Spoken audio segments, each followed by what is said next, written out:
fantasy, and the supernatural, lighthearted yet slightly eerie.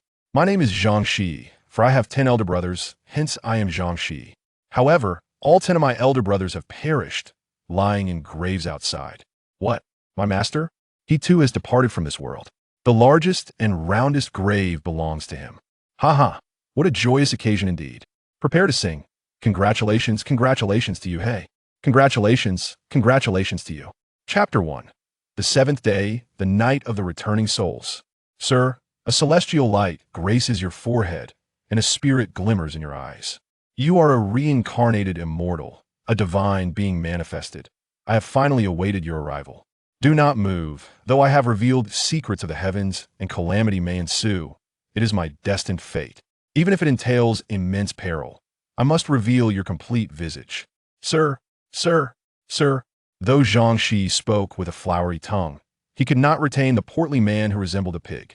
Alas, it appears I must subsist on noodles once more. Seeing that the hour was late, he slowly began to pack his modest stall, consisting of merely 2 pieces of yellow cloth, a bamboo container, and a box filled with ghostly symbols. Shiyi, you have not paid your stall fee for 2 months. If you do not settle it soon, I shall have to rent this spot to someone else. A man wearing a management uniform with red bands on his arms approached Zhang Shiyi's fortune-telling stall. Please, Uncle Imo, grant me a few more days. Once I earn some money, I shall deliver it to you immediately. Alternatively, I could offer you a glimpse of the complete visage as interest. Am I that old? Call me Big Brother. Old Mo, the market manager, although over 50, was youthful of heart and reveled in bantering with the youngsters. Everyone in the market adored him. Ha ha, my master once said that calling you uncle shows respect. I am merely honoring you. Zhang Shiyi's playful demeanor left old Mo exasperated. Speaking of Zhang Shiyi's master, the renowned diviner Zhang Chonglu, he was considered a deity of sorts in the area, never faltering in drawing lots, interpreting texts, or analyzing the I Ching. Most importantly, he was a genuine hermit. If not for Zhang Chonglu, old Mo's grave grass would have long grown a foot high. Regrettably, good souls seldom live long. Not long ago, Zhang Chonglu ascended to the heavens, bidding farewell to this world, leaving his disciple to tend to this dilapidated stall, occasionally muddling through life with meager earnings. After all, in this profession, youth often breeds skepticism. Though he might have benefited from his master's reputation, it did not suffice to elevate his fortunes. The issue lay in the fact that Zhang Shiyi, in his fortune-telling only, ever uttered sweet nothings and had never accurately predicted anything as a result. He found himself increasingly abandoned, except for a few visiting tourists, who might be swayed by his flattery, for who does not enjoy sweet words? Let it be, with your skills, you are leagues away from your master. Hurry home, there are several miles of mountain roads to traverse. Observing Zhang Shiyi leave in a huff, old Mo could only sigh deeply and retrieve several 100 yuan bills from his pocket to cover Zhang Shiyi's stall fee. Why are you being so kind to this lad, Mo? A younger colleague, newly appointed to the market management, was curious as to why the usually stern old Mo would assist this seemingly fraudulent youth. You don't understand. His master was a true immortal. It was a decade ago when old Mo, on his way home after work, passed by Zhang Chonglu's stall, and their familiarity led to a casual greeting. Yet, the other man, with a serious expression, grasped old Mo's arm and pressed a small yellow cloth pouch into his hands. Hey, old Zhang, what are you doing? We don't engage in such practices that time. Old Mo was merely a minor manager, accustomed to receiving gifts from those seeking favors, and he assumed this fortune teller was asking for help. Dream on. This is a talisman for warding off evil. Keep it safe, or you shall encounter great misfortune today. The old man, usually whimsical and jovial, suddenly bore an air of seriousness, which lent him an otherworldly presence. Old Zhang, don't frighten me. I lead an upright life and have never done anything heinous. Why would misfortune befall me? Zhang Chonglu's serious demeanor genuinely unsettled old Mo. Didn't a woman die in your building? A violent death? Upon hearing this, old Mo's skin prickled. Indeed, just days prior, he had witnessed 2 police cars and an ambulance with flashing lights parked at his building's entrance. Inquiries revealed that a tenant on the 14th floor had died in her apartment. Having hanged herself, it was said to be the result of a quarrel with her boyfriend, leading her to take that tragic route. By the time her boyfriend returned to apologize, he found her lifeless, hanging from a hook on the balcony, her tongue and eyes bulging. But what does that have to do with me? Old M.O. resided on the 16th floor, coming and going daily, scarcely knowing the woman. Even if they had crossed paths, it was merely a nod of acknowledgement. Why would this concern him? Originally, it had nothing to do with you, but you were gluttonous and ate dog meat. How did you know? Indeed, old M.O. had secretly consumed a dog leg that day, gifted by a colleague, yet he hadn't shared that with anyone. Consider yourself unfortunate. The dog you ate was no ordinary creature, not only a black dog, but one on the verge of growing a second tail. It was destined for such a fate, which is why your colleague met a tragic end. Zhang Changliu's words left old M.O. in disbelief. A dog growing a second tail. Was it not akin to the legendary Hound of Heaven? Yet, a moment's reflection revealed a flaw in his reasoning. Wait, old Zhang, isn't this black dog supposed to ward off evil? Ward off evil, my foot. A dog capable of sprouting two tails is inherently sinister. How could it ward off evil? Moreover, do you think it would protect someone who has consumed its flesh? Enough of this. Hang this talisman on your door and do not open it for anyone who knocks, understood? But, old M.O. wished to inquire further. Yet Zhang Changlu turned away, preoccupied with attending to an elderly woman seeking a marriage reading for her son, leaving no room for further discussion. This exchange left old Mo's heart racing as he stumbled back to his residence, glancing at the darkened hallway door and feeling an inexplicable trepidation about entering. Ah, Captain Mo, off work already? Why not head inside? A few neighbors returning home greeted old M.O. as they noticed him lingering at the hallway entrance. Upon seeing them, old M.O. felt a measure of safety and quickly followed them into the elevator. Inside, the conversation shifted to the woman who had died on the 14th floor, and it dawned upon them that today marked her 7th day, the night of the returning souls. Chapter 2. The eerie knocking. Captain M.O., why not come over for a meal? Several neighbors residing below old M.O. were aware that his wife had returned to her family for several days, leaving him alone at home, as their child was away at boarding school. However, old M.O. preferred not to impose on others and politely declined the invitation. His mind was preoccupied with the unsettling words spoken by old Zhang. As everyone exited the elevator, old M.O. realized that it had only just reached the 12th floor. At that moment, he found himself alone in the elevator, which, despite its usual brightness, was dimmed today by several malfunctioning light bulbs. While the presence of others had previously masked the odd ambience, the isolation now felt profoundly eerie. Ding! Just as old Mo's thoughts spiraled into a whirlpool of anxiety, the elevator doors suddenly swung open. He initially felt a wave of relief, thinking someone else had entered, which would alleviate his fear. However, upon opening, he was met with an empty corridor. The imposing door sign for the 14th floor loomed directly opposite him. Even a man nearing 40 felt the hairs on his neck stand on end, as he recalled that all the neighbors had moved away since the woman's death. Who, then, had summoned the elevator? Ah! A shrill scream escaped old Mo's lips, reminiscent of a frightened girl. He fumbled in his pocket for the yellow cloth bag that old Zhang had given him, but the more frantic he became, the more elusive it seemed. The distinct sound of footsteps echoed outside the elevator, clearly the click of high heels. The elevator doors stubbornly refused to close, remaining ajar as they faced the vast emptiness of the 14th floor. As the footsteps approached, old M.O. felt as if he might lose control of his bladder. At the critical moment, he finally grasped the yellow bag in his hand. Coincidentally, as he clutched the bag, the footsteps halted, and the elevator doors began to close slowly. Upon reaching the 16th floor, old M.O. dashed into his apartment, locking the door with fervor and wedging a chair against it. Slumped on the sofa, he gasped for breath. His clothes drenched in cold sweat. He flicked on all the lights, filling the room with brightness, which offered a semblance of comfort. But then, a thought struck him like a bolt of lightning. He glanced at the yellow bag in his hand and recalled old Zhang's warning.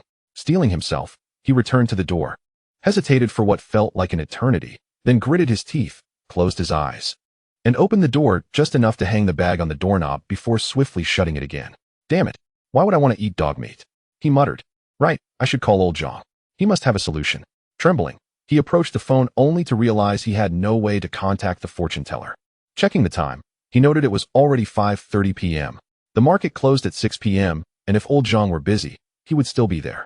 Old M.O. quickly called a colleague, urging them to find old Zhang at once.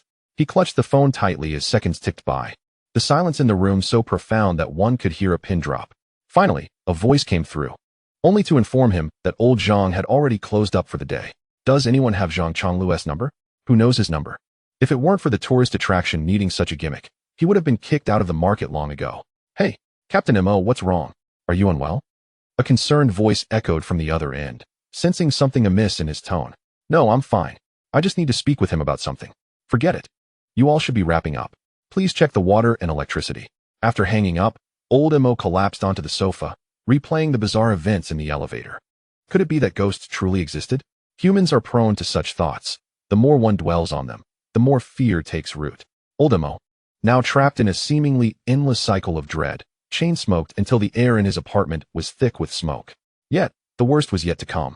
The clock in the living room pointed to midnight, and another chilling thought crossed his mind. Wasn't it said in horror films that at midnight, the gates of the underworld open, allowing vengeful spirits to rise? Damn it, I haven't harmed anyone. Why should I be afraid? Old Mo attempted to bolster his courage, but the goosebumps on his arms remained. 12:15 a.m. Suddenly, a series of knocks resounded from outside, sending old Mo leaping from the sofa. He grasped a mop handle, holding it defensively against his chest. Who could possibly be knocking at this hour? His wife was in another city, the teacher had not called, and his son was not due home yet. Could it be neighbor old Zhao? No. Old Zhao had gone on vacation with his wife just yesterday and would not return so soon. Who then was outside? Old Mo held his breath, daring not to make a sound, shrinking into the sofa, trembling uncontrollably. He often bragged about his bravery, but when faced with the unknown, he realized he was merely a coward. The knocking persisted, maintaining its relentless rhythm against his door. 911. This is XX Community, Building X. Someone is knocking at my door, and I'm afraid there may be a burglar. Please hurry. Old Mo finally remembered to call the police, dialing quietly. To their credit, the police in tourist cities were quite diligent. Within 20 minutes, a patrol car, lights flashing, pulled up outside his building. Open up, were the police. Did you call for help? At that instant, the incessant knocking ceased abruptly. Seeing his saviors, old Mo flung the door open. Several stern-looking officers stood at his threshold. Officer, I called for help. Did you see anything unusual on your way up? Unusual? There was nothing. You said someone was knocking on your door, but we saw no one. The officers remained at the door, refusing to enter despite old Mo's eager invitations. What is that hanging on your door? It looks intriguing, a female officer remarked, eyeing the yellow bag on the doorknob with curiosity. Perhaps emboldened by the arrival of the police, old Mo casually removed the bag from the handle. This, a gift from a friend. Yet, as he turned back, he realized the officers had vanished without a trace. Chapter 3. The Bold Abomination. What is happening? Is this a hallucination? Oh no. At that moment, old Mo recalled Zhang Changliu's ominous warning. Never open the door for anyone and never remove the bag. Cold sweat trickled down his spine, soaking his back, as the overhead light flickered ominously. A deep sigh, as profound as a valley's echo, reverberated behind him, rendering him unable to move his neck. Oh my God! Old Mo gasped in terror, charging towards the door. However, the seemingly vacant door now felt like an impenetrable barrier, blocking his escape. A ghostly wall. The temperature in the room plummeted rapidly, transforming it into a frigid chamber, with even his breath crystallizing into mist. I refuse to accept this. Why does that scoundrel live on, while I am condemned to this fate? I demand that all you filthy men join me. A faint voice echoed in Lao Mo's ears, and a cold body pressed against his back. In a fit of madness, Lao Mo hurled himself towards the transparent barrier at the door, only to be knocked down onto the ground, limbs sprawled. You cannot escape. Come down and keep me company. A ghastly pale face loomed above him, with bloodshot eyes fixed intently on him, its tongue hanging out and chin askew. It has nothing to do with me. It has nothing to do with me. Lao Mo squeezed his eyes shut, muttering incoherently, as his body desperately tried to retreat from the entanglement of the female ghost. Yet his limbs felt unresponsive, immobilized. You are the first. The ghost let out a shrill laugh, revealing sharp fangs as she lunged towards Lao Mo's neck. Just at that critical moment, the hand that Lao Mo had not released radiated a dazzling golden light. With a scream, the ghost detached from him, eyeing his hand as if it were a formidable adversary. Simultaneously, Lao Mo regained control over his body. Stay back. He understood that the golden light emanated from a yellow cloth pouch given to him by Zhang Changliu, and he quickly raised it to his chest, shouting at the ghost. Humph. No wonder I couldn't enter your door. It turns out a foul Taoist has placed a talisman for you. The ghost's crimson eyes were fixed on Lao Mo's palm, showing a mix of fear and unwillingness to retreat, as if she couldn't bear to let go of the tempting prey before her. Let me tell you, I have powerful allies behind me. I am not the one who harmed you, so why pursue me? Lao Mo pondered to himself. Having hardly exchanged a few words with the woman from the 14th floor, and he had even given her a generous 200 yuan for her funeral, a display of compassion. Yet, rather than seeking out her scoundrel boyfriend on the 7th day after her death, she had come after him. What kind of twisted fate was this? The blame lies with you alone.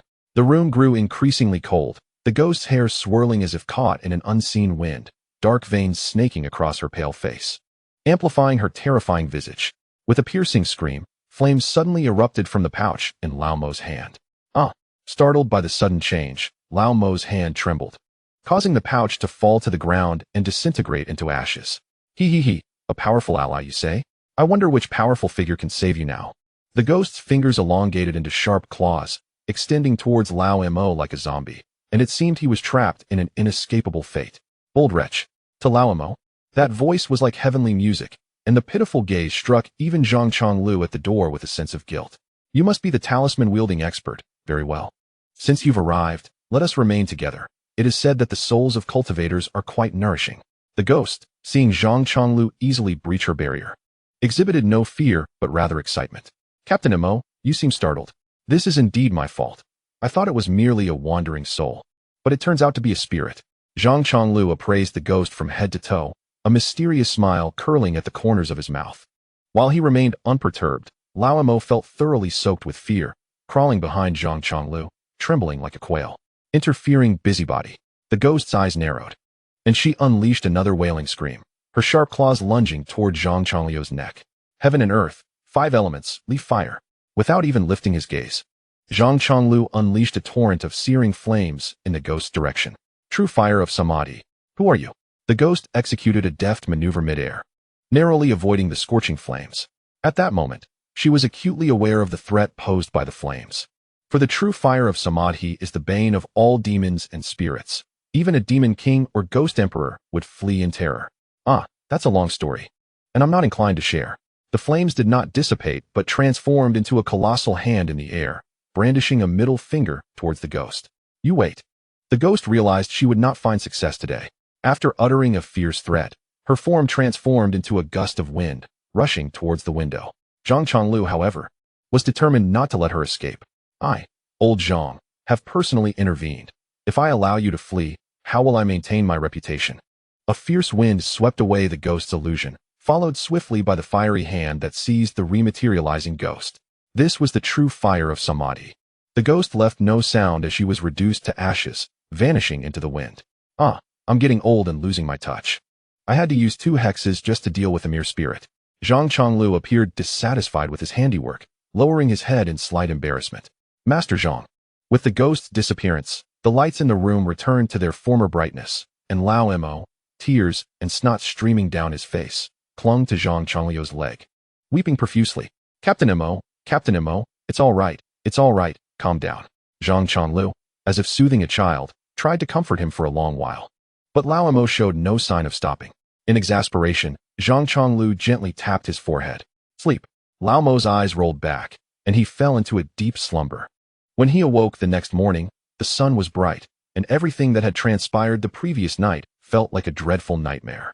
Yet, his soaked pants told a different story. Lao Mo sprang from the bed, hastily washed his face, changed clothes, and rushed out the door. He needed to inquire personally with Zhang Chonglu about the truth of last night's occurrences. Chapter 4. The Tiger of the Dragon and Tiger the Terror of the previous night left him too frightened to take the elevator. So he descended the stairwell via the fire escape, floor by floor. When he reached the 14th floor, he coincidentally spotted the landlord, who had previously passed away, leading several strong young men to view the apartment. This is the place. Someone indeed died here, but the rent is cheap, and if you stay for a year, I'll even give you 3 months free. These local laborers, robust and full of vitality, were undeterred by the notion of death. They would even dare to rest in a graveyard if it meant saving money. What else could be more terrifying than a poor ghost? Captain Mo, heading to work? Lao Mo had no time for idle chatter, merely offering a casual greeting before hastily descending the stairs. He didn't even ride his electric bike, opting instead for a taxi to the market. From a distance, he saw Zhang Chonglu animatedly engaging with a group of tourists, seemingly sharing celebratory words that elicited laughter from the crowd, creating an atmosphere of warmth and joy. This was not the appropriate time to interrupt. So Lao Mo returned to the station to clock in before heading back to the market. As he watched the tourists depart joyfully, He noticed Zhang Chonglu had collected several hundred yuan notes in his pocket. Master Zhang, what on earth happened last night? Lao Mo inquired directly, addressing him now as Master Zhang. The recollection of the previous night still filled him with dread. Although he had seen plenty of horror films, experiencing such terror firsthand was an entirely different matter. Ah, Captain Mo, good morning. Have you eaten? Today is my lucky day. I made a big score early this morning, and I'm treating you to a meal. Lao Mo understood that this was not the right venue for a serious discussion, so he followed Zhang Chonglu to a breakfast stall. Lao Mo was genuinely a commendable individual. He never abused his position for personal gain, and his reputation within the market was exceptionally good. Even the wontons he received were more generous than usual. Master Zhang, please enlighten me. It is somewhat embarrassing. My trousers are still damp this morning. If you do not clarify what transpired, I dread returning home. Ah, Captain Mo, it is hardly anything to worry about.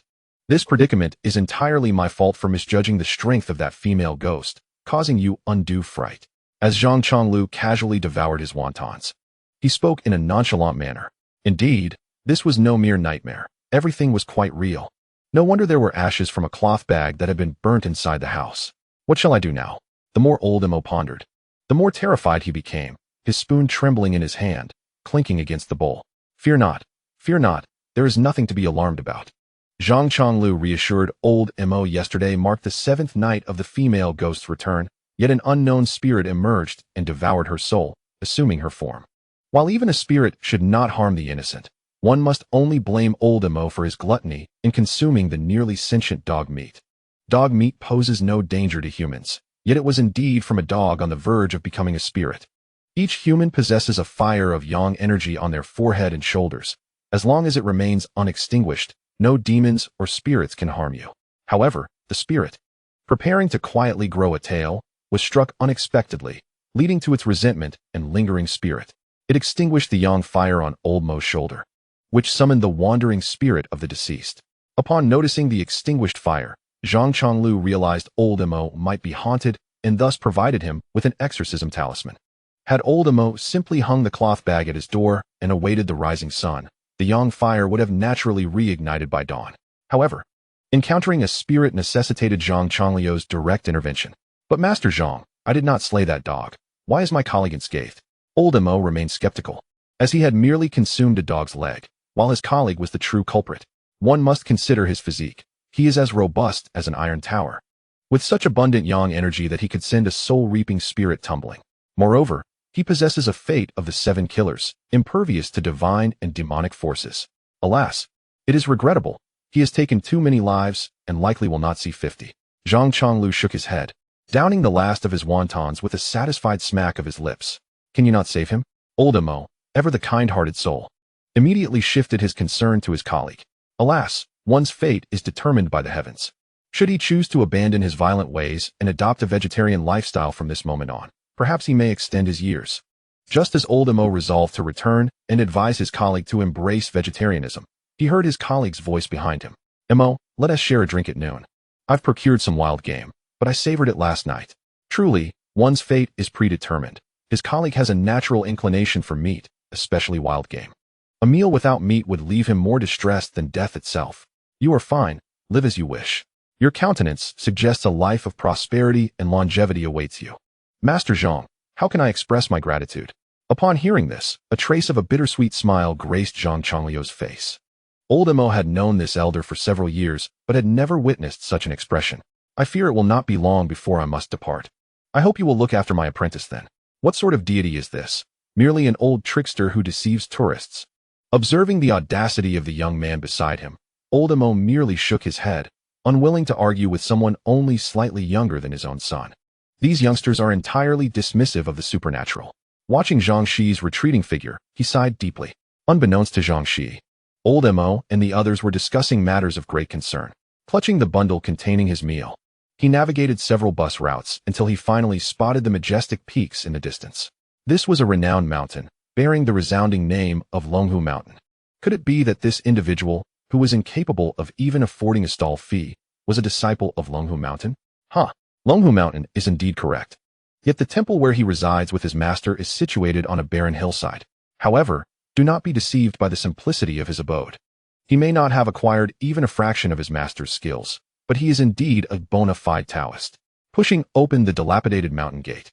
He skillfully ignited the kitchen stove with firewood he had collected along the way, drawing water from a nearby stream to commence the preparation of his meal. The plaque above the main hall had become nearly illegible, yet one could vaguely discern the character for Tiger. Master, tonight's dinner is once again noodles. Please make do with it. There were no deities honored within the hall, which Zhang Shiyi had repurposed into a kitchen and living area. In the center, there stood an ancestral tablet. Zhang Shiyi was a dutiful child. After cooking the noodles, he first served a bowl to his master, placing it reverently before the spirit tablet.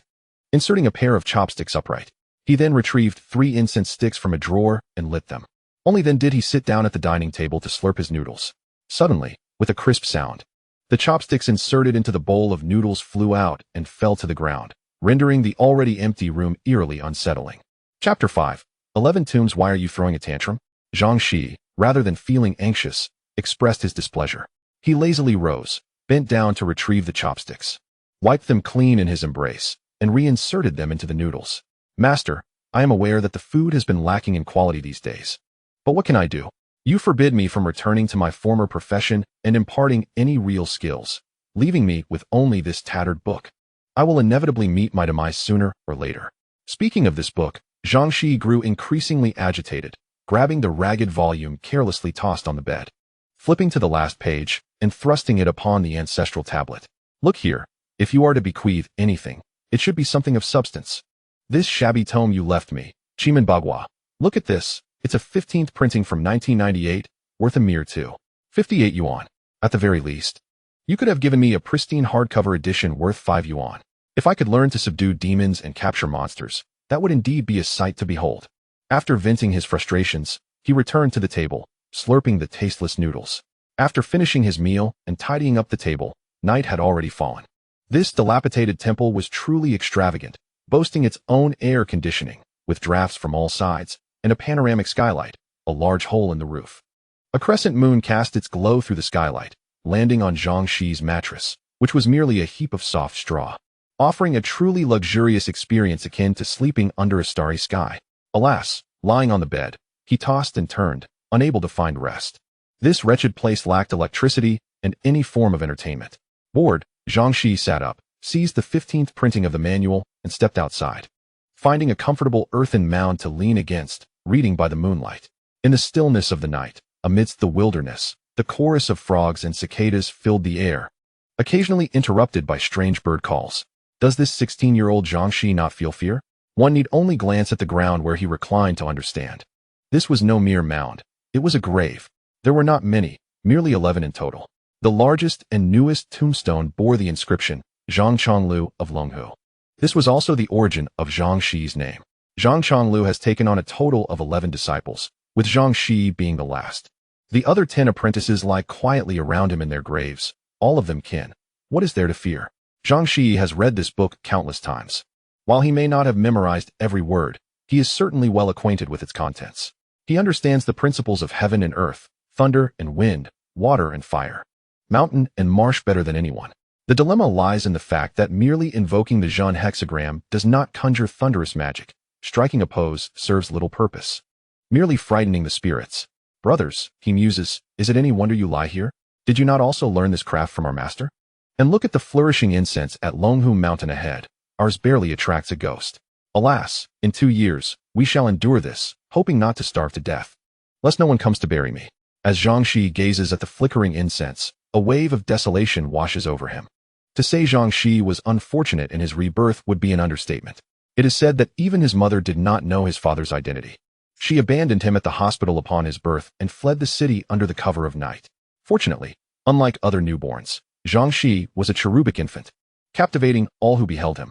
The nurses and doctors, unable to part with him, kept him in the maternity ward and named him Zhang Kuan. However, keeping him was not a viable solution. The head of the maternity ward decided to find him a foster family. It was said that the best opportunities lie close to home, and indeed, the hospital's vice president, who had no children, was keen to adopt him. After a health check revealed that Zhang Kuan was robust and handsome, the vice president resolved to take him in. Yet, the next day, as the nurses and doctors awaited his arrival, they received news that the vice president had been arrested for bribery. Once again, Zhang Kuan was left in the hospital. It was not until he was nearly a year old that he was sent to an orphanage. A healthy and attractive infant like him should have been easy to adopt. After all, young children form emotional bonds quickly. However, misfortune seemed to follow him. A wealthy businessman from the city sought to adopt him. But before he could reach the orphanage, he was detained by the police for tax evasion, losing everything and facing imprisonment. Next, a high-ranking official expressed interest in adopting Zhang Shiyi, only to be investigated and put under restrictions by the disciplinary committee that very evening. The orphanage director soon realized that this child was ill-fated and unlikely to find a wealthy family. He decided to match Zhang Shiyi with a humble middle-aged couple. Yet, before the adoption paperwork could be finalized, news of a gas explosion leveled their home, leaving them unable to proceed with the adoption. These incidents fueled rumors that Zhang Shiyi was a harbinger of bad luck. Anyone who sought to adopt him would surely suffer misfortune. Consequently, no one dared to take him in, and the orphanage staff and children kept their distance. Zhang Shiyi spent his childhood devoid of friends. At the age of 8, the orphanage arranged for children of appropriate age to attend a local school. From that day onward, Zhang Shiyi vanished without a trace. He had always been a clever child, aware of his isolation, and thus felt no attachment to the orphanage.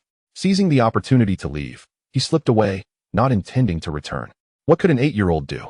Zhang Shiyi wandered the streets like a little beggar, soon drawing the attention of a group of human traffickers. Ironically, these traffickers were themselves unfortunate, for their leader insisted on keeping Zhang Shiyi, drawn by his striking looks. They planned to raise him and sell him for a handsome price, even considering adopting him as their son. However, mere days later, the police raided their hideout, and the traffickers were left incapacitated by vengeful parents. Zhang Shiyi, not wanting to return to the orphanage, took advantage of the chaos to escape once more, drifting through the streets. Fortunately, there were still many kind-hearted individuals who offered him food and clothing, ensuring he did not go hungry. A restaurant owner took him in, providing him with shelter and treating him like a younger brother. Yet, Zhang Shiyi understood the weight of his misfortune and could not bear to bring harm to this kind man. After a few nights of warmth, he slipped away once more into the streets. He slept in bridge underpasses, train stations, and even left traces of his presence on park benches. Ultimately, he was taken in by an elderly man, the only person he did not bring misfortune upon. This frail old man, with hands severed at the elbows, had shared the confines of a bridge underpass with Zhang Shiyi, and they had even resided within a concrete pipe together. Zhang Shiyi, being a kind-hearted child, took it upon himself to care for the old man, noticing that his feet were as nimble as any hands, adept even at threading a needle. The old man grew fond of Zhang Shiyi, and they formed a bond that transcended age.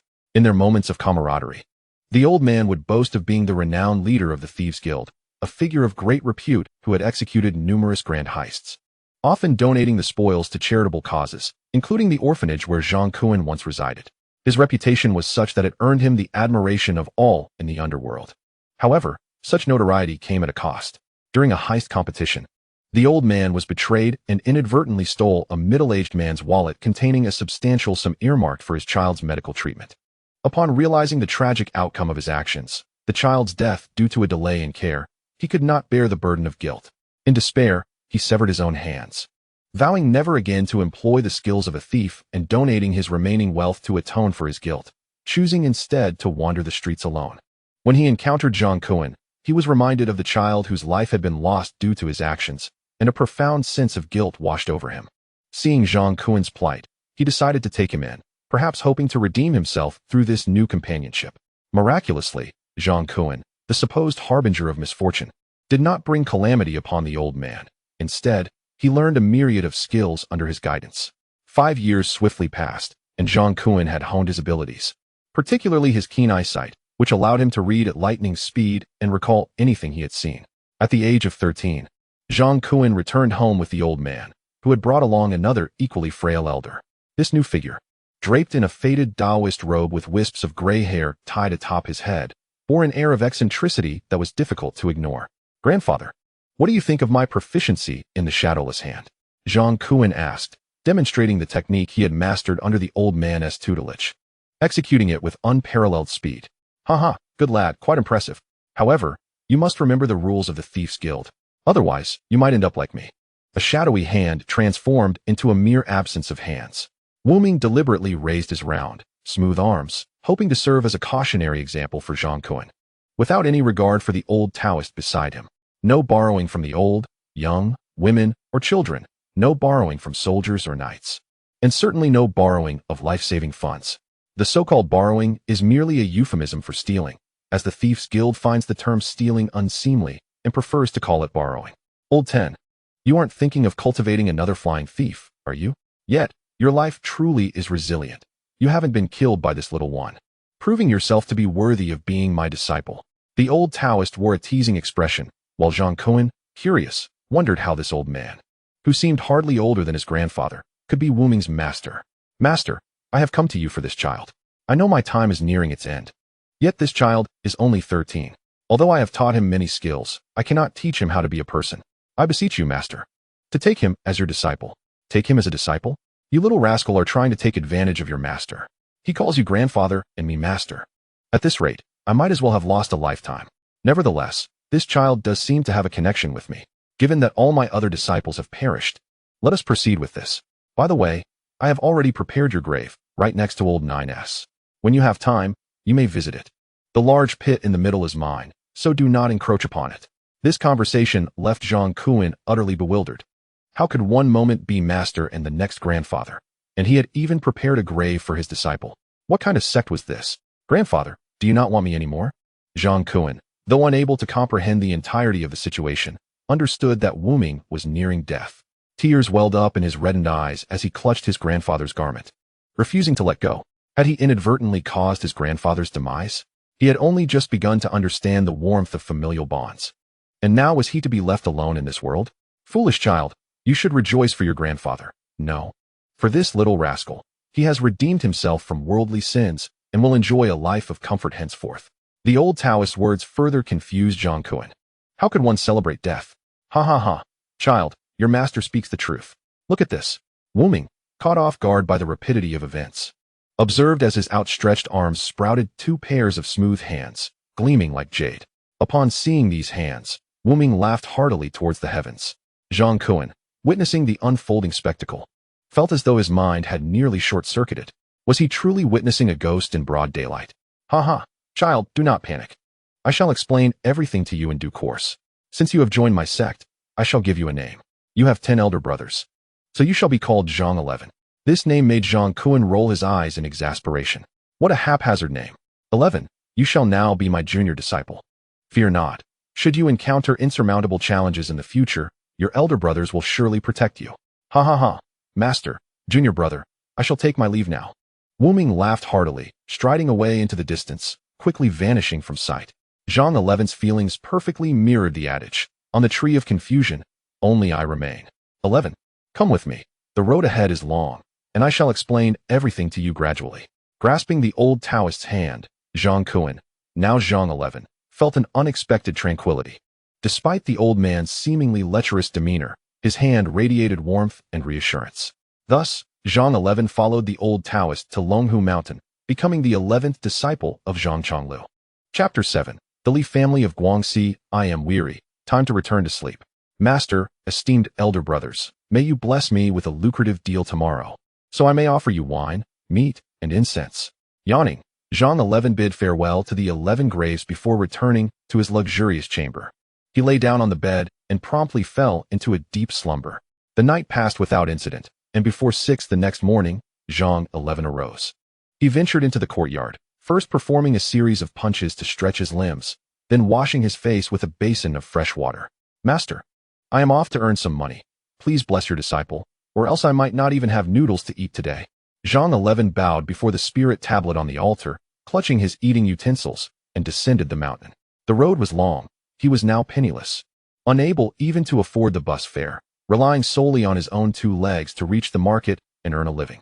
The journey, spanning dozens of miles along mountain paths and highways, took him less than 2 hours. Time was not the issue. The most daunting aspect was the absence of sweat, making the trek seem remarkably effortless.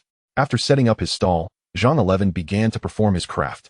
If he did not make a sale today, he would truly go hungry. Although he could easily earn money using the skills he learned from Wu Ming, he had promised his master never to resort to such means for financial gain. A man of integrity must uphold his word. How hungry I am. At his age, Zhang 11 was at that stage where hunger was an ever-present companion. Having skipped breakfast and traversed miles, of course, he felt famished. Yet he had not a single coin to his name, so he could only clutch his stomach and gaze up at the sky at a 45-degree angle. Others are also cultivators. Why must I be so unfortunate? Contemplating the flourishing incense offerings and the plump, rosy-faced Taoists, Zhang 11 felt a deep sense of grievance. 11. Are you posing for show? Without needing to look, he recognized the voice as that of Uncle Mo, and he could smell the delicious aroma of pancakes wafting toward him. Hee, Uncle Mo, I am simply facing northwest, with my mouth agape. You rascal, you haven't eaten again, have you? Here, take this, double portion.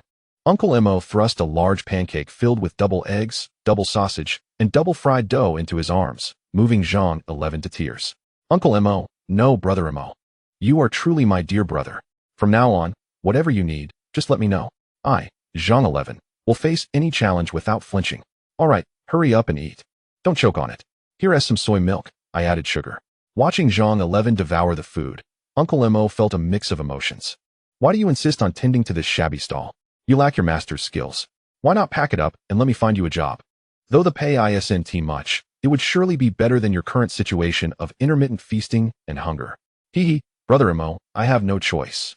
My master instructed me to maintain this until I turn 18, and I must abide by his command. Master's orders take precedence over all. You child. Uncle Mo could only shake his head and walk away. This child has many good traits, yet he lacks the abilities of his master. Otherwise, he would not find himself in such dire straits. Perhaps it was the blessing of his master or the mercy of heaven. Today, Zhang 11 indeed landed a significant deal. Just as he finished his pancake, he saw a hurriedly dressed man in a suit approach, inspecting his stall from all angles. Sir, are you here for fortune-telling or to assess your financial prospects? Seeing business coming his way, Zhang 11 quickly wiped the sauce from the corner of his mouth and inquired enthusiastically. Excuse me, is this stall belonging to Zhang Chonglu, the Taoist? Is he present? Oh, you are seeking my master. This must indicate a lucrative opportunity. Zhang 11 quickly fabricated a tale, claiming his master was in seclusion at the mountain gate, contemplating the path to immortality. To say that Zhang Chonglu was practicing the art of longevity was not entirely a deceit. For even the old fellow himself had lost count of how many years he had lived. All he remembered was that his first disciple was named Bai Qi. Uncertain whether it was that lecherous old fellow boasting, Bai Qi was indeed a god of slaughter during the Qin dynasty, a figure whose legacy has persisted for thousands of years. Regardless, Zhang Shiyi remained skeptical. However, Grandpa Wuming had experienced the Japanese invasion of the Central Plains and was at least 90 years old. Consequently, Zhang Chonglu must be over 100 by now. The reason for this speculation was, of course, a fear that this singular business endeavor might be jeopardized. Alas, what could be done? Today, I had specifically invited Taoist Zhang for assistance. Could this young master possibly inform Taoist Zhang? One could clearly see the urgency in the man in the suit. Oh, I'm afraid that may not be feasible. As you know, those who practice Taoism value their solitude and are most averse to disturbances. However, if you have any matters to discuss, I am here to listen. Having studied under my master since childhood, I may not have mastered the art entirely, but I have certainly learned a trick or two. One cannot allow a duck destined for the pot to simply take flight. Oh, I truly failed to recognize the mountain before me. It turns out the young master is a disciple of Taoist Zhang. Then, the Li family is surely saved. The middle-aged man exhaled deeply, his eyes brimming with hope. Speaking of the Li family, it is quite a remarkable lineage. Their ancestors were related to the renowned anti-Japanese General Li Zongren and had even served as a commander during the war. Regrettably, they perished heroically in a fierce battle against the Japanese. When the new China was established, the nation did not forget those who had sacrificed their lives for its defense. With the advent of reform and opening up, the Li family ventured into business and, after generations of diligent effort, achieved modest success. However, they soon found themselves embroiled in a conflict over the development of a commercial building, facing a rival who was backed by a malevolent practitioner. Their very existence was nearly obliterated. Had it not been for Zhang Chonglu passing by and intervening, the Li family might have ceased to exist. Initially, the incident concluded when the malevolent practitioner retreated to the east, and the Li family's business flourished, making them among the most prominent merchants in Guangxi. Yet, not long ago, a group of unwelcome guests invaded the Li family company. Astonishingly, the leader was a small Japanese man, who insisted on purchasing their newly developed and thriving commercial building at a price far below market value. The Li family harbored a profound disdain for the Japanese, as their ancestors had fought valiantly against them. Thus, they could never engage in business with such invaders, regardless of the price offered. Mr. Li, you will come to regret this. The peculiar accent of the Japanese man ignited the fury of Li Weigua, the current head of the Li family. who ordered the security to expel them immediately. Initially, no one took the Japanese's warning seriously, but the following day, calamity struck. The newly opened commercial building was beset by a series of strange occurrences. First, the sturdy glass doors inexplicably shattered, nearly injuring someone, followed by inexplicable fire alarms causing panic among the occupants, resulting in many sustaining injuries in their frantic escape. Ultimately, even the surveillance footage failed to reveal who had triggered the alarms. For safety's sake, Li Weiguo decided to temporarily close the building for a thorough inspection. Security patrols were intensified. That night, the patrolling security guards encountered a group of soldiers clad in World War II Japanese uniforms wandering in the first-floor mall. Initially, the guards thought they were merely a group of pro-Japanese individuals engaging in cosplay and approached to stop them. However, these soldiers ignored the guards' commands and continued to roam, brandishing their flags and emitting eerie cries. Most of the guards were retired soldiers, descendants of those who had fought against the Japanese. Had it not been for the fear of tarnishing the building's reputation, they would have acted against these provocateurs long ago. Let us eliminate these Japanese scoundrels. As the situation escalated, the guards surged forward to teach these miscreants a lesson. What none of them anticipated was that their punches passed through the soldiers as if they were mere phantoms, leaving them with a chilling sensation that penetrated to their very bones. This icy feeling caused the young men to shiver uncontrollably. "Captain, something feels off. This is rather sinister." The oldest guard, Old Chi, quickly recognized the anomaly and rushed to the monitoring room to find the captain. Having grown up in the countryside, he was well versed in ghostly tales, more so than these young recruits. Upon entering the monitoring room, he discovered the captain had been rendered speechless, slumped in his chair. Looking at the footage, Old Chi saw no soldiers. Instead, it was just the guards flailing their fists in confusion. By heavens, there truly are ghosts. Old Chi felt fear, but he was not as incapacitated as the captain. Despite his age, he cared for the young soldiers. He knew that prolonged exposure to negative energy could lead to severe illness, even for these robust youths. Damn these infernal spirits. Even in death, they dare to cause havoc. Do they think Old Chi has no means to deal with them? He recalled hearing from the village elders that spirits feared the urine of children, and many among these young men were still innocent. Those who have never been with a woman, whip it out and spray them. The psychological resilience of former soldiers was evident. Although Old Chi warned that these ghosts were not human, they were not inclined to flee. From the moment they enlisted, their mission had been to defend their homeland, and their hatred for those who had invaded their country was deeply ingrained. They promptly unbuckled their trousers and unleashed a barrage upon the specters. The scene was nothing short of spectacular. The soldiers, overwhelmed by the assault, cried out in despair, dissipating into the air amidst foul-smelling black smoke, leaving only a ground soaked in a yellowish liquid that reeked of urine. The young men, reveling in the defeat of the apparitions, cheered and embraced one another, but once the exhilaration faded, they collapsed to the ground. To say they were unafraid would be disingenuous. It was merely the collective animosity that allowed them to momentarily forget their fear. "Old Chi, what should we do next?" After hearing the guard's report, Li Weiguo personally arrived at the mall. Though he did not witness the ghostly soldiers, he keenly observed the footage of the guards' urine interacting with the air. It was evident that the liquid had been obstructed by something, and the black smoke was unmistakable. This is beyond the realm of scientific explanation. Delete the surveillance footage. This incident must not be disclosed. If word spreads that the mall is haunted, who would dare to come here? Moreover, if this footage leaks, it would be rather undignified to have dozens of young men urinating collectively into thin air. Li Weiguo generously rewarded the guards and promoted Old Chi, who played a crucial role, to deputy captain. But, Mr. Li, what shall we do next? The newly appointed deputy captain Old Chi cautiously inquired. Your method is indeed effective, but the odor is rather overwhelming. Is there an alternative? Li Weiguo, having been present at the scene, noted that even after the cleaning staff had done their work, the scent lingered. I only know a few rural tricks. Perhaps we could use something potent like dawang? The crimson hue has taken a turn for the worse. It resembles a sanitary pad stained with menstrual blood, colloquially known as the red dragon, which is even more repulsive than the urine of a youthful lad. Alas, I shall devise another plan. Just envision those swirling red dragons, and the dark lines of worry etched across Li Weiguo's forehead. With a generous reward, courageous souls soon emerged to lend their assistance. Upon learning that the ghastly formation set the previous night was shattered by a mere puddle of urine, the stout Japanese man was filled with rage. Mr. Kita, there is no need for anger. My intention was merely to frighten them. I did not anticipate that the Li family possessed individuals adept at confronting spirits. If that is the case, tonight, I shall let their blood flow like rivers. The speaker, cloaked in a dark mantle, revealed himself to be a well-spoken Chinese man named Wu Sang. Now, I entrust this task to you. Haha, Mr. Kita. No need for formality. I have long-standing enmity with the Li family. Had it not been for them, I would not have been forced to flee to the east.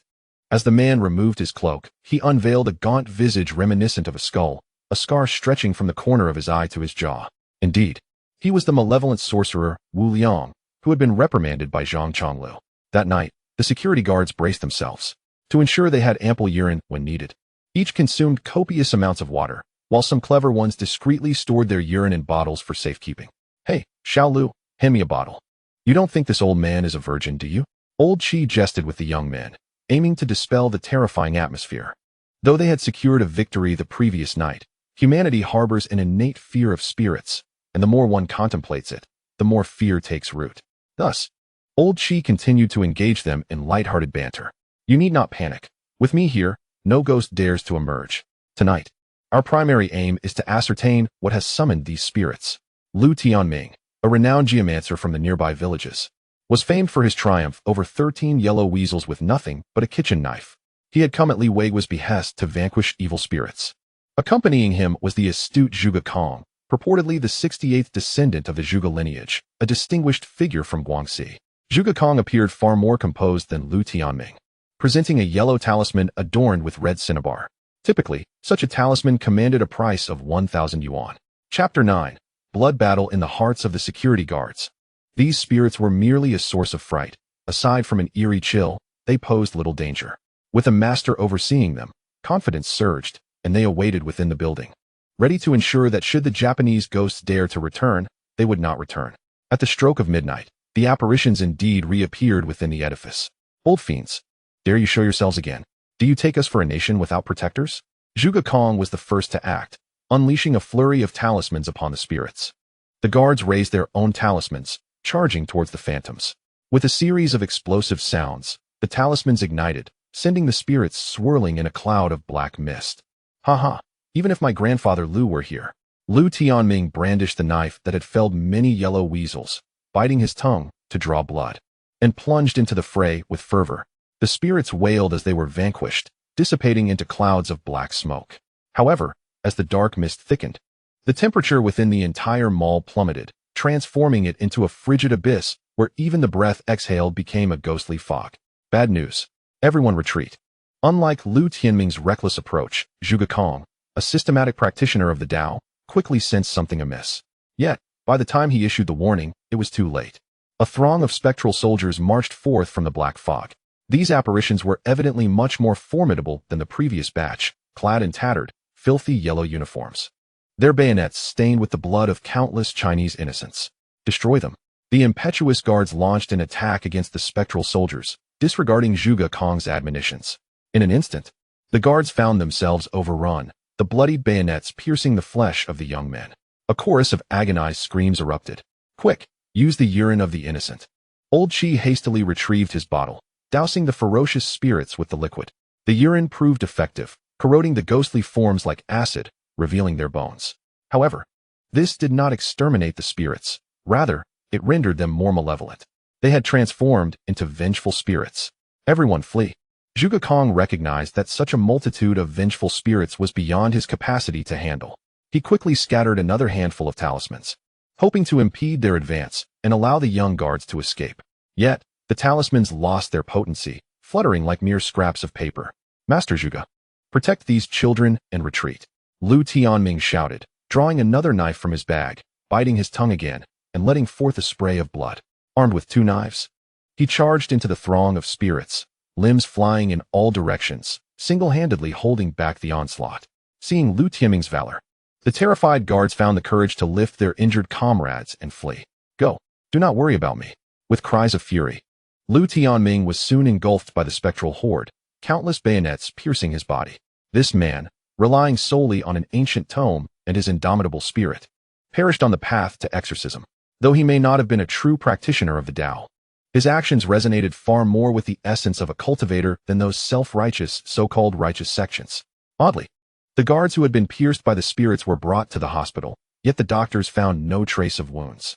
However, the agony etched on their faces was unmistakable, rendering it evident they were not feigning.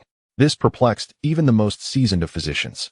When dawn broke the following day, the brave souls entered the building, only to find Lu Tianming lying on the floor in a grotesque position, his expression reflecting immense suffering. Yet, not a single wound could be discerned on his body. With a life lost within the building, authorities were compelled to conduct a stringent investigation.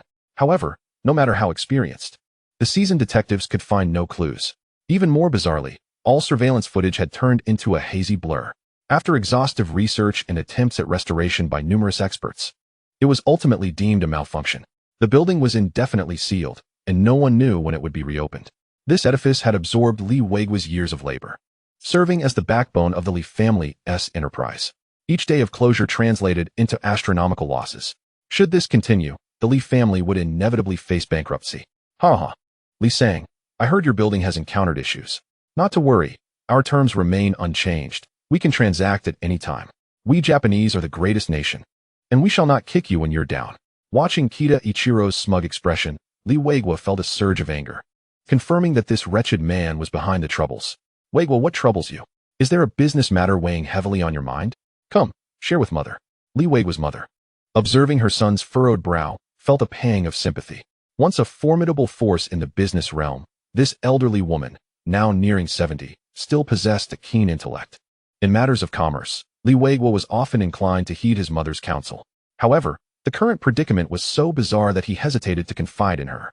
My son, she implored, remember this. No matter what happens, do not collaborate with the Japanese.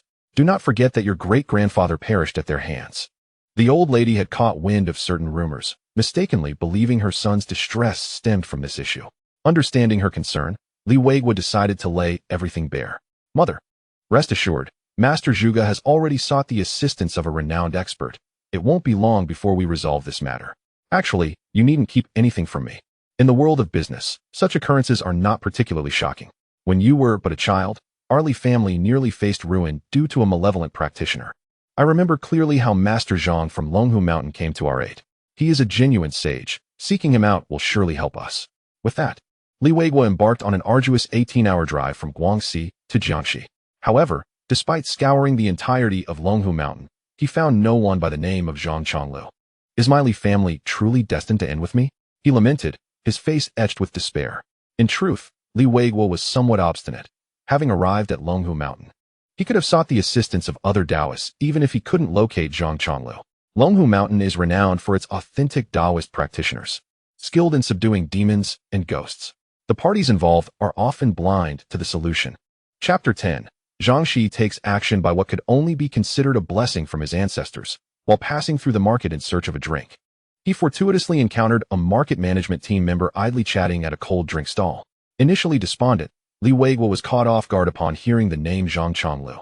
Hey, do you think that fortune teller, old Zhang, is really that remarkable? What's his name again? Yes, Zhang Chonglu. At that moment, Li Weiguo felt as though he had grasped a lifeline, seizing the speaker's arm and startling him. Upon learning that Zhang Chonglu had a stall in the market, he felt elated, bounding eagerly towards the location indicated by the team member. Upon arrival, he found Zhang Shiyi. After explaining his purpose, Zhang Shiyi was left in a quandary. Truth be told, he was curious to witness the event. Although he had followed his master for 3 years and heard numerous tales of demons and ghosts, he had never encountered one firsthand. The dilemma lay in what he could actually accomplish. While he had memorized Chimen Bagua perfectly, he was unable to execute any of its techniques. Wouldn't venturing forth merely invite death? It was said that even Master Zhuge Kong, of the Zhuge sect, had narrowly escaped with his life, and Master Lu Tianming had met an untimely and mysterious end. Relying on himself seemed akin to inviting disaster. Though hunger was unpleasant, he wouldn't starve immediately. It was perhaps better to avoid unnecessary trouble. Sir, he suggested, how about waiting until my master emerges from his retreat? I can have him seek you out then. This response felt rather dismissive. Little master, I implore you, have mercy and save our Li family. Upon hearing this, Li Weiguo knelt down, refusing to rise. This sudden display drew a crowd, whispering and pointing. Zhang Shiyi recognized the gravity of the situation. Should he refuse to help now, it would surely tarnish his reputation, making future business endeavors even more difficult. Very well, if I am to perish, I must choose between starving or facing my fears. I may not wield powerful spells, but I have learned some skills, such as the shadowless hand and ghostly footsteps from my nameless senior brother. If I cannot fight, I should at least be able to escape. Sir, please rise. Exorcising demons is our duty as practitioners. I cannot shirk this responsibility. Ladies and gentlemen, I, Zhang Shiyi of Longhu, shall venture forth to vanquish evil. If any of you wish to inquire about your fortunes, return to me later. Now, disperse. The crowd was captivated, as if they had come seeking his services. This only served to bolster Li Weigua's confidence in the young man. Unbeknownst to them, many were merely there to witness the spectacle. Sir, let me prepare and gather some tools, Zhang Shiyi said, bending down to organize his belongings. However, he possessed little in the way of actual tools, aside from a bright yellow cloth, a few bamboo divination sticks, and 3 brass weights, alongside a deceptive compass that had likely never been used. Sir, as you can see, I hurried out this morning without any funds. I may need to impose on you along the way. Though his words were pleasant, he had no money at all. The fact that the young master is willing to assist is already a blessing for our Li family. How could we allow you to bear any expenses? Shall we depart? Climbing into Li Weigua's Maybach, Zhang Shiyi felt as if he had stepped into a different world, marveling at the luxury he had never experienced. During the journey, Zhang Shiyi inquired in detail about the events that had transpired, striving to understand the situation thoroughly. Upon learning that the malevolent force was, in fact, the spirits of Japanese invaders, he felt reassured in his decision. Though he had not lived through those dire times, he had absorbed enough from books and television to know that the Japanese forces had wrought havoc upon China, instilling a deep-seated animosity. Damn it, they have gone too far. Rest assured, sir, this time, I will ensure they cannot even remain as ghosts. Though he spoke with conviction, a sense of uncertainty lingered in Zhang Shiyi's heart. Li Weigua, eager to return, made the journey back to Nanning, Guangxi, in a mere 16 hours.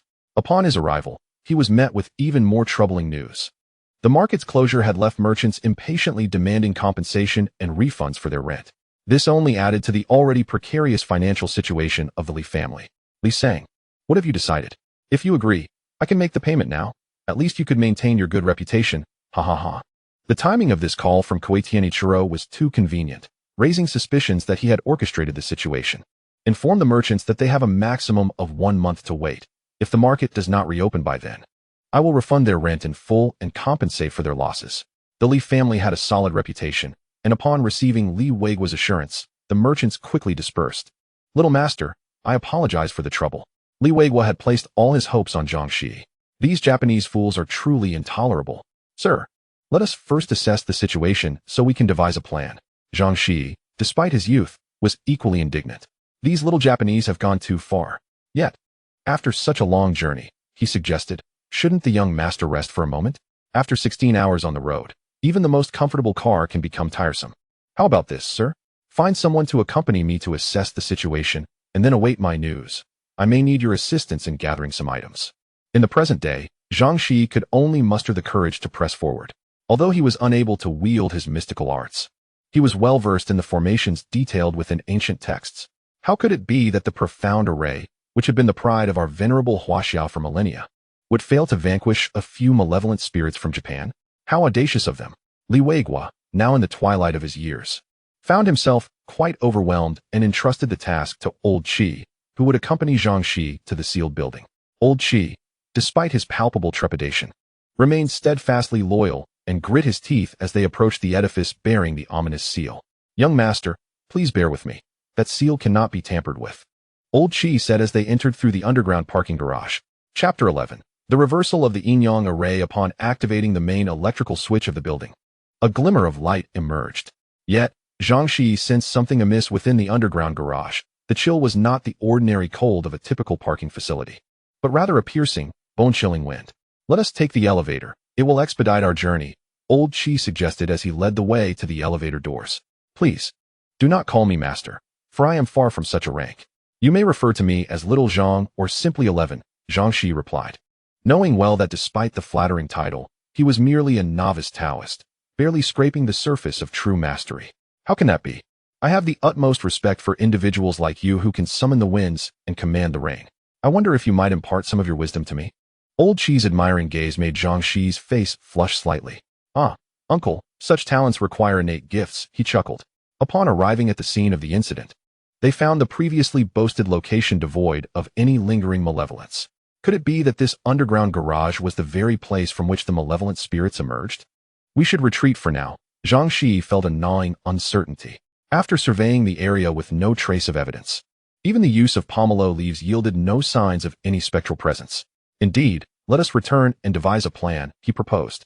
As they passed through the parking garage once more, Zhang Shiyi lingered, noting the oppressive aura that still permeated the air. Uncle, has this parking garage always felt this way? He inquired, though old Qi misconstrued his question, believing him to refer to the neglected vehicles scattered about, cloaked in dust. Strangely, since this shopping center opened last year, these vehicles have accumulated here without any sign of movement. Even the wealthiest cannot afford such waste. Old Qi lamented. Are you suggesting that these cars have remained untouched since they were parked here? Zhang Shiyi probed further. Indeed, they are quite valuable, and no one dares to disturb them. Initially, they were covered, but fearing that the owners might return and find them concealed, the covers were removed, Old Qi explained. Lead me to them, Zhang Shiyi insisted. Old Qi, puzzled by the young master's sudden interest, acquiesced as they approached the vehicles. Zhang Shiyi pressed his forehead against the glass, attempting to peer inside. But the luxury cars were shrouded with privacy films, obscuring the interior. However, his compass, previously inert, began to react faintly. Step back. Zhang Shiyi swung his fist and struck the window of the car that elicited the strongest response from the compass. The glass shattered with a sharp crack. Oh dear. This is not advisable, Old Qi exclaimed, but it was too late to intervene. Zhang Shiyi flung open the door and began to rummage through the interior, soon discovering an unexpected round object nestled in the rear seat. Goodness! He gasped as he unearthed the skull, its eye sockets exuding an eerie, dark mist. Indeed, Zhang Shiyi declared, holding the skull aloft as Old Qi collapsed in shock. Have these individuals perished within these vehicles? Enough chatter. Quickly summon assistance. If my intuition serves me right, each of these cars harbors a corpse, Zhang Shiyi asserted, his suspicions confirmed. Yet, before he could summon help, a sudden, sharp pain shot through his finger. The skull had clamped down on his middle finger. By the heavens! It bites! He cried, desperately shaking his arm to free himself from the relentless grip of the skull, which clung on like a tenacious barnacle. Meanwhile, the surrounding vehicles began to emanate a dense, malevolent energy. Uncle, stop making calls and flee, Zhang Shiyi urged, sensing the imminent danger. With a swift motion, he struck the skull's cranium with all his might. Ouch! He exclaimed in disbelief. Despite his strength sufficient to shatter glass, the skull remained unscathed, inflicting pain that coursed through his finger. In that moment, the skull opened its mouth and let out a harrowing wail, followed by a plume of white smoke that rapidly dissipated, leaving behind nothing but the hollowed remains. Having freed himself from the skull, Zhang Shiyi wasted no time in fleeing, swiftly outpacing Old Qi. The agility of his escape was remarkable, proving to be the best course of action. Panting and breathless, they finally emerged from the underground garage, bathed in sunlight, feeling a wave of relief wash over them. Looking back, Zhang Shiyi caught sight of shadowy figures clad in tattered, mud-colored military uniforms lurking in the darkness. The haunting of the shopping center was no mere coincidence. The Japanese individual named Kiteda had orchestrated this malevolent scheme from the outset. Zhang Shiyi grimaced as he felt the pain in his finger, discovering a gaping wound where the skull had bitten him. Thank goodness his bones were sturdy, otherwise he might have succumbed to a fate akin to that of Hong Qigong, the nine-fingered beggar. Goodness, do I need a rabies vaccine? He pondered. Young master, those are the very soldiers, Old Qi exclaimed, pointing at the malevolent figures hiding in the shadows, drawing the attention of passers-by who began to gather in curiosity. Uncle Qi, let us discuss this later. Zhang Shiyi understood the importance of keeping this matter under wraps. Even if they managed to eliminate the spirits, the ensuing panic could wreak havoc on society. Hastily, he pulled Old Qi towards the Li family estate. Young master, what has transpired? You seem injured. Li Weiguo, wearing his nightclothes, rushed to meet them upon hearing of Zhang Shiyi's return, his eyes drawn to the bandage on the young man's hand. Nothing to worry about, just a minor dog bite. By the way, Uncle Qi, do you have the surveillance footage from the underground parking garage? Zhang Shiyi mused, feeling something was amiss. Yes, I shall retrieve it at once. After Old Qi hurriedly returned, breathless and clutching a portable hard drive, Li Weiguo ushered them into his study. Once the computer was connected, Zhang Shiyi scrutinized the positions of each vehicle meticulously. The two instruments give rise to the four symbols. The universe shifts and transforms. Northeast represents Zhen, while southwest symbolizes Kuan. No, this is all reversed. This is a reversal of the yin-yang array. Zhang Shiyi finally grasped the gravity of the situation. The vehicles stationed in the underground garage were part of a calculated scheme, each one occupying a position within the bagua, yet all inverted. Chapter 12. Summoning reinforcements. As for why there were not merely 8 vehicles, but rather a dozen, the explanation is quite straightforward. The remainder must be intended to obscure visibility. This seemingly chaotic arrangement would be imperceptible to anyone other than Zhang Shiyi, who possesses an intimate familiarity with the 8 trigrams of Chiman. Uncle Li, this is not a malevolent spirit at play. Someone is undoubtedly trying to harm you. If my conjecture is accurate, it must be an evil practitioner. The positions of the 8 vehicles are precisely in the center of the parking lot, directly beneath the mall's grand atrium. An evil practitioner? I understand now. It must be that Wu Liang. Wu Liang. The name is indeed fitting. Wu Liang, without morals. Wu Liang is the very malevolent practitioner that the young master spoke of. The one who once sought to harm our Li family and was driven off by your master, Zhang Chonglu. Who would have thought he has returned? Now allied with the Japanese. Ha ha ha. It appears that fate has a hand in this. It was Zhang Tianshi who saved my Li family back then. And now it is the young master who has come to our aid.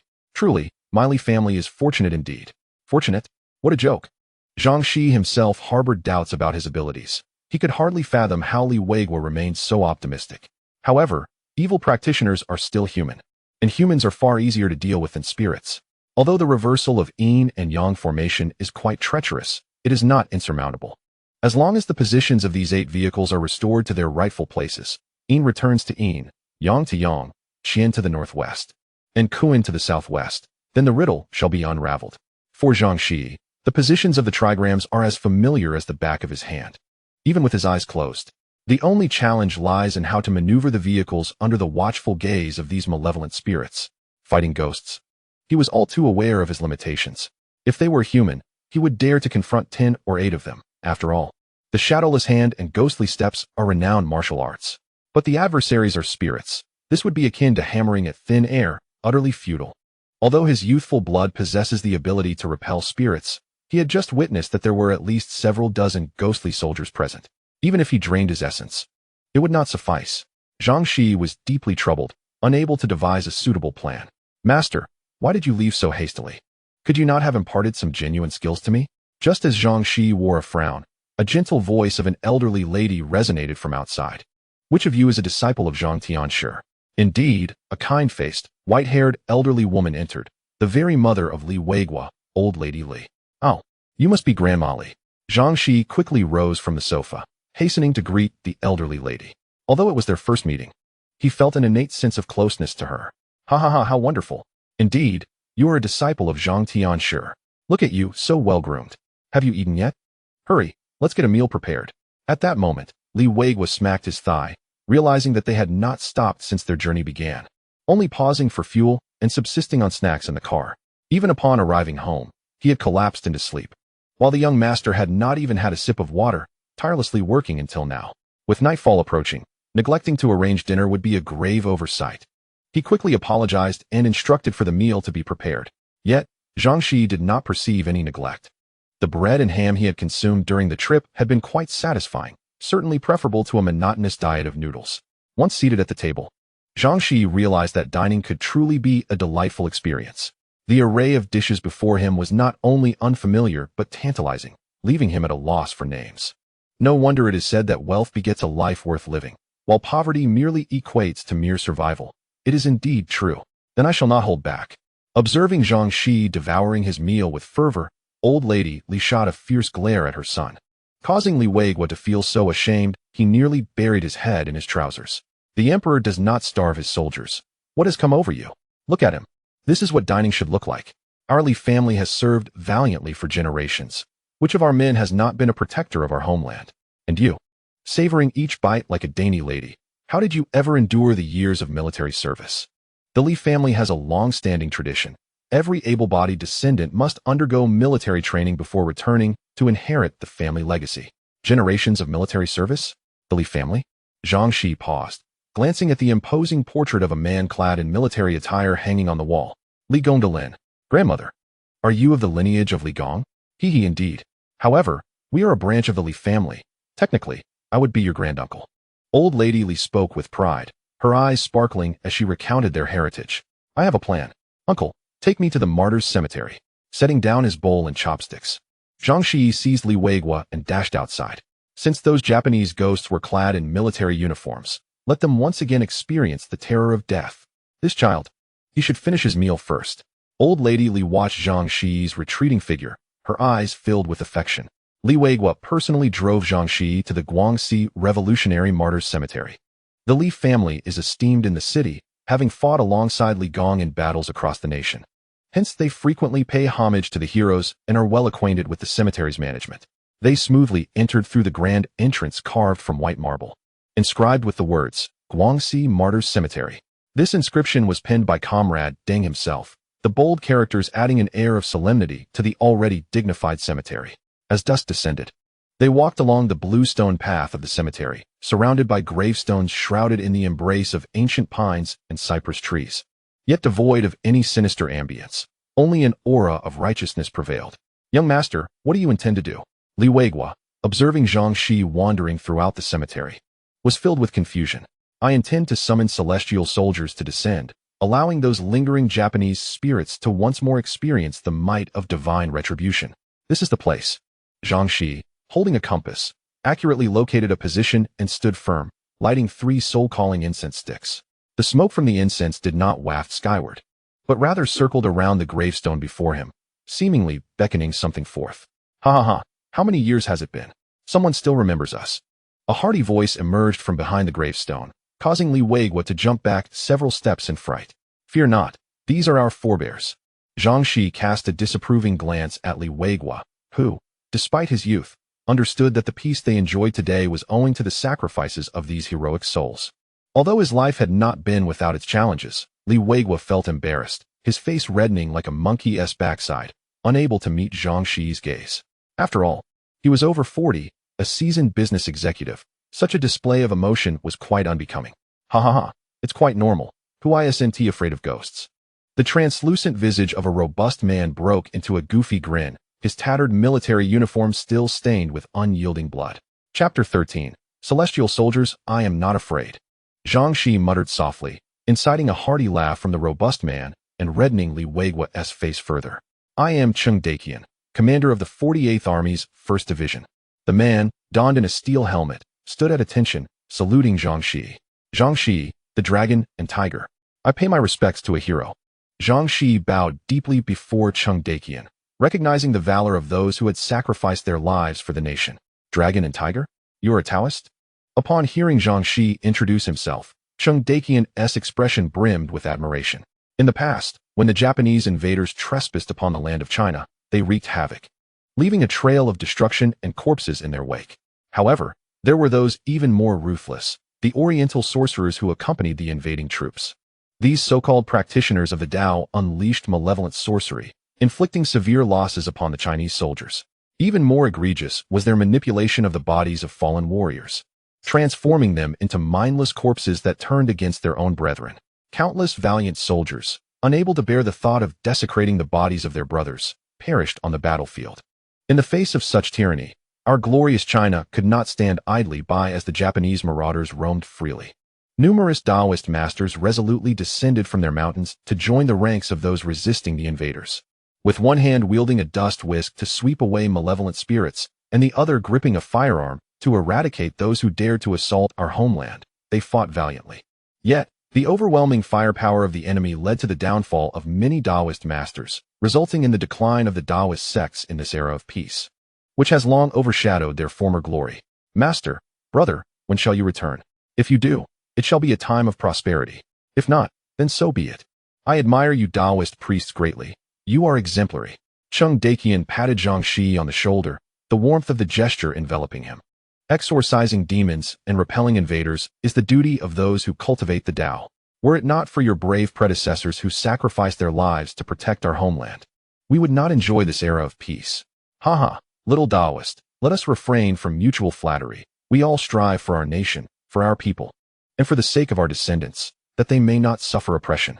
Yet now, there are phantoms, indeed, malevolent spirits tormenting us. I beseech you, Captain Cheng, lend us your aid. What has transpired? Zhang Shiyi exaggeratedly recounted the tale of the Japanese spirits invading the building to Cheng Daqian, nearly inciting the spirit to fury. By the ancestors, how dare these little devils return? Little Lu, little Lu. Before Zhang Daqian could finish his sentence, a young soldier, not much older than Zhang Shiyi, appeared at his side. Captain Zhang, didn't little Lu just reincarnate recently? Have you forgotten? Haha, I truly am growing forgetful. How could I have overlooked that? Not long ago, a pregnant mother visited the martyrs' cemetery, her swollen figure meticulously cleaning the gravestones of the fallen heroes while murmuring, now that the mountains and rivers are at peace. Who among you wishes to return home with me to witness the era you have safeguarded? Little Lu was the youngest bugler in the 3rd Regiment, cherished by all as a younger brother. He was but 15 when he fell. Captain, she resembles my mother. Little Lu's mother had perished under enemy bombardment, sacrificing herself to protect him. Since then, he had misreported his age to enlist, vowing to avenge his mother and all the mothers slain by enemy fire. Zhang Daqian immediately recognized the frail, yet resolute child, bringing him into the 3rd Regiment and assigning him to his side. Alas, they all ultimately met their demise. Haha. This lad is fortunate, though he missed such a grand opportunity. Sanzi, sound the assembly call. We have a chance to strike back at the little devils. With the resounding call, countless heroic spirits emerged from their graves, tattered and gaunt, yet spirited and brimming with martial ferocity. 3rd Regiment, assemble. At Captain Cheng's command, hundreds of heroic spirits swiftly formed an orderly line. Curse it, having chased away the living Japanese, they now return as ghosts to torment us. What shall we do? Kill, kill, kill. The atmosphere of impending slaughter soared to the heavens, sending the moon scurrying behind the clouds. Little Taoist, speak. Where are these little devils? Old Cheng will ensure they cannot even become ghosts. As Zhang Shiyi's excitement reached a fever pitch, numerous heroic spirits emerged from the nearby woods. Old Cheng, what are you shouting about in the dead of night? Judging by their attire, these two are the legendary wolf soldiers. Old Li, this is no concern of yours. Return to your slumber. It seems Captain Cheng intends to exclude others from this venture. Ha! Zhang Daqian, I heard you. If you think to exclude me from this ghost-busting affair, you are sorely mistaken. Little Taoist, I am Li Dagua, commander of the 173rd Division of the 84th Army, here to request participation in this extermination mission. Hee, I participated in the Battle of Zazhuang. You must have heard of our 173rd Division. Upon seeing Li Dagua's beaming face, Zhang Shiyi was moved to tears. During the Battle of Zazhuang, the 84th Army faced an enemy vastly superior in equipment and numbers, fighting fiercely until they ran out of ammunition, resorting to hand-to-hand combat. The 173rd Division fought valiantly, with even cooks charging the enemy lines wielding kitchen knives, ultimately resulting in the entire division's tragic sacrifice, with none surviving. Damn, Old Li, are you really trying to compare merits with me? Do you think our 48th Division is just loafing around? Just as it seemed these two factions might come to blows, Zhang Shiyi quickly intervened. Gentlemen, I truly do not know precisely how many ghostly foes we face, but wouldn't it be better to outnumber them? Let them witness the might of the People's Ocean. After years of enduring the war against Japan, we have always fought with fewer against more. Today, let us relish a turn of fortune. Tian Fugue, bring out my Italian cannon.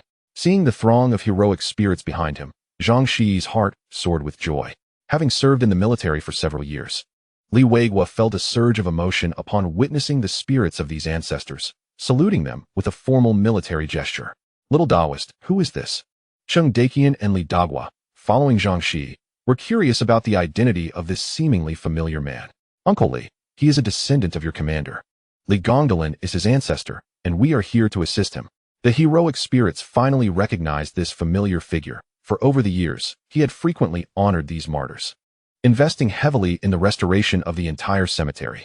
Ah, so he is the commander's descendant. General Li is our most revered commander. We shall surely assist him. Chapter 14. Reversing Yin and Yang. The gates of the underworld swing open. Uncle Li, I require your assistance in finding 8 drivers with strong Yang energy, unafraid of ghosts and spirits. When the time comes for battle, they must reposition the vehicles that have reversed the Yin and Yang according to the 8 trigrams. With the support of the heroic spirits, Zhang Shiyi felt a surge of confidence, yet he remained prudent. After all, the reversal of the yin-yang formation was no trivial matter. Who could predict what ghastly entities might emerge? To dismantle this formation, it must be restored to its rightful alignment, and the grand array shall naturally collapse without further assault. As the hour approached midnight, time was of the essence. Zhang Shiyi instructed Li Weigua to prepare and gather personnel, while he led the throng of heroic spirits to the entrance of the building's parking garage. Uncle Cheng, Uncle Li, this is the very place where those ghostly soldiers are stationed. Zhang Shiyi pointed toward the darkened garage entrance. Today was unlike yesterday. Their resolve was truly steadfast. Haha. Little Taoist, while you excel at exorcising demons and banishing evil, when it comes to battle, old Cheng has yet to meet his match. 3rd Regiment, ready your bayonets. Today we shall let the devils know why the flowers bloom so red. Charge with me. Captain Cheng Dakian brandished a large blade, leading the charge at the forefront of the ranks. The scene was truly magnificent. That old Cheng, Li Dagua, also led his troops from another entrance into the fray. Observing the charging spirits, Zhang Shiyi felt a rush of adrenaline, following closely behind, howling like a banshee to bolster their morale. Upon entering the garage, the 3rd Regiment had already engaged in fierce combat with the enemy soldiers. Cheng Dakian took the lead, embodying the ferocity of a wild tiger. Haha. After half a lifetime of battle, this is the most exhilarating fight I've ever had. Kill the hundreds of men in the 3rd Regiment. Seasoned warriors forged from the crucible of war found it effortless to deal with the mere dozens of enemy soldiers. By the time Li Dagua arrived with the 1st Regiment from another flank, the battle was nearing its conclusion. Damn it, old Cheng, you're not being fair. At that moment, Li Weigua charged in with a dozen burly security personnel. These descendants of fierce warriors, upon hearing that Li needed reinforcements, raised their hands without hesitation. Indifferent to life and death, ready to fight. Originally, only 8 were needed, but there were a full 18. Move the cars. Zhang Shiyi, taken aback by the unexpected ease of the situation, quickly directed the security personnel to reposition the vehicles and dismantle the inverted yin-yang formation. However, upon breaking the windows, they discovered the cars were completely locked, rendering them impossible to start. Fortunately, with so many young men, they shouted in unison and pushed the vehicles forward. Even Li, the big boss, joined in. Not good. Someone is sabotaging my formation. As the first car was shifted, Wu Liang, who was enjoying a massage in a 5-star hotel, sensed the disturbance. He pushed the beauty aside and began to calculate frantically. Damn it, someone has seen through my inverted yin-yang. It seems that the Taoists of Huaxia still possess some skill, but do you think it would be so simple? The beauty, pushed aside, wriggled her alluring form closer, eager for a larger tip, despite the ominous aura surrounding her client. Perfect, Wu Liang thought, a glint of cruelty appearing in his eyes. Suddenly, he seized her neck, disregarding her struggles, and choked her to death. Once she was lifeless, he retrieved a bone knife from a nearby bag and without hesitation plunged it into her heaving chest, extracting a still-beating heart. Great demon god, accept this offering from your servant and grant me your power. As he bellowed like a night owl, a 6-pointed star emerged from the blood-soaked ground. A pitch-black, bull-headed monster reached out and snatched the heart from Wu Liang's hands, devouring it in its gaping maw. Well done, wretched servant. I grant you some of my power for this meager offering. It laughed maniacally as a dark mist infused Wu Liang's forehead, and the bull-headed monster vanished within the 6-pointed star. Enough, my master. Wu Liang's eyes turned as dark as ink. A black aura enveloped him, and with a loud thud, he vanished from the room. This is the last one. The power of numbers was undeniable, and only one car remained to be repositioned. The enemy spirits guarding the vehicles were swiftly overpowered by Li Dagua's men, disappearing into the ether. Cheng Dakian, watching from the sidelines, ground his teeth in frustration. No wonder my ghost generals have faltered. It turns out you have summoned ghosts as well. Just as they prepared to move the final car, the malevolent figure of Wu Liang, cloaked in black mist, appeared behind them. Little celestial master, it's him, the evil practitioner following that Japanese man. Li Weigua recognized the grotesque figure immediately. Ha, Mr. Li is here too. How unfortunate. Since we cannot reach an agreement, I shall negotiate with orphans and widows. It may be easier. Inverted yin-yang, the gates of the underworld open.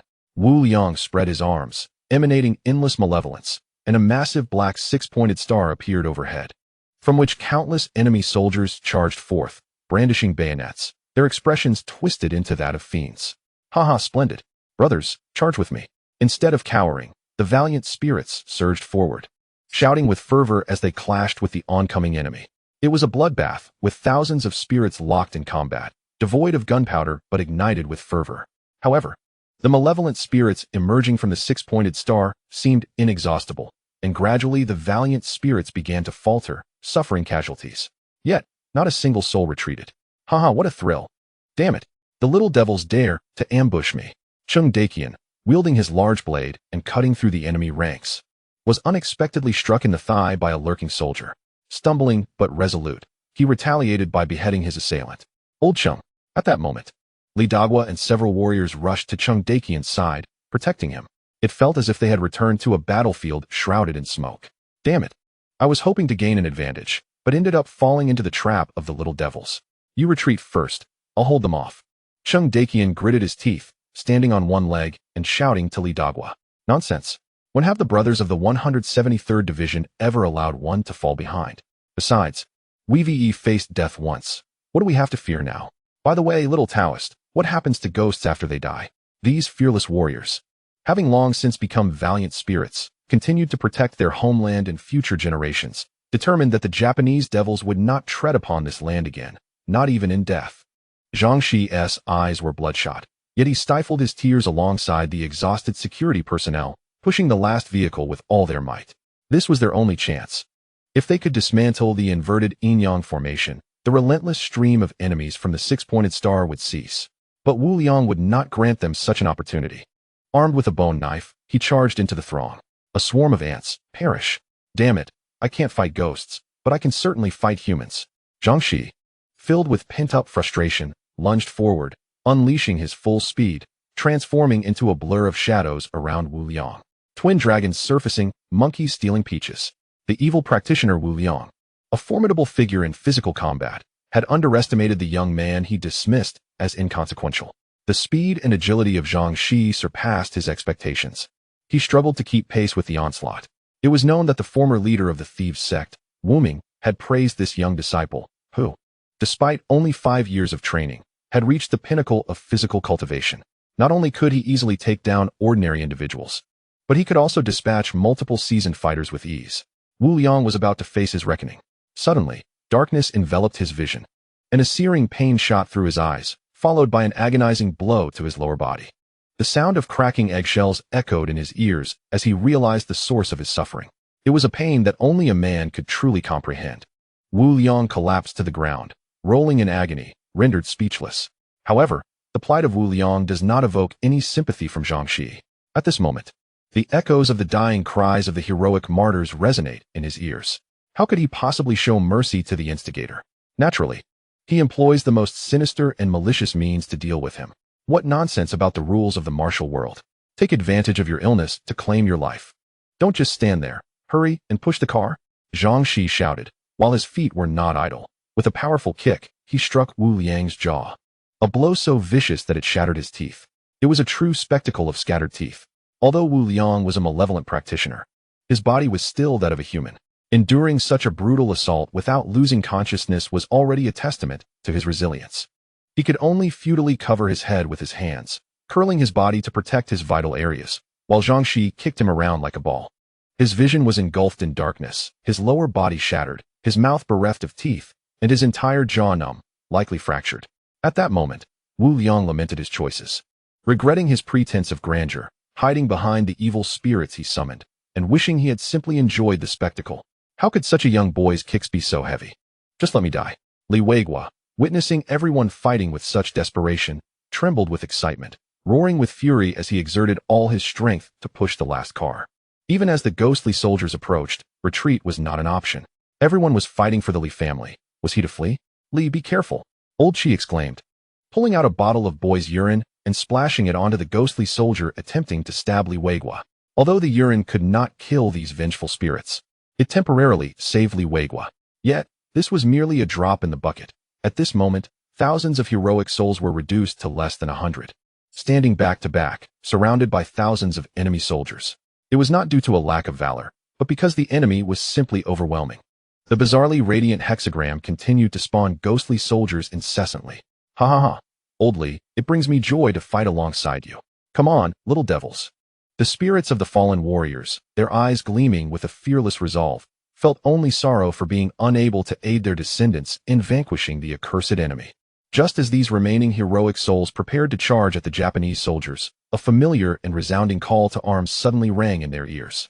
Upon hearing this horn, the enemy soldiers, with their grotesque faces, displayed a flicker of trepidation. The sound of the charge awakened their inner terror. Countless Chinese soldiers, clad in tattered uniforms and wielding rudimentary weapons, had launched wave after wave of fearless assaults against these so-called elite imperial troops under that very call. The deep-rooted fear gripped even the ghostly soldiers, as if they were plunged into an icy abyss. Ha ha ha, well played. I, Cheng Dakian, will take the lead. Cheng Dakian believed the rallying horn was sounded by his comrades behind him. He suddenly rose, brandishing his sword, charging forward with Li Weiguo and all his brothers behind him. Over 100 men emitted the might of 1,000 troops, shouting kill. Just then, countless heroic souls surged from the underground garage, guarding their brothers with unparalleled bravery. In an instant, the tide of battle shifted. Thousands of enemy soldiers were slain, their cries echoing as they transformed into wisps of black smoke, dissipating into the air. All right, little priest. At that moment, Li Weiguo and his companions finally returned the last vehicle to its original position. The balance of yin and yang was restored. Good. Zhang Shiyi delivered a powerful kick to Wu Yang's head, knocking him unconscious. Li, Nan, Kan, Bei, Zhen, Dong, Dui, Shi. The heavens and earth, yin and yang. And the 5 elements returned to their rightful places. Break for me. Zhang Shiyi bit his tongue, sending forth a stream of blood that struck the floating hexagram. And with a sound like shattering glass, the hexagram vanished into thin air. All the ghostly soldiers let out a wail, transforming into wisps of black smoke that completely dissipated. Chapter 16. Viciously beating the Japanese commander. Li Dagua finally recognized the general leading the charge of countless heroic souls. It was none other than their 173 RD Division's commander. Zhong Tianren. You rascal, why didn't you call me for such a significant matter? Even in death, you still hog all the glory. The formidable general delivered a resounding slap to Li Dagua's head. Yet, Li Dagua smiled foolishly, tears streaming down his resolute face as he suddenly embraced Zhong Tianren. 2 brothers who had once fought side by side. Commander, I miss you so much. I'm so sorry. It's all my fault that those heroic souls have perished once more. Others may not understand what happens to souls after death, or what they become in the afterlife. Here, only Zhang Shiyi knew, for the Taoist text Yin Ming Lu recorded that upon death, one transforms into a ghost, and upon the ghost's death, it becomes a Ling. Ghosts have the chance to reincarnate, while Ling must remain in a realm known as Lingming Yu Jing, forever deprived of rebirth. However, Ling is far more powerful than a ghost, even capable of consuming them. Ha ha, isn't that perfect? If those Japanese spirits dare to come again, I shall let my brothers who have become Ling devour them. Rest assured, little priest, my brothers, regardless of what they become, will forever protect this land. Cheng Tuanzhang's voice grew somber. Although he spoke thus, the pain of losing brothers twice was a burden only he bore. All right, let us head back. Remember to bring us some fine cigarettes and liquor during the festivals. As they watched the soldiers depart, arms around each other, waving farewell, tears welled in everyone's eyes. As for the ghostly spirits of the fallen Japanese soldiers, they would not become Ling, for they were summoned by the malevolent Wu Yang and, upon death, turned to nothingness. What should we do with this guy? Everyone gazed at the malevolent Wu Liang sprawled on the ground like a giant shrimp, caught in a dilemma. To kill him would be to end a life. And murder is a crime. Yet, releasing him would dishonor the fallen heroes and the valiant Lu Tianming, who wielded 2 kitchen knives. Why not hand him over to the police? Old Qi suggested, only to be quickly dismissed. How do we explain this to the police? Just say this person summoned the souls of long-dead war criminals to harm our people? Who would believe that? You all head back first. This disgrace to our Taoist sect is naturally my responsibility to deal with. Zhang Shiyi's mood was far from pleasant. This culprit had stirred up so much trouble. Were it not for him, those valiant souls would not have once again sacrificed themselves, becoming Ling destined to fall into the abyss. This scoundrel must die. But, little priest, Li Weiguo began to speak, only to be interrupted by Zhang Shiyi. Uncle Li, rest assured, I will leave no worries behind for you. Remember to honor those heroic souls with fine cigarettes and liquor. You all may leave for now. At this moment, Zhang Shiyi appeared far more formidable than a mere 16-year-old boy. His somewhat youthful frame exuded an immense presence. Take care. Li Weiguo had witnessed Zhang Shiyi's prowess firsthand. Knowing this young priest possessed genuine skill, this physical exorcism method was far more pragmatic than the mystical imaginings one might conjure. After the crowd dispersed, Zhang Shiyi fixed his gaze upon the empty air beside him, a sycophantic smile unexpectedly gracing his face. Heh, ninth senior brother, this matter requires your intervention. When Zhang Shiyi exited the underground garage, Wu Liang had vanished entirely, not dead, but completely erased. Whoever the ghost king of Luofeng Mountain sought to take could not be protected even by the mightiest of deities. Concerned, Li Weiguo dispatched personnel to meticulously inspect the underground garage once more, discovering it immaculate, devoid of any discrepancies. Of course, he dared not disclose this to Zhang Shiyi, as it would imply a lack of trust in him. Despite having endured an entire night without sleep, Zhang Shiyi remained invigorated. Although he lacked any supernatural skills, he was a peak physical cultivator. One night without slumber, or even 10 days, would not hinder him from traversing mountains and seas. However, he was indeed quite hungry. After indulging in a hearty meal, he vanished once more. Upon his return to the Li residence, he bore a large bag filled with fresh herbs. "Uncle Chi, take me to the hospital. Let us not forget that several security guards lie injured there, pierced by the malevolent spirits." The hospital could hardly ascertain their conditions, only offering medication to alleviate their suffering. This is Suyang grass, known to treat injuries. Crush the grass and apply it to the wounds to draw out the malevolent poison. When the Suyang grass turns black, replace it with fresh herbs until the medicinal plants cease to discolor, at which point the poison will be entirely expelled, and within a couple of days, they shall be revitalized. This knowledge did not stem from Zhang Shiyi's vast intellect, but rather from his 9th senior brother's teachings. Otherwise, he would have tended to the guards' wounds on the first day, sparing them additional days of anguish. Consequently, old Qi was left in profound admiration of Zhang Shiyi, insisting on becoming his disciple. "Stop joking. Do you wish to lie beneath the grave as well?" This remark left old Qi utterly perplexed. How could one become a disciple and simultaneously contemplate a grave? Once the evil cultivators were dealt with, the Li family's connections swiftly facilitated the reopening of the building, restoring the marketplace to its former vibrancy. Meanwhile, the Japanese individual Kamita Ichiro, perhaps emboldened by foolishness, dared to confront Li Weiguo after Wu Yang's disappearance. This time, Li Weiguo was unyielding, instructing the security to expel him without hesitation. Fuming, Kamita Ichiro, on his way back, felt parched and randomly entered a fast food establishment. As he stepped inside, a student unintentionally stepped on his foot. Infuriated, Kamita seized the student by the collar. "How dare you? Blind Chinese pig, tread on my shoes. Do you comprehend the value of these shoes? They are crafted in Japan, and you couldn't compensate for their worth even if you sold yourself." As he confronted the timid student, his twisted sense of honor compelled him to demand that the youth clean his shoes or face utter ruin. This tirade incensed the surrounding patrons, who rose to their feet and approached. Suddenly, someone exclaimed, "The Japanese are attacking." This cry ignited a frenzy within the fast food joint, as patrons surged forward to deliver a thorough beating to Kamita Ichiro. Of course, the 2 bodyguards accompanying Kamita were not to be trifled with. Ordinary individuals could hardly approach them. However, just as they prepared to retaliate, darkness enveloped their vision, followed by excruciating pain in their midsections. They collapsed to the ground, stripped of their ability to resist, and soon found themselves experiencing the might of an indignant populace. The fast food restaurant owner was astute, promptly activating the security shutters. Thinking to escape? Not a chance. It was only upon the arrival of well-meaning individuals who called the police that the doors were reluctantly opened, allowing officers to enter. Upon discovering that 3 Japanese individuals had been assaulted, the righteous officers exited, establishing a perimeter to disperse the onlookers and granting the assailants an hour to exhaust themselves before escorting the nearly unrecognizable trio away. Ultimately, it was revealed that Kamita Ichiro was found guilty of tax evasion, disturbing the peace, and unlawfully appropriating the assets of domestic merchants. The harshest charge leveled against him was espionage, alleging that he intended to steal state secrets. One could only wonder what state secrets could possibly be concealed within a fast food restaurant. Perhaps the recipe for potato rice bowls? Not only did he suffer this beating in vain, but he also had all his assets confiscated and was sentenced to prison. Upon his release, he would be deported, never to set foot on Chinese soil again.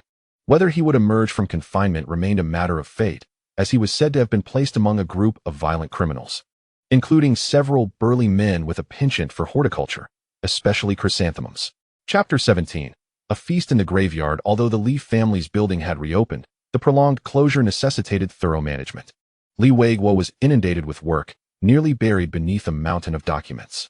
With matters resolved, Zhang Shiyi found little reason to linger. Thus, he first visited the martyrs' cemetery to pay his respects before proceeding to Li Weiguo's office to tender his resignation. "Uncle Li, unless there is something pressing, I shall be on my way. You know many are awaiting my assistance." "Oh dear, little celestial master, I've been utterly swamped these past few days and have neglected you. Why not stay a bit longer? Once I find some time, I shall personally see you off." Indeed, Li Weiguo was overwhelmed, nearly drowning in paperwork. "Haha, Uncle Li. No need for that. However, I left in a hurry and have no funds on me. Please buy me a train ticket, and I shall return on my own." His meaning was clear, yet Li Weigua feigned ignorance. In the end, he did purchase a ticket, though it was not for a train, but rather a plane. After old Qi escorted him to the airport, he loaded Zhang Shiyi with numerous local specialties, yet neglected to mention any compensation for his services. Zhang Shiyi felt awkward to ask directly and could only watch as old Qi drove away. Goodness, are wealthy individuals always this stingy? A plane? Do they know how far the airport is from my home? I truly might as well take bus 11. Zhang Shiyi's grievances echoed in the first-class cabin as he lamented his situation. This was his first flight, and he was entirely unfamiliar with the distinctions between economy and first class, only noting the spaciousness and the attractive flight attendants, particularly one whose black stockings accentuated her shapely legs, often parading around in front of him, leaving Zhang Shiyi parched with desire. With over an hour remaining until their arrival at the airport, Zhang Shiyi opened the bag of snacks prepared for him for the journey, rummaging through the contents. Li Weigua had indeed been generous. The snacks were exquisitely packaged, each item appearing rather upscale. As he inspected each one, he suddenly discovered an envelope nestled at the bottom, which felt rather plump. Ah, I knew Uncle Li wouldn't be so stingy. Upon opening the envelope, he found it filled with crisp, new 100 yuan notes, summing to a staggering amount of 10,000. While not an exorbitant sum, it was astronomical for Zhang Shiyi, who had scarcely encountered 100 yuan notes in his lifetime, let alone such a substantial total, striking it rich. Yet there was more within. A red piece of paper accompanied a letter. Could this be the fabled savings book? Zhang Shiyi was not particularly astonished. The truth was he had never encountered a bank book before, given that he struggled even to secure a meal. The notion of saving money at a bank was far from his reality. Young Celestial Master, I am aware that practitioners like yourselves regard wealth with disdain, much like a ferocious beast.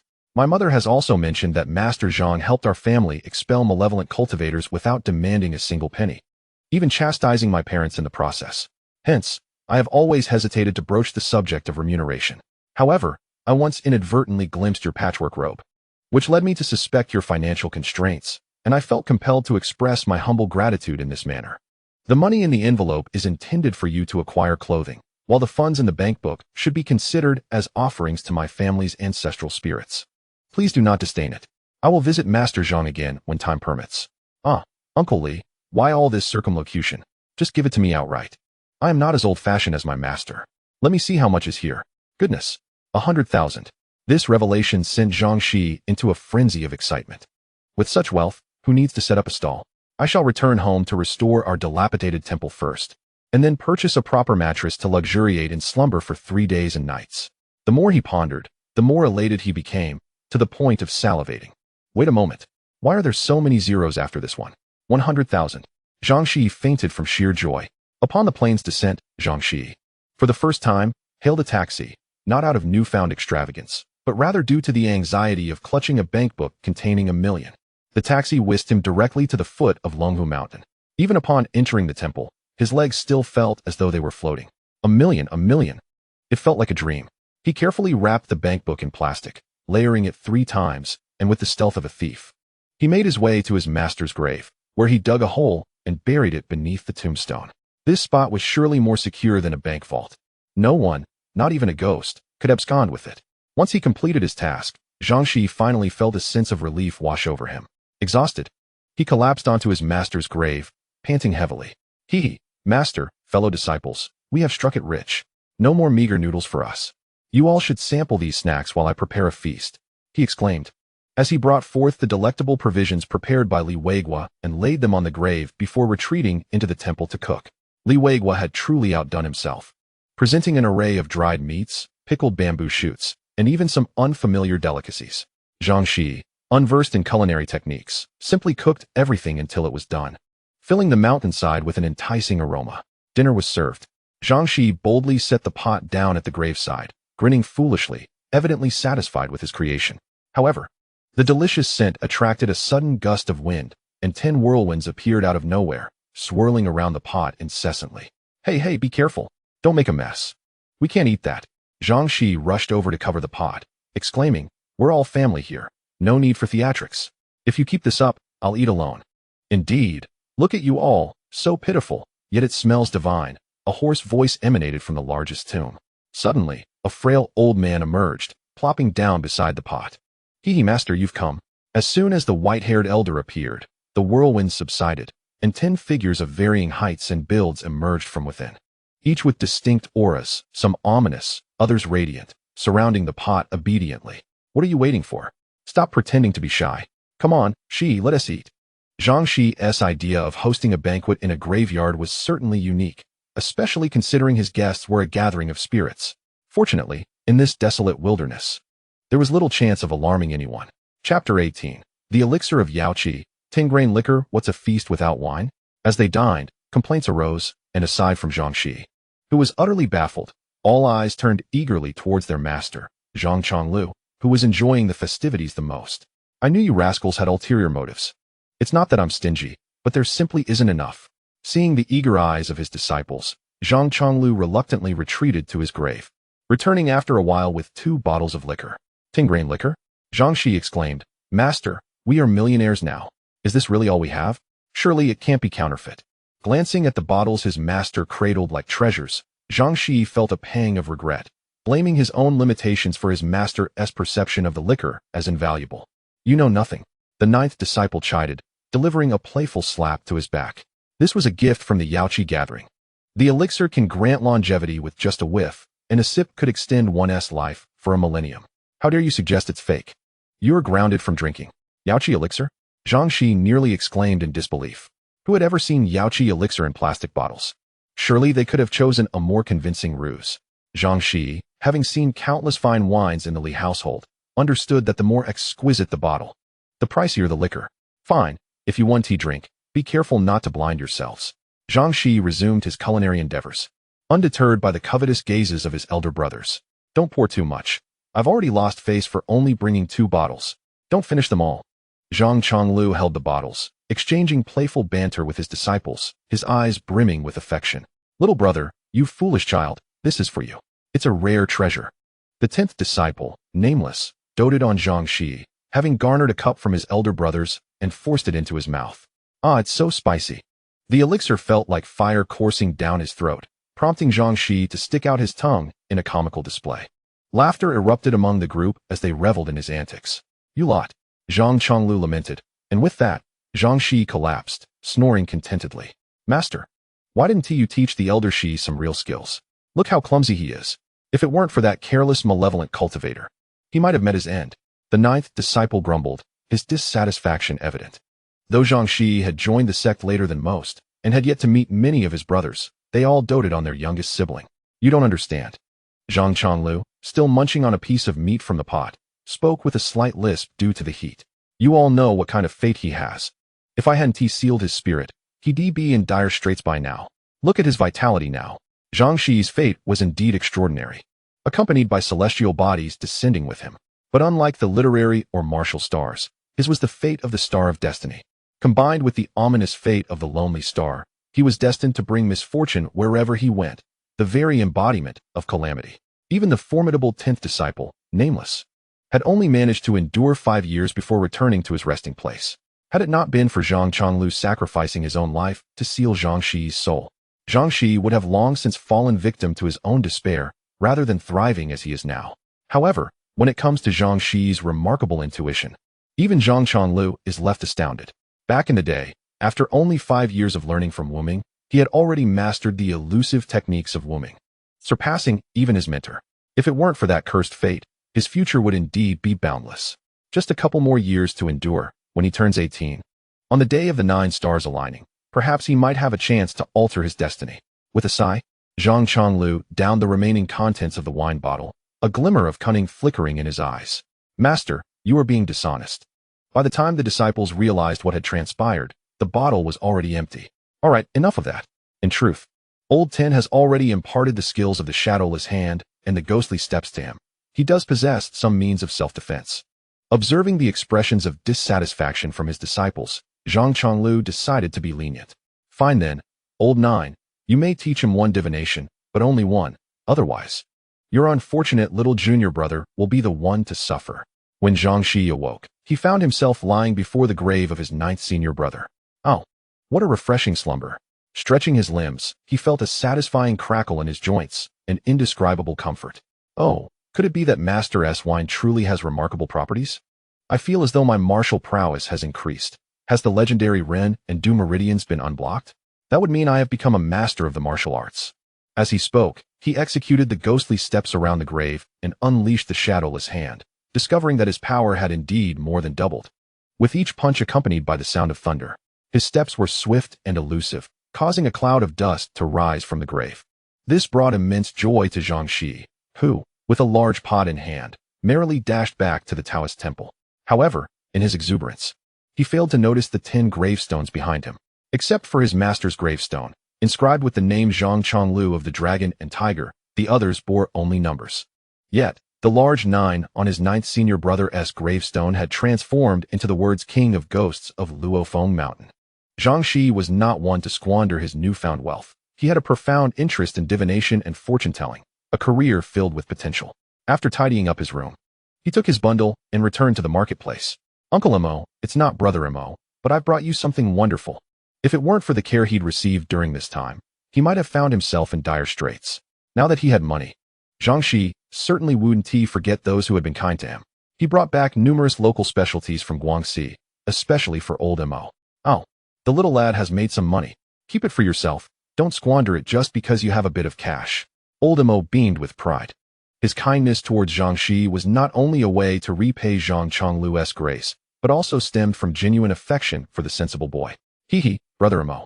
This is specially prepared for you. If you refuse, do I owe you money? Zhang Shiyi was no fool. He understood that even the stall fees had been covered by this uncle, or else such a prime location would have been lost long ago. Chapter 19, Divination. The grand opening, you rascal, then I shall accept it. You've shown filial piety. Holding the local specialties, old Mo felt a surge of joy. His child had graduated and moved to another province for work, recently purchasing a house. His wife was not at ease and had gone to supervise the renovation, caring for him in the process. The heart of a parent is a profound one. No matter how old you become, in the eyes of your parents, you will forever remain a child. Now, old Mo was all alone, having long regarded Shiyi as his own child. Hey Mo, you seem in good spirits today. The regular merchants greeted him warmly. Indeed, look here, all of this is a gift from that child Shiyi. He has truly made something of himself. Old Mo unabashedly boasted, as if Zhang Shiyi were his own son. Wow, this little Taoist is quite handsome. During the holiday, the number of tourists had increased. At this moment, Zhang Shiyi, busy organizing his stall, found himself surrounded by several vibrant young women, snapping photos. With his worn-out robe exchanged for a well-fitted tang suit and his hair styled in a traditional bun, Zhang Shiyi exuded an aura reminiscent of a celestial figure descended to the mortal realm. Standing at an impressive height of nearly 6 feet, though somewhat slender, he perfectly matched the contemporary aesthetic favored by young women. Ladies, are you inquiring about fortunes or romantic prospects? This was also why Zhang Shiyi was eager to return. Only during the holiday season did the influx of tourists boost his business. Pointing at the usual local patrons, he thought, who would bother to listen to his nonsensical predictions? Furthermore, he had never been particularly accurate. Handsome Taoist, why don't you predict my romantic fate? A lively girl with an oval face and a ponytail approached Zhang Shiyi, her bold gaze causing even this seasoned trickster to blush. Giggling, the little Taoist turned red. How about we exchange WeChat? Seeing the girls laughing together, Zhang Shiyi felt increasingly flustered. Were girls nowadays so forward? Ahem, my dear lady, do you prefer divination or drawing lots? Clearing his throat, he recited a few incantations to steady his nerves. Then I shall draw a lot. The girl leaned closer, reaching into Zhang Shiyi's lot bucket and pulling out a stick, which she presented to him. As she drew nearer, her unique fragrance disrupted the fragile calm he had managed to achieve. This was hardly surprising. After all, he was only 16, at the age of youthful innocence. Well, handsome Taoist, are we destined to meet? Aren't you too afraid to read it aloud? The girl playfully touched his hand, sending a jolt of electricity through him, nearly causing him to drop the bamboo stick. His flustered demeanor only elicited more laughter from the girls. When the golden breeze meets the jade dew, it surpasses countless encounters in the mortal realm. An auspicious lot. This was not mere rambling. If she was seeking romantic guidance, it meant this girl would soon encounter someone she admired. I knew it. I would surely meet my destined partner on this outing. Upon hearing Zhang Shiyi's interpretation, the girl cheered and jumped in delight, clutching the stick. Handsome Taoist, could this destined encounter be you? My name is Zhang Shiyi, and you? Giggling, this is quite forward. I prefer a more demure type. Zhang Shiyi chuckled awkwardly, scratching his head, a cute gesture that made the university girls laugh like a pack of wolves. All right. I won't tease you anymore, little brother.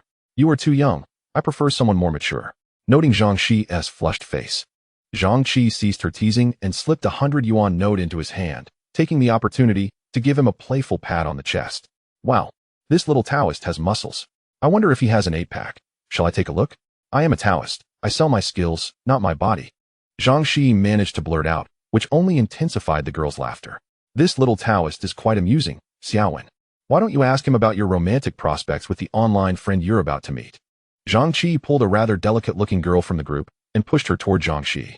The girl, clad in white, though not breathtakingly beautiful, possessed an air of classical elegance reminiscent of Lin Daiyu from Dream of the Red Chamber, evoking a sense of affection. However, when she drew out the bamboo stick to divine her romantic fate, Zhang Shiyi's expression grew serious. The stick bore a single character, sun. Sun, one of the 8 trigrams, symbolizes wind. If the inquiry had pertained to one's future, this hexagram would signify auspiciousness and smooth sailing. Yet, if it pertained to matters of love, the interpretation would differ. Observing the girl, Zhang Shiyi noted her frail form, lacking in yang energy while brimming with yin, making her susceptible to attracting malevolent spirits. Coupled with Zhang Shiyi's earlier remarks, it seemed her venture to meet an online acquaintance was fraught with peril. Zhang Shiyi even suspected that the individual she intended to meet was not human at all. Hey, little Taoist, are you so engrossed that you've taken a liking to my dear Xiaowen? Zhang Shiyi interjected, either out of jealousy or mischief, blocking Zhang Shiyi's somewhat dazed gaze. No, this hexagram is auspicious. The Sun hexagram represents wind, ensuring that you will indeed have smooth sailing. Zhang Shiyi had never been accurate in his divinations and dared not speak recklessly, hastily presenting the optimistic interpretation that everyone preferred to hear. That's more like it. I knew it would be fine. Off we go. The generous Zhang Shiyi tossed a 100 yuan note before leading the group of girls away, revealing that she too was not short of funds. Wait, Zhang Shiyi's unease grew. Although his skills were lacking, his knowledge was sound. According to the texts left by his master, this girl named Xiaowen was undoubtedly entangled with malevolent spirits. He quickly grabbed a few talismans for exorcism and pursued her. What's up, little Taoist? Are you hoping to add my sister on WeChat? Zhang Shiyi intercepted him, deliberately pulling out her phone. Oh, it's like this. You two lovely ladies are my 999th fated individuals for divination, so I'm giving you a protective talisman for free. It will keep you safe. Oh, little Taoist, that's a bit unscrupulous. Though you're quite handsome, don't treat us like easy prey. No, the talisman is free. Zhang Shiyi quickly clarified to dispel any misunderstandings. Upon hearing it was complimentary, the college girls relaxed and happily accepted the talismans. Remember, do not let it come into contact with water and keep it on your person. Before he could finish, the girls bounced away, leaving a bewildered Zhang Shiyi standing in the wind. Chapter 20. Taking the wrong bus. Shiyi, are you infatuated? Those city girls aren't suitable for you. My second daughter is quite nice, though a bit plump. She's working hard to lose weight. She, the aunt selling souvenirs at the street corner, observing Zhang Shiyi's hurried departure, could only helplessly glance at her daughter. I've done my best. The daughter also watched Zhang Shiyi's retreating figure, stamping her foot in frustration. Zhang Shiyi suddenly felt the ground tremble, prompting him to quicken his pace. Is a bit plump really the case? Second daughter weighs over 200 pounds. I truly have no fortune to endure this. Despite earning 200 yuan in a brief period, Zhang Shiyi was far from elated as he recalled the appearance of the girl named Xiaowen. Regrettably, he lacked the ability to discern spirits at will and had no time to prepare pomelo leaves, leaving him uncertain if she was truly afflicted by malevolent entities. However, her countenance did suggest a life of misfortune. If the hexagram was accurate, his careless words could potentially bring her harm. The more he pondered, the more anxious he became, and he hurried after her, only to find she had long since left the market, her whereabouts unknown. Alas, this is fate. I hope my master's talismans prove effective. Uncertain if it was due to a change in fortune after returning from Guangxi or the holiday influx of tourists, Zhang Shiyi found himself besieged with business that day. Particularly in front of a tour group, after performing a trick with bamboo sticks, he earned a substantial amount. The trick, known as no shadow hand, did not involve theft. Rather, it showcased the arrangement of bamboo sticks according to the trigrams. The sticks danced in his hands, moving as swiftly as lightning, leaving behind an afterimage. He intentionally slowed his movements, or else the tourists would have been unable to perceive anything at all. Even so, they exclaimed in awe, calling him a gambling god. In the end, they generously offered him 5 or 10 yuan, filling his pouch, yet no one sought a reading or divination, perceiving him merely as a performer. Hey, I'm actually a fortune teller. Nevertheless, he shrugged it off, reveling in the profits. After counting, he discovered he had earned over 1,000 yuan that day. Am I not on the path to a comfortable life? Haha. The joy of counting money made him forget his earlier worries. 5, 10, 15, 30. Time to pack up and head home. Oh, nearly forgot to buy incense for my master and brothers. Exiting the market, he found a familiar paper shop. Purchasing 10 bundles of quality incense, wrapping them in his pouch before heading to the bus stop for Route 14. He would need to transfer buses twice to reach the foot of Longhu Mountain. Although he had money now, he was still accustomed to living frugally. He couldn't bear the thought of taking a taxi home, especially after spending over 100 yuan on the ride from the airport. 100 yuan could buy a feast. Taking Route 14, transferring to Route 4, and then to Route 47, he would finally arrive at the back mountain of Longhu. This desolate area was rarely frequented by people, as it was devoid of attractions. Due to the delay in purchasing incense for his master, by the time Zhang Shiyi boarded the 47 bus, it was already the last run of the day. Wow, what is going on today? Why are there so many people on the bus? Clutching the incense and his meal utensils, Zhang Shiyi was taken aback to find the bus crowded with passengers, all standing in the aisle and refusing to sit, leaving him as the sole occupant in a seat. Old man, why don't you sit down? Standing must be tiring. Zhang Shiyi looked at the frail old man beside him, reminiscent of his enigmatic master. Moved by the sight, he stood up, intending to assist the elderly man in taking a seat. However, as he stood, the old man began sniffing the air voraciously, leaning closer to Zhang Shiyi's pouch. Grandpa, are you hungry? The pouch contained 2 pounds of rice cake, something he had splurged on for the first time, intending to share with his master and brothers. Seeing the old man's plight, his compassion overflowed, and he opened his pouch to share a portion with him, recalling the kindness he had received during his own times of wandering. Yet, as soon as the pouch was unveiled, every passenger in the bus turned their heads in unison, their eyes filled with greed. Surely this is excessive.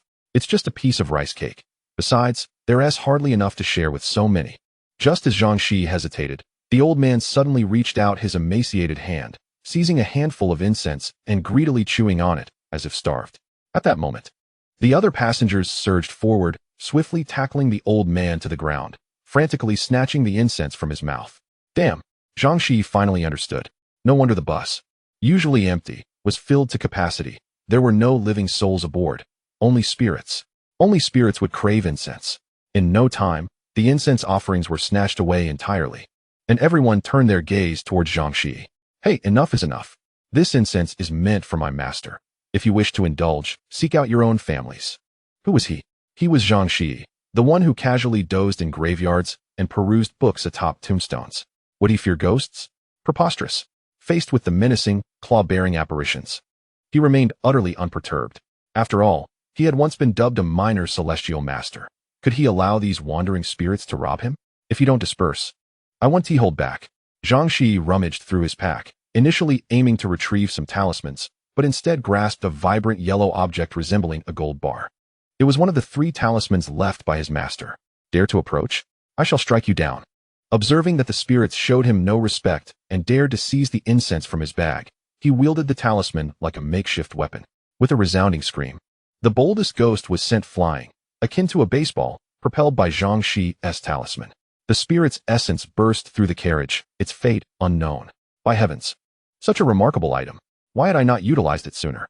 Even Zhang Shiyi was astonished, never having anticipated that the object his master had given him for weighing down corners would possess such extraordinary utility. His confidence surged, a grin stretching from ear to ear. Dare to come closer? I shall strike you down. The brass talisman radiated with golden light, inscribed with the character Kuan. Heaven and earth, yin and yang. He commanded the realms. Chapter 21. Mingwei Mountain. This display effectively subdued all the spirits within the carriage. They exchanged glances, none daring to advance further. These were merely ordinary wandering souls, not vengeful spirits, drawn into madness by the enticing scent of incense. Under the brilliance of the golden light, their wits returned. Esteemed master, we are not malevolent spirits. We are merely a collection of forsaken souls without kin to offer us tribute. We only wish to be satiated. We beseech your mercy. The multitude of spirits gazed longingly at Zhang Shiyi, prompting a twinge of embarrassment within him. Yet, he decided, fine. I can always buy more offerings for my master and seniors tomorrow. Today, let it be my act of kindness. You too are pitiable souls. Let us do this properly. No pushing, form a queue. Zhang Shiyi retrieved a lighter and ignited the incense. The aromatic smoke filled the carriage, and the spirits greedily inhaled deeply. This incense, crafted specifically for spirits, was much more delectable when burned than when consumed raw. The sheer number of spirits necessitated the ignition of 8 sticks of incense before they were fully satisfied. Even the spirit he had sent flying earlier managed to crawl back, bruised but greedily inhaling the incense. A satisfied grin plastered across its face. I must ask, I have never seen you all before. What brings you aboard this vehicle? Where are you headed? Once the spirits were content, Zhang Shiyi struck up a conversation. Master, this vehicle transports us spirits, but what of you? Why are you on this bus? This revelation left Zhang Shiyi perplexed. Isn't this the 47 bus? Doesn't it end at the foot of Longhushan? No, esteemed master. This is the 44 bus to the underworld, direct to Luofeng Mountain. We are bound there to pay our respects to the Lord of Ghosts before awaiting reincarnation in the netherworld. Good heavens. Driver, please stop. It dawned on him that he had boarded the wrong vehicle, which explained the multitude of wandering souls. Luofeng Mountain was in Chongqing, far from here. How would he return if taken there? Zhang Shiyi rushed toward the front, only to find there was no driver. The vehicle was entirely self-driven. I understand now. Oh, ghostly bus driver, please let me off. He quickly lit 3 sticks of incense and bowed toward the front of the bus 3 times. Money can indeed sway spirits. As the fragrant smoke wafted, the moving vehicle came to a halt, and the door opened with a click, allowing Zhang Shiyi to disembark. That was close. I nearly lost my life. He wiped the cold sweat from his brow as he watched the ghostly bus vanish into the night sky. Had he continued to Luofeng Mountain, he might never have returned. Glancing at his watch, he realized it was past 11 o'clock. In this desolate wilderness, who knew where he was? Thankfully, modern technology provided clarity. His phone's GPS indicated he was near Mingyue Mountain, over 300 kilometers from Longhushan. Walking back on foot would be exhausting, to say the least. What bad luck. Zhang Shiyi had no choice but to trudge toward the Mingyue Mountain scenic area, intending to find a guest house for the night and return home the following day. However, he underestimated the holiday pricing for accommodations. A standard room cost a staggering 666 yuan, quite the number. Nevertheless, this did not faze Zhang Shiyi. Having wandered since the age of 8, he had slept under concrete pipes and bridges, so spending over 600 on lodging was out of the question. Even at midnight, Mingyue Mountain was bustling with visitors, all in couples. No wonder it was dubbed the Mountain of Love, a prime location for romantic escapades. Under the cover of darkness, Zhang Shiyi slipped in, reluctant to pay the hefty entrance fee of over 100 yuan.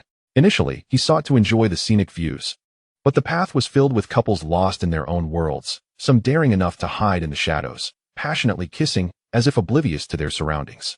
This spectacle left the inexperienced Zhang Shiyi blushing, embarrassed, and eager to find a secluded spot atop the mountain to meditate for the night. In his haste, he accidentally collided with a girl, who let out a startled gasp as she stumbled backward. Fortunately, Zhang Shiyi reflexively caught her waist, preventing her head from meeting the rocks. I'm so sorry. I truly didn't mean to, he exclaimed, lowering his head in apology. The soft sensation in his hands sent his heart racing. So, this is how soft a woman's body feels. Rascal, were you trying to take advantage of me? Oh, it's you. They recognized each other simultaneously. The girl was none other than Zhang Shiyi, the generous-faced girl he had encountered earlier. Little Taoist, you claimed you didn't have a crush on me. Yet you followed me here. But how did you know we were coming? This bold university girl leaned closer, attempting to wrap her arms around his neck. But finding herself unable to reach, she settled for his arm instead. Zhang Shiyi, a mere novice, was taken aback by this display, paralyzed by indecision. What a cute little brother. You're not a virgin, are you? Zhang Shiyi whispered in his ear, her breath carrying the fragrance of orchids, sending shivers down his spine and causing his heart to race uncontrollably. Ha ha ha ha. Zhang Shiyi laughed heartily at the sight of the blushing young Taoist, her laughter like a flower swaying in the wind. Dear heavens, women are indeed ferocious. This is quite alarming. It wasn't that Zhang Shiyi had never encountered the world, having journeyed through the south and ventured north, but he had never before faced such an overwhelming situation. Most astonishingly, Zhang Shiyi possesses a slender and supple waist that accentuates her exquisite figure. When I first encountered her in the morning market, her outerwear concealed her form. However, now, clad in a fitted sleeveless top paired with her long, beautiful legs, she embodies the perfect balance of curves and slimness. The women in the valley are like tigers. One must be cautious when encountering them. Chapter 22. Indeed, not human all right, enough teasing. By the way, what is your name, young man? What brings you here? Are you perhaps covertly meeting a girlfriend? Should I lend you a hand? Zhang Shiyi remarked, her words playful as her hands roamed over Zhang Shiyi's body. reminiscent of a starved vixen. Wow, you really have abs. Upon touching Zhang Shiyi's abdomen, the firm sensation nearly made her salivate. Wait, where is everyone? I thought you came with a group. Zhang Shiyi, employing his elusive skills, managed to evade her grasp and quickly changed the subject. Oh, young man. You certainly have quite the appetite. Can't one sister suffice for you? In truth, Zhang Shiyi was not a promiscuous woman.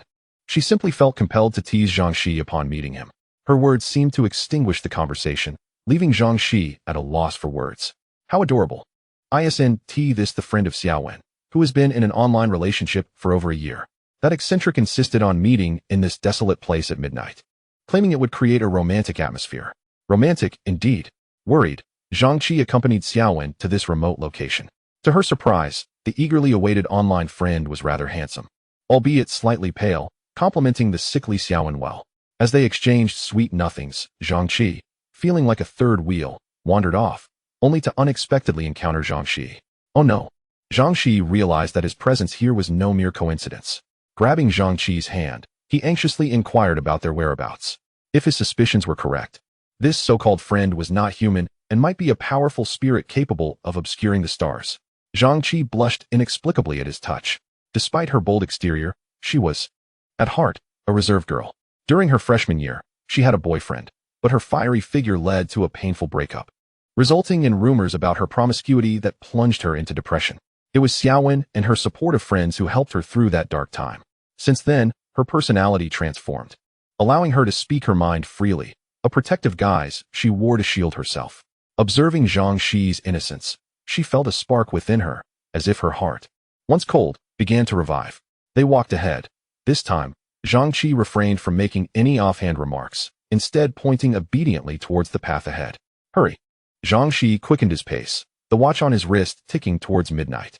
In a moment of urgency, he didn't release Zhang Shiyi's hand, pulling her along as they ran. Zhang Shiyi followed closely behind, feeling the strength of his grip reigniting her feelings of affection.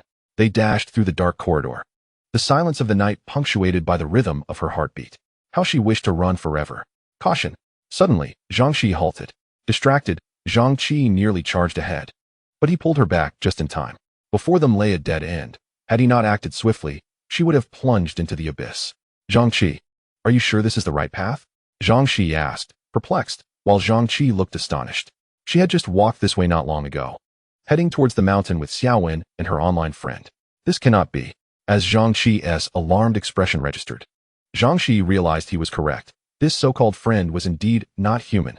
Heaven and earth, grant me clarity. At this critical juncture, Zhang Shiyi disregarded decorum, hastily retrieving 2 pomelo leaves from his bag to rub over his eyes. Indeed, the dead end revealed an ancient vine-covered suspension bridge. Zhang Shiyi, wait here. By the way, do you still have the yellow talisman I gave you? Of course, you gave it to me.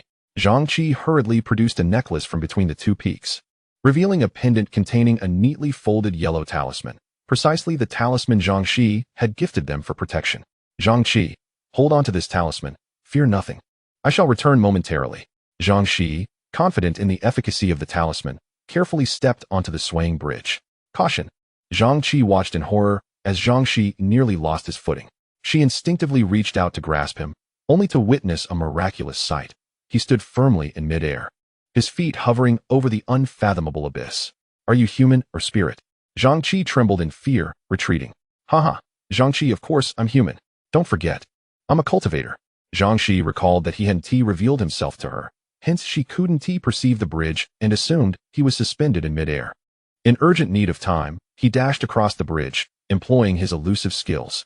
Chapter 23. The 43rd descendant of the Ma family. At this moment, Zhang Shiyi recognized the solitary peak across from him, a place his master had taken him to during his lifetime.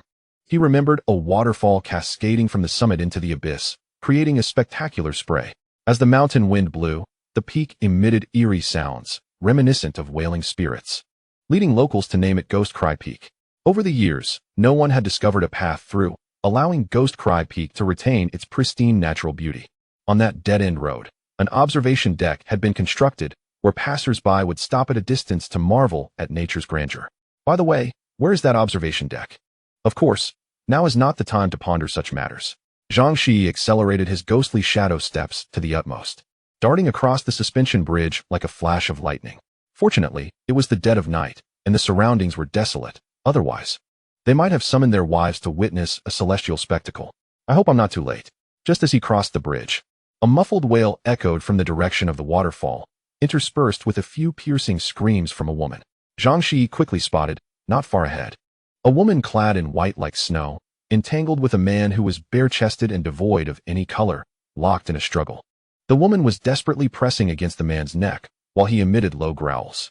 "Release that girl," Zhang Shiyi exclaimed, reaching into his bag for a yellow talisman, swinging it towards the back of the man's head. The talisman, a genuine piece of brass left by Zhang Chonglu for his apprentice, measured over a foot in length. Square and hefty, fitting comfortably in hand much like the favorite weapon of our school days, a chair leg. It should have been quite effective. However, with a resounding smack, the man remained unscathed, while Zhang Shiyi felt a numbing shock in his palm, causing him to drop the talisman. What? Why has it failed? He had wielded it effortlessly against spirits on the ghostly vehicle. Why did it falter here? Though this strike had failed to harm the man, it was sufficient to separate the two. The man cast a venomous glance at Zhang Shiyi before turning and sprinting towards the suspension bridge. "Stop him!" a female voice cried from behind. Zhang Shiyi hastened his pace, knowing that if this creature escaped, countless innocent women could be harmed. He had recognized the being for what it truly was, a blood demon. Blood demons, also known as lustful ghosts, are inherently depraved, thriving on fresh blood, particularly that of young women. Folklore claims these monsters are born from human desires, resembling both demon and spirit, capable of transforming into various forms to lure unsuspecting maidens to secluded places where they drain their blood for their own cultivation. Should they consume the blood of 81 young women, they would transform into a true demon, becoming exceedingly difficult to slay. Zhang Shiyi had no time to search for the fallen talisman. He swiftly retrieved another from his bag and hurled it towards the blood demon's nape. His intention was not to vanquish the demon with this talisman, but merely to divert its attention. Remarkably, neither Zhang Shiyi nor the blood demon anticipated that this seemingly mundane talisman would fell the creature. Upon contact with the demon's head, a colossal golden character materialized above it, akin to a mighty seal, pinning it to the ground. "Kuin? Haha, I understand now." Zhang Shiyi finally grasped the situation. It was not that his talisman had malfunctioned, but rather that he had chosen the wrong one. The one inscribed with characters was the true talisman capable of dispelling spirits on the ghostly vehicle. "Kuin Earth, belonging to Een, suppressing all ghosts. Fool, you dare to flee." Zhang Shiyi remained composed, unleashing a hexagram that sent the blood demon flailing in a futile attempt to escape the pressure of the Kuin hexagram. Ultimately, it resembled a tortoise trapped beneath a stone tablet, unable to move an inch despite clawing at the ground. However, he awaited the onslaught of the leaf flame in vain. What? Has it failed? DUI hexagram, golden kill.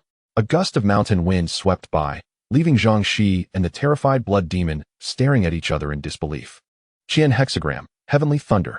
Jin hexagram, earth river cart. Zhang Shiyi meticulously counted, only to discover that he could only utilize the Kuin hexagram for suppression. Taoist, you might as well kill me. This is terrifying. Although he could only employ the Kuin hexagram, for Zhang Shiyi, who was incapable of casting any spells, having this one was akin to divine favor. Ha ha ha, I can finally consider myself a true Taoist. Little Taoist, why are you grinning foolishly? A soft and melodic voice startled him from behind. Turning around, he found the white-clad woman, Xiaowen, standing behind him, her expression devoid of panic, exuding a serene demeanor akin to a sage. The mountain breeze caressed her white garments, accentuating her figure, revealing curves that were both alluring and graceful. Zhang Shiyi felt his cheeks flush. Ugh, men are all scoundrels. The nearly dazed gaze of the little Taoist caused Xiaowen's cheeks to redden as she playfully scoffed. Hee hee, dear sister, are you all right? Zhang Shiyi, aware of the awkwardness of his stare, hastily diverted the conversation. I thought you were nothing more than a fortune-telling charlatan. Yet it appears you are a genuine Taoist. If so, please step aside. After I dispatch this lustful demon, we can converse further. Xiaowen advanced towards the subdued blood demon, her gaze sharpening with intensity. Those who battle shall array before me. Exterminate the evil. The 9-character divine descent. Wasn't that the legendary technique of the Ma family? How could she wield it, though young and lacking in martial prowess? Zhang Shiyi had read extensively and recognized that only the Ma family from the south could execute the 9-character divine descent.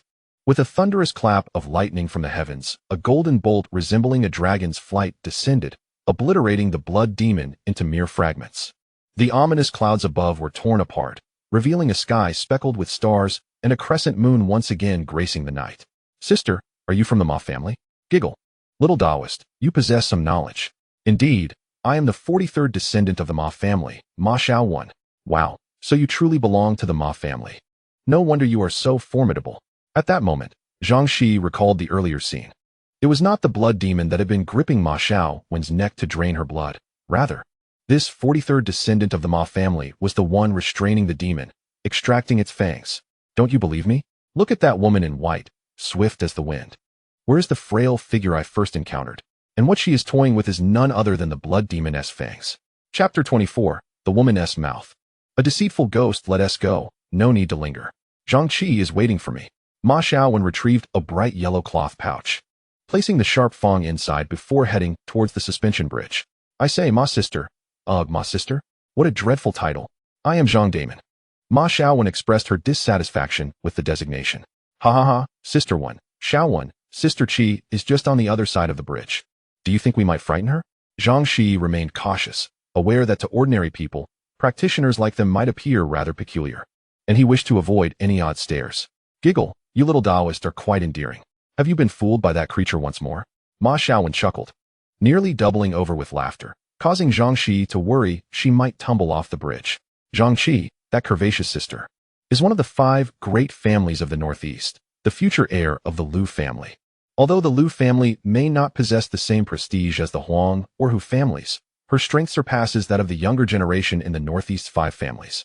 Even I fall short in comparison. Do you think she would be frightened? Giggle. What are you laughing at? Indeed, as Ma Xiaowen's words fell, the previously terrified Zhang Qi stood atop the suspension bridge. I find this little Taoist to be utterly charming. Indeed, they are nothing but deceptive fairies. Master, I wish to return home. After vanquishing the blood demon, the 2 young women felt considerably lighter and insisted that Zhang Shiyi accompany them to admire the night scenery of Minghua Mountain. Although Zhang Shiyi yearned to go home, he dared not refuse.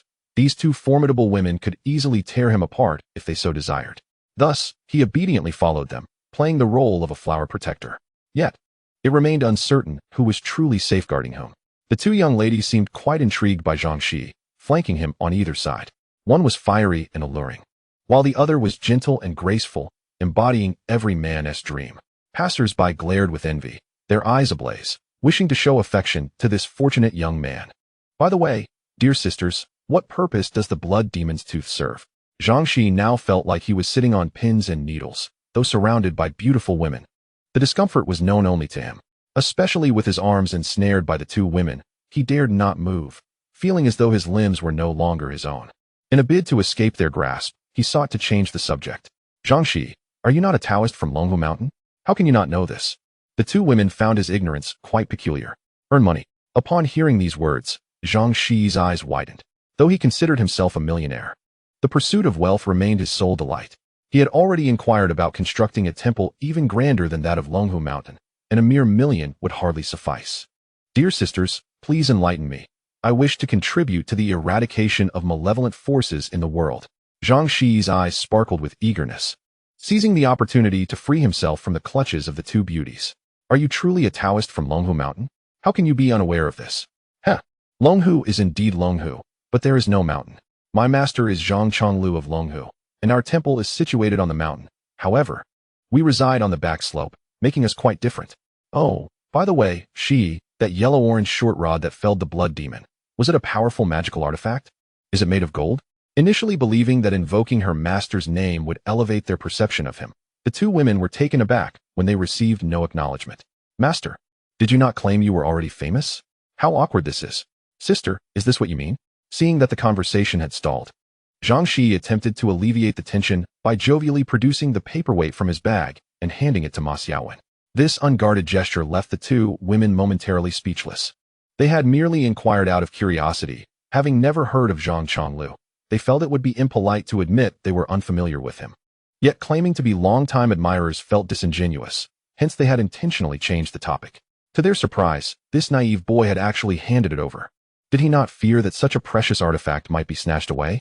Each sect possesses its own unique techniques and artifacts, unless bound by deep loyalty. No one would part with their life-saving possessions. Was this young Taoist truly ignorant, or simply fearless? Sister, this is not gold. It is likely made of brass. left to me by my master.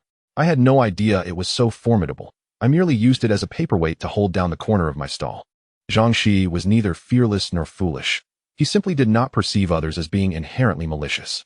Moreover, if this item were not one of the few significant relics left by his master, he would have long since sold it for noodles.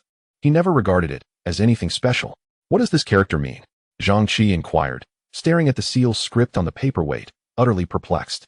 Coming from the northeastern region, their methods of exorcising evil spirits involved inviting celestial beings. They had little knowledge of the 5 elements, or the Bagua. Oh, this character is pronounced Kuan, in small seal script. Hence it is somewhat difficult to recognize. My master left me a total of 3 such paperweights, but only this one bears a character. Zhang Shiyi, oblivious to the complexities of human nature, produced the other 2 paperweights. This unexpected revelation caused the 2 women to regard him with newfound respect, and a hint of guilt stirred within them. How could they have ever thought ill of such a pure-hearted youth? Earning someone else's trust was a validation of one's character. Kuan, how should we interpret this? In an effort to mask her inner turmoil, Ma Xiaowen leaned closer, searching for conversation. Kuan is not one of the trigrams in the Bagua.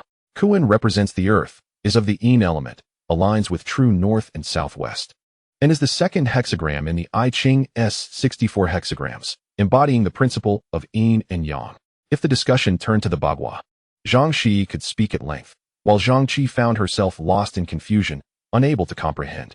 Ma Xiaowen fared slightly better, yet was still at a loss. Qi, was there something deeper behind the divination you provided to Xiaowen? Zhang Qi, feeling overwhelmed, hastily interrupted Zhang Shiyi's enthusiastic discourse.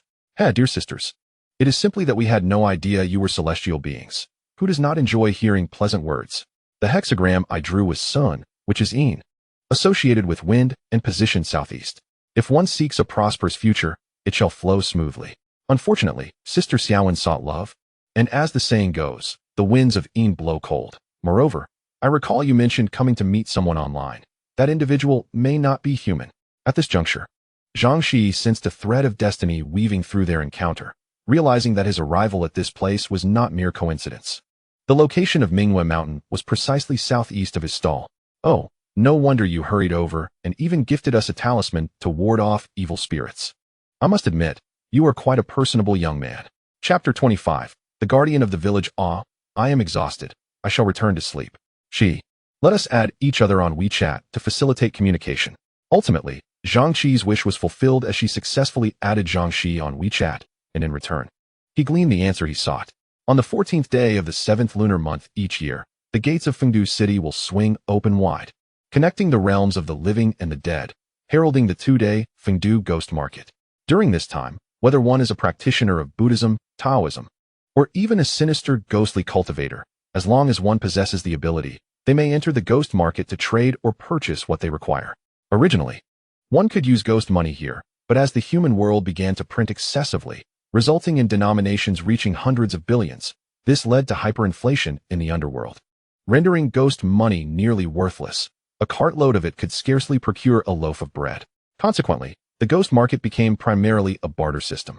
This is why Ma Xiaowen was so meticulous in safeguarding the sharp tooth she had extracted from the blood demon. Such items were valuable currency in the ghost market. Unfortunately, this information held little significance for Zhang Shiyi, who currently required earthly currency for his needs. I suppose I shall return to my humble stall. Times have changed. No longer can one rely on the principles of Confucianism or the I Ching for fortune-telling or feng shui. If one were to set up an incense altar claiming to exorcise demons, it would not be long before they were denounced as remnants of feudal superstition and summoned for étude with the authorities. However, few Taoists faced such dire straits as he did. Upon exiting the gates of Minghua Mountain, Zhang Shiyi glanced at the time, discovering it was barely past 2 in the morning. He noted how the once bustling tourist area had quieted, the neon lights extinguished. Only a few solitary streetlights cast a dim glow. As the mountain breeze swept through, a wave of desolation washed over Zhang Shiyi's heart. Indeed, the chill of autumn is upon us. Just as he found himself engulfed in indecision, uncertain of his next step, a sudden message flashed across his phone. Little Taoist, do you have nowhere to sleep? If not, why not come and squeeze in with me? We can share a bed, and you can sleep in the middle. Startled, Zhang Shiyi hastily shut off his phone and resolutely set off on the journey home. The expansive road was devoid of any shadows. Not a single car passed by, and he walked along the roadside, feeling rather lost. It wasn't he that he was tired. After all, he had been practicing the elusive, ghostly steps since he was 8. Even if he were to run back to Longhu Mountain, it would merely be a matter of time. However, that was a distance exceeding 300 kilometers. Running back? That would be sheer madness. He sighed, deciding to take it one step at a time. It was hardly an appropriate hour to seek lodging, and despite having money now, Zhang Shiyi had grown accustomed to a frugal life. He walked along the highway towards Longhu Mountain for about 3 hours until he came upon a small village. At 5:30 in the morning, the sky was beginning to lighten, yet the village was eerily silent. Something felt amiss. Shouldn't the villagers be rising to prepare for a day of toil at this hour? As he traversed the village streets, he noticed the usually vigilant yellow dog cowering in a corner, tail tucked between its legs, while the roosters, who should herald the dawn, remained mute. Something was not right. Zhang Shiyi quickly calculated in his mind, but found no anomalies. Was he merely being overly sensitive? Perhaps the villagers simply favored late mornings. Just as he convinced himself to move on, a disheveled figure leaped past him, laughing joyfully. The moment this eccentric being appeared, the village seemed to awaken. The roosters crowed. The dogs wagged their tails, and cheerful barks filled the air. Windows flung open, and voices called out in lively chatter, restoring the village's vibrancy. Zhang Shiyi gazed at the back of this seemingly madman, bowing deeply in respect. This disheveled, dirt-smeared individual with an innocent gleam in his eyes was undoubtedly the village guardian. What does it mean to be a guardian? The ancient texts of the Shanhai Jing once recorded, "The foolish are often the wise," sacrificing their very souls to safeguard the peace of their land, reborn as simpletons to expel malevolent spirits and maintain harmony. Such individuals were once great benefactors, willingly donning the guise of folly in this life to protect their community. One can often find such figures in any village, typically 1 or 2 eccentric individuals who do not harm the crops nor frighten the children, always wearing a cheerful expression. Even when driven away or scolded by those who do not understand, they retain their smiles. They are the guardians, bearing the weight of the village's tranquility upon their shoulders. The man from earlier was surely one such guardian. Moved by the sight of the man surrounded by a group of dogs, Zhang Shiyi felt a profound sense of admiration. This was the essence of true benevolence. Suddenly, a piercing shriek shattered the tranquility of his thoughts.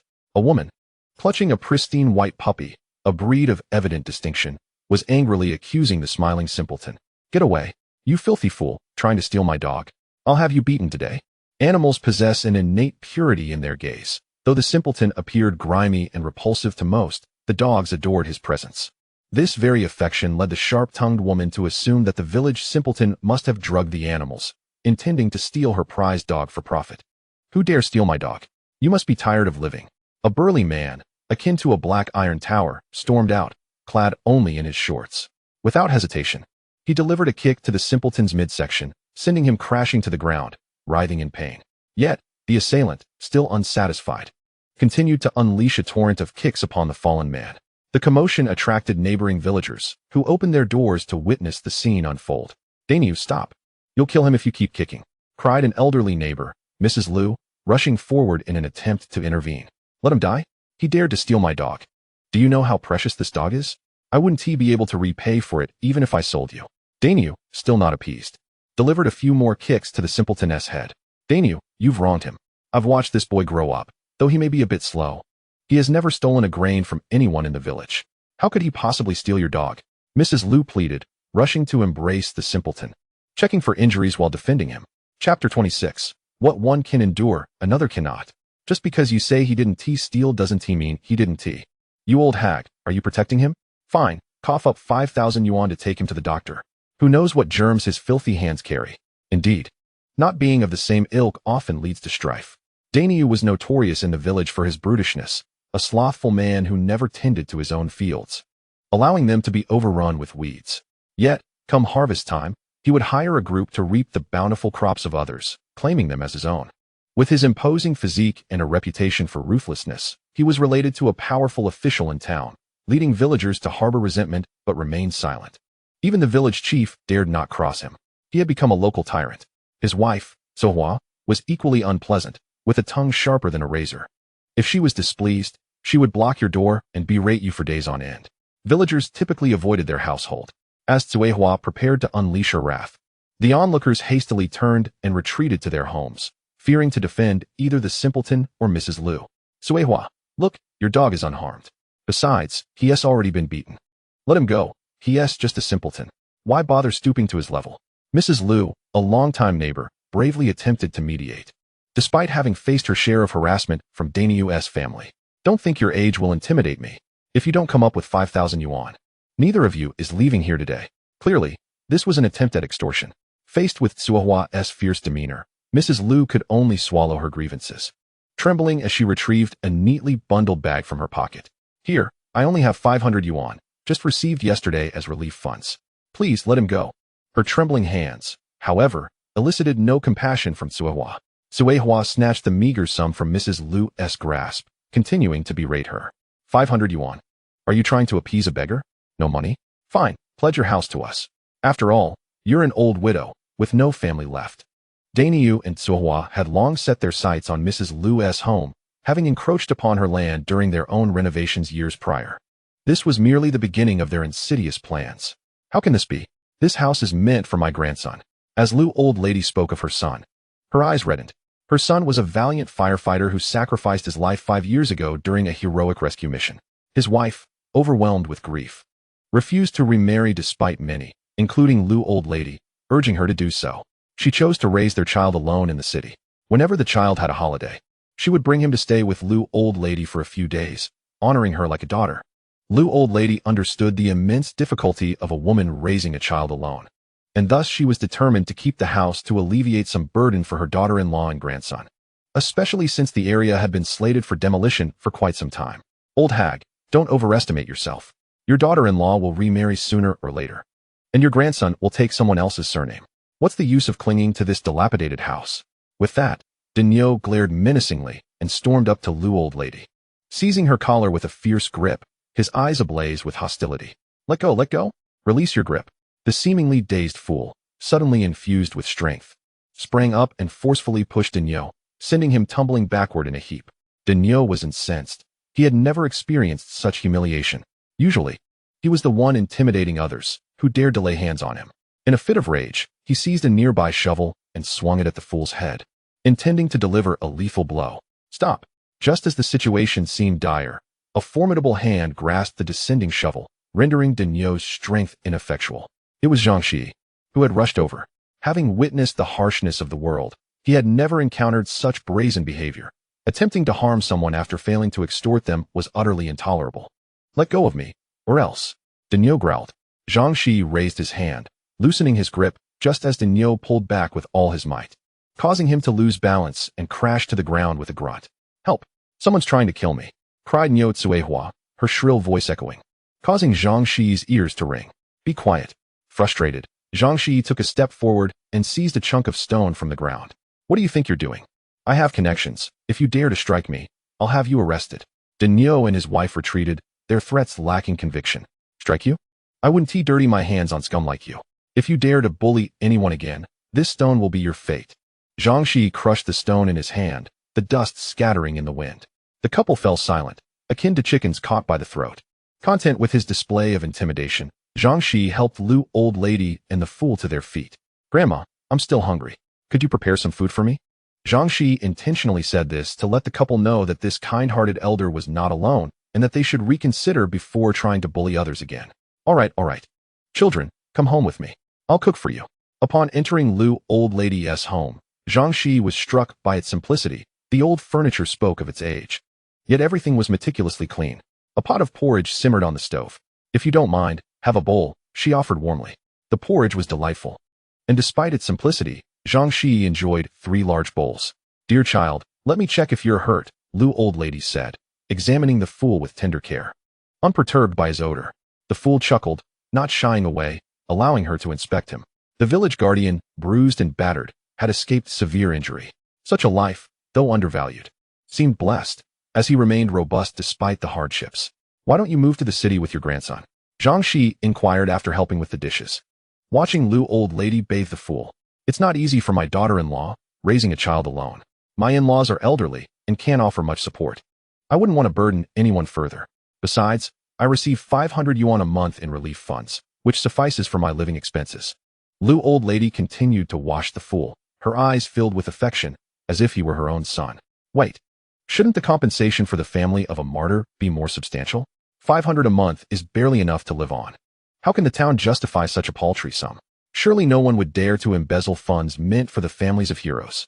I've heard that I could have received a one-time compensation of 100,000 yuan, but the town covered that amount.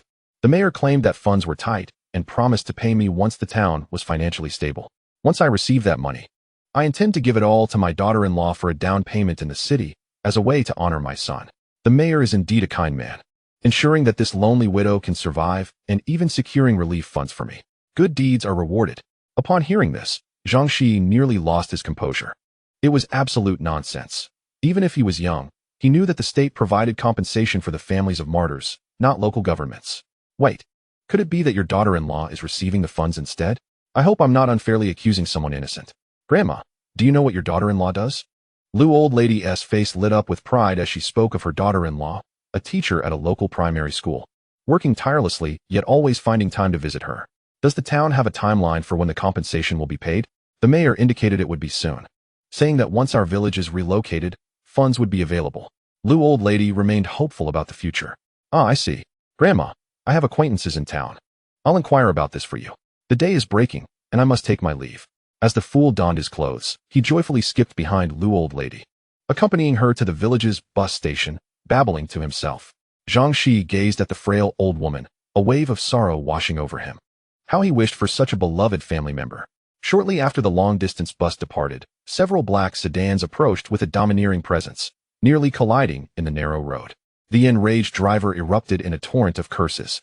Zhang Shiyi, however, remained unfazed, his eyes closed in quiet contemplation. Yet, an unsettling premonition suddenly surged within him, prompting him to snap his eyes open. "Driver, stop!" he exclaimed. "Young man, are you not getting off? But the ticket is non-refundable."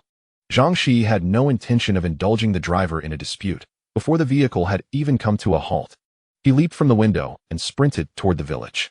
"Old hag, where's your grandson? How dare you strike me? I'll set your house ablaze." A group of ruffians, adorned in flamboyant attire with dyed hair and garish hues, surrounded the imposing figure of Dainyu, who wielded a bloodied club. Grandmother Lu lay helpless on the ground, cradling her bloodied son, tears streaming down her cheeks in desperation.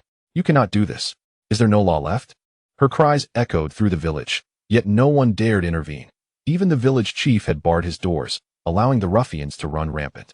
"I'll tell you, old fool, in this little patch of land, I am the law," Dainyu shouted. "Yellow-haired one, bring me that demolition contract." He squatted before Grandmother Lu, a pile of contracts in hand. "Old hag, place your thumbprint here, or I swear I'll kill you and set your miserable house on fire. And don't forget, you have a grandson and your daughter-in-law in the city, the one who teaches. She has quite a catch. It would be a shame for your son to remain a widower. Why not let me have her instead?" Dainyu's words elicited a cacophony of laughter from his gang of thugs. "Brother Dainyu, wouldn't he that make me her son? Then the house would rightfully belong to me," cackled the yellow-haired ruffian, a lewd grin plastered on his face. "Touch my daughter-in-law, and I will fight you to the death." Lu's daughter-in-law, fiercely protective of her family, summoned a surge of strength and charged at Dainyu. However, her age hindered her agility. Dainyu sidestepped, and she collided with a nearby wall, collapsing in a daze. Blood streaming from her head. "Old hag, do you think fainting will save you? Yellow-haired, go and make her press her thumbprint." The yellow-haired thug cackled as he approached with the contract and ink pad, confident in their ability to legitimize their actions as representatives of the demolition company. "Let go of my mother." At that moment, the seemingly senseless son, who lay on the ground, suddenly stood up in an astonishing manner, his eyes blazing red, moving with a mechanical precision toward the thugs. "You dare mock me, a fool? Get lost." Dainyu scoffed, dismissing him with a kick aimed at his gut. The blow landed as if striking cotton, lacking any impact. The son staggered back 2 steps, his gaze fixed intently on Dainyu, his eyes now filled with a predatory fury. "I will make you all pay." Chapter 28. Do you remember old Xiao? Xiao Chongyuan's spirit floated helplessly in the air, witnessing the humiliation of his mother, yet powerless to assist. His powerful fists passed through the bodies of the thugs, inflicting no harm. His eyes bulged with rage, veins throbbing on his forehead. Was this the reward for his noble sacrifice to protect others? "I am filled with hatred." Xiao Chongyuan let out a howl, dark energy swirling into him. If this continued, he would succumb to darkness. Just as he teetered on the brink of corruption, the battered figure of his son appeared before him. Xiao Chongyuan recognized the son. They had grown up together, and he was the only child who had never bullied him. "Brother, I will lend you my body so you can protect our mother." In that moment, the son appeared utterly transformed, his eyes clear as he gazed at the enraged spirit of Xiao Changyuan. Very well. Without hesitation, Xiao Changyuan's spirit entered his son's body. "I will make you all perish." Now the son, no longer a fool, but Xiao Changyuan, swung his fist and sent Dainyu tumbling. Seeing their leader attacked, the other thugs rushed forward, brandishing their clubs and raining blows upon him. Yet Xiao Changyuan seemed impervious to pain, countering each strike with a punch, toppling the thugs one by one. He then dashed to his mother's side. "Mother, I'm sorry, I have failed you." Two streams of crimson tears fell onto grandmother Lu's face. Sensing something, she slowly opened her eyes, gazing at her son. "Now so close. Yuan, is that you? Have you returned to see me?" Grandmother Lu recognized that this was no longer her son, but the boy she had longed for every day. "Boss, something feels off. This doesn't seem like the fool, but rather like the son who passed away." The yellow-haired thug, having grown up in the village, felt a chill run down his spine as he beheld grandmother Lu's tears. "Enough. Yuan has been dead for 5 years. He is just a fool. Get up and kill him." Fearful of being outshone by the fool, Dainyu, emboldened by malice, drew a knife, eyes wide with fury, thrusting it toward Xiao Changyuan's back. "Son." With her back to Dainyu, Xiao Changyuan was unaware of the impending danger. But his mother witnessed it all. A mother's love, fierce and unyielding, surged within grandmother Lu as she pushed her son aside, exposing her chest to Dainyu's blade. "Mother." Xiao Changyuan, still adapting to his new body, could not react in time and could only watch in horror as the knife lunged toward her heart. Just then, Zhang Shiyi arrived, wielding the power of the Kuan trigram, which forcefully pinned Dainyu to the ground, causing the knife to miss its target. Simultaneously, a group of firefighters clad in red uniforms, faces smeared with soot, charged in like a pack of fierce tigers, swiftly subduing the thugs and leaving them crying out in despair. These firefighters were Xiao Changyuan's comrades, who had just completed a firefighting mission nearby and had come to check on grandmother Lu, only to witness the chaos. These spirited young men could not stand idly by. Even their instructor joined the fray, delivering a severe beating to those who dared to bully the family of a fallen hero. "Take them down. I'll handle the aftermath." Seeing grandmother Lu bloodied and battered sent instructor Wang Hongtao into a frenzy. If Xiao Changyuan had not pushed him out of the fire, he would have been the one to perish. The ruffian's limbs were broken, and as for Dainyu, Zhang Shi's wrathful strike had likely rendered him incapacitated. "I'm sorry, grandmother. We arrived too late." The young men, tears in their eyes, disregarded the moaning ruffians on the ground as they assisted grandmother Lu back inside. "You've come. Good children. This isn't your fault. You haven't eaten, have you? Let me prepare a meal for you." At that moment, Xiao Changyuan's spirit had exited his son's body, floating in the air, watching as his comrades surrounded his mother. "Uncle, you are grandma's son, aren't you? Do not be alarmed. My name is Zhang Shiyi, and as a Taoist, I possess the ability to perceive your presence." Zhang Shiyi remained outside the courtyard, approaching Xiao Changyuan. "You should return. If you continue to expose yourself to this scorching sun, you risk losing your very soul." "I refuse to leave. I must stay by my mother's side, and no one shall further torment her." Xiao Changyuan's body emanated a crimson aura, a harbinger of demonic possession. "My dear uncle, your actions will not aid your mother. Instead, they will cause her profound sorrow. If you truly lose yourself to despair or descend into the demonic realm, do you wish for your mother to endure the pain of losing her son twice? Look at your comrades. They have been tending to your mother, and I vow to seek justice for her, swearing upon my master's spirit." Observing Zhang Shiyi, though youthful, he radiated an aura of righteousness. Xiao Changyuan recognized that this individual would not deceive him and could only cast a lingering glance at his mother, surrounded by comrades. As his form gradually dissipated into the air, "Dear brothers of the underworld, please show him leniency. He is merely fulfilling a son's filial duty." As he watched the grim reapers nodding in understanding, Zhang Shiyi finally felt a sense of relief. "Dainyu, have you forgotten what I said? It seems your memory falters quickly." When the police arrived, they found a chaotic scene filled with the wails of the damned and a Dainyu, whose bones lay shattered, barely clinging to life. "This is utter nonsense. As an instructor, how could you commit such a grave error?" The fire department director, Gao Gang, was so enraged that he nearly smashed his desk. Moments ago, he received a call from the county, reporting that a team of firefighters had engaged in a brawl with ordinary citizens, even breaking their bones. This constitutes a serious criminal offense. Had they not been active military personnel, the locals would have long imprisoned them. "Director, do you recall old Xiao?" Instructor Wang Hongtao felt no remorse, nor did he perceive any fault in his actions. He defiantly faced the furious director Gao Gang. How could Gao Gang forget Xiao Changyuan? He was a valiant warrior who sacrificed his life in the line of duty to protect the property of the people and his comrades. By the time the body was recovered, it had been charred beyond recognition. Old Xiao died saving me. My life was given by him. Anyone who dares to bully his mother is also bullying mine. I have shown them mercy by not taking their lives. Director, I will not put you in a difficult position. I will confess. This matter is solely my doing, unrelated to the other team members.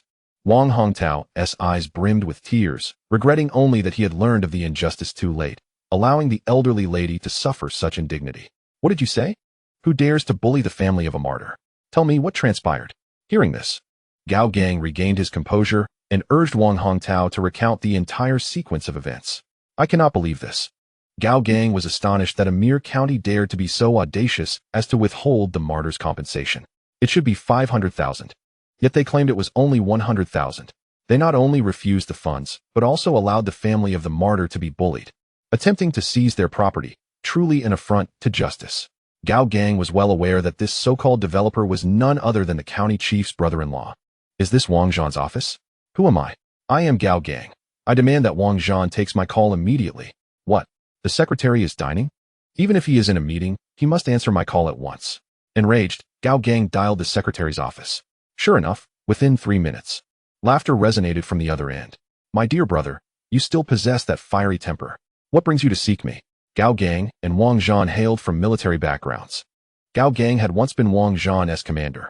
However, due to his tempestuous nature, Wang Zhan transitioned to become the secretary, while Gao Gang was appointed as the director of the fire department. Nevertheless, it was Gao Gang's fierce demeanor that earned him the respect of his officers and soldiers, who regarded him as a big brother. Wang Zhan, cease your jesting. I have a serious inquiry. Have you disbursed the martyr Xiao Changyuan's compensation? This question rendered Wang Zhan momentarily speechless. Old commander, what do you mean by this? I am a soldier. How could I neglect such an important matter? Very well.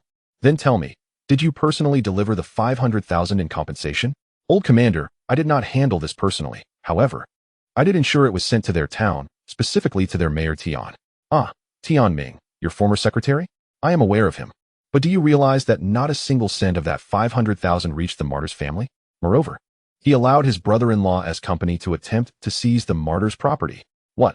Old commander, grant me half an hour, and I will provide you with an explanation, as well as justice for the martyr's family. Consequently, Mayor Tian was stripped of his political rights for life due to embezzlement and misappropriation of public funds. Awaiting the judgment of justice, his brother-in-law was sentenced to life imprisonment for disturbing public order and engaging in organized crime, along with the confiscation of all assets.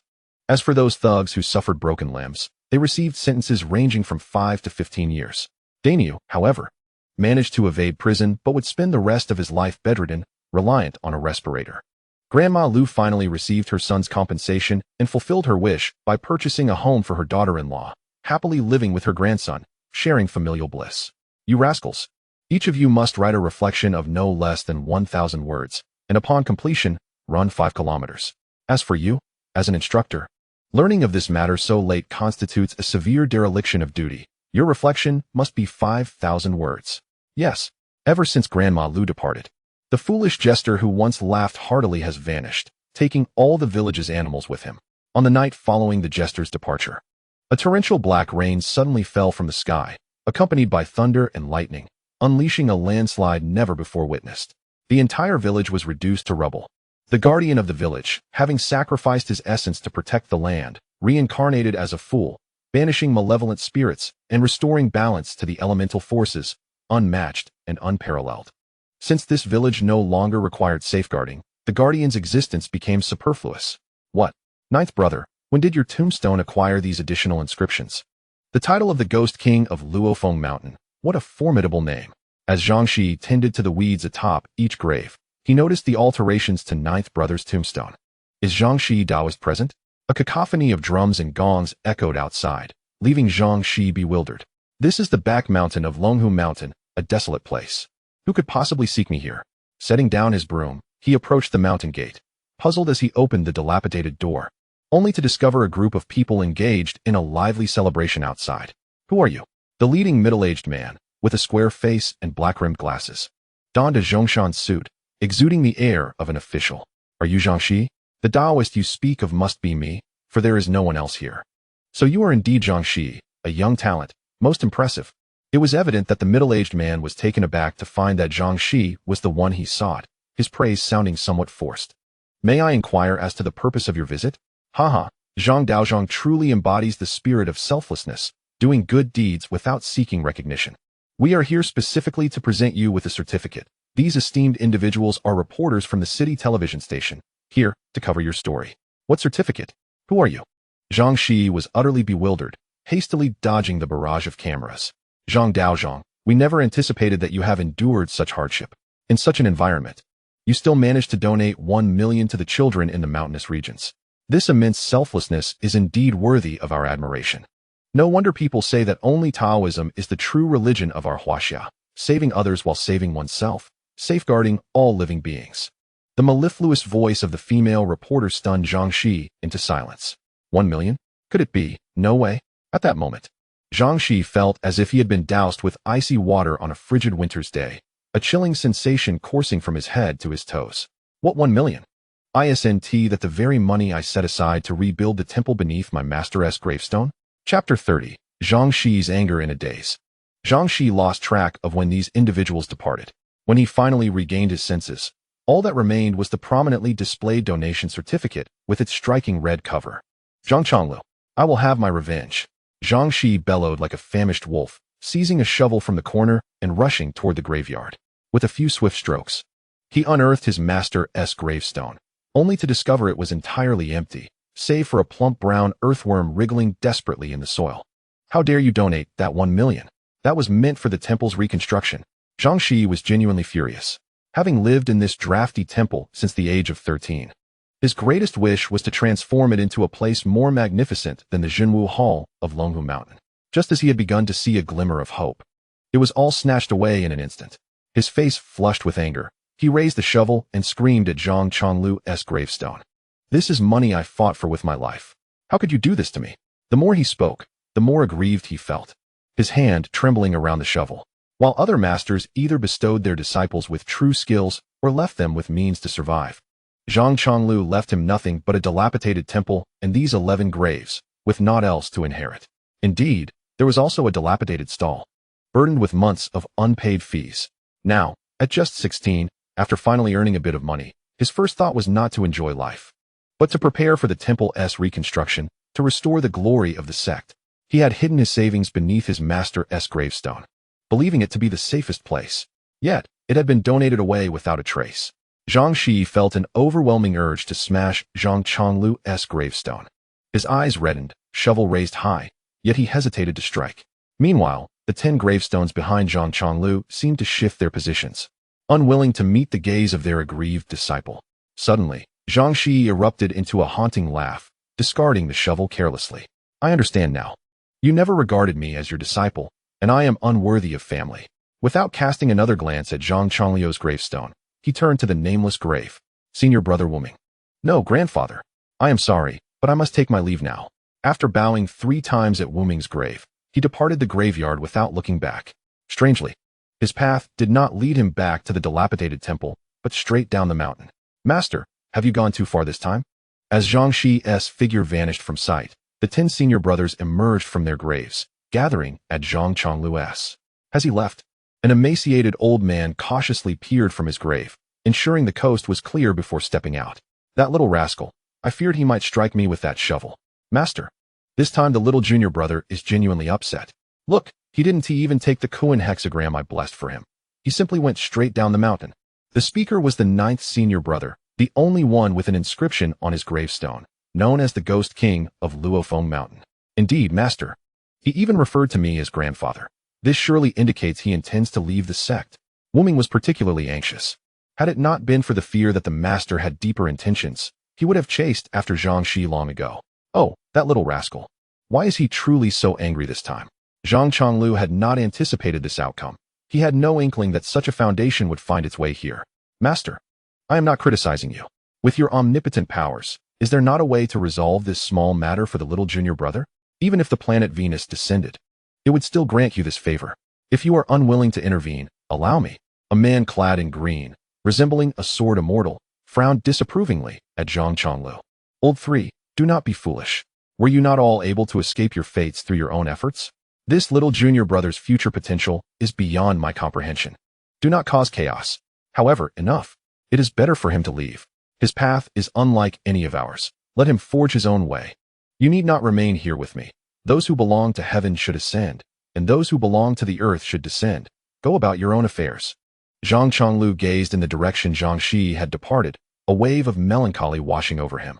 Have I truly erred?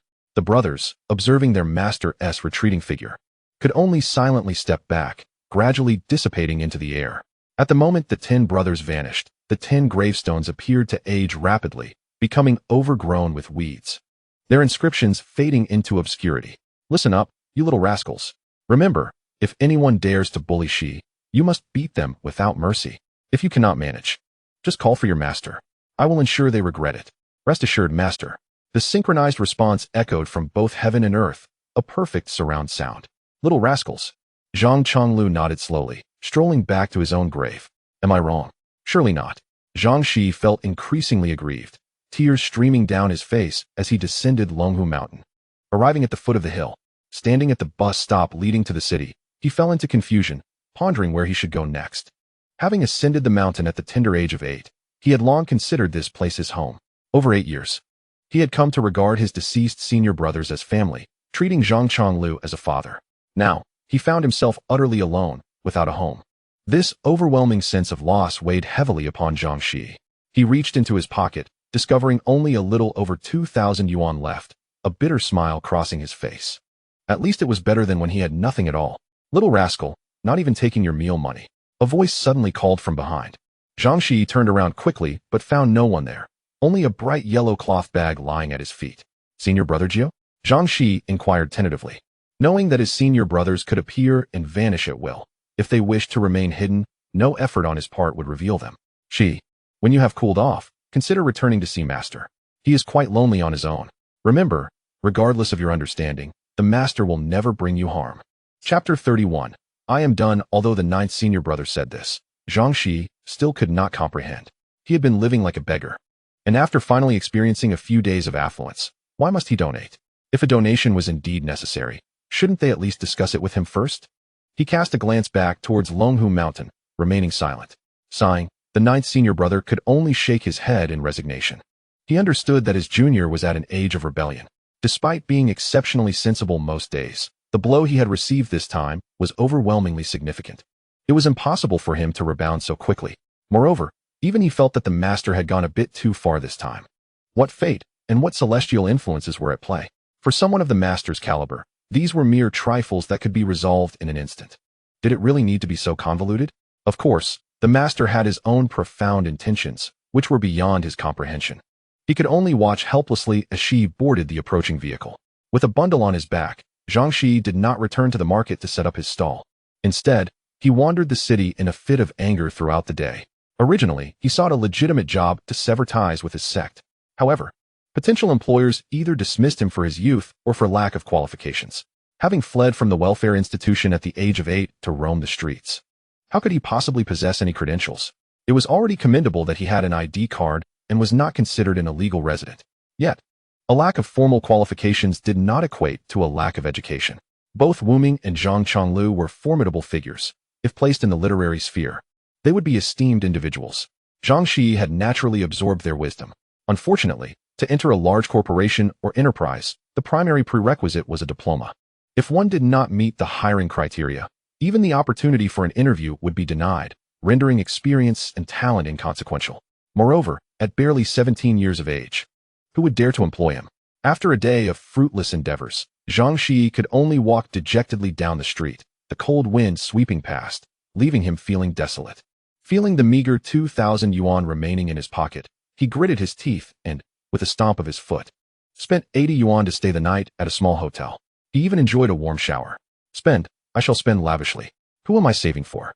If I don't spend now, who knows when that old man will compel me to donate again? Zhang Shiyi muttered fiercely at the bowl of noodles before him. The owner of the noodle shop, seeing his state, cautiously added 2 eggs to his dish. Young man, don't hold a grudge against your family. I know what it feels like at your age, rebellion, right? I was like that too. Out of spite for my parents. I didn't study well and ended up in this city. Look at me now. After so many years, my son is older than you. And I'm still managing this little noodle shop. Remember, child, parents will never harm you. Sometimes their way of expressing concern might be hard for you to accept. It was only after becoming a parent myself that I understood this. Alas, the tree wishes for tranquility, but the wind does not cease. The child wishes to be filial. Yet the parent is no longer present. It was clear that the noodle shop owner had a story of his own. The lit cigarette blurred his weathered face. While he understood the words spoken, Zhang Shiyi stubbornly refused to return to the temple. At his age, if someone were not to grab him by the collar and kick him firmly, it would be exceedingly difficult for him to turn back.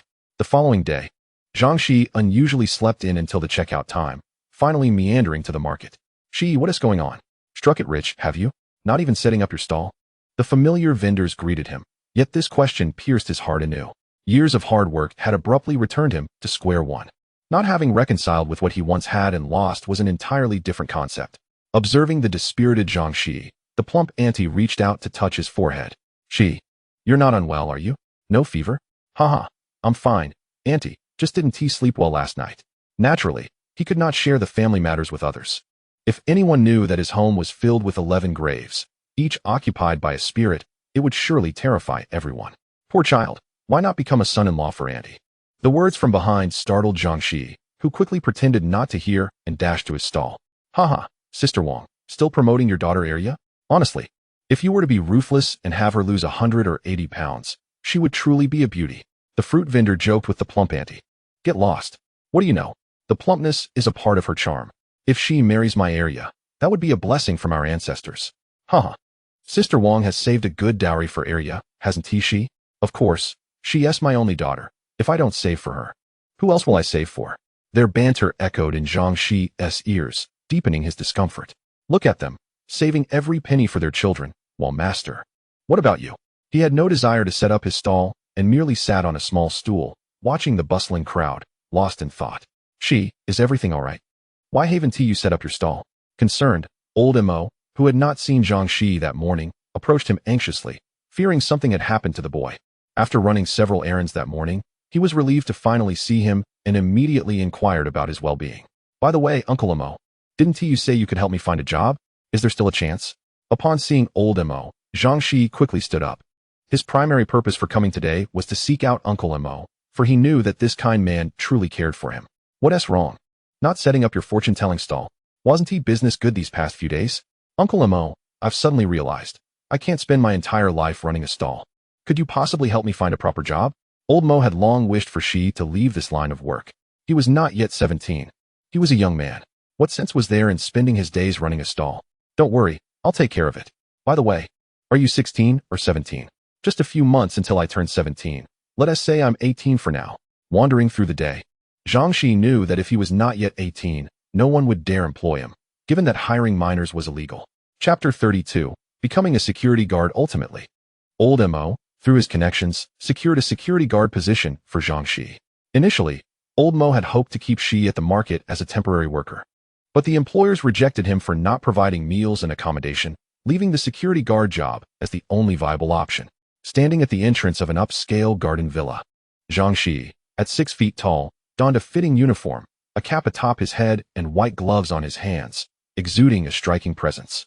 Even the passing homeowners took a moment to admire him, praising the property management for hiring such an impressive security guard, which elevated the community's standards. This praise led the security team leader to commend the management multiple times.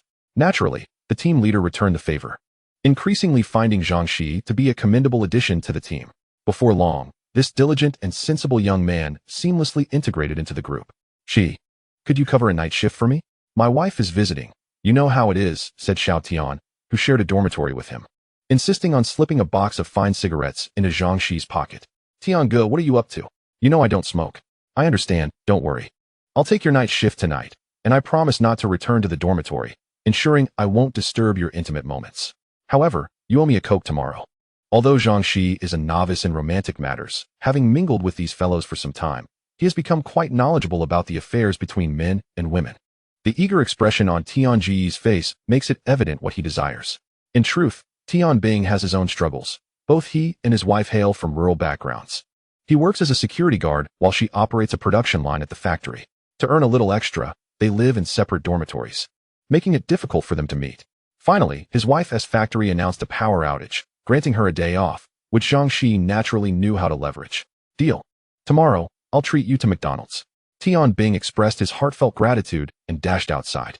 Not far away stood a modestly dressed woman with a rosy complexion, shyly wringing her hands as she gazed in their direction. Zhang Shiyi, ever the mischief maker, waved his hands at her. Sister-in-law, don't worry, I'll cover for Tian Ge. By the way, make sure to take good care of him. I noticed he had a large handful of goji berries this morning. This comment left the woman blushing even deeper. Haha, you little rascal. I have my proof, it's legal. In the blink of an eye, Zhang Shiyi had been working there for over 6 months, having officially reached the age of 18.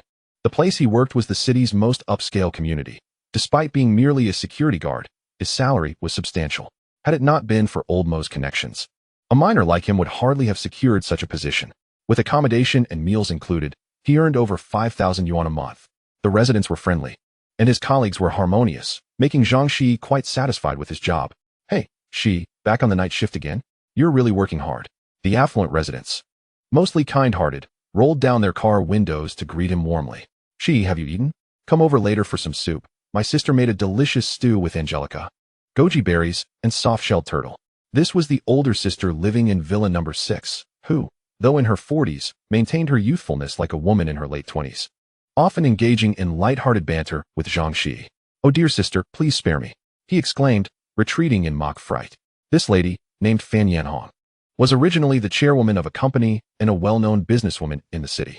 While her professional life flourished, her personal life burned in turmoil when she discovered her husband was supporting a mistress. After confronting him, she decisively ended their relationship, leaving him with nothing.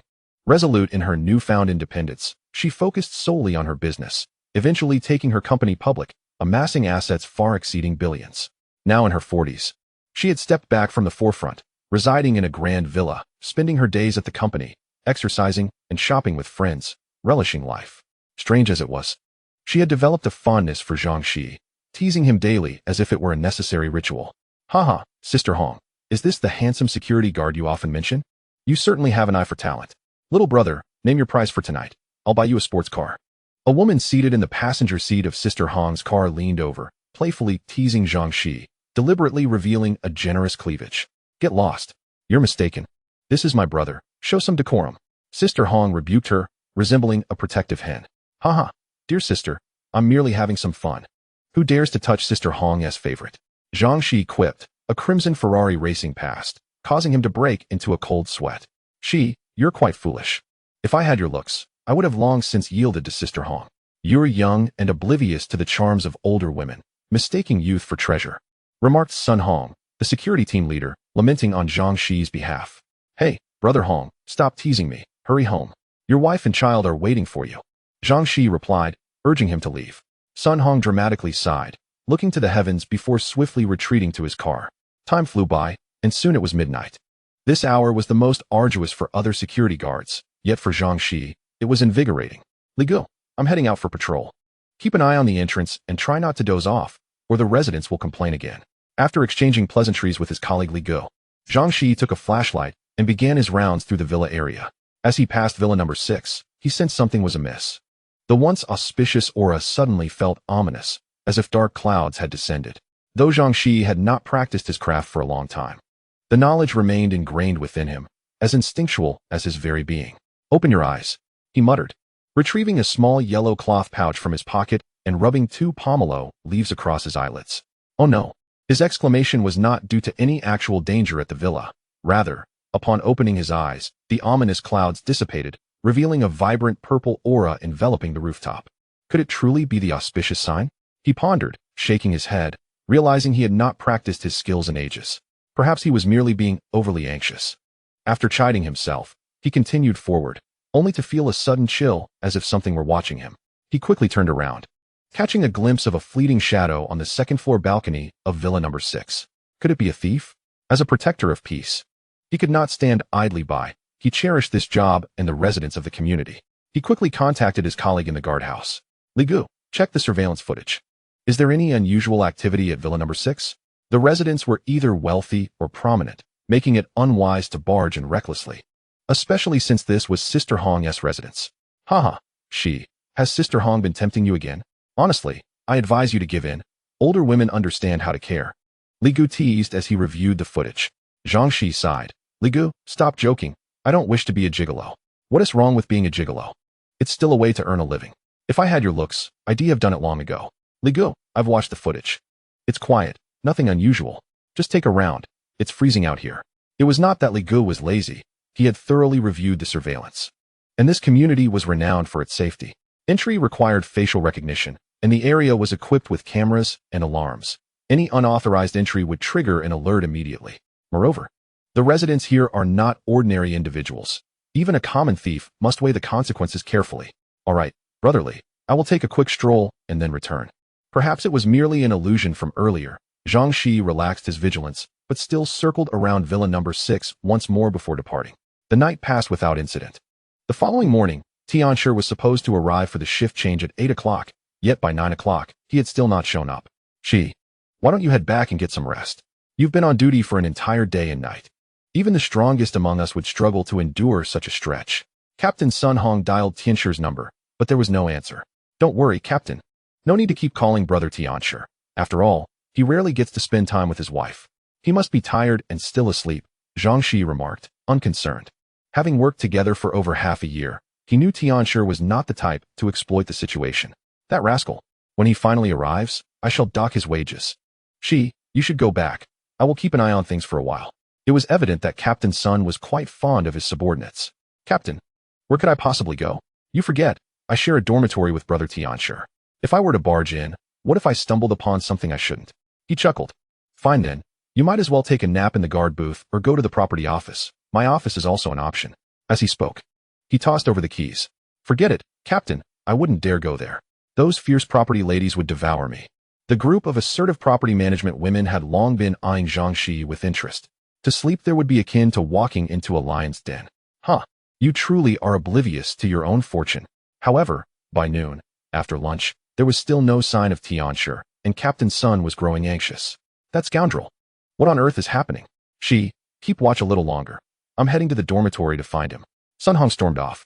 The property company offered commendable benefits, having rented a unit nearby for employees to reside in, providing a pleasant environment. This arrangement ensured that even if work hours stretched a bit longer, no one complained. Shiyi, why are you on duty again? Are they bullying you? I'll speak to their manager. Hongjia arrived in her luxurious Ferrari, immediately spotting Zhang Shiyi. The security operated on a two-shift system, and the fact that he hadn't been replaced indicated that he had been on duty for 24 hours. Hey, sister. It's nothing. I'm just covering for a bit. Are you off to exercise? Didn't that sister who came with you yesterday join you?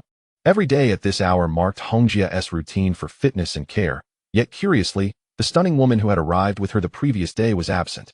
Do you think that Bai Susu has been bewitched by that little vixen? Hongjia shot Zhang Shiyi an irritated look, causing him to blush. In truth, Hongjia possessed a figure that surpassed that of the woman in question. Today, she was pressed for time, already clad in a fitted yoga outfit that accentuated her alluring curves, particularly her well-defined waist, embodying the beauty of a mature woman. Of course, the bashful Zhang Shiyi dared not raise his gaze, his face burning. Hee, young man. Still blushing? I find myself liking you more and more, she teased, swaying her hips as she approached her red Ferrari. It was only then that Zhang Shiyi snapped to attention, hurriedly pressing the button to open the door. The roaring red sports car burst forth from the community gate. In that fleeting moment, Zhang Shiyi noticed a dark aura around Hongjia's eyes. A darkening of the brow foretold an ominous sign. Having studied face reading for several years, he recognized that someone as fortunate as Hongjia should not exhibit such features unless not good. Shiyi, something has happened to Tianshi. Just as Zhang Shiyi pondered this, Captain Sun rushed towards him, his eyes filled with terror. Upon reaching the dormitory, they found Tianshi already being carried onto an ambulance by two medical personnel clad in white coats. What is happening? Zhang Shiyi, who had worked alongside Tianshi for half a year, pushed forward to inquire. Everyone, please step aside. Are the family members of the patient present? The medical staff ignored Zhang Shiyi, turning their attention to Captain Sunday. I'll accompany you. I am his captain, and he has no family here. Is that right? What about Tianshi's wife? Zhang Shiyi suddenly felt uneasy, yet he did not see the rosy-faced woman from yesterday. Shiyi, you should go along. The police need to ask you a few questions. It wasn't until they reached the hospital that they learned Tianshi could not be revived. The final verdict was sudden death, which, in layman's terms, was said to be caused by excessive exhaustion. Even in death, a strange smile lingered on his face. What is your name? Zhang Shiyi. And what was your relationship with the deceased? We were colleagues. You mentioned his wife came yesterday. Are you certain you saw her? Two police officers interrogated him intently. Reflecting on the previous day, Zhang Shiyi appeared bewildered. He had indeed seen the woman. However, whether she was Tianshi's wife, he could not confirm, as it was his first encounter with her. Is this the woman you refer to? The officer proffered a photograph. After scrutinizing it, Zhang Shiyi was certain it was indeed the woman from yesterday. Although the pair in the photograph wore simple attire, the woman nestled beside Tianshi radiated happiness. That is her. Without a doubt, Zhang Shiyi affirmed, confident in his memory. Young man, please think carefully. Are you sure this is the woman? The middle-aged officer recording the statement lit a cigarette, his gaze penetrating through the white smoke. This question left Zhang Shiyi confused. What did it imply? I'm certain. Nonsense. A younger officer, displeased, slammed his hand on the table and stood up, pointing a finger at Zhang Shiyi. Officer, I am merely here to assist with the investigation. What is with your attitude? Am I a criminal? Zhang Shiyi was equally displeased, leaning back and defiantly locking eyes with the young officer. If you're certain the woman who appeared yesterday is the one in the photograph, then I can only conclude that you are lying.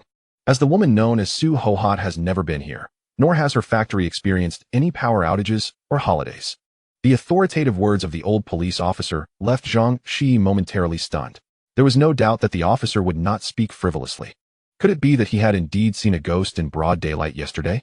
However, despite the officer's skepticism regarding Zhang Shiyi's testimony, the latter possessed ample alibi evidence, as the entire community could vouch for his whereabouts. Under the assurance of the property management company, Zhang Shiyi was released. Brother son, did Tian Bing request leave, claiming his wife had arrived? On his way back, Zhang Shiyi couldn't help but question his own senses. It's indeed puzzling. I distinctly told him to find someone to cover for him to be let go. How is it that at the police station, he claimed his wife had never come at all? It feels as though I've encountered a ghost. Rest assured, Shiyi, it's nothing serious. You should take some time to rest. By the way, don't return to that dormitory just yet. It's inauspicious. Instead, why not stay in my office for a couple of days? Zhang Shiyi declined Captain Sun's kind offer, resolutely insisting on returning to the dormitory he had shared with Tian Bing. He was determined to uncover the truth behind the bizarre events. He entered the dormitory and activated his heightened perception, meticulously examining every detail within the room. It was a two-bedroom apartment. He occupied the southern room, while Tian Bing resided in the northern one. Upon entering, he was greeted by the unmistakable scent of masculinity, and the room appeared chaotic, with signs of a struggle even in the living room. Fortunately, his own room had remained untouched. Ultimately, he discovered the location of Tian Bing's demise, his bed, where he lay. A satisfied smile etched upon his face. The police had already combed through the entire room, so Zhang Shiyi was untroubled about disturbing the scene. However, upon entering Tian Bing's room, he sensed something amiss. Not only was the air thick with a distinctly masculine odor, but it was also laced with a peculiar fragrance. Goodness, it's a fox spirit, Zhang Shiyi realized instantly. This extraordinarily unique scent was not merely a cheap perfume. It was the alluring aroma emitted by a fox in heat, both enticing and provocative, capable of stirring primal instincts in males. No wonder Tian Bing had dared to venture out in broad daylight. It was not a ghost he encountered, but rather a demon. Indeed, at the bedside, he discovered several hairs that unmistakably belonged to a fox. One might wonder how he could identify such details. It harkened back to 3 years prior. As a young boy, he had followed Zhang Chonglu into the mountains, practicing the art of the shadowless hand in the courtyard when a group of mountain villagers burst in. Upon seeing Zhang Chonglu, they bowed and implored the old Taoist for mercy. It turned out they were plagued by a fox demon. Several robust young men had perished in their beds, exhibiting symptoms identical to those of Tian Bing. Naturally, reporting such eerie occurrences yielded little, as experts scrutinized the village's water supply multiple times, yet no cause could be discerned. Eventually, a funeral director from a neighboring village suggested Zhang Chonglu, claiming only he could resolve such supernatural issues. After a thorough inquiry, Zhang Chonglu immediately deduced that a fox demon was at play and prepared to accompany the villagers to exorcise the malevolent spirit. Master, take me with you. I wish to witness the fox spirit. The 13-year-old Zhang Shiyi, brimming with curiosity about the unknown, implored. Are you not afraid? Zhang Chonglu gently patted Shiyi's head. Fear not. With my guidance, I shall protect you." Seeing the unwavering determination in the young boy's eyes brought a smile of pride to Zhang Changliu's face. "Very well. I shall take you to witness how I vanquish demons." Chapter 35. The Fox Demon. It was a small mountain village, home to merely a handful of families. Nestled in a remote location, the villagers traditionally relied on the mountains and rivers for sustenance, predominantly living off hunting. However, years ago, the government, under the guise of environmental protection, confiscated the villagers' firearms and strictly prohibited hunting, threatening imprisonment for those who dared to defy. Terrified of the authorities, the villagers ceased venturing into the mountains, leading to a significant loss of livelihood. With the fertile land scarce, many strong laborers were forced to leave their homes and seek work in the cities. The once lively village now appeared desolate. Nonetheless, a few young men remained to care for their elderly relatives, laboring over a few acres of land to make ends meet. As life grew increasingly arduous, these young men took to the woods once more, unarmed and unable to capture large game. Even if they had the opportunity, they dared not take risks. As many species had become protected, they settled for small game, such as mountain chickens and wild rabbits, to supplement their families' diets and earn a bit of pocket money. Before long, trouble found them. First, their chickens and ducks were inexplicably slaughtered, and at night, strange laughter echoed through the courtyards, sending waves of panic through the community. An elder hunter suggested they had offended the fox spirit and advised the young men to offer sacrifices to appease it. After a series of rituals, the disturbances ceased, and the villagers dismissed the incident.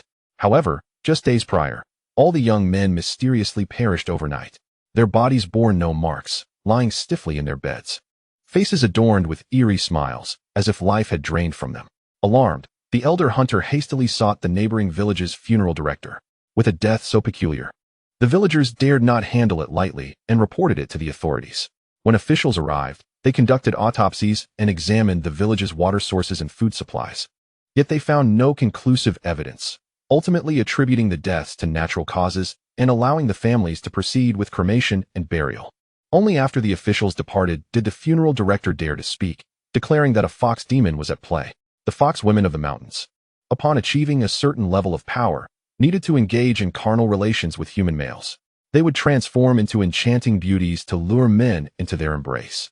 After such encounters, the men would inevitably lose their life force, passing away with satisfied smiles. Upon hearing the funeral director's compelling account, the villagers pleaded for his assistance in capturing the fox demons. "Alas, it is not that I am unwilling to help, but rather that I lack the ability. If you wish to rid yourselves of these fox demons, you must seek Zhang Chonglu at the back mountain of Longhu Mountain. Only he possesses the capability." Years ago, the funeral director had crossed paths with Zhang Chonglu and witnessed his prowess in vanquishing evil spirits, recognizing the seemingly frail old man as a true practitioner of the Tao. Thus, the villagers journeyed far and wide to find Zhang Chonglu. Despite his reputation for being miserly and cunning, when confronted with the supernatural, he acted without hesitation, promptly taking young Shi to the remote mountain village. As Zhang Chonglu would say, dealing with the overly suspicious and paranoid was a matter of profit. But when faced with true demonic threats, it was an obligation to protect the innocent. As practitioners of the Tao, we are bound to exorcise demons and safeguard the well-being of all. One might feel sympathy for the Taoists of Longhu Mountain, as a prestigious sect of cultivation was overshadowed by a nameless, dilapidated temple in the back mountains. It was a matter worthy of reflection. Upon arriving in the village, Zhang Chonglu barely had time to sip hot water before he set out to meticulously examine the homes of the deceased. Chapter 36. The Unfortunate Thunderbolt 11. Do you smell that? Although this place has been thoroughly cleaned, there still lingers a peculiar odor in the air, the distinctive scent of a fox spirit. Little 11 also raised his nose to sniff the air. "Master, it doesn't smell foul. I actually find it rather pleasant," he replied, prompting Zhang Chonglu to roll his eyes in exasperation. "While you were tidying up the room, did you happen to notice anything resembling fox fur?" "We did, old Taoist. At first, we thought it was dog hair. Could it truly be the work of a fox spirit? Enough with the chatter. I will spend the night here. No matter what sounds you hear, none of you are to come out, understood? Otherwise, I cannot guarantee your safety." Observing the solemn old Taoist in his robe, the villagers obediently retreated to their homes, securely closing their doors and windows, fearful of making even the slightest noise. "Master, is this fox spirit difficult to deal with?" "Huh. They are merely a few mischievous foxes. I could easily handle them." "Then why all the fuss?" Little 11 questioned, his large, expressive eyes gazing at his master in confusion. "Hee, foolish disciple, it is for your own purity. That night, Zhang 11 was coaxed into running about the courtyard, completely undraped, by his master. Though he was only 13, his youthful vitality quickly drew the attention of several fox spirits lurking in the nearby hills. Master, why must you have me run around like this? It is to prevent scaring you. Besides, a shriveled old man like me, prancing about in the nude, would frighten even humans away, let alone fox spirits. Despite his tender age, Zhang 11 realized he was in for a bit of trouble. Before midnight, the courtyard was filled with rustling sounds and eerie laughter from the fox spirits. Clearly, they could no longer contain their excitement. Master, there are 4 large foxes outside. Peering through the window, Zhang 11 quietly reported to his master, who appeared to be in deep meditation. To his surprise, Zhang Chonglu remained utterly unresponsive, even snoring after a while. He's not meditating. He has fallen asleep, drooling suspiciously, nearly bubbling with snot. Tickle, tickle, little brother, do you think I'm beautiful? As they beheld the youthful and charming 11, the fox spirits could no longer resist, transforming into human form and slipping into the room. Zhang 11 had never encountered such a scene before. His bed was suddenly filled with fair-skinned, alluring figures, each one striking a seductive pose and inching closer to him. The sight was so overwhelming that he felt tears welling up. Master, master, help. Yet Zhang Chonglu lay as if dead, comfortably snoring away on the sofa, not even lifting an eyelid. Tickle, tickle, handsome boy, why not surrender to your elder sister? One fox spirit with large eyes lunged at him, intent on swallowing him whole. However, before she could make contact, she felt a tight grip on her tail, yanked back forcefully. Sister, you had your turn last time. Now it's my turn. The one who had pulled her back was another fox spirit, her chin pointed and her eyes sparkling with mischief. How dare you compete with me? As the eldest sister, she was accustomed to her authority, but this time it seemed ineffective. Not only the second sister, but also the third and fourth sisters stood behind her, displeased. Despite their collective ire, the allure of the young man's essence was too tempting to resist. Are you plotting a rebellion? Humph, sister, we always feast on your leftovers. It's our turn now. Look over there. That lean old man also radiates vitality. Let him be your meal. The eldest sister nearly retched at the sight of the slovenly old man snoring and drooling beside her. Even if he were full of energy, he was hardly appetizing. Sisters, let me have this one. I promise, next time a good catch comes along, I will let you enjoy it first.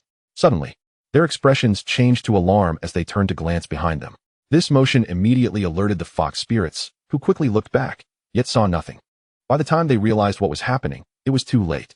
The opportunity had arrived. The large fox spirit leaped forward, seizing Zhang 11 and darting towards the window. However, the moment she touched him, a searing heat radiated from his body, causing her to yelp and release her grip. What on earth is happening? The other 3 sisters halted in their tracks, recognizing that their eldest sister was not feigning. Haha, this is too amusing. You dare to plot against him? I must commend your bravery. Zhang Chonglu finally awoke, clapping his hands in delight. At this moment, Zhang 11 had yet to have his soul sealed by Zhang Chonglu, and his misfortune drew the fox spirits into peril. You old rascal, this is all you're doing. The furious large fox spirit glared at Zhang Chonglu, her eyes wide with rage, and lunged at him, while the others charged at Zhang 11. Goodness, those nails could use a trim. Zhang Chonglu chuckled, completely ignoring the foxes that lunged at Zhang 11. Instead, he leaned back, extending 2 fingers like scissors. With a swift motion, he snipped the large fox's claws, which, despite being able to tear through iron, crumbled like paper in his hands. The foxes attacking Zhang 11 were equally jolted, their bodies trembling as they recoiled a distance away, their 6 eyes reflecting sheer panic. Run! A voice cried out, and the 4 fox spirits transformed back into their beastly forms, crashing through the window in their haste to escape. Master, they are fleeing. Zhang 11 called out, watching the foxes leap into the courtyard. Hee, having teased my disciple. They think they can flee unscathed? They are truly unaware of their folly. Zhang Chonglu did not pursue them, but remained by Zhang 11's side, leaning out the window to observe. Just as the 4 fox spirits were about to vanish into the dense woods, a thunderclap echoed through the sky, stunning them into stillness. In an instant, a bolt of lightning struck down, incinerating the 4 fox spirits into charred remains. Under the might of the heavens, did they truly believe they could escape? Master, you are incredible. Is this what thunder magic is? Zhang 11 thought this was all part of his master's meticulous planning, gazing at his master with admiration. It is a pity to waste such fine hides. Zhang Chonglu, under the gaze of his adoring disciple, felt his face flush with warmth, though his thick skin prevented him from appearing too embarrassed. As they departed the mountain village, The grateful voices of the villagers and their genuine admiration made Zhang 11 feel respected for the first time. Master, will I be as powerful as you one day? Huh. Silly child, your future cultivation will surpass mine. Otherwise, wouldn't he that make your master seem incompetent? Oh, master, you truly are mischievous. Zhang 11 now understood that the thunderbolt that vanquished the fox spirits was not summoned by his master, but rather a consequence of his own unfortunate disposition, which had inadvertently brought calamity upon the fox spirits. Half a year had passed, and the resentment in his heart had long since dissipated. He began to feel a twinge of nostalgia for his aimless, deceased master and that room beneath the starry sky. He resolved that once he dealt with this vixen, he would return to take a look. Although he had confirmed that a fox demon was at work, locating this elusive creature would require considerable effort, for she would not simply wait to be captured. Oh well, one step at a time. Thus, Zhang Shiyi lay in the room that had been haunted by monsters and marked by death, sleeping soundly. The following day at work, Captain Sun Hong sought him out. Shiyi, where did you sleep last night? In the dormitory. Why do you ask, brother Sun? Where else would I go? And you're all right, I hope? What could possibly be wrong? I slept like a log. Zhang Shiyi stretched lazily, feeling no hint of abnormality. Goodness, Shiyi, you really are bold. That place was just the scene of a death.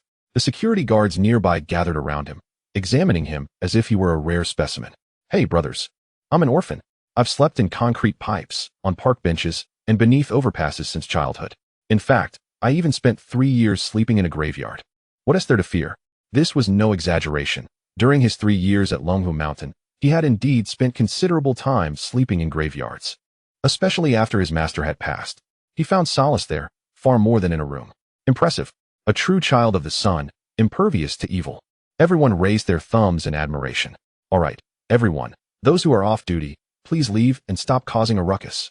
If you don't leave now, I'll make you work overtime. Captain Sun Hong shooed away the onlookers and pulled Zhang Shiyi aside. Come stay at my place tonight. My sister-in-law is away. And I've already submitted a request.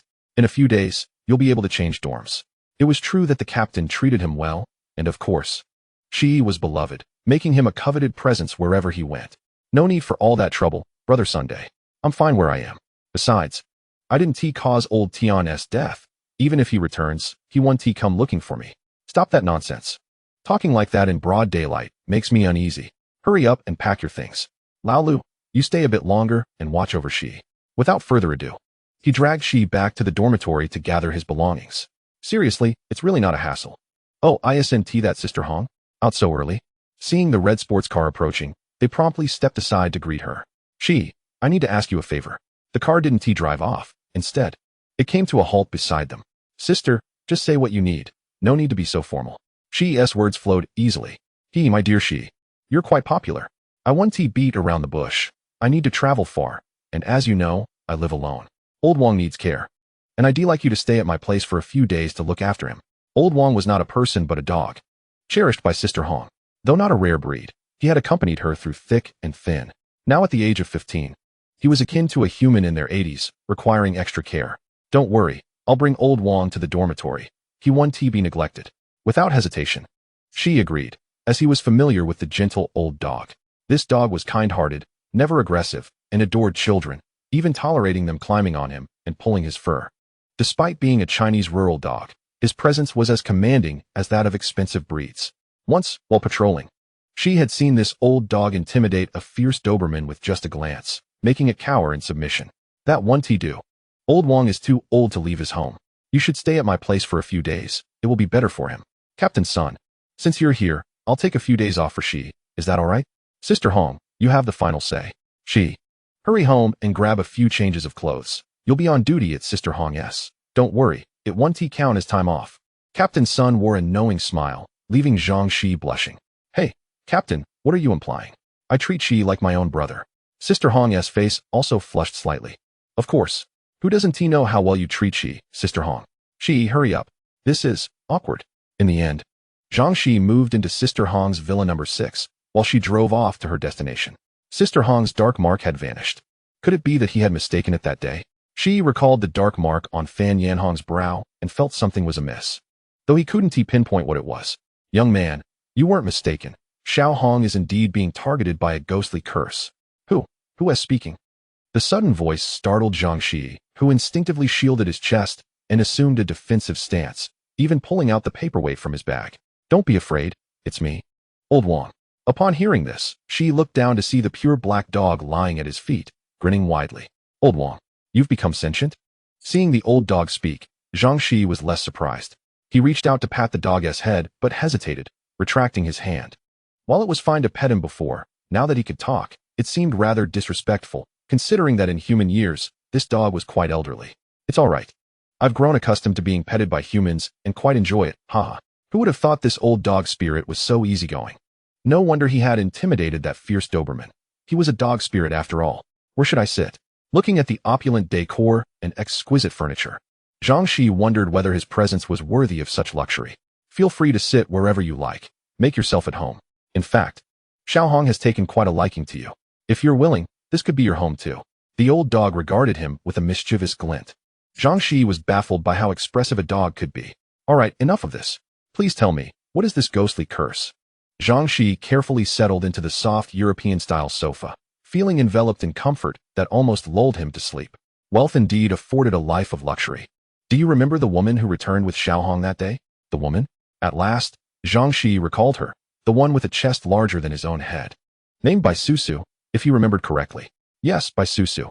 She is not human, but rather a ghostly curse." "A ghostly curse, neither human nor ghost. Possessing a physical form, yet not a living being, capable of manifesting in daylight. She is neither a monster nor a spirit, but rather an embodiment of malevolent energy, both righteous and wicked, unrestrained. She can act as a guardian for humans or usurp their place. The ghostly curse known as by Susu seeks to replace Fan Yanhong, which is why she planted a dark mark on her brow. Bai Susu was unaware that I had already transformed into a spirit, so after planting the dark mark, she departed. If the mark fully integrates into Xiaohong's mind, then the ghostly Bai Susu would be able to completely replicate Xiaohong's essence and take her place. Fortunately, I was there to help Xiaohong rid herself of the dark mark and provided her with a suggestion, allowing her to avoid detection for a few days. "Oh, that makes sense. But will a few days be enough?" Zhang Shiyi still could not comprehend the intentions of the ancient canine spirit. "Hee, young man. The burden now rests upon your shoulders. In the coming days, we must vanquish the ghostly malevolence." It was not that Zhang Shiyi was unwilling. Rather, he felt utterly powerless against such a formidable foe. This entity was more fearsome than even the most vengeful spirits. "Stop pretending. I know you are no ordinary being. I witnessed your awakening that night. That shadow was you."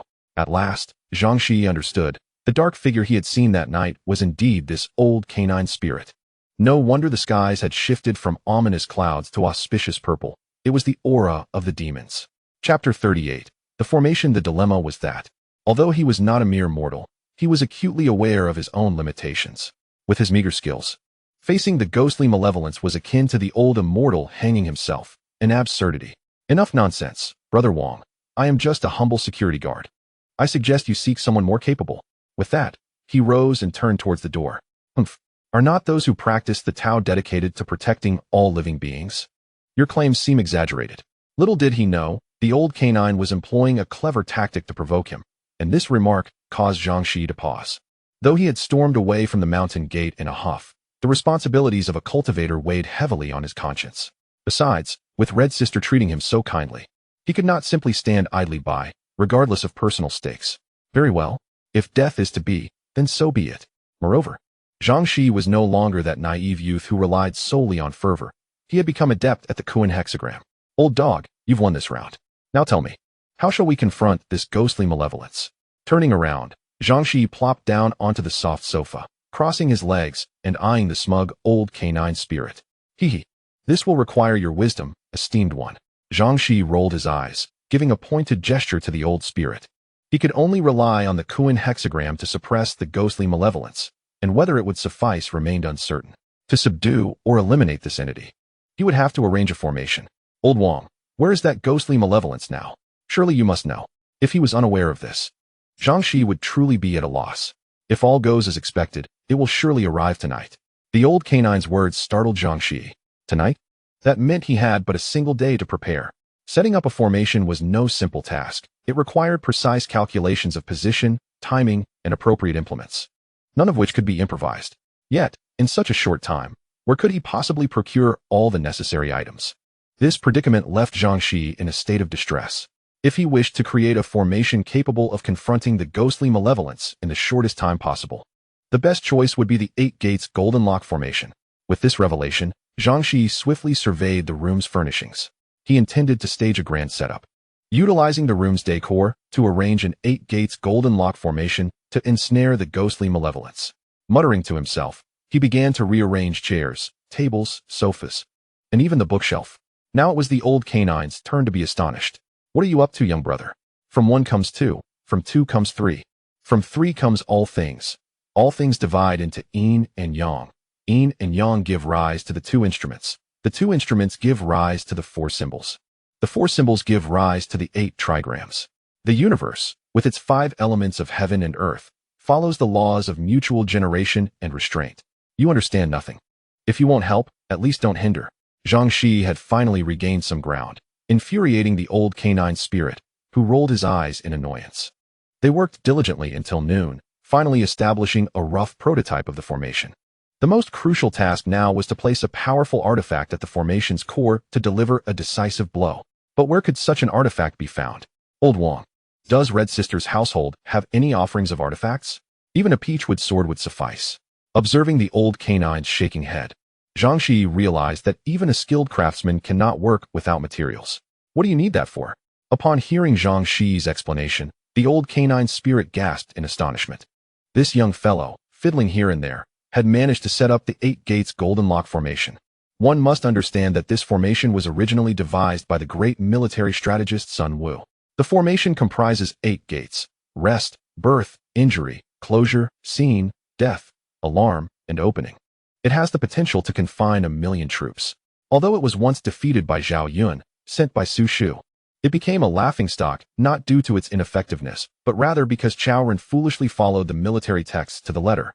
In truth, the formation's most terrifying aspect is its versatility. Any of the 8 gates can serve as either a life gate or a death gate, entirely at the discretion of the one arranging the formation.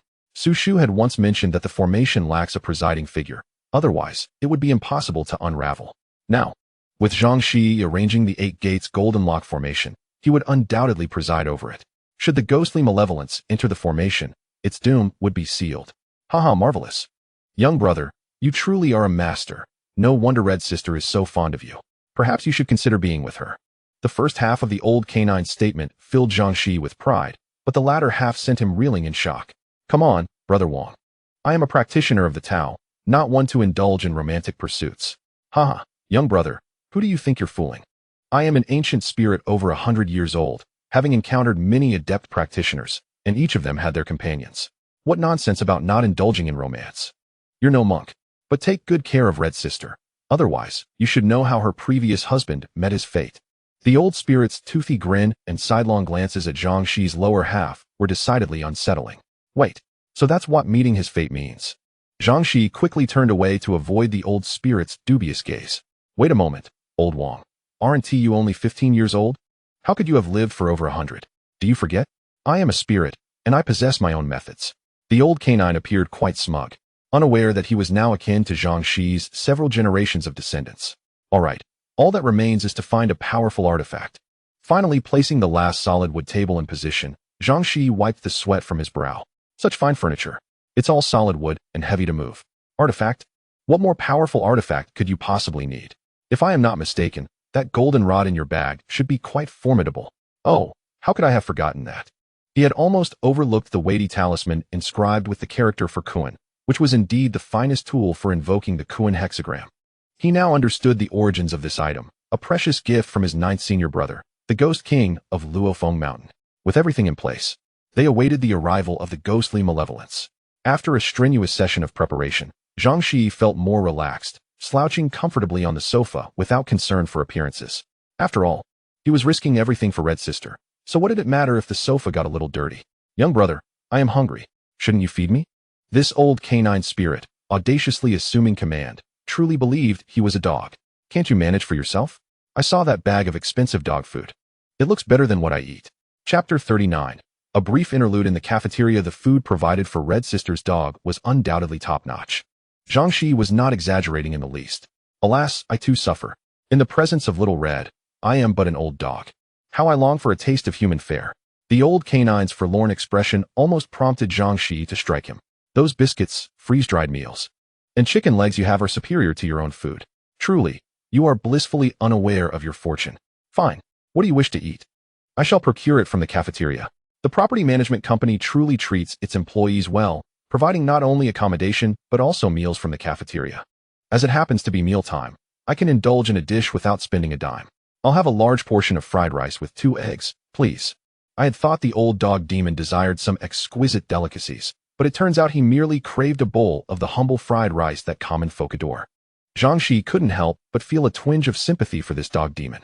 Upon arriving at the cafeteria, everyone cast him warm looks. Among them were glances of jealousy, envy, and quite a few wistful gazes from unmarried young women. Oh, isn't that our Shiyi? What would you like to eat? Uncle will serve you.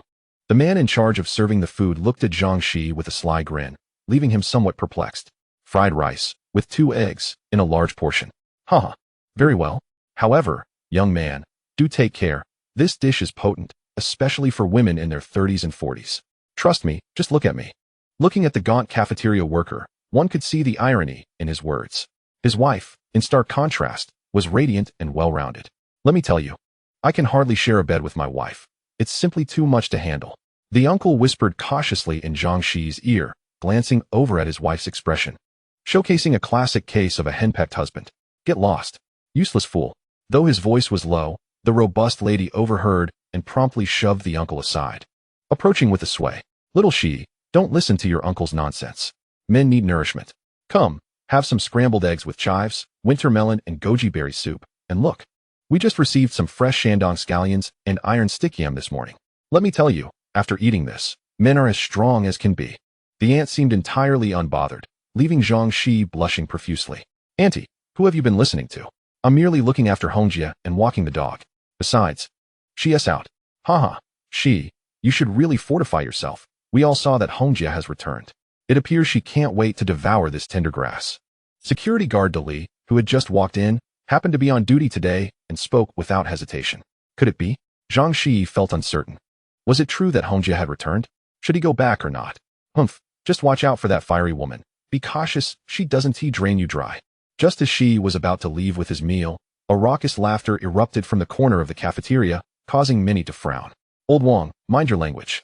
Although Shiyi was known for his good temper, it didn't mean he would tolerate insults, especially towards someone so kind to him. Oh, you little brat. Who are you referring to? Upset about your old cow mistress? But you do have your share of good fortune. Look at that Hongjia, ample bosom, curvaceous, with a slender waist. Be careful she doesn't take you down. Old Wang, from the maintenance team, took advantage of his connection with the property manager, often slacking off and delighting in teasing young women. He had his eyes on the single boss, Fan Hongjia, dreaming of one day acquiring both wealth and beauty. Naturally, he felt disgruntled that Zhang Shiyi, this pretty boy, had gotten to her first, leading him to speak indiscreetly. Old Wang, shut your filthy mouth. Do you want to lose your job? Before Zhang Shiyi could react, Security Captain Sun Hong intervened, stepping protectively in front of him. After all, Shiyi was still a child, and Sun feared for his well-being. What's wrong? Did you forget to zip up your pants? Are you involved with that woman too? Old Wang, spewing vulgarities, was universally disliked. If it weren't for the manager's regard for family ties, he would have been dealt with long ago. Even his colleagues in the maintenance team avoided dining with him, as if he were a pile of rancid refuse. Say that again. Sun Hong, having earned his position through skill rather than connections, was no ordinary guard. Rumor had it, he had even won provincial championships in combat sports. What of it? I've heard you're some sort of champion. Try laying a finger on me, and I'll have you ruined. As they exchanged heated words, Zhang Shiyi seized Sun Hong's arm, feeling the tension in his muscles. Let it go, brother. It's not worth it. Sun Hong sighed, turning to leave. The helplessness of a middle-aged man was palpable. With responsibilities above and below, he couldn't afford to provoke such a lowly character. If this had been a decade ago, he would have dealt with such a rogue swiftly. Who are you calling lowly, you little brat? Just as old Wang strutted out, feeling triumphant, he suddenly slipped, his foot sliding out from under him, leading to a spectacular fall. With a loud yelp, he collapsed, unconscious. By the time he reached the hospital, he had torn ligaments in both legs, and his unfortunate descent had resulted in grievous injuries. The only term fitting for the situation was a complete disaster. Later, he even attempted to extort money, but upon reviewing the surveillance footage, it was revealed he had slipped on his own discarded bottle.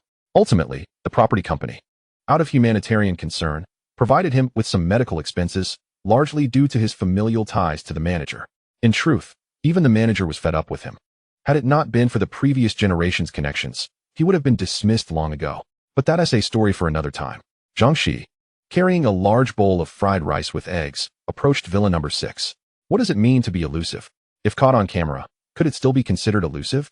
Insulting oneself is one thing, but insulting a friend is a path to destruction. Chapter 40. A grand undertaking standing before the door of Villa number 6. Zhang Shiyi hesitated. If Hongjia had indeed returned, should he enter? Though she had always been kind to him, he sensed her intense gaze had transcended mere friendship. Was he stepping into the lion's den? He was still just a boy, and such thoughts were foreign to him. After a prolonged moment of indecision, he resolved to at least say hello. Surely she wouldn't eat him alive. However, upon pushing the door open, he was taken aback by the sight before him. Dressed in white, Hongjia glared fiercely, one hand gripping the old dog demon by the neck, lifting him off the ground, while blood oozed from the clear bite marks on her arm. The old dog demon hung limply, his tail drooping, clearly in dire straits. Hongjia, what is happening? Why are you two fighting? Zhang Shiyi rushed forward to rescue the old dog demon from her grasp, but a sudden realization struck him. The woman before him, despite resembling Hongjia, was undoubtedly not her. Firstly, it is inconceivable that an ordinary woman could ever overpower a dog demon that has lived for centuries. Moreover, even if the ancient dog demon chose not to resist out of nostalgia, she would be incapable of lifting a creature that weighs around 50 kilograms with just one hand. Could it be that the malevolent spirit has arrived early? Oh, I thought it was someone else. It turns out to be the handsome security guard. What brings you to my home? Upon hearing this, Zhang Shiyi felt increasingly certain that this was definitely not Hongjia. Sister, didn't you ask me to help feed the dog? By the way, how did you return so quickly? Zhang Shiyi, wary of revealing any signs of weakness, hastily feigned concern. He gently checked the heartbeat of the old dog demon, and, upon feeling it still beating, his heart finally settled. Oh, is that so? Hee. Perhaps my sister has been too busy lately and simply forgot. By Susu, the malevolent spirit, could not help but feel a surge of delight. To her surprise, this Fan Yanhong had managed to ensnare the handsome young guard. Judging by the boy's demeanor, he seemed to be a naive virgin, which only added to her intrigue. Bai Susu swallowed hard, her desires igniting. Since Hongjia had returned, Bai Susu resolved to leave, claiming, "This old dog has passed away. I shall bury him for you." At that moment, her thoughts were far from the fate of the dog demon. Her gaze was fixated on the charming security guard. Oh, it hurts so much. She feigned weakness, leaning towards Zhang Shiyi. Goodness, Hongjia, your injury is quite severe. Is this the kind of thing that requires a rabies vaccine? As the pretense unfolded, Zhang Shiyi quickly supported her. Bai Susu appeared to lack any bones, effortlessly draping herself over him, her ample bosom intentionally pressing against his chest. I refuse to believe there is a man I cannot conquer. Hongjia, please sit here. I shall fetch the first aid kit. Zhang Shiyi assisted her onto the sofa and retrieved the kit from a corner of the living room. We must disinfect this first, he stated as he produced a bottle of alcohol. Oh, it hurts. Bai Susu attempted to burrow into Zhang Shiyi's embrace again, but he adeptly evaded her. Sister, bear with me. I am about to disinfect. He grasped her arm firmly and poured the 97 alcohol directly onto her wound. The intense sting was something only those who had experienced it could truly understand. Though Bai Susu was neither human nor ghost, she felt the pain intensely, nearly revealing her true form. After disinfecting, he muttered, "Now for the anti-inflammatory." From the kit, he extracted a box of white powder and unceremoniously poured it onto her injury. Bai Susu winced, nearly grinding her teeth in agony, taking several deep breaths to steady herself. Could this boy be doing this on purpose? Gazing at her bandaged arm, which looked as if it had been through a car wreck, she could hardly contain her urge to strangle him. Hongjia, I truly believe a trip to the hospital for a vaccine is necessary. If you were to contract rabies, it would be disastrous. Observing his serious expression, Bai Susu's desires flared once more. I feel a bit dizzy, she murmured, leaning towards him. Zhang Shiyi, ever vigilant, had been watching her every move. His ghostly evasive steps were no joke. Sister, you haven't eaten, have you? You ought to have something before the injection. It's advisable to have some food in your stomach.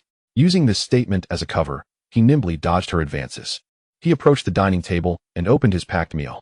Seeing that he was not falling for her charms, Bai Susu prepared to take a more aggressive approach. However, upon seeing the food, she immediately brightened. You little rascal, pretending to be coy. You've prepared quite the feast. Leeks, scallions, goji berries, and yam. Anyone would misunderstand. Is this what you intend to feed your sister? It seems you are preparing for quite the indulgence. Bai Susu's eyes sparkled with mischief. Indeed. I am fully prepared for an extravagant feast with you. Zhang Shiyi replied with an enchanting smile as he joined her at the table. Who says men cannot be alluring? This little security guard had Bai Susu utterly enchanted. Just as Bai Susu was about to make her move, a sudden burst of golden light enveloped the surroundings. And the young security guard retreated like lightning. You dare to deceive me. The golden radiance emanated a formidable pressure that pinned Bai Susu firmly to her chair, rendering her immobile. Reveal your true form, you wicked creature. Zhang Shiyi wasted no time in retrieving a talisman from his bag, raising it high above his head, where a golden character Furquin appeared above Bai Susu, radiating boundless golden light. To think, little security guard, that you are actually a Taoist priest. How delightful, priests are quite nourishing. Bai Susu let out a laugh reminiscent of a night owl, and despite the suppression, she slowly rose to her feet. This revelation left Zhang Shiyi bewildered. Had his grand formation failed? You are using the 8 Gates Golden Lock formation, and it appears you have set it up quite well. However, it is a pity your skills are simply inadequate to contain me. Bai Susu's eyes flashed, transforming into a fearsome white, and a violent aura erupted from her. The furniture within the room was sent flying, and the 8 Gates Golden Lock formation crumbled. Zhang Shiyi staggered backward, colliding against the wall, trying to regain his balance. This was a complete disaster. He had not anticipated her ferocity, nor that even the 8 Gates Golden Lock formation could not restrain her. In his moment of panic, he was at a loss for what to do. Little priest, why not submit to me? Become my ghostly servant, and once I deal with that wretched person, we can revel in earthly pleasures together. Wouldn't that be splendid? Bai Susu closed in, her alluring figure pressing against Zhang Shiyi as she leaned against the wall, cornering him. Ah, dear sister, I fear we are not suited for one another. Zhang Shiyi ducked low, employing his most adept ghostly evasive technique to escape her grasp, sprinting towards the door like a frightened dog. Yet, no matter how swift he was, in Bai Susu's eyes, he moved as if in slow motion. I had hoped to share my heart with the moon, yet the moon only shines upon the gutters. Since you are unwilling, I shall have no choice but to consume you. Just as Zhang Shiyi was about to twist the door open and flee, a haunting sigh echoed from behind him. Oh no! Zhang Shiyi dared not open the door again, hastily pivoting and racing upstairs. The terrace above would provide a quicker escape than a door. Ha ha! Bai Susu chuckled lightly, watching him ascend the stairs. As he reached the second floor, he spotted Bai Susu waiting for him at the staircase, prompting him to turn once more and leap down the stairs. Though I find enjoyment in this cat-and-mouse game, my current desire leans more towards consuming you, binding you. Gui Sha extended her fingers, as delicate as green onions, and with a casual touch, Zhang Shiyi felt his entire body succumb to numbness, losing all control. The old dog, trapped under his ribs, burst forth with the last of its strength, transforming into a streak of dark light and lunging at Gui Sha. Yet, with a mere flick of her wrist, he was sent flying 8 zhang away, appearing to have exhausted more energy than he possessed. Gui Sha, unperturbed, did not even cast a glance at the old dog, but instead approached Zhang Shiyi with a beguiling smile. Do not fear, little Taoist, we have ample time to play. Allow me to test your worth. As she spoke, her jade-like hands reached towards his lower body. Master, save me, he cried. Humph, you little rascal. Now you remember your master? What is it? Did you not disown me as your master? At that critical moment, a gaunt old man emerged from the void, followed by a robust figure shrouded in a sinister aura. Master, I was wrong. I was just speaking out of anger. Please save me. I do not wish to be devoured by this Gui Sha. Hurry, her hands are nearly upon me. As the two appeared, Gui Sha's movements slowed dramatically, yet she still inched closer to Zhang Shiyi's vital points. Ha ha ha, fear not. With your master here, no one dares to harm you. Old Jiao, strike her. Indeed. The figures that emerged from the void were Zhang Shiyi's master, Zhang Chonglu, and his senior brother, Luo Fengshan's Ghost King. Time suddenly resumed its natural flow, and Zhang Shiyi was pulled aside by Zhang Chonglu. Gui Sha's hand continued its relentless approach, grasping a thick pillar on the staircase. Hee, little Taoist. Your worth is not insignificant. How dare you play with me? Upon realizing what she held, Gui Sha was instantly filled with rage, crushing the solid wooden pillar into powder. This terrified Zhang Shiyi, causing him to tighten his pants. Who are you? Gui Sha finally noticed the two unexpected guests. Just a little Gui Sha. You are not worthy to know my name. Who is senior brother Jiao? The Ghost King of Luo Fengshan, also known as Luo Feng's 6 heavens. He commands myriad ghosts and governs life and death in the mortal realm. Even souls wishing to descend to the underworld must report to him first. He is second only to Emperor Fengdu in the netherworld. A mere Gui Sha truly does not deserve to know his name. What a boastful claim. Yet you seem quite robust. Why not stay and keep my sister company? This Gui Sha was indeed unaware of the danger she courted, daring to tease even the Ghost King. I say, dear sister, do you not find me appealing? Do not let my slender frame deceive you. I am quite formidable. Zhang Chonglu responded with a playful grin, striking a mock muscular pose, though his emaciated figure was hardly impressive. Zhang Shiyi stood behind Zhang Chonglu, sighing at the sight of his master's back. Old man, you truly have not changed at all, still as lecherous as ever. Master, if you fancy her, I can leave her here to serve you and wash your feet. How about that? Senior brother Jiao turned with a mischievous grin, observing his master's antics. Her appearance is pleasant, yet her heart is too dark. Let her go. Zhang Chonglu propped his chin, surveying Gui Sha's alluring figure, ultimately shaking his head in reluctant defeat and waved his hand as if swatting a fly away. The banter among them only served to amuse Gui Sha, particularly this old man, who displayed no trace of energy fluctuation yet dared to act so arrogantly. Today, I shall feast upon both the young and the old. Of course, the manner of consumption would differ. Devouring Zhang Shiyi and the robust man would entail one method, while consuming Zhang Chonglu would likely be taken quite literally, as if to chew him into nothingness. All of you shall perish. Gui Sha's hands transformed into claws as she lunged at the foremost figure, senior brother Jiao. However, before she could even approach, it was as if she were a mere fly, sent crashing against the wall with a heavy thud. This little Gui Sha is rather appealing. Would you care to indulge? Senior brother Jiao, do not mock me. Zhang Shiyi protested, his face flushed, yet filled with a sense of comfort. Life under the protection of his master and senior brother was indeed delightful.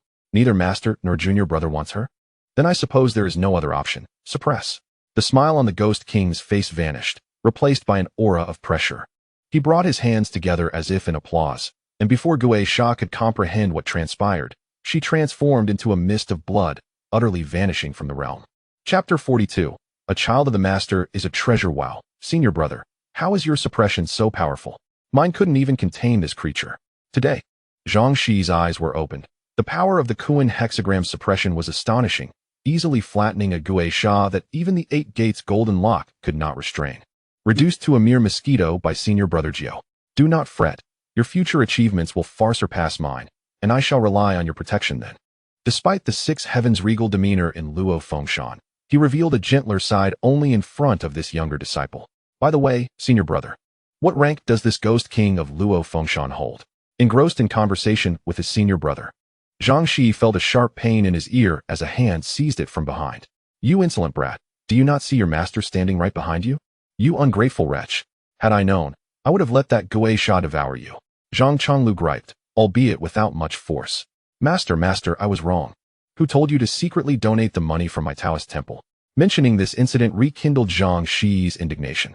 Upon hearing this, Zhang Chonglu felt somewhat awkward and sheepishly withdrew his hand. Forget it, master. I do not truly blame you. I merely wish you had consulted me first. Master, I miss you so much. Zhang Shiyi, still a child at heart, threw himself into his master's embrace, his eyes glistening with unshed tears. Zhang Chonglu gently stroked the hair of his youngest disciple, his heart filled with mixed emotions.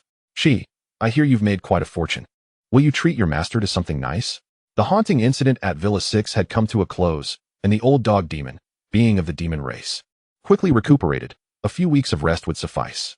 After a thorough reprimand, Zhang Chonglu returned to his resting place at Longhu Mountain.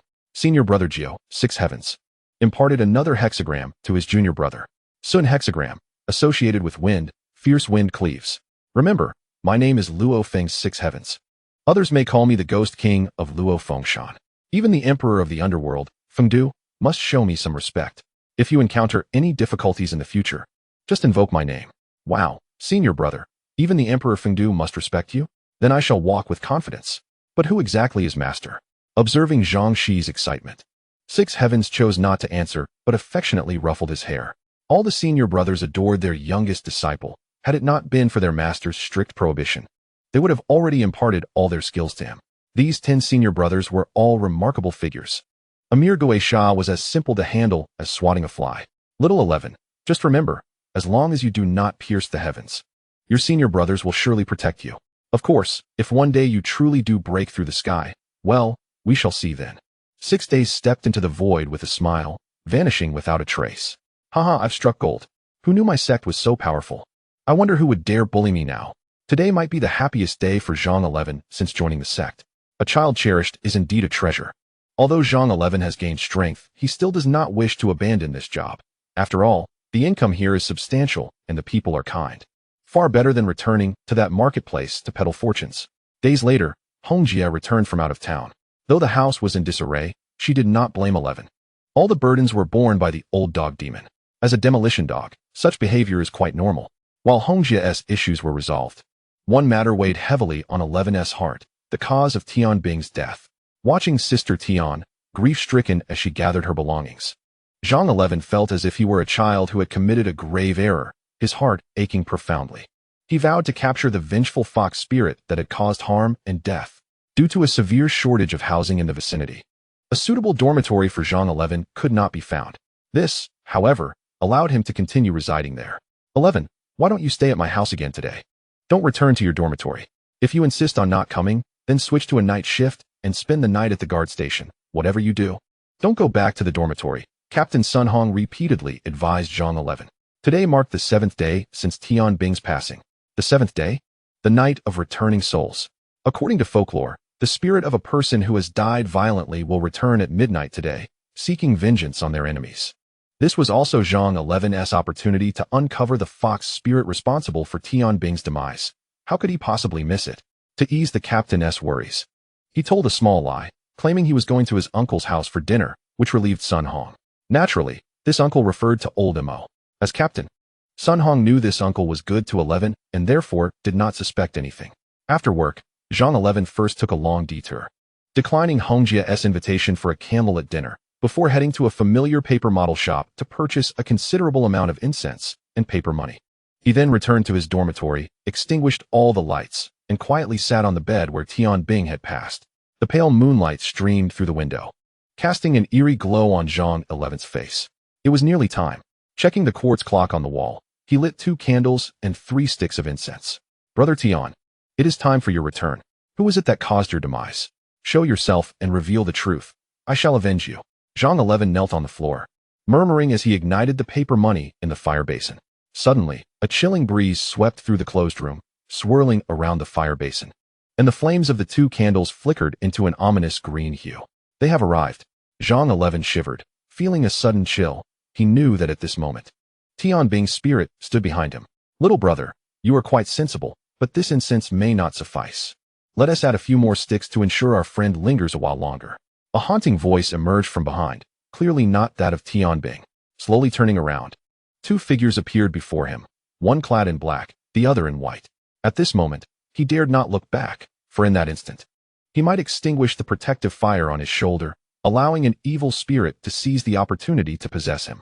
However, the 2 spirits before Zhang 11 were not malevolent, but rather the Yin Shuo of the underworld, the black and white impermanents. Tian Bing's spirit was caught between them, his head lowered and lost in confusion. Chapter 43. Black and White Impermanence. Honored sirs, your hard work is appreciated. Zhang 11 spoke with utmost respect, now emboldened by his powerful connections. His 9th senior brother was none other than the Ghost King of Luofeng Mountain, second only to the Emperor of Fengdu in the underworld. Even the 10 Yama kings were beneath him, let alone these 2 Yin Shuo. Yet, as the saying goes, the king of hell is easy to meet, but the minor spirits are troublesome. Zhang 11 was not one to leverage his brother's name to intimidate others. He quickly lit 2 fine sticks of incense to pay homage to the black and white impermanence. Ah, this lad is quite considerate. This incense is indeed quite splendid. The 2 Yin Shuo inhaled deeply, their expressions reflecting sheer enjoyment. Speak, little brother, why do you await this fellow's return? The black and white impermanence, having traversed the realms of Yin and Yang for years, understood that no gain comes without effort. Honored sirs, the matter is as follows. This Tian Bing was like a brother to me. He treated me well during his life, and his death is shrouded in mystery. As his brother, I cannot stand idly by. However, I truly cannot uncover the cause of Brother Tian's death. Hence, I have dared to await his return, seeking to avenge him. This heartfelt declaration resonated deeply with the black and white impermanence. The white impermanence, originally named Xie Bian, and the black impermanence, Fan Wu Jiao, were as close as brothers, having both met their end due to a promise and thus entered the underworld to become the black and white impermanents. They held great admiration for such brotherly affection. Ha ha ha, who would have thought that in this restless society, such deep brotherly love still exists? Well done, lad. The white impermanents grinned broadly, clearly appreciating Zhang 11. What sect do you belong to? To encounter us without a hint of fear. And to understand the significance of paper money for passage, you must be well versed in the ways of the yin and yang. The black and white impermanents had ties with various Taoist sects in the mortal realm, naturally curious about Zhang 11's background. However, this query left Zhang 11 momentarily speechless. Although he had ventured up the mountain at the age of 8 to follow Zhang Chonglu, he still did not know the name of his sect. He could not simply claim to be from Longhu, for he had no real connection to Longhu Mountain. Mentioning his senior brother's name might come off as an attempt to intimidate, which he wished to avoid. Honored sirs, I am merely a wandering cultivator with a smattering of skills. If it weren't for my eagerness to avenge Brother Tian, I would not dare to trouble you.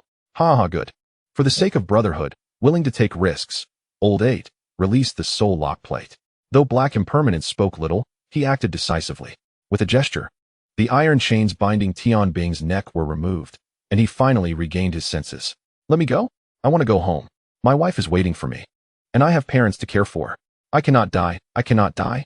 After being freed from the soul lock plate, Tian Bing frantically attempted to escape, only to be restrained by Black Impermanence. Little brother, did you see? It is not that we wish to trouble this soul who met an untimely death. But in his current state, should he escape, he may become a wandering ghost or worse, a malevolent spirit. White Impermanence lamented, looking quite helpless. As a yin shui responsible for guiding souls to the afterlife, he had encountered countless spirits, including those who had died violently. Yet none had been as uncontrollable as this one. Thus, the soul lock plate was necessary. Honored sirs, allow me to try. Witnessing Tian Bing's plight filled Zhang 11 with guilt. If only he had recognized the true form of that demon earlier, Brother Tian would not have perished. He retrieved a golden Kuan Gua talisman from his bag and gently placed it upon Tian Bing's head. This talisman not only served to suppress, but also had the power to calm the soul. Calm. Zhang Shiyi softly uttered a single word, and a gentle golden light enveloped Tian Bing's soul. This golden glow was as tender as a mother's hand, soothing Tian Bing's unwilling spirit. A spark of awareness finally ignited in Tian Bing's eyes, filled with confusion as he gazed at Zhang Shiyi. Brother Tian, there is no need to fear. Just tell me, who is the fox spirit that caused your demise?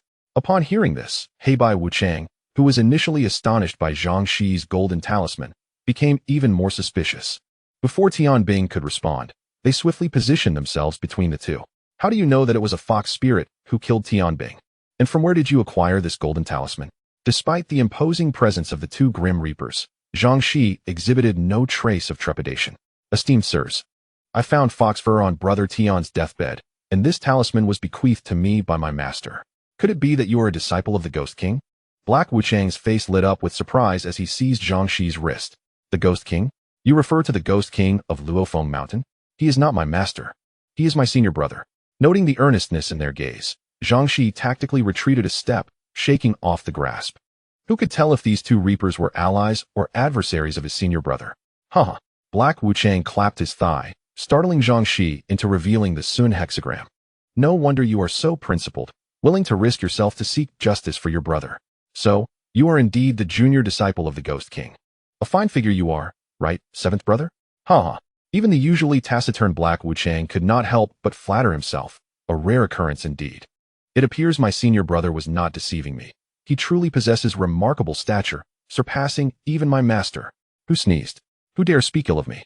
Zhang Chonglu, comfortably reclining on a grave while humming a tune, suddenly sneezed. White Wuchang also approached, showering Zhang Shiyi with compliments until he felt somewhat embarrassed.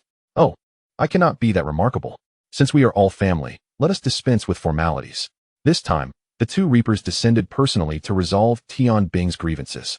The unjustly slain could not cross the Naiha Bridge or partake of Mengpo's soup, remaining trapped in the city of the wrongly executed until their grievances were settled or their time expired.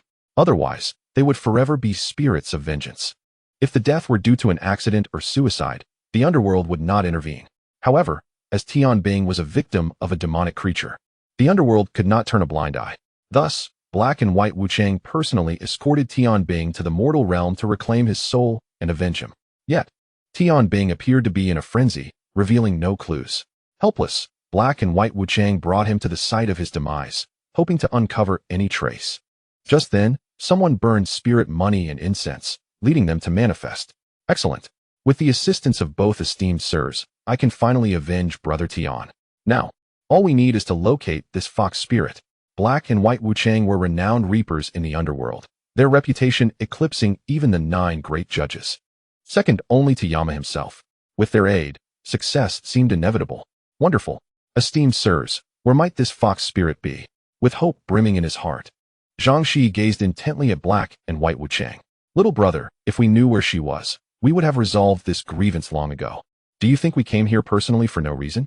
Black and White Wuchang wore expressions of embarrassment, for even they, renowned reapers, could not locate a mere fox spirit. It was indeed a source of shame, especially before the junior disciple of the Ghost King. Brother Tian, can you recall the identity of the fox spirit that caused your demise? It seemed they had to rely on the victim, and all eyes turned to Tian Bing's ghost. That night, I was consumed by desire, and we engaged 9 times. Each time was ecstasy. By the second time, I realized she was certainly not my wife. Her postures were beyond human capability. Hold on. Brother Tian, there are minors present.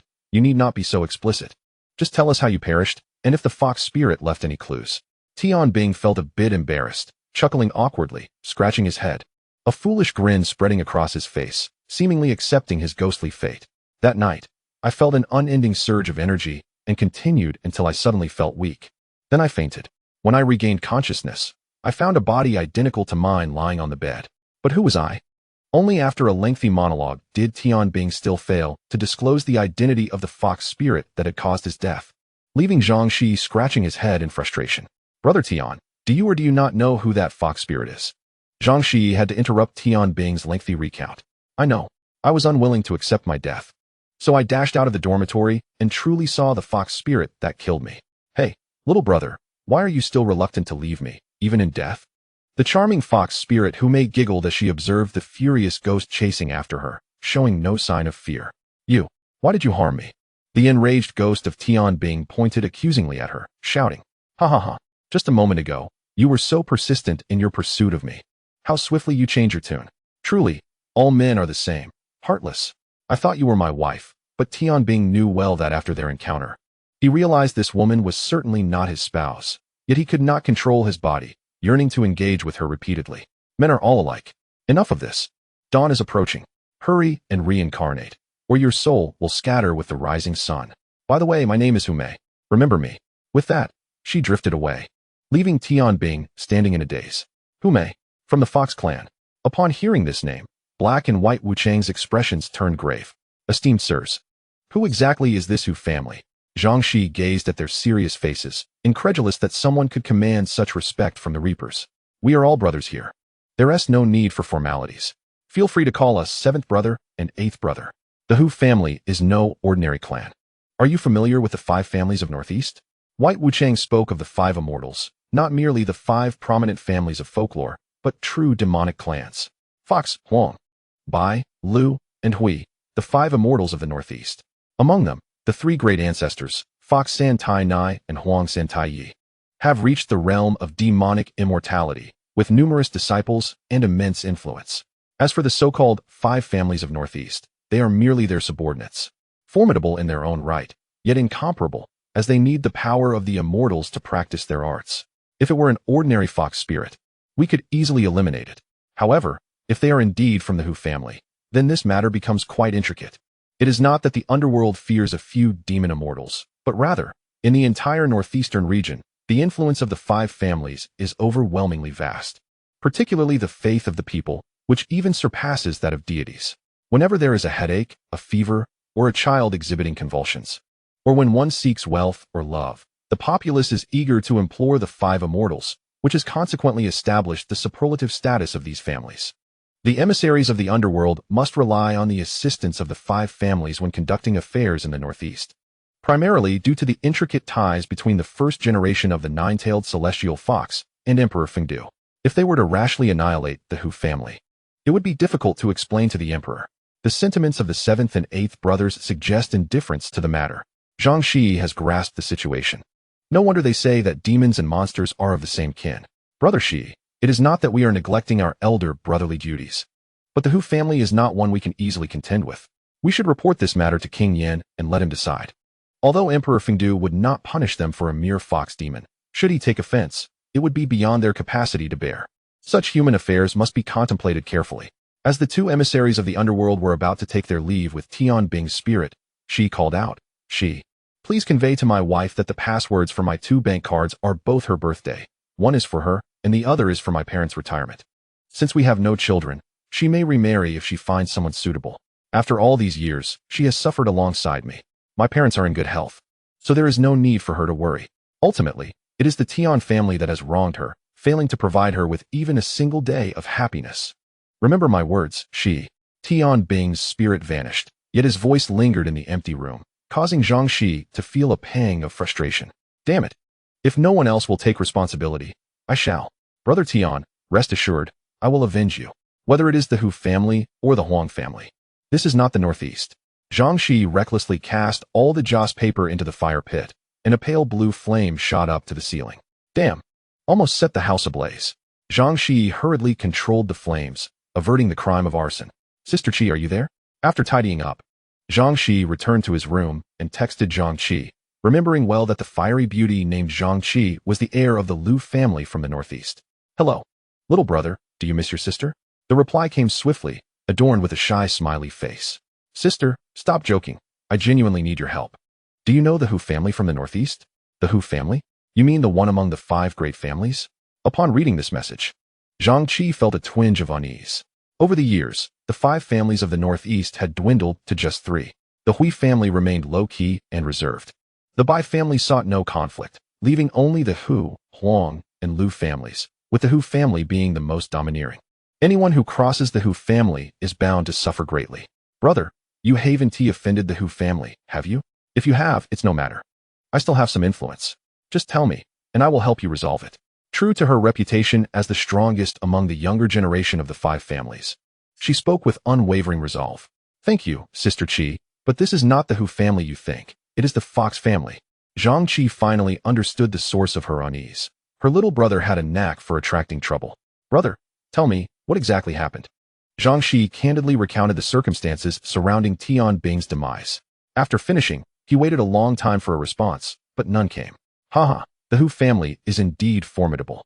No wonder a mere fox demon dares to leave its name. Well, they are all of the same kin. I suppose I am only making a fool of myself. Zhang Shiyi chuckled bitterly, tossing his phone aside and lying on his bed, pondering where to find this fox demon. After a considerable time, his phone suddenly rang, requesting a video call. Sister Qi, what's wrong? What's wrong? Why didn't you reply to my messages? I thought you had met with misfortune.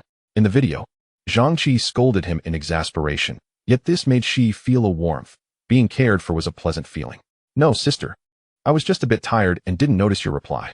Zhang Shiyi hurriedly explained, but from the video, he noticed another familiar face, Ma Xiaowen. Little Shi, what do you plan to do? Ma Xiaowen was straightforward. No wonder Zhang Qi hadn't replied for so long.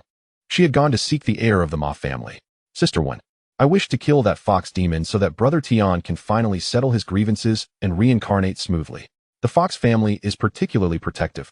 Have you considered the consequences? Ma Xiaowen's expression turned serious. As a scion of the Ma family, she was well aware of the formidable nature of the 5 immortal families. The Hui and Bai families, whether celestial or mortal, generally avoided worldly affairs, leading lives of peace, while a Liu demon must endure 3 tribulations to become an immortal. Celestial tribulations are exceedingly harsh on demons, and few Liu immortals have successfully passed them.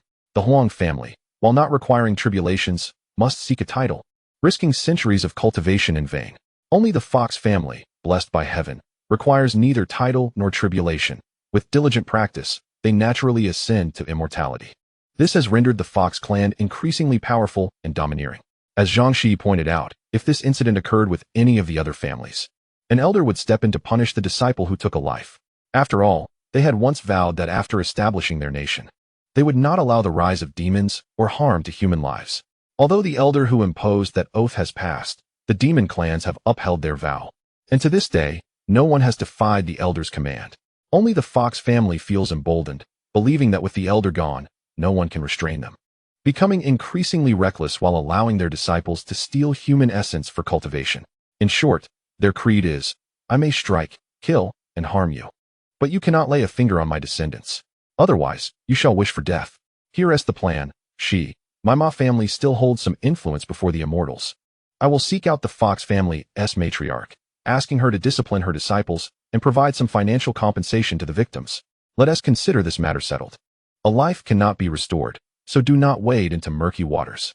It was evident that Ma Xiaowen genuinely cared for her relatively new acquaintance, as she would not have spoken so earnestly otherwise. However, Zhang Shiyi was not prepared to let that malevolent fox demon off the hook. Tianbing's death would not be the first, but it must be the last, though the path of immortality values life and respects all beings. The principle of retribution for murder and repayment for debts is also a lesson imparted by his master. Those who cultivate the way should protect all living beings. How could they possibly? All Hong Jie interrupted the incessant chatter of her companion, her expression grave as she inquired. Why so serious? It's merely a little security guard. Though his essence is indeed remarkable, it surpasses what I could achieve in 100 days of cultivation. She then turned to Lao Wang, asking, is that little guard truly as formidable as you claim? The woman speaking was none other than the fox demon Hu Mei, responsible for the demise of Tianbing. But what brought her to Villa number 6? Hey, Sister Hu, how could I lie? The little guard isn't particularly impressive, but his senior brother is quite fearsome. That powerful, ghostly presence crumbled before him like dirt, easily crushed. A middle-aged man approached, reverently placing 2 cups of coffee before them. To their astonishment, this man was none other than the old dog demon, Lao Wang. The handsome young Taoist, still in his youthful innocence, elicited a mischievous reaction from Hu Mei. Oh, how delightful, she thought, her heart racing. But Hu Mei, I warn you, do not entertain thoughts of 11. Otherwise, do not blame me for my ruthless nature. The mention of 11 ignited a terrifying aura from Hong Jie, causing Hu Mei to spill her coffee in fright. Calm down, Hong Jie. I merely meant, once you're done, perhaps you could leave me a taste.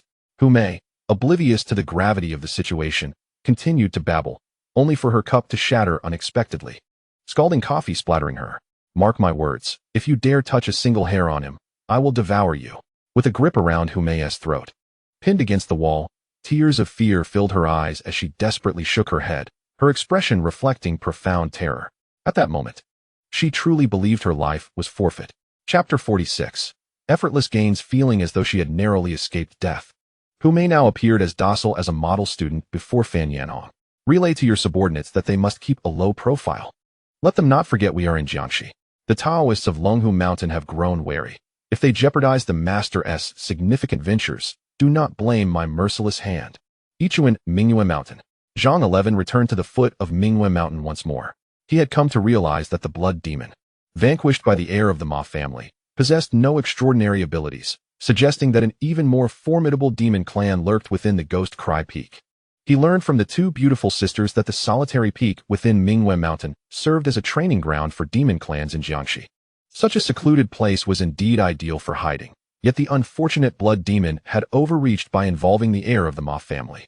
The demons concealed within Ghost Cry Peak were well aware of the Ma family's reputation and were disinclined to support the blood demon, as not all demons were like that vicious creature. Thus, they allowed Ma Xiaowen to obliterate him, granting face to the Ma family. Ma Xiaowen was no novice like Zhang 11. She reciprocated the favor, ignoring the other demons hiding there. Some were disciples of the Wu family, and as long as they did not overstep, they could turn a blind eye for future encounters. After all, both humans and demons had their reasons for existence. However, this time, Ma Xiaowen and Zhang Qi miscalculated, believing that the fortune teller Zhang 11 would understand the nuances of the situation. Instead, he turned out to be an impetuous novice. At this moment, Zhang 11 was solely focused on eliminating the fox demon responsible for Tianguo's death, to resolve his earthly grievances and pass peacefully over the Naiha Bridge into reincarnation. Having reluctantly spent 100 yuan on an entry ticket, Zhang 11's resentment deepened. Damn it, this cost $100. Curse that fox demon. To avoid drawing attention, he waited for the dead of night before heading to the observation deck, the only path leading to Ghost Cry Peak. By some twist of fate, Hu Mei, still seething from her encounter with Hong Jie, also returned to Ghost Cry Peak. The night had cloaked the surroundings in darkness, leaving only Hu Mei and Zhang 11 on the expansive deck. Zhang 11 surveyed the slender figure before him, perplexed. What is this girl doing alone here? Is she contemplating a tragic end? Hu Mei, gazing at the handsome Zhang 11 in the distance, swallowed hard. This young man is undeniably handsome, standing at 6 feet tall with striking features. He is quite tempting. Although Hong Jie had just warned her to avoid trouble, how could she resist the allure of such a feast? Swaying her hips provocatively, she approached Zhang 11. Are you waiting for someone handsome? The fox demon was indeed a temptress. Her glances, her figure, her enchanting voice could easily bring any man to his knees. Yet, Zhang 11 was no ordinary man. Moreover, he had no desire to engage with this flirtatious woman. He simply wished for her to leave, so he could cross the suspension bridge and confront the malevolent fox demon. Miss, it's quite late. You should head down the mountain. It isn't safe for a girl to walk alone at night. His intentions were good, but Humei misinterpreted his concern, thinking he was flirting. After all, few men could resist her charm. Leaning against him, she purred, "What is so unsafe? Why not keep me company, and I won't be scared?" Her voice dripped with sweetness, a temptation not easily borne. Yet, this closeness heightened Zhang 11's awareness. Previously, he hadn't noticed, but now, as she leaned in, the intoxicating scent of her presence enveloped him. Is this the scent? Xiaowen had not lied. This accursed fox demon was indeed here. The unique fragrance of a fox demon could not be replicated by any perfume. Is your surname Hu, beautiful sister? Zhang 11 tightened his embrace around her waist, their eyes locking. Resting against his solid chest, Humei's gaze became sultry. Intoxicated by the scent of masculinity that clouded her thoughts with desire, eager to devour the young man before her. How did you know my name, little brother? Your scent is delightful. Are you perhaps a virgin? She asked playfully, clearly teasing. This vixen had ensnared countless men, and she could easily discern his innocence. Her mouth watering at the thought. Since Hong Jie forbade her from pursuing that little guard, this man would suffice for her immediate desires. Humei had even devised a plan to spare this man's life for her own enjoyment. With her eyes closed and lips slightly parted, she wrapped her arms around his neck, presenting herself for indulgence, exuding a fragrance akin to orchids. If she didn't taste him soon and unleash her true nature, she would have to accept that he might not be a man at all. Yet, Zhang 11 found it impossible to resist such seduction, gradually lowering his head. A piercing scream shattered the tranquility of the woods, sending birds scattering. Humei recoiled like lightning, 10 meters away. Her eyes filled with venom as she glared at the man wearing a wicked smile. Who are you? The vixen growled. I am Zhang 11 of Longhu. Today, you shall pay in blood for your sins. Zhang Shiyi was not deceived by his opponent. He had already discreetly concealed a yellow talisman in his palm. Just as the adversary closed her eyes to seek a kiss, he swiftly thrust the talisman into Humei's mouth. This talisman, a charm against evil left by Zhang Chonglu, possessed formidable power that could not be underestimated. In an instant, Humei revealed her true form, a human body with a fox's head, which appeared somewhat cartoonish. Yet her charred mouth gave her a distinctly disheveled appearance. When Humei heard the mention of Longhu Mountain, she mistakenly assumed her opponent was a Taoist priest from there.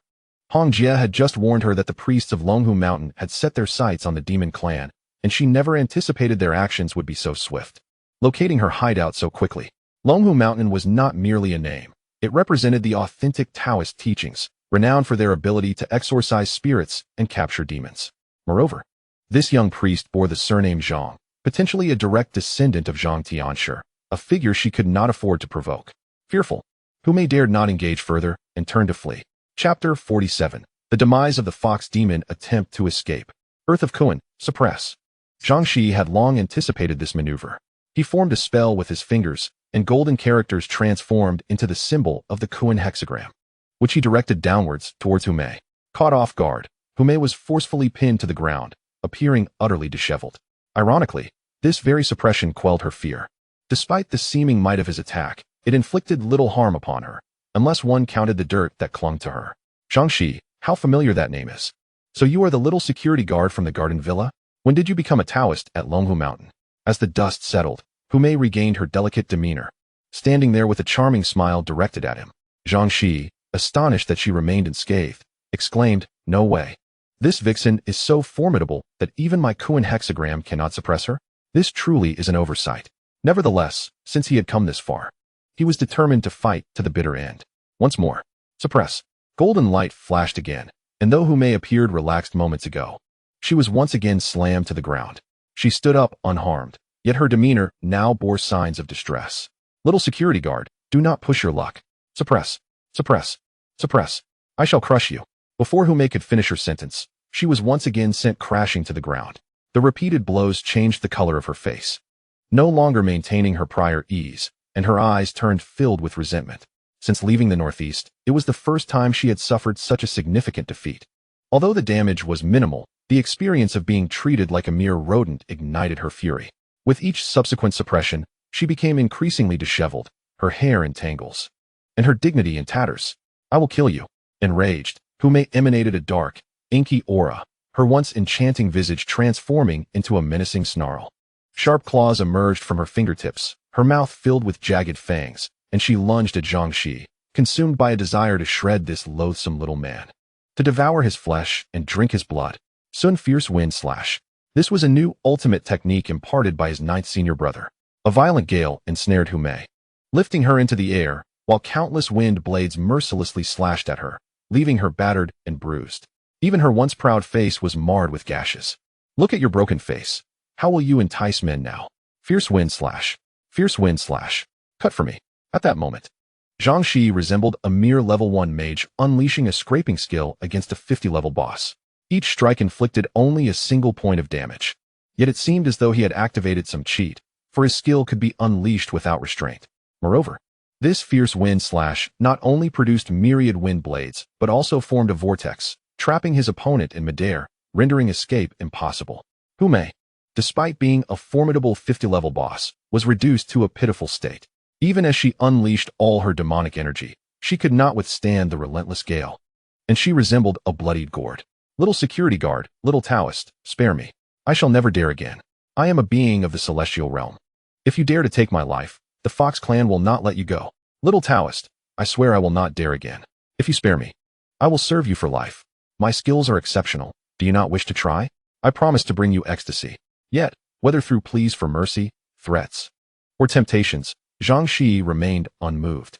Finally grasping the chance to defeat her, he did not dare relax, continually unleashing the fierce wind slash.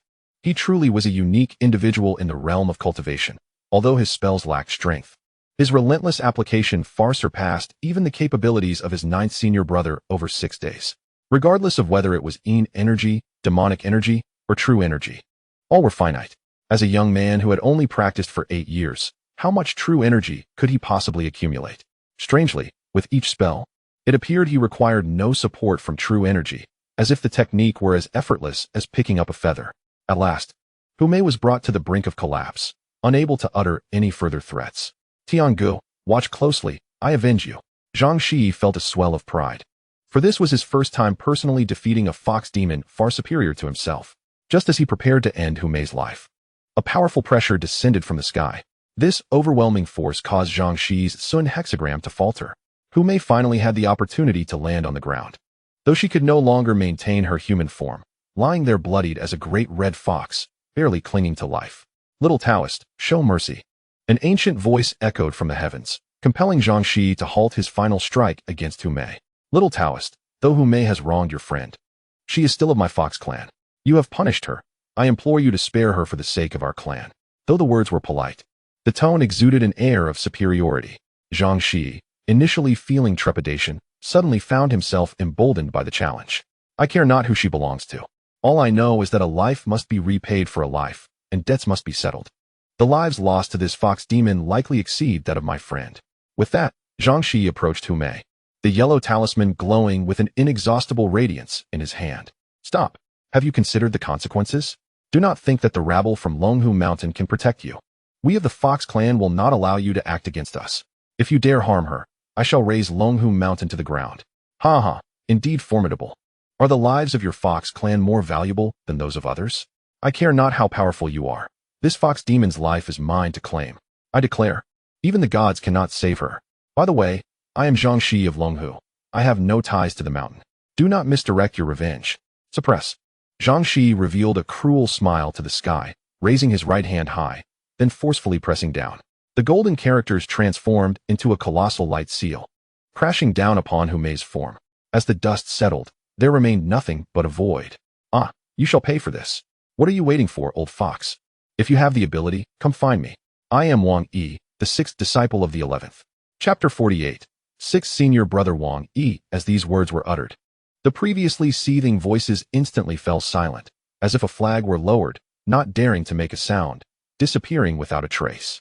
The overwhelming and tyrannical aura of demonic energy also dissipated. A plump man emerged from the void, approaching Zhang Shiyi, sixth senior brother. Upon seeing this endearing figure, Zhang Shiyi immediately cheered and leaped into his embrace. He always cherished resting on sixth senior brother's grave, soft and comforting, just like now. Although by the time he ascended the mountain, all 10 senior brothers had already turned into graves, it did not diminish the bond shared among them. During the initial 2 years, aside from the master, it was this plump sixth senior brother who spent the most time with him, often sneaking him candies he had never tasted before. It was said that these were specially brought from the heavens by sixth senior brother. Of course, Zhang Shiyi never took it to heart. Heh, Shi, you've grown taller, even surpassing your senior brother. Wang Yi affectionately stroked Shi's silky hair, his eyes radiating fondness. This little junior brother had grown under his watch. How could he not adore him? Senior brother, who was that fellow speaking just now? Why was he so arrogant? Heh, merely an old cunning fox. No worries, with your senior brother here, she dares not act boldly. However, your skills have indeed improved, taught by old Nine, I suppose, huh? Though your strength still needs work. Though he spoke lightly, Wang Yi was genuinely astonished. It was the first time he had witnessed someone wielding techniques in such a manner. While the power was not even 1% of his own, the continuity of it was something few in the celestial realm could achieve. There was no need to mobilize internal energy. Every strike was a manifestation of the natural forces of the universe. In other words, if Zhang Shiyi so wished, he could endlessly employ a particular technique, grinding down opponents stronger than himself. Of course, if the disparity in strength were too great, it would be futile. If it were someone of Wang Yi's caliber, standing still while Zhang Shiyi ground away for 100 years would not breach his defenses. Nor could the fierce winds confine him. As for Wang Yi, Zhang Shiyi only knew him as his senior brother, unaware of the true extent of his power or his divine origins. Naturally, after witnessing the previous escapade of ninth senior brother, even if Wang Yi claimed to be the Jade Emperor, Zhang Shiyi would remain unfazed. The name Wang Yi might not ring a bell for many, but his other title is resounding, Wang Lingguan. Taoism has 500 spirit officials, with Lingguan serving as the protective deities of the mountains. Wang Lingguan is the foremost among them, also known as the Great Lingguan of the Heavenly Court, wielding the magic whip to subdue myriad demons. That old fox truly dared not disregard Wang Lingguan. Before him, the honor of the demon clan and the reputation of the northeastern immortal families were nothing more than trifles. Of course, Zhang Shiyi was oblivious to all this. He only knew that his plump sixth senior brother was incredibly impressive. Far away at the grave of sixth senior brother on Longhu Mountain, a line of large characters suddenly appeared. Great Lingguan Wang. Old 8, do you know? That little junior brother of Lord Ghost King is truly remarkable. Bai Wuchang exclaimed breathlessly as he rushed into the room, downing a large cup of fragrant tea to catch his breath. Seventh brother, what is going on? Heiha Wuchang inquired, puzzled. News had just come from Wang Sicheng, stating that the grudge of Tian Bing had been resolved, and they could leave Wang Sicheng for the Naiha Bridge. What? Is Zhang Shiyi that formidable? Has he managed to deal with that fox demon? After all, she belongs to the Fox clan. Heiha Wuchang's previously calm demeanor now displayed surprise. Even they, as the commanders of the underworld, had reservations regarding the Fox clan, so it was astonishing that Zhang Shiyi acted so decisively. Indeed, the soul of the fox demon, named Humei, is currently awaiting judgment in the Hall of Yama, and yes, that Husantai also awaits in the hall. Goodness, what a commotion. We must hurry to see. Unexpectedly, the usually reticent Heiha Wuchang exhibited a gossipy side, dragging Bai Wuchang toward the Hall of Yama. Upon arriving at the entrance, they discovered several other commanders hiding there, peering through the windows, each showcasing their abilities. They were listening intently, watching closely, and even mouthing along, creating a scene more lively than a ghost market. Indeed, ghosts are merely transformed humans, and the habit of spectating is one they cannot forget. Even after drinking Mengpo's soup, from within, a voice echoed with fury. Yama, if you do not provide me with an explanation today, I shall not leave. The speaker was none other than Husantai, who was in a fit of rage, nearly rolling on the ground in a tantrum. This old demoness seemed to have forgotten who granted her such audacity to cause a ruckus in the Hall of Yama. The King of Hell's eyes bulged with fury, his entire being radiating dark energy, on the brink of an explosion. Bai Wuchang, ever astute, knew the intricacies of human affairs better than most spirits, having traversed the realms of Yin and Yang for years. He quickly pushed open the door and approached the tantruming Husantai. Isn't this Santai? We haven't seen each other in decades. Bai Wuchang chuckled, helping her up. As the guiding Yin commander, he was naturally familiar with these earthly demon clans. Just in time. By Wu Chang. My great-granddaughter Hu Mei was killed by a little Taoist priest, said to resolve the grudge of a human in Wang Siqing. Now tell me, how shall this matter be addressed? Her words clearly indicated an unreasonable demand. Addressed to whom and how? This old demoness was exceedingly protective of her kin. Unable to confront Wang Lingguan, she sought to make a scene in the underworld, hoping it would prompt the officials to deal with Zhang Shiyi. At the very least, she expected to secure a favorable reincarnation for her great-granddaughter. The fact that she dared to act so recklessly in the underworld without being slapped down by the King of Hell was due to her backing. In ancient times, the Qingxiu Fox clan had assisted the celestial realm in suppressing and sealing ancient beasts that threatened humanity, suffering immense losses in the process. Nearly exterminated by the remnants of those beasts, the celestial realm acknowledged the Fox clan's contributions and spared them from calamities. Thus, the underworld also turned a blind eye to the Fox clan's affairs, especially the Qingxiu Fox clan, now known as the Northeastern Immortal Families. Moreover, the legendary nine-tailed fox had once shared a bond with Emperor Fengdu, which led the underworld officials to show leniency toward the Fox clan in consideration of the emperor's favor. Yet now, this old demon fox dared to overstep her bounds. Chapter 49. I am just a security guard, Santai, what do you expect us to do? Bai Wuchang maintained his usual smile. What do you mean? You must capture the soul of that little Taoist and allow my great-granddaughter, Hu Mei, to reincarnate into my Fox clan. Or else I shall make a scene before the emperor. This old demon fox was quite bold, not fearing the consequences of her words. This matter is not impossible to resolve, but I fear the King of Hell will not agree. The King of Hell? Step forward. I wish to see which king dares to refuse. This old creature truly did not know her own limitations, directing her gaze at the enraged King of Hell. I'll tear you apart. As the foremost among the 10 ghost kings, the King of Hell had never endured such indignity. With a single slap, he shattered a desk made of millennium-old dark sandalwood. At this moment, all he wished was to slap this old demon fox into oblivion and toss her into the 18 levels of hell to experience the flames and blades of torment. Yama, please remain calm. Allow me to handle this matter. The white impermanence swiftly sought to pacify the furious King of Hell, indicating that he had his own methods to deal with the old fox demon. This terrified the old fox, for her audacity to cause mischief stemmed from her lineage's connection with the Emperor of Fengdu. Should the King of Hell truly unleash his wrath, her demise would be but a moment away. She instinctively took a couple of steps back, seemingly ready to flee at any moment. Grandmother San, when I mention the King of Ghosts, I do not refer to the 10 Yama lords within the underworld, but rather to the one who is the elder brother of that little Taoist you wish to eliminate. Perhaps you should confer with him? The white impermanence wore a sly grin, gesturing towards the northwest. The 11th King of Ghosts. Could it be that you speak of him?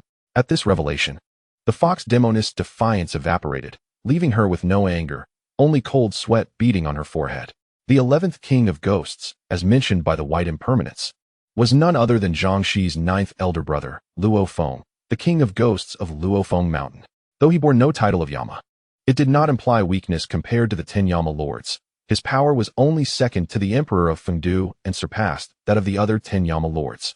Most fearsome of all, he resided in Luo Feng Mountain, commanding various celestial palaces such as the Palace of Absolute Een, the Palace of Divine Punishment, the Palace of Martial Offenders, the Palace of Calming Wrath, the Palace of Spiritual Spirits, and the Palace of 7 Nonentities.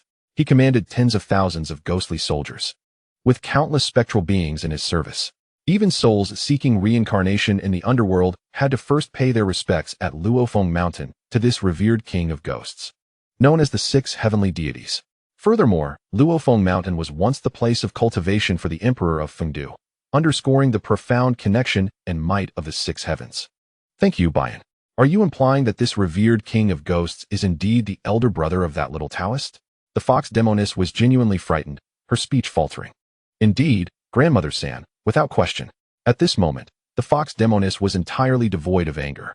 While the King of Hell might tolerate her due to the relationship between the Emperor of Fengdu and her ancestral fox clan, Luo Feng would show her no mercy.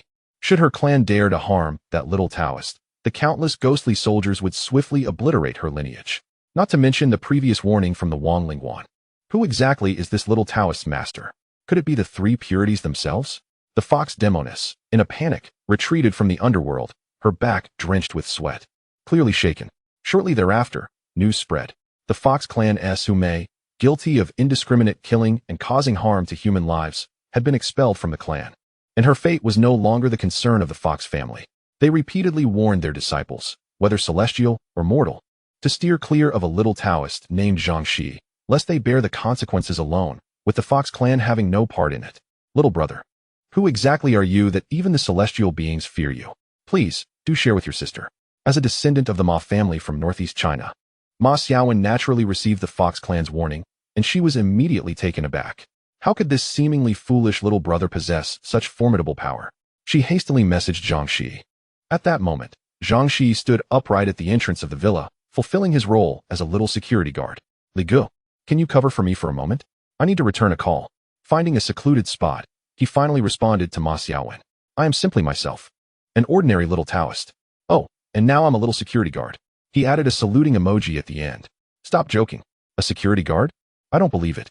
By the way, we're about to have a holiday, and I'll go visit you with Zhang Qi. Ma Xiaowen was skeptical. How could someone with the power to make even the most domineering celestial beings yield stoop to being a mere security guard? Ah, you're naturally welcome. When will you come? I'll arrange for you to have fun, perhaps at Minghua Mountain? Zhang Shi's words sent a chill down Ma Xiaowen's spine. Minghua Mountain, known for being a gathering place for the demon clan's cultivation, made her wonder if Zhang Shi intended to eradicate them all. Shi, what are you smiling about? Have you found a girlfriend? Chatting with someone online? Look at that grin. Captain Sun happened to pass by and noticed Zhang Shi hidden away, typing away on his phone with a mischievous smile. Naturally, he assumed he was in a romantic relationship. Hee, Sun Gu, no, just a regular friend. She said she'd come visit during the holiday, and you'd better be generous and grant me a few days off. You little rascal, it's a girl. Isn't it? You're clearly dating. All right then, I'll cover your shift. I won't let anything hinder my brother's happiness. While some rejoiced, others were troubled. And the one most at a loss was undoubtedly Hong Jia of Villa Number 6. Master, there's an order from above. The old dog demon respectfully handed over a white piece of paper.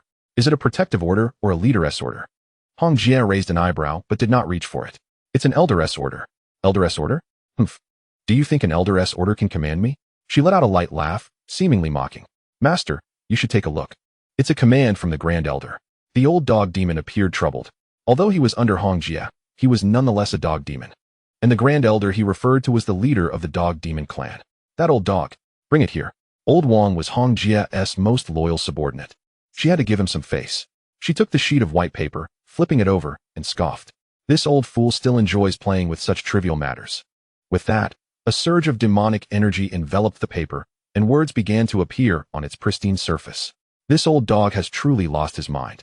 Can dog demons also contract rabies? After reading the text, Hong Jia was so furious that she stood up from the sofa. Chapter 50. The Chun family papermaking shop. The dog demon, Old Wang, cautiously picked up the elder's order from the ground, and upon reading it, his complexion changed. The command was to eliminate the little security guard named Zhang Shiyi. Master this. Old Wang, do you think this old dog has gone mad? Even the Fox clan, known for their protective tendencies, has compromised after Hu Mei's demise. Does he not recognize the power behind this little security guard? Asking me to take action is tantamount to signing my own death warrant. Hong Jia's furious roar echoed throughout the villa. But master, this is the Grand Elder's command. If we do not comply, the consequences could be dire. The old dog demon found himself in a dilemma. On one side was his clan leader, and on the other was his master. He was all too aware of the terror posed by the little security guard, who could vanish even the ghostly dread that even his master feared. Although he had been hiding in the shadows, the overwhelming dark energy had caused even the formidable ghostly dread to disappear entirely. Furthermore, just moments ago, the Fox clan had publicly expelled Hu Mei. While they claimed to disavow association with a demon that endangered lives, all demons understood how fearful the protective Fox clan was of this little security guard or his backing, leading to such a compromise. Wasn't he the clan leader blatantly attempting to use a knife to kill someone? However, Old Wang also knew how terrifying the consequences of defying the Demon Alliance's orders could be. Humph, it's nothing more than an elder's order. Don't forget, I am also one of the elders. That old dog cannot command me. Relay my command. No one is permitted to harm Zhang Shiyi. Otherwise, don't blame me for being indifferent. Excuse me, is this Zhang Shiyi, the Taoist priest? A somewhat familiar voice came from the other end of the line. Yes, I am Zhang Shiyi. May I ask who you are? Though the voice was somewhat familiar, he truly could not recall. Ah, at last, I found you. I am Old Chun, the proprietor of the paper offering shop you and your master frequently visit. Oh, Uncle Chun, It has indeed been a long time. How did you come by my number? Zhang Shiyi finally remembered who old Chun was. His shop was adjacent to the former market where Shiyi used to set up his stall, a venerable establishment that had been passed down through 3 generations. Old Chun was not only skilled in his craft, but also exceptionally kind, having lent a helping hand during Shiyi's impoverished years. If it weren't for Old Chun allowing him to purchase on credit, he wouldn't have been able to afford offerings for his master and senior brothers. It was Zhang Chonglu, the Taoist priest, who had informed him of this. Indeed, as expected of a 3rd-generation paper offerings master, you can even communicate with the spirits. Impressive. However, this realization also stirred a sense of caution within Zhang Shiyi. His master, that old rascal, might be up to no good. As anticipated, Old Chin's subsequent words left Shiyi in a dilemma. Shiyi, since you've called me uncle, I shall not stand on ceremony. The matter is this. My family is facing some difficulties that require my urgent return to Shandong. However, our family has a tradition. So long as a Chun is still here, the shop cannot cease operations. This is especially critical at night when the clientele is no longer human. It is immensely challenging for spirits to come by. And if they were to become enraged due to a shutdown, it would be far more than a mere inconvenience. To manage these customers, Old Chun had no choice but to seek Shiyi's assistance. Oh, is that all? No worries, Uncle Chun. I shall take a leave shortly to cover for you for a few days. However, as you know, I have only just stabilized my job here. A few days is manageable, but anything longer would be troublesome. After all, as a young lad just shy of 18, with no qualifications to speak of, he had been fortunate to find such a suitable position, and he did not wish to jeopardize it for the sake of helping others. Well, I might as well be frank with you. In truth, I do not intend to return after this trip. I am getting on in years, and due to this profession, I have yet to settle down. If I continue, the lineage of the Chun family may very well come to an end. Moreover, I have had enough of it.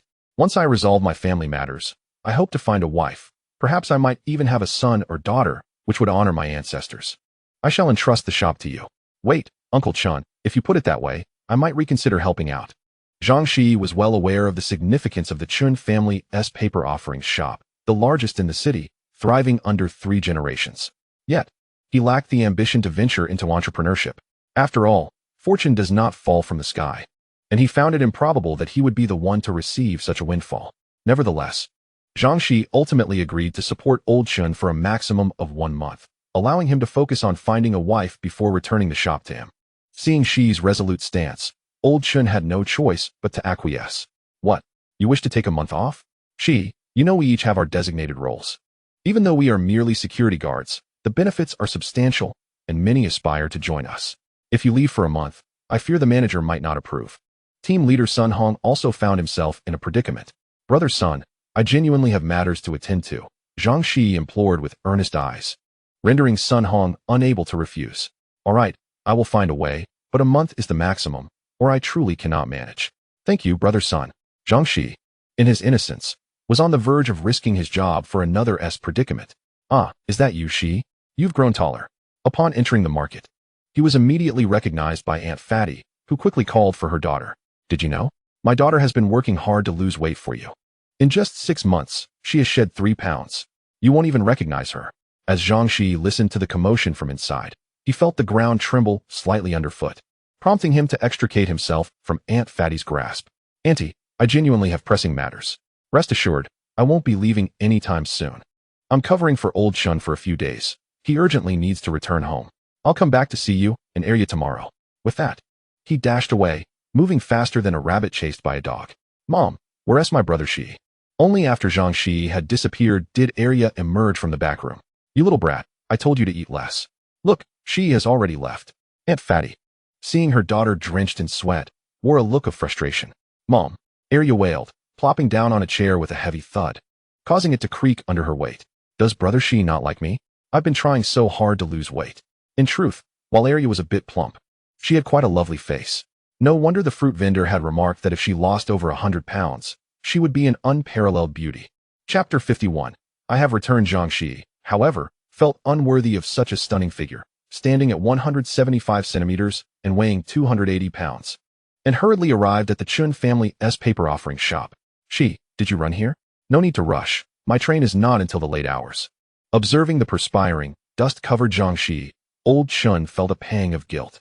Was it truly right to deceive such a sincere young man alongside Zhang Chonglu? Alas, Zhang Chonglu was Shiyi's master. Could he really harm his own disciple? The worry dissipated as old Chun reminded himself of this. After briefly updating Zhang Shiyi on the shop's status, he handed over a card and turned to leave the establishment he had tended for nearly 50 years.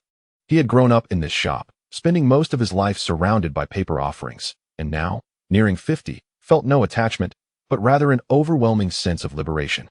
"Uncle, what do you mean by this?" Seeing the card in hand, Zhang Shiyi hurried after him. "There's some money in here. Hire a day worker to assist you. Don't overexert yourself. Be sure to return soon. I cannot craft these paper offerings, and if it doesn't generate profit, do not blame me." It was the first time Zhang Shiyi had seen old Chen walk so lightly, even straightening his back, which had been bent for years. Could it be that I've fallen into my master's trap again? Zhang Shiyi felt something was amiss. Why was he responsible for hiring workers and determining their wages? Upon returning to the market, Zhang Shiyi was enveloped in warmth. The familiar neighbors greeted him warmly, and upon hearing the news, Uncle Mo even brought him a meal he had prepared himself. Although the paper offerings business might not be widely respected, it was certainly better than making a living through fortune-telling scams. "Shi, have you resigned from the security job?" Uncle Mo had used his connections to help Shi secure such a good position, which was rare for someone of his age. "Oh, it's all the debt my precious master has accumulated. I had no choice. I requested leave from the team leader to cover for Uncle Chen for a month." Zhang Shiyi replied as he devoured the food. "You lad, you're just too honest." Uncle Mo affectionately ruffled Zhang Shiyi's hair, watching him eat with such gusto. Feeling a father's joy as he observed the young man relish the meal he had prepared. His own son, far away in another place, was living a small life with his wife, returning only during the holidays. To see his son, he had to resort to video calls, which were often brief due to the son's busy work and life. Who says a father does not miss his child? In the quiet of the night, old Mo too felt a sense of loneliness. 11. Why not let me adopt you as my godson? Upon hearing this, Zhang Shiyi nearly choked, hastily taking a sip of water to regain his composure. "Huh, what are you up to, old man? Trying to take advantage of me? Haven't you always told me to call you brother?" Having been an orphan since childhood, Shi had long regarded Uncle Mo as a father figure. After his master passed away, it was solely due to Mo's care that he had not ended up on the streets again. Yet, he dared not accept this offer of a godfather, as childhood nightmares still haunted him. He feared that this kind-hearted elder might also suffer misfortune due to his own ill fate. So he could only laugh it off and decline the generous offer. "Heh, calling you brother makes me seem younger. All right, I'm off to work. After you finish eating, remember to wash the lunchbox clean, you little rascal." Watching the somewhat desolate figure depart, Zhang Shiyi felt a pang of sorrow. "Elder brother, look what I brought you to eat." A voice, completely incongruous with the speaker's stature, interrupted Shi's thoughts. Raising his eyes, he saw a figure as imposing as a mountain, blocking out what little sunlight remained. It was Wang Area, the daughter of Aunt Fat. "Area, what brings you here? Does your mother know?" Seeing the longing in her eyes, he felt reluctant to send her away. "Of course, my mother knows. She made pig trotters for lunch today. I only managed to eat 8 before I couldn't bear to eat more. Look, they're still warm. Goodness, only 8? Zhang Shiyi was taken aback at the sight of the pig trotter, larger than his own arm. What a huge appetite. Speaking of which, Area was also a pitiful soul. She had suffered from a condition since childhood requiring hormone treatments, which had an unfortunate side effect of giving her an insatiable appetite, leading to her current appearance. "Area, look at me. I'm full, really can't eat another bite. Why don't you finish them for me?" The greasy pig trotters exuded an enticing aroma. No wonder everyone said that whoever married Aunt Fat's daughter would be truly fortunate. But Zhang Shiyi's stomach simply could not accommodate more. "You must try it. Elder brother Shi, I specifically saved this for you." Faced with Area's insistence, he had no choice but to relent. I'm stuffed. Please thank Aunt Fat for me. I truly can't move." Feeling as though the meat was lodged in his throat, Zhang Shiyi dared not shift. Slumping helplessly in his chair, "Elder brother Shi, how wasteful. If these trotters get cold, they won't taste good." Looking at the 3 remaining trotters in the lunchbox, Area couldn't help but swallow hard. She had brought 4 in total, and despite his efforts, he had only managed to eat 1. "Area, why don't you eat the rest? I genuinely can't take another bite." Observing her gulping, one might think she hadn't eaten all day. Area hesitated for a long time, ultimately overcoming her inner conflict and firmly closing the lunchbox. "Brother, I want to lose weight. I will definitely slim down. I'll ask my mother to make you pig trotter rice tonight." It was evident that she had made a considerable effort to control herself. "Area, you look perfectly fine as you are. Don't rush into losing weight. Just take care of your health." She said this casually. Yet it caused Area's cheeks to flush, and she hurriedly fled the paper effigy shop. "Mom, elder brother Shi said I'm pretty. He said, "I'm pretty." This paper effigy business was unlike other trades. It required no shouting, no promotions, and customers naturally came without haggling. Today's sales were fairly typical, yet they amounted to an impressive 3,000 yuan. Incredible. This single day's earnings nearly rivaled half a month's salary. How could Uncle Chun want to gift such a lucrative business to him? Chapter 52. Sample before purchase. Zhang Shiyi was unaware of other paper effigy shops. But Chun's shop truly operated around the clock. The day shift workers had mysteriously vanished, leaving Shiyi alone to manage the shop. This was nothing for someone like him. Seasoned in the craft, a regular person would have fled after a day. The advantage of running a paper effigy shop was the freedom to sleep whenever one wished. As long as the door remained open, no one would steal anything here. After all, what use was there in stealing such items that couldn't be exchanged for money? However, today was Shiyi's first day running the shop, and he found everything fascinating. As midnight approached, he remained alert and energetic, with no pressing matters at hand. It was unlikely that anyone would visit the shop at such an hour, and those who did might not even be human. Uncle Chun had emphasized that while daytime laziness was permissible, one must never slack off at night. Otherwise, one might anger the few customers who made the effort to come by. This credit package is wealthy enough to forego even a television, and here I am, stuck with this antiquated radio. I should have brought my computer. After a day of watching videos, his phone battery was low, so he turned on the old radio, hoping to find some music to alleviate the boredom. Although Uncle Chun had advised against laziness at night, he hadn't mentioned the superstitions associated with the paper effigy shop. It was not surprising, given that he was Zhang Chonglu's apprentice, a genuine Taoist, who surely should understand these taboos. Unfortunately, Zhang Shiyi was utterly ignorant. He twisted the knob of the radio. What a piece of junk, there's no signal. The radio emitted a cacophony of static, failing to pick up any stations, which frustrated Shiyi as he twisted the knob in vain. Just as he was about to give up, a voice suddenly broke through, singing an opera tune. Got it. Huh. I knew I was clever. Although he couldn't understand the lyrics, he began to sway along to the melody. Traditional culture is traditional culture. Even if one cannot comprehend the meaning, one can still appreciate the sound.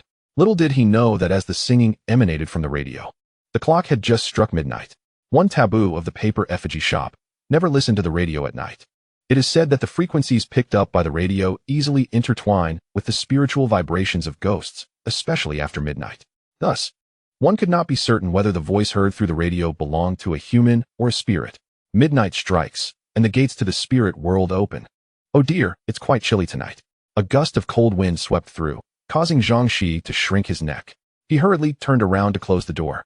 Upon returning, he was startled to find an old man in a tang suit slumped in a chair, swaying and singing the same tune as the radio. Old man, when did you come in? Do you need anything? I can get it for you.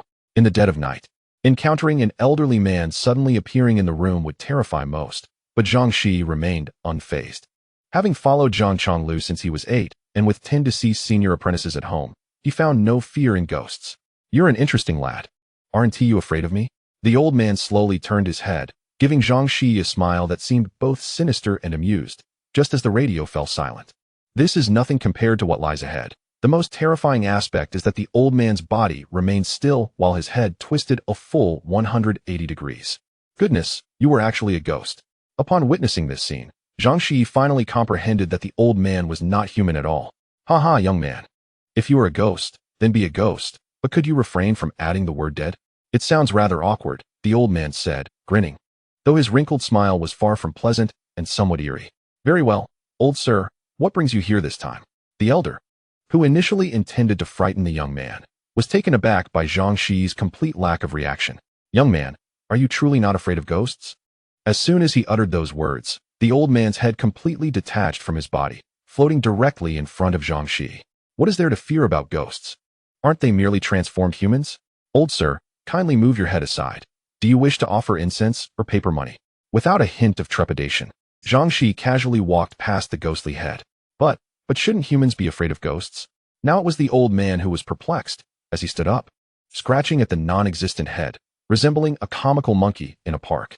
Ha, old sir, if humans fear ghosts, then when they die, they too become ghosts. At that point, we are all ghosts, so who should fear whom? Come, old sir, do try this. As he spoke, Zhang Shiyi lit a stick of incense, its fragrant smoke quickly captivating the old ghost's attention. The ghostly head floated in midair, greedily inhaling the smoke with an expression of pure delight. How does it taste? Quite nice, isn't it? How much would you like? Zhang Shiyi, demonstrating keen business acumen, understood the principle of sampling before purchasing. However, as soon as he finished speaking, an awkward expression emerged on the old man's face. After a prolonged hesitation, he finally uttered, "I have no money." Ah, that reminder jolted Zhang Shiyi. He had forgotten to inquire about the form of currency used by the deceased. During the day, living individuals made purchases with earthly money, but at night, how did these spirits settle their debts?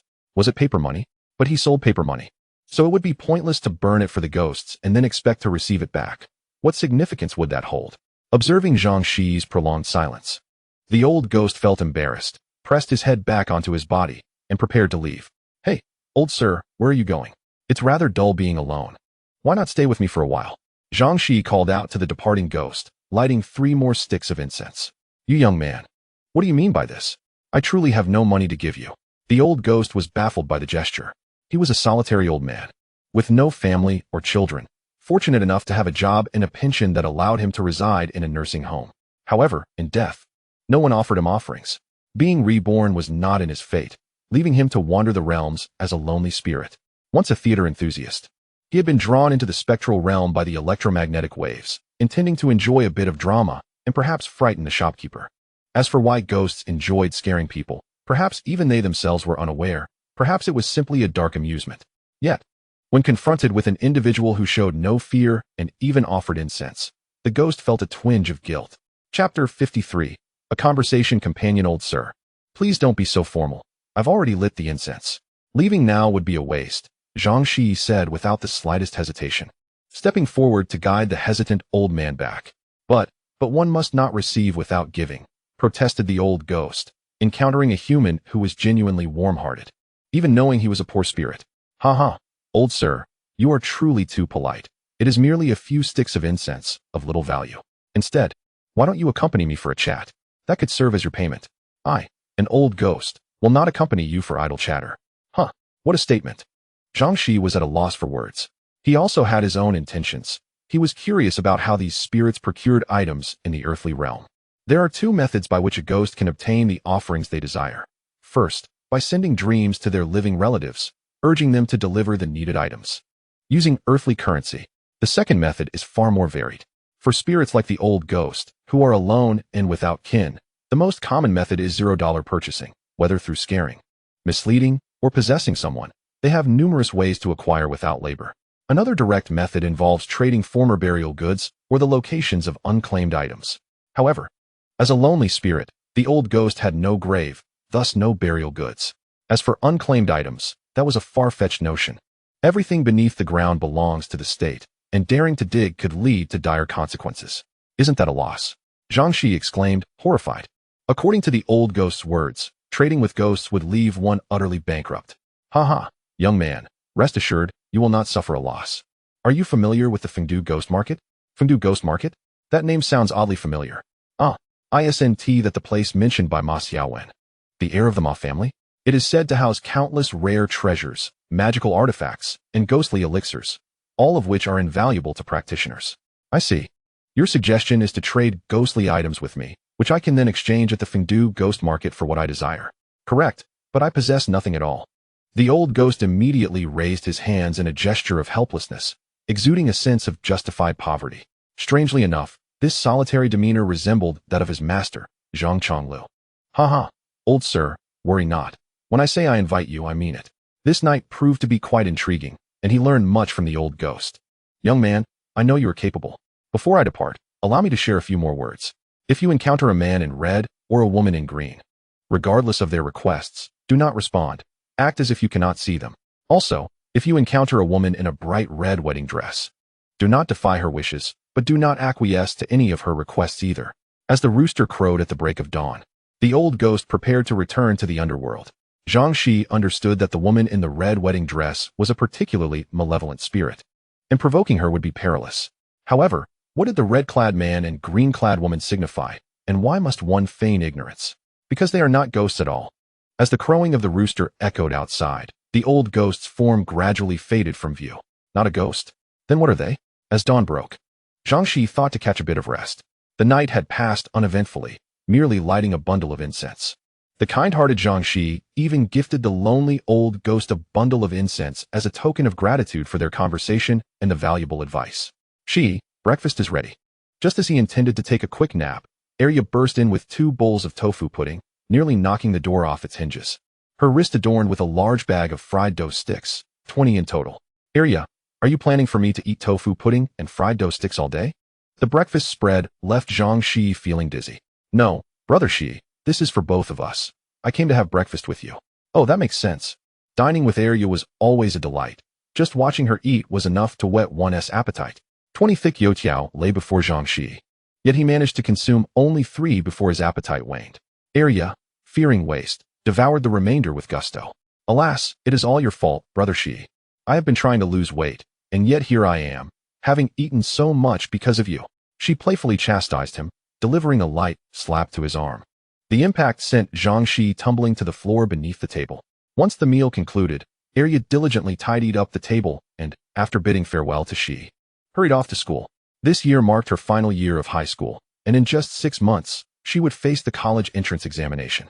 However, according to Aunt Pang's wishes, she had no intention of allowing Arya to apply to universities outside their province. As her only daughter, she was reluctant to let her venture too far away. Whoever managed to win Arya's heart would indeed be fortunate. Even if she was a bit on the plump side, chuckled Zhang Shiyi as he admired her broad back. You see, I told you Arya is undoubtedly the best candidate for a wife. Suddenly, Aunt Pang appeared by his side, startling Zhang Shiyi. When did you arrive, Aunt? You walk so quietly, he exclaimed, clutching his chest in mock terror. What nonsense. You are the one who walks silently. Your aunt is no ghost. Early that morning, Arya had dashed out of the house, prompting a worried Aunt Pang to follow her. Upon discovering that Arya was merely delivering breakfast to Zhang Shiyi, she quietly joined in.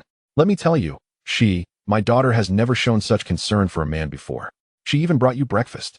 I have never enjoyed such treatment myself, so you must seize this opportunity. Aunt Pang had watched Zhang Shiyi grow up, though he could be a bit slippery. His character was commendable. She had long wished to take him as her son-in-law. After Zhang Changliu's passing, had Zhang Shiyi not been so resistant, she would have already taken him in as a child groom. Aunt, you are quite the mother.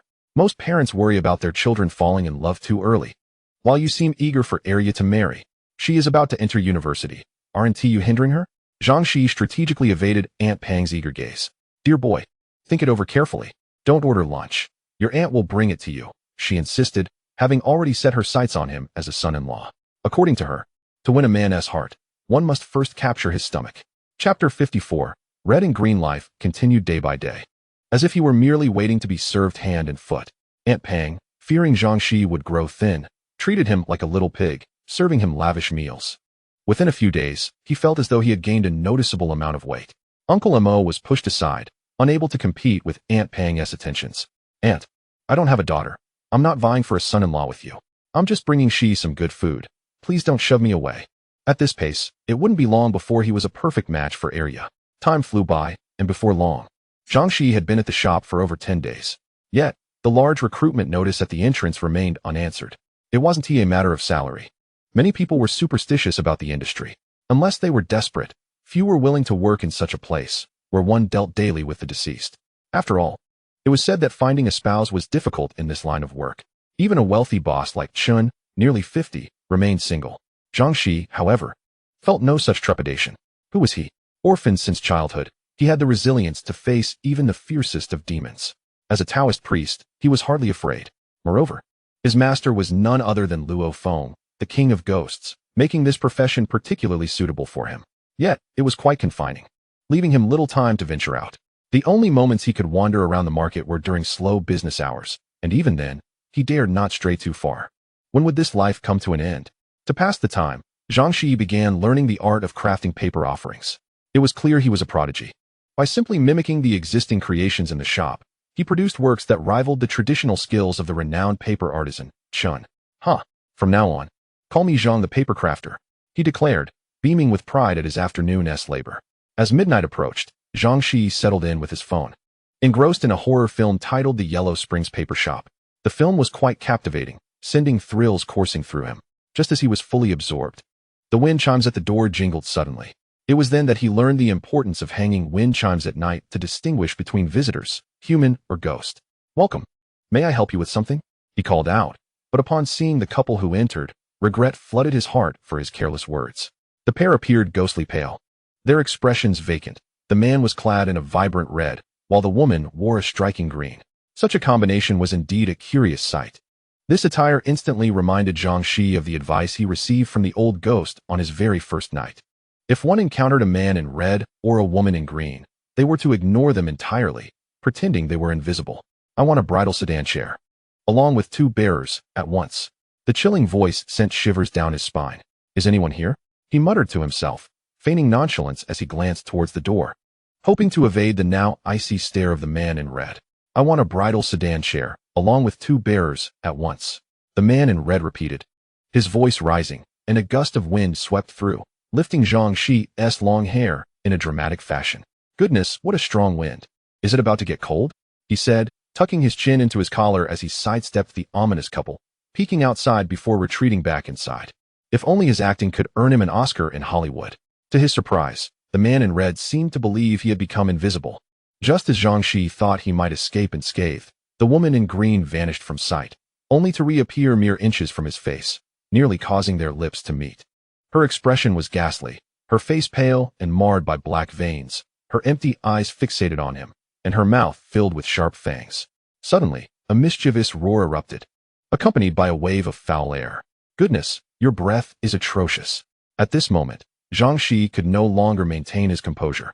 He forcefully pushed away the head of the green-clad female ghost, covering his nose, nearly suffocated by the stench. How long has it been since you brushed your teeth? This remark was rather hurtful, causing the green-clad ghost, who had previously appeared fearsome, to turn and bury herself in the arms of the red-clad male ghost. Her pitiful demeanor making Zhang Shiyi feel a pang of guilt. My apologies, the chai-filled dumplings given to me by the host before I departed were rather pungent. Oh, you can see us. The red-clad male ghost finally realized that this young man could indeed perceive him. No, I cannot see anything. I merely smelled something. Zhang Shiyi squinted, pretending to be blind, but such an act was becoming increasingly futile. This brat dares to toy with us. The red-clad ghost seethed with rage, emanating a chilling wind that made the wind chimes jingle and sent paper money flying throughout the room. Enough. If you continue, I shall lose my temper, and I will have to clean up afterward. Zhang Shiyi bellowed, slamming the gold talisman bearing the character coin onto the counter, instantly quelling the red male ghost's fury. The suppressive force was not to be trifled with. Chapter 55. The Ghost King seeks a bride. The green-clad ghost was so frightened that her complexion paled, retreating behind the red-clad ghost. All right, I shan't provoke you any further. We have the sedan chair, but the bearers need to be summoned. Can you wait? Observing the effectiveness of his intimidation, Zhang Shiyi grew bolder. They're just 2 foolish ghosts. What is there to fear? Before the appointed time, we must reach the northern outskirts to fetch the bride for the Ghost King. If we are delayed, a sedan chair will suffice. The red-clad ghost's earlier bravado dissipated, and he became somewhat submissive. The appointed time? That would be during the ugly hour. Yes, we have time, but how do you intend to settle the payment? Without delay. Zhang Shiyi swiftly retrieved bamboo strips and paper from the storeroom, showcasing his craftsmanship. However, just as he fashioned a rudimentary shape with the bamboo strips, he heard the voice of the green-clad ghost. You require payment? When have we, the red and green duo, ever paid for anything? Who gave you such audacity? Liang Jingru. Zhang Shiyi halted his work and stood up. No wonder the green-clad ghost regained her confidence. It turns out she had carelessly placed the Kuan talisman into the drawer. Without its suppressive might, these 2 felt emboldened. If that is the case, I kindly ask you both to leave. Zhang Shiyi had no intention of getting angry with these 2. Instead, he picked up a corner of the counter, bearing a lit oil lamp, and approached what was known as the red and green duo. The flames, though not vigorous, terrified the 2 ghosts, causing them to retreat as if they feared it more than the earlier suppressive force. You have quite the nerve. The female ghost, hiding behind the male, continued to bluster. Yet her eyes betrayed her inner trepidation. Leave, or else you shall face dire consequences. With the oil lamp raised, the 2 ghosts hastily retreated to the doorway, ready to flee at any moment. A pair of inexplicably animated red and green figures dared to be audacious before Zhang Shiyi, attempting to dine and dash. Do you not realize where you are? Zhang Shiyi saw through their true nature. They were merely a pair of accompanying spirits, sometimes referred to as childlike male and female ghosts. They were made of bamboo strips and paper, and thus feared flames above all else. They were neither true ghosts nor demons, but could be loosely classified as strange creatures, lacking in intellect. However, It was precisely this singular-mindedness that made such simple-minded beings more capable of causing harm to humans. As for why the old ghost had advised Zhang Shiyi to be wary of the red and green duo, it was because he deemed this young proprietor of the paper shop to be excessively naive, fearing that he might be taken advantage of. Of course, had he known how formidable Zhang Shiyi truly was, he would not have dared to intrude for a free meal. The realm of spirits and strange creatures inherently operates on the principle of strength. As the saying goes, ghosts fear the wicked. Witnessing this seemingly delicate young man not only fearlessly confront them, but also display such firmness, the red male ghost's tone softened. We are subordinates of the Ghost King Zhao from the Radish village in Donglutan, northern suburbs. Tonight, our master is to wed in a ghostly marriage, which is why we have come to procure a sedan chair. If we delay the Ghost King's auspicious occasion, neither of us shall fare well. Faced with the threat of the oil lamp, the red male ghost had no choice but to divulge everything. Yet, who exactly was this Ghost King Zhao? In the underworld, only the 10 Yama kings are referred to as Ghost Kings, along with his 9th senior brother. How could a mere local ghost dare to claim such a title? Oh, Ghost King Zhao, that name sounds rather imposing. I wonder who he truly is. As the long night stretched on, Zhang Shiyi, feeling rather bored, decided to entertain himself with these two amusing spirits, feigning surprise. Speaking of this Ghost King Zhao, he is feared throughout the Radish village and even half of the neighboring village. In our region, merely stomping one's foot would silence even the dogs. Let me ask you, are you afraid? Upon hearing this, Zhang Shiyi's face darkened, and he felt as if 1,000 crows were soaring overhead. What a grand reputation. Truly formidable. However, how could such a renowned Ghost King procure items without payment? Wouldn't that tarnish his illustrious name? Furthermore, this was a small business. Surely they could spare a little something, right? Zhang Shiyi deliberately raised his thumb, putting on a pitiful expression, while inwardly reveling in delight. We never pay for anything in Radish village. If it weren't for the local paper shop lacking a sedan chair, we wouldn't have traveled so far to your establishment. Indeed, the dynamics of strength and weakness were palpable, and this declaration was particularly assertive. What shall we do then? Zhang Shiyi spread his hands, feigning a troubled demeanor. After all, he was merely toying with them. How about this? I shall act on behalf of the Ghost King and invite you to attend his wedding. This sedan chair shall serve as your gift to the Ghost King. To his surprise, the green female ghost seemed to comprehend this. Very well, if it is a gift, then so be it. After all, it does not cost much, and attending a ghostly wedding would be quite an experience. At this moment, Zhang Shiyi's playful spirit was ignited. Yet he remained mindful of the rule that the Chun family's paper shop must not cease operations. However, he was reluctant to let go of such an entertaining opportunity, thus deciding to operate a self-service business for the night. Please wait a moment. I shall prepare the sedan chair immediately. Without hesitation, Zhang Shiyi retrieved a sedan chair from the storeroom, ready to craft it. Wait, do you have a larger sedan chair? It is said that the bride the Ghost King is marrying is quite plump, and this small chair may not suffice. The red male ghost observed the paper sedan and voiced his concerns. Too small. No problem, let us make it larger. A larger chair would not incur much additional cost, merely requiring a few more bamboo strips and sheets of paper. Zhang Shiyi, possessing nimble hands and a clever mind, swiftly doubled the size of the sedan chair. Now, it was ample enough for use as a bridal chair, or even a bridal chamber. I am quite satisfied. This shall be a reward for the Ghost King. Just moments ago, the green female ghost had been ignorant of the situation, but now she directly spat out a golden object, covered in the scent of chives, and tossed it to Zhang Shiyi. What a surprise. After meticulously cleaning the object, Zhang Shiyi was pleasantly surprised to discover that it was a golden ring. If only this item had been revealed earlier, the prior scene could have been avoided. The two animated paper figures truly displayed a lack of understanding. Chapter 56. Wang Yunan, thank you for the grant, she said, and in an instant, a flicker of flame erupted, reducing the paper sedan chair to ashes. As the flames subsided, a magnificent 8-bearer sedan appeared before the red-clad men and green-clad women. Shall I conjure a few more bearers for you? This transformation was indeed monumental. There's no time. Come with us.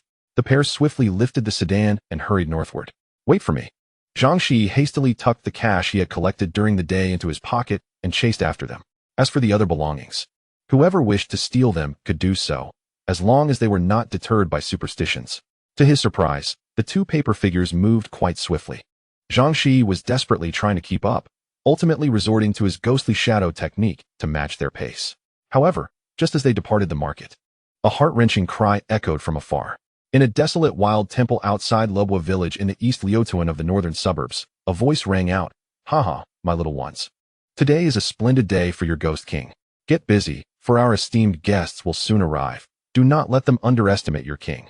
Inside the temple, a crowd was bustling about, adorning the place with decorations, creating a scene of vibrant festivity. The ghost king Zhao, dressed in resplendent red ceremonial attire, stood atop a clay pedestal, directing the activities. Your Majesty, why have the red and green protectors not yet returned? The auspicious hour is nearly upon us, inquired a small figure with an inverted triangular face, keeping watch at the door. What is the rush? There is still time. Your Majesty, do enlighten us on how you found such a fortunate lady. Another round-faced individual chimed, attentively brushing non-existent dust from Zhao's attire. Oh, what a perfect example of destiny's thread binding two souls from afar. In a study room of a prominent high school, a group of girls lounged in the last row during their break. Me? I'm indifferent.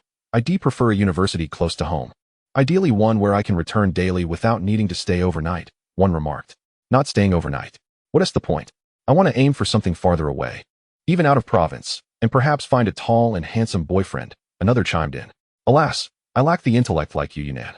I'd be lucky to get into a second-tier university, lamented a girl with a ponytail who was poking at a book she found utterly unengaging. Xiaoxue, you are quite clever, a little effort on your part, and I'm certain you'll gain admission to the university of your choice. I've heard the seniors there are quite dashing. Wang Yunan reassured her classmate Xiaoxue. Spare me the consolation. But Yunan, your excellent grades and reluctance to apply to out-of-province universities, is it because of your beloved Shi brother? The innate gossiping nature of women, regardless of age, shone through. Xiaoxue stood and leaned against Wang Yunan's broad back, the soft and fragrant sensation making her feel sleepy. Don't be ridiculous. Shi brother wouldn't even glance in my direction. Indeed, Wang Yunan, standing at 175 centimeters and weighing 277 pounds, was currently holding a photograph of Shi, her face aglow with happiness. Ah, you possess quite the self-awareness, dear fatty. Just then, a sharp, sardonic voice emerged from another corner of the classroom. A girl, also over 170 centimeters tall, but weighing only 90 pounds and resembling a large mantis, approached and snatched the photo from Wang Yunan's hands. Give it back. Wang Yunan sprang up, inadvertently sending Xiaoxue tumbling off her back, who thankfully managed to regain her balance. The two girls standing side by side resembled the comical duo from The Deer and the Cauldron. Fatty, do you really think you're worthy of the handsome guy in that photo? Look at yourself. You're as plump as a pig. You might as well start preparing for the new year now, huh? The mantis, taking advantage of her agility, swiftly navigated through the maze of desks and chairs to the side of the podium, deliberately scrutinizing the photograph while taunting Wang Yunan. Kong Bingbing, give the photo back to Yunan, or I'll inform the teacher. Xiaoxue, Wang Yunan's closest friend, rushed over, attempting to reclaim the picture. However, she was intercepted by several of Kong Bingbing's sycophants. Kong Bingbing was notorious in the city as a wealthy second-generation heiress, naturally surrounded by many who sought to curry favor with her. Inform the teacher? Excellent. I look forward to seeing how you explain this to all the teachers, especially considering how this good student is perceived. As they were in their final year of high school, the pressure was immense, and the expectations resting on Wang Yunan, the model student, were considerable. It was easy to imagine the disappointment of the teachers if they were to discover that Wang Yunan was involved in a romantic relationship. That is nonsense. He is Yunan's brother. Xiaoxue attempted to clarify, but her next action startled her. Believe it or not, this man is indeed quite handsome. Worthy only of someone like me. The audacious Kong Bingbing audaciously kissed the photograph. I will end you. A dragon has its reverse scale. To touch it is to face dire consequences. Likewise, Zhang Shiyi represented Wang Yunan's reverse scale. Despite Wang Yunan's usual quiet demeanor, when angered, she could not be contained, even by two strong men. In an instant, desks and chairs flew as she barreled through, causing all the students to pale in fear, watching as Kong Bingbing, like a bull in a rage, was sent crashing against the blackboard with a resounding thud. Witnessing her humiliation, the classmates could not help but silently cheer. It was evident how unpopular she was. This girl, emboldened by her wealth, often bullied her peers. In her first year, she developed a crush on a senior boy and relentlessly pursued him, even resorting to monetary incentives, yet he remained uninterested. In a fit of rage, she enlisted some outside thugs to brutally assault the academically gifted boy. Ultimately, her father utilized his influence, ensuring that the assailants faced no repercussions, while the victim was forced to transfer schools, compelled to repeat his final year to take the entrance exam. Such a spoiled child facing retribution was a source of amusement for the students, yet it also instilled a sense of dread for Wang Yunan. Chapter 57. Wang Yunan's Demise. You dare strike me. Kong Bingbing, sprawled on the ground, pointed a trembling finger at Wang Yunan. She could hardly fathom that the usually docile girl had such a fierce side. Though her mouth continued to spew threats, her eyes betrayed her fear. After all, standing before her was a formidable presence. Without even throwing a punch, the mere weight of Wang Yunan could crush her, especially with a gaze filled with rage. Return it. Wang Yunan wasted no time arguing, snatching the photograph of Zhang Shiyi, carefully wiping it clean before tenderly placing it back in her embrace. What is happening? At this moment, Han Bingbing's lackey had summoned the teacher. Fortunately, the teacher was already aware of the character of this wealthy heir and recognized that Eerie was an exemplary student.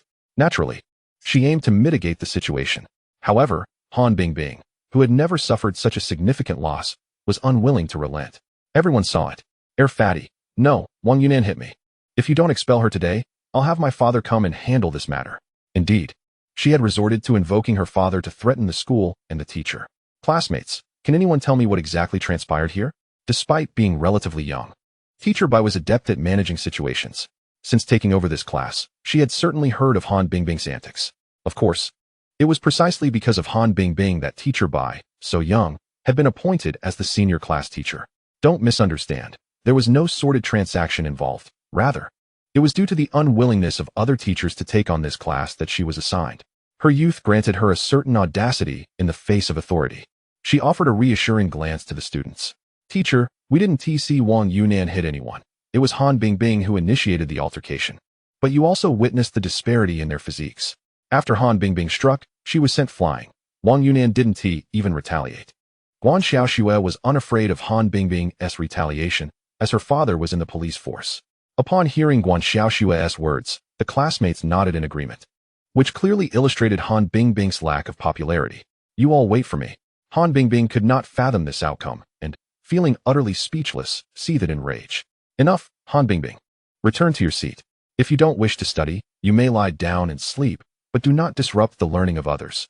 Teacher Bai took a moment to comfort Eerie before heading back to her office. Unfortunately, she remained naive and had not considered that such a mature child could exhibit such malice. The school was not far from Eerie's home, so she returned home alone after evening study sessions. Auntie Pang had dinner ready, eagerly awaiting her daughter's return. However, by 10:30 p.m., Eerie had yet to arrive, and Auntie Pang's heart raced. The evening study ended at 9:30 p.m. Even if she crawled home, she should have arrived by now. What if something had happened? Auntie Pang hurriedly donned her clothes and rushed to the school, only to find it dark and deserted. It can't be. Eerie wouldn't be in danger. Eerie, Eerie. Auntie Pang's cries echoed into the night, drawing the attention of nearby residents. Being old neighbors, they all came out with flashlights to assist in the search, and even reported the matter to the police. Yet, it was as if Eerie had vanished into thin air. No one knew where she had gone. Damn it, you fat pig, dare to strike me? I'll show you the consequences of offending me. You lot, sell this chubby girl, the farther, the better. Ideally, send her to Africa. I hear they love big fat pigs there. In a business vehicle, the battered Eerie had lost consciousness, flanked by two burly men, while the one known as Han Bingbing sat in the passenger seat, laughing maliciously. Her twisted expression was unbecoming of a blossoming young lady. But miss, given the magnitude of this incident, shouldn't we first inform the chairman? The men were bodyguards from the Han family, accustomed to assisting Han Bingbing in bullying others. But they were hesitant to engage in human trafficking. That was a grave crime. This matter doesn't need to be reported to my father. Let me tell you, I am his only daughter, and the family business will inevitably be mine to inherit. My word is law. Otherwise, you'll find yourselves in dire straits. Moreover, why are you afraid? It's merely selling a person. Even if something goes awry, the worst that could happen is 3 to 5 years. My family has plenty of money. When the time comes, I'll hire the best lawyers to ensure your safety. Truly, ignorance breeds fearlessness. How could such a young girl possess such venomous cruelty? The bodyguards, though aware of the severity of the situation, also understood the consequences of offending this seemingly youthful, yet venomous girl, and could only drive the unconscious Eerie to a hideout 100 miles away. However, they did not anticipate that, whether due to severe injury or an allergic reaction to the sedative, when they carried Eerie from the vehicle, she had already ceased to breathe. Boss, what are we going to do? Human trafficking is entirely different from murder. The scar-faced leader of the bodyguards was petrified. his bravado evaporating in the face of the gravity of the situation. What the hell? This damn woman is going to ruin us. Looking at the increasingly cold body, the scar-faced man was at a loss. Boss, why don't we flee? This is a human life. That foul woman will undoubtedly blame us for everything. The underling, who resembled a rat, trembled as he spoke. Flee. Where to? Do you have any money? The scar-faced man was acutely aware that once this matter came to light, the Han family would make him bear the brunt of all the blame. However, fleeing required substantial funds, and at this late hour, where could they find such money? Will you all just shut up? I want to go home and sleep. At that moment, Han Bingbing's impatient voice rang out, piercing the ears of all present. Damn it, this filthy bitch. The underling, realizing the gravity of their situation, proposed a desperate plan. Since we are in this deep, let us go all out. Han Bingbing's father is wealthy. Let him send us millions, and we can escape. If he refuses, we'll take his daughter down with us. The scar-faced man steeled himself and sent the underling to lure the still shouting Han Bingbing inside. Why did you call me in? It's filthy in here. With a look of disdain, Han Bingbing remained oblivious to the approaching doom. Humph, Miss Han, come see what we should do about your classmate who has died. What? Upon hearing the news of Eerie's demise, Han Bingbing was taken aback, and her subsequent words confirmed everyone's suspicions. You all killed her. It has nothing to do with me. I didn't lift a finger against her. She continued to back away toward the door. Miss, it's too late to say anything now. We need to escape, but we lack funds. Hurry and have your father send over millions. Or you'll have it rough too. Are you out of your mind? Millions? You all look like you're worth that much.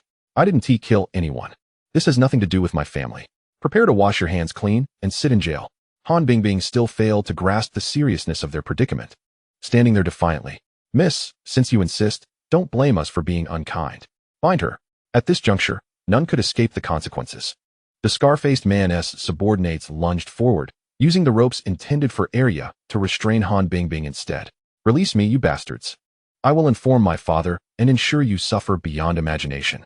The enraged scarred man delivered a brutal kick to Han Bingbing's chest. This strike seemed to unleash years of pent-up resentment endured by the Han family, propelling her 3 meters away. Unfortunately, it struck her ribs, and being as slender as a praying mantis, she had no fat to cushion the blow. This kick shattered 2 of her ribs, one of which fortuitously pierced her heart, claiming her life in an instant. Boss, you've killed her. Observing her prolonged stillness, a junior member rushed over, only to find Han Bingbing gasping for breath. Blood oozing from her mouth. Damn it, call her father before she dies completely, and demand 5 million now. The scarred man, his eyes bloodshot, yelled frantically at his subordinate. 2 lives lost in a single night was a burden that no one could bear. All of this unfolded before the ethereal gaze of Eerie's spirit, floating nearby. After all, she was merely a child. Though her physical form was within reach, she dared not approach, and instead quietly drifted away. I must find my elder brother. Zhang Shiyi. He will surely know how to save me. In Eerie's mind, Zhang Shiyi was a divine figure, her sanctuary. However, as she wandered, darkness enveloped her, and she lost all awareness. Whose daughter is so exquisite? She perfectly aligns with my aesthetic. At that moment, Zhao Guiwang, patrolling his territory, stumbled upon the wandering spirit of Eerie, appearing like a lost soul. Coincidentally, they were in Radish Village. Presently, Eerie was entirely oblivious. As she had not truly died, her body merely lay in a state of apparent death, her soul and spirit still tethered to her form. It was only upon distancing from her body that she began to feel disoriented. Zhao Guiwang, with his peculiar tastes, was instantly captivated by this plump girl and decided he must have her as his bride. Unbeknownst to Eerie, she followed Zhao Guiwang without understanding what was transpiring. Thus, the subsequent events unfolded. Having finally acquired a bride who met his desires, Zhao Guiwang could hardly contain his excitement and swiftly instructed his subordinates to prepare a wedding. He invited all nearby spirits to attend. My lord, they have arrived. The bridal sedan is here. A small spirit stationed at the entrance joyfully exclaimed upon spotting the approaching procession. Then what are we waiting for? Everyone, quickly prepare to receive the bride. Zhao Guiwang's heart swelled with joy. The red and green guardians had truly outdone themselves. He had initially desired a simple sedan. Yet they had procured a grand 8-bearer palanquin, which filled him with pride, especially in front of so many onlookers. Truly befitting of the Ghost King. When my good friend marries, I will certainly borrow this. Iron Stick General from the neighboring Yam village, sporting a bushy beard, imitated human gestures to offer his congratulations. Of course, that is only natural. My lord, why is there a human accompanying the sedan? A keen-eyed spirit noticed an anomaly. At that moment, the red and green figures arrived with Zhang Shiyi in tow. Who is this? Zhao Guiwang, respectful of his capable subordinates, did not display any rudeness. Lord Ghost King, this is the owner of the Chun family paper offerings shop. He provided you with the 8-bearer palanquin as a wedding gift. Oh, then many thanks to Mr. Chun. Zhao Guiwang feigned courtesy, though his gestures appeared rather awkward. Not at all, not at all. Too kind. However, my surname is not Chun, it is Zhang Shiyi. This is my first time witnessing a Ghost King's wedding. Pardon my intrusion. On the way, Zhang Shiyi had already activated his celestial sight. This was no Ghost King, just a mere century-old specter. The attending guests and Zhao Guiwang's subordinates were merely animated brooms, dustpans, and feather dusters, with Iron Stick General being a yam spirit. One could only wonder what powers would be unleashed once they were thoroughly cooked. After exchanging pleasantries, they got to the main event. 8 bamboo spirits strained to carry the grand sedan, circling the wild temple as a formality, and then the green figure, acting as matchmaker, stepped forward. A robust woman, clad in a wedding gown straining at the seams, was helped out from the sedan, her head covered by a red cloth. Zhang Shiyi couldn't help but gawk. Good heavens, this bride is a true spectacle. Chapter 59, Viciously Assaulting Ghost King Zhao Dizhu's. I can't believe it. The red and green figures. The bride in ghostly wedding attire. How could the 3 most taboo elements of an old ghost's wedding converge like this? Zhang Shiyi's heart raced as he patted his pocket, only to discover he had forgotten to bring his talisman. Should any wind or disturbance arise, he would be left defenseless. Just as Zhang Shiyi was lost in thought, a voice rang out from the stage. Brother Shiyi, it's the first time a human has attended our spirit gathering. Why not serve as the officiant? The Ghost King, feeling triumphant, insisted on inviting Zhang Shiyi to the stage. Reluctantly, Zhang Shiyi complied, finding it amusing. Good brother, you're generous. Allow me to introduce you to my wife, Wang Yunan. Wang Yunan. That name sounds so familiar. With that figure, that size, and that name. Wait. Zhang Shiyi dashed forward and lifted the bride's veil, revealing a face he recognized all too well. Wang Yunan was none other than Eerie. You audacious human. How dare you disrespect my bride? This action incensed Zhao Dizhu's, the Ghost King. It was his wedding. He could not tolerate an outsider unveiling his bride's veil, which in his eyes was akin to publicly humiliating his wife. No man could endure such an affront. I will have your life. Furious, Zhao Guiwang emanated a violent aura as he lunged at Zhang Shiyi. Yet, Zhang Shiyi was even angrier. Though he harbored no romantic feelings for Eerie, he held a brotherly bond with her.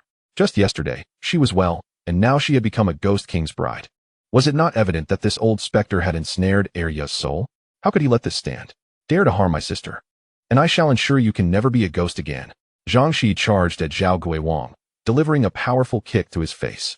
Under the watchful eyes of many, the formidable Ghost King, known throughout Radish Village and beyond, fell to the ground in a pitiful heap. Cowering and clutching his head, he was mercilessly struck by Zhang Shiyi. The spectacle terrified the assembled spirits, causing Iron Stick General and others to reveal their true forms, resulting in utter chaos as brooms, dustpans, and feather dusters scattered in disarray. Only the red and green guardians, loyal to the Ghost King, dared to approach, seemingly ready to assist. Back off. The moment Zhang Shiyi ignited his windproof lighter, blue flames flickered, prompting the red and green guardians to obediently retreat, refraining from any further action while Zhang Shiyi unleashed his fury upon their lord. Boss Zhang, Brother Zhang. Grandpa Zhang, please stop. This woman's spirit is not captured by me. I lack such prowess.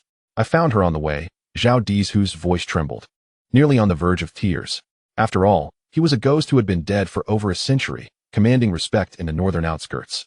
Yet, before this young proprietor of the paper effigy shop, his pride seemed to crumble, and the pain he felt was akin to a long-forgotten sensation. Found her? Where? Speak quickly, or I shall end you.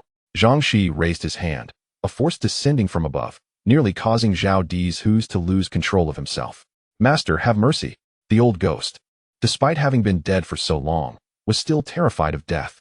Hurry up and tell me. Zhang Shiyi glanced at his watch, realizing that time was running out. If the girl's spirit truly was lost, he felt confident he could return her. Yes, Grandpa, I will speak. Under the pressure of Zhang Shiyi's authority, Zhao Dizhu's recounted the location and circumstances of finding the girl's spirit, his words flowing rapidly, as if he were performing a comedic skit. After listening, Zhang Shiyi rushed to the girl's side, confirming that she was indeed missing a soul. No wonder she hadn't recognized him. Take me there at once. Zhao Dizhu's, fearing for his life, scrambled to his feet and led the way. Zhang Shiyi grasped the girl's hand, following closely behind. Strangely, at that moment their hands clasped. Her eyes flickered with life, obediently trailing behind him. The young couple exchanged glances before following suit. Though Zhao Dizhu's lacked many abilities, he was surprisingly swift. Zhang Shiyi, employing his ghostly stealth, easily kept pace with him. With Zhao Dizhu's hope of escape dashed, he reluctantly led Zhang Shiyi to the place where he had found the girl's spirit. This is it? Zhang Shiyi questioned. Indeed, master, I would not dare deceive you. Zhao Dizhu was on the brink of tears. Surveying the wild grass around him, Zhang Shiyi realized this was not the original scene. Time was of the essence. Dawn was approaching. Invoke the soul. Zhang Shiyi resolutely performed the soul-summoning incantation. He recited the words flawlessly, though it was his first attempt, and he was unsure of its effectiveness. At this juncture, he could only treat a dead horse as if it were alive. Arya, guide me to your lost soul. As he spoke, he pressed a finger to her forehead. Miraculously, her substantial spirit seemed to float upwards like a balloon, moving in a particular direction. Zhang Shiyi knew he had made the right gamble, and, disregarding Zhao Dizhu's, hurried after her. Unbeknownst to him, her spirit still lingered within her body. He assumed she merely had lost her way, believing he needed to find her complete essence to restore her, lest she return as a mindless shell. Watching Arya's figure recede, Zhao Dizhu took a deep breath, steeling himself to follow. This was what one called love at first sight. From the moment he laid eyes on Arya, he was utterly captivated and felt compelled to uncover what had transpired. After drifting for about 3 miles, a dilapidated house at the forest's edge came into view, alongside a luxury van parked in front. Is anyone there? This complicates matters. Such occurrences were indeed extraordinary, prompting Zhang Shiyi to approach stealthily. However, upon reaching the door, his fury erupted. 2 burly men struggled to hoist a body into the van. The unmistakable figure was Arya. Chapter 60. The reanimation in broad daylight. How dare they take a life without consequence? Regardless of the imposing figures before him, Zhang Shiyi was undaunted. Having trained rigorously since the age of 8 under Wuming, he was certain he could subdue even more than these mere bodyguards. With a fierce shout, he dashed towards the van, startling the bodyguards. They were not hardened criminals. Having inadvertently caused 2 deaths in one night, they were terrified. If not for the threats from Scarface, they would have fled long ago, for their crimes did not warrant death. Zhang Shiyi's sudden roar caused 2 of the henchmen to collapse in fear, and Arya's body tumbled from their grasp. The cloth covering her face fell away, revealing her lifeless eyes, staring unblinkingly at them. One henchman fainted instantly, while the other, overwhelmed by fear, lost control of his bladder. Officer, it wasn't us. We are just errand boys. The real culprit is inside. The terrified henchman quivered, mistaking Zhang Shiyi for law enforcement. Zhang Shiyi had no time for their excuses. He swiftly incapacitated the one who had wet himself and lifted Arya's body. Despite her weight of over 200 pounds, she felt as light as a feather in his arms. There's still time. Return. He touched Arya's face, feeling warmth, then beckoned the lingering spirit behind him to enter her body, finally exhaling in relief. What are you shouting about? Meanwhile, Scarface and another henchman emerged from within, where they had been dealing with Han Bingbing's body. You are the ones who harmed Arya. Zhang Shiyi's eyes blazed with fury as he observed the wounds on Arya's body. How could these men be so brutal towards a young girl? Had he not arrived in time, she would surely have perished. How could he face the chubby aunt who relied on her daughter? Since you have seen me, do not blame me. Scarface surveyed the surroundings, realizing only a young boy stood before him. With a reckless heart, he decided that whether 1 or 2 were to be killed, it mattered not. Drawing a dagger, he lunged at Zhang Shiyi. The henchman behind him, however, paled, pointing a trembling finger at Zhang Shiyi's back, his mouth agape as he struggled to utter reanimation. Exhausted, he slumped to the ground. Scarface turned to see the corpse, as massive as a mountain, rising from the ground, fixating its gaze upon him. Stay back. Don't come closer. Even the most ferocious of men fear ghosts. Scarface, upon witnessing the body he had thought dead stand before him, felt all courage evaporate. He flailed the dagger wildly, retreating in panic while shrieking, "Brother Shiyi, it hurts." Arya, regaining her senses, recognized the figure shielding her as her longed-for brother Shiyi. Her heart raced, and her trembling hands frightened Scarface nearly to madness. Arya, what is happening? Why did they harm you? Are you injured anywhere? Zhang Shiyi, undeterred by Scarface, turned to Arya, eager for answers. My dear brother, those individuals are the bodyguards of my classmate Han Bingbing. A misunderstanding arose when she snatched your photograph, leading to a confrontation. Consequently, on our way home from school, They assaulted me and even threatened to sell me off to distant lands. However, Arya has found her backbone, sobbing while recounting the entire ordeal. Of course, she was oblivious to what transpired after her spirit departed. All she witnessed was Han Bingbing being violently slain by the same man. Truly, there is no justice left. You shall not escape. The scarred man, terrified, finally understood that this female corpse was not a revenant, but rather someone who had never truly died. As long as she was not a ghost, he felt emboldened. Gripping his dagger tightly, he resolved to act decisively. After all, he had already received 5 million from Boss Han. If he eliminated the two before him, he could flee abroad and live like a king. Die. Seizing the moment while his adversary's back was turned, he lunged forward, his sharp dagger aimed at Zhang Shiyi's vulnerable back. Seeking death. Despite facing away, Zhang Shiyi had been keenly observing his opponent's every move. Seeing the audacity to strike, he decided to teach the man a lesson. Just then, 3 figures emerged unexpectedly. Damn it, my greatest aversion is to bullies, especially those who dare to harm women. How dare you lay a hand on my wife? Beat him. In an instant, 3 gusts of wind descended, pinning the scarred man to the ground. This thorough beating was a long-awaited reprisal for Zhao Guiwang's earlier humiliation. As they pummeled him, he muttered, I may not be able to defeat the sorcerer, but I can certainly handle you. Red and green guardians, step back. Allow me to take charge. Ada, hey, be gentle. Don't kill him. Zhang Shiyi found himself in the role of peacemaker. After all, he was human, and killing someone could lead to significant trouble. Rest assured, Master Sorcerer. You take my wife, no, my sister, and leave the rest to us. We guarantee you won't face any trouble. Damn it, still trying to evade? I'll kick you. Zhang Shiyi shook his head, realizing he must first escort Arya home. It was late, and Aunt Fatty must be worried sick. As for how to handle the situation here, an old ghost who had been around for over a century knew precisely what to do. Fine, based on that, I shall not pursue the matter further. Come find me at the Chun family's paper shop once everything is settled. Arya, come here. I'll carry you home. Despite Arya weighing over 200 pounds, Zhang Shiyi moved with remarkable agility, reaching her building before dawn. Along the way, he repeatedly advised Arya to feign ignorance, urging her not to mention anything about the dilapidated house in the northern suburbs. Brother, were those 3 your friends? Clinging to Shiyi's back, a wave of happiness surged through Arya, making her feel that the beating she endured was worth it. Well, sort of. Chapter 61. If you cannot defeat them, join them. Zhao Dezhu proved to be quite adept. He left no trouble for Zhang Shiyi. By the time the police arrived, the bodyguards, including the scarred man, appeared dazed and incoherent, unable to provide any information. Nevertheless, the fact that the daughter of the Han family was harmed and a ransom of 5 million was demanded could not be concealed.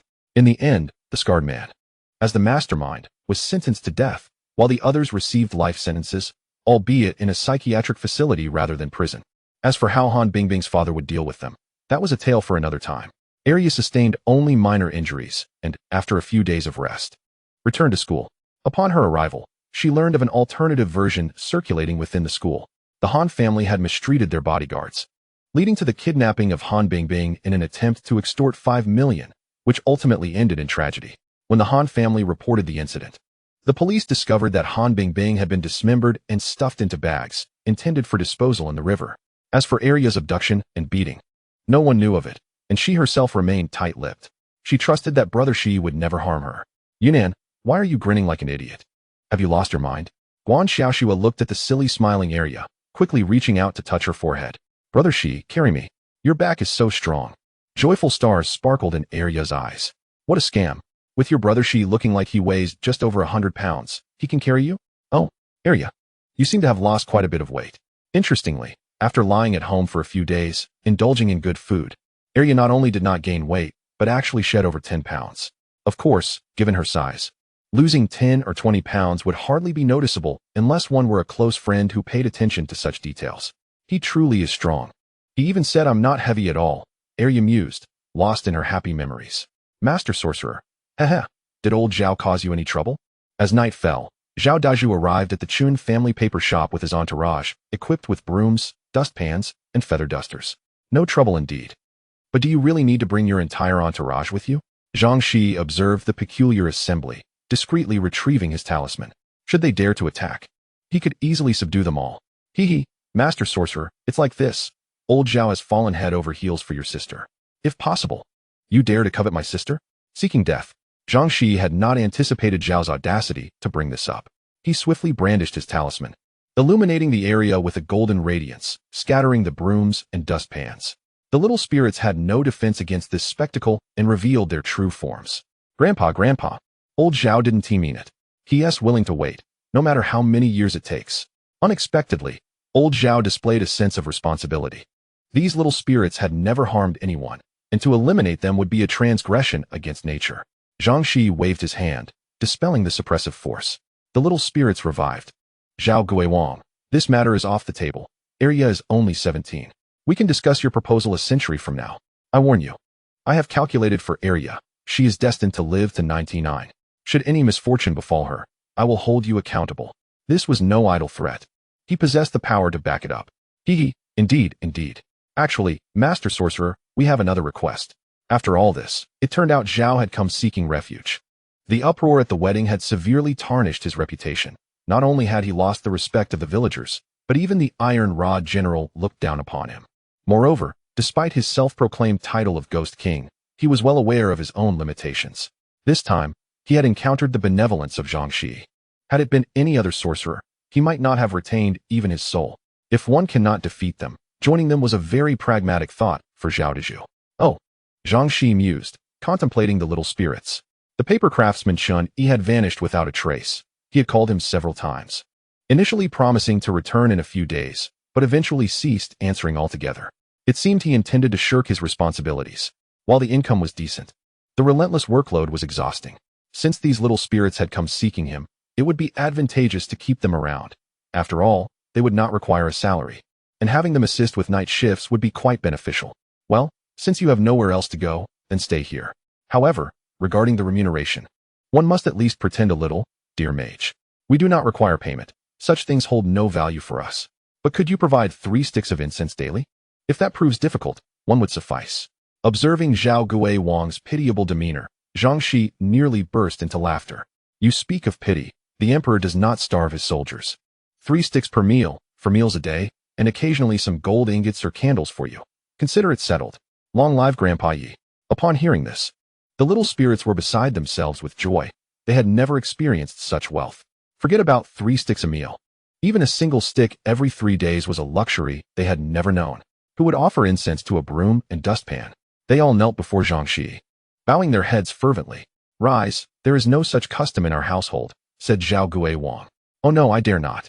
Just call me Little Zhao. All right. From now on, we are family, so there's no need for such formality. Henceforth, I shall call you Old Zhao, and you may call me Shi. Old Zhao, this place will be your home from now on. You will oversee the evening shift, and as for them, let them do whatever you find suitable. Red boys and green girls, you will be responsible for welcoming guests, but remember to keep your distance from the stove. Thank you, Grandpa. No, thank you, boss. With the assistance of these spirits, Zhang Shiyi felt considerably relieved. The broom and dustpan were in charge of cleaning, while the feather duster took care of dusting the counter and items, leaving the shop spotless. As for old Zhao, Zhang Shiyi specially prepared an outfit for him. Dressed up, he looked quite impressive. At last, come nightfall, Zhang Shiyi could finally enjoy a peaceful sleep. Life was gradually settling into a routine.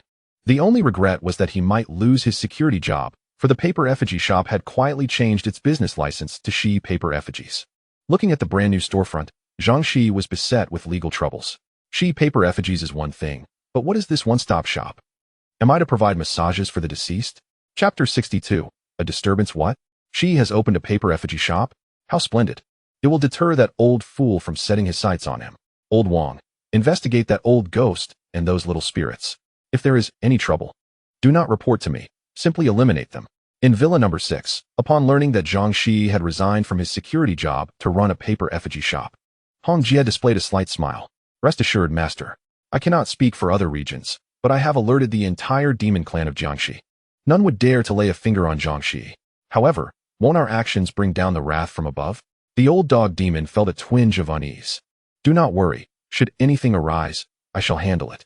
But let it be known, anyone who dares to touch my brother will meet their demise. Shi, are you not turning 18 this year? We are preparing a coming-of-age ceremony for you. How true it is that distant relatives cannot compare to close neighbors. Old Mo and several familiar neighbors cherished their mornings spent at Shi's shop, engaging in casual conversation without concern for omens. Every morning, Zhang Shiyi would brew fragrant tea in anticipation of their visits, for he had grown up alone, devoid of family or friends. It was only at the age of 13, when he followed his master to the mountains, that he gained 10 ghostly elder brothers, and these neighbors made him feel the warmth of kinship. Life had been exceedingly comfortable for Zhang Shiyi lately. Business was thriving, and with old Zhao and the spirits watching over him at night, he slept soundly. This life was one he had never dared to imagine. Uncle Mo, it's still early. If my master hasn't deceived me, I have 48 days until I turn 18.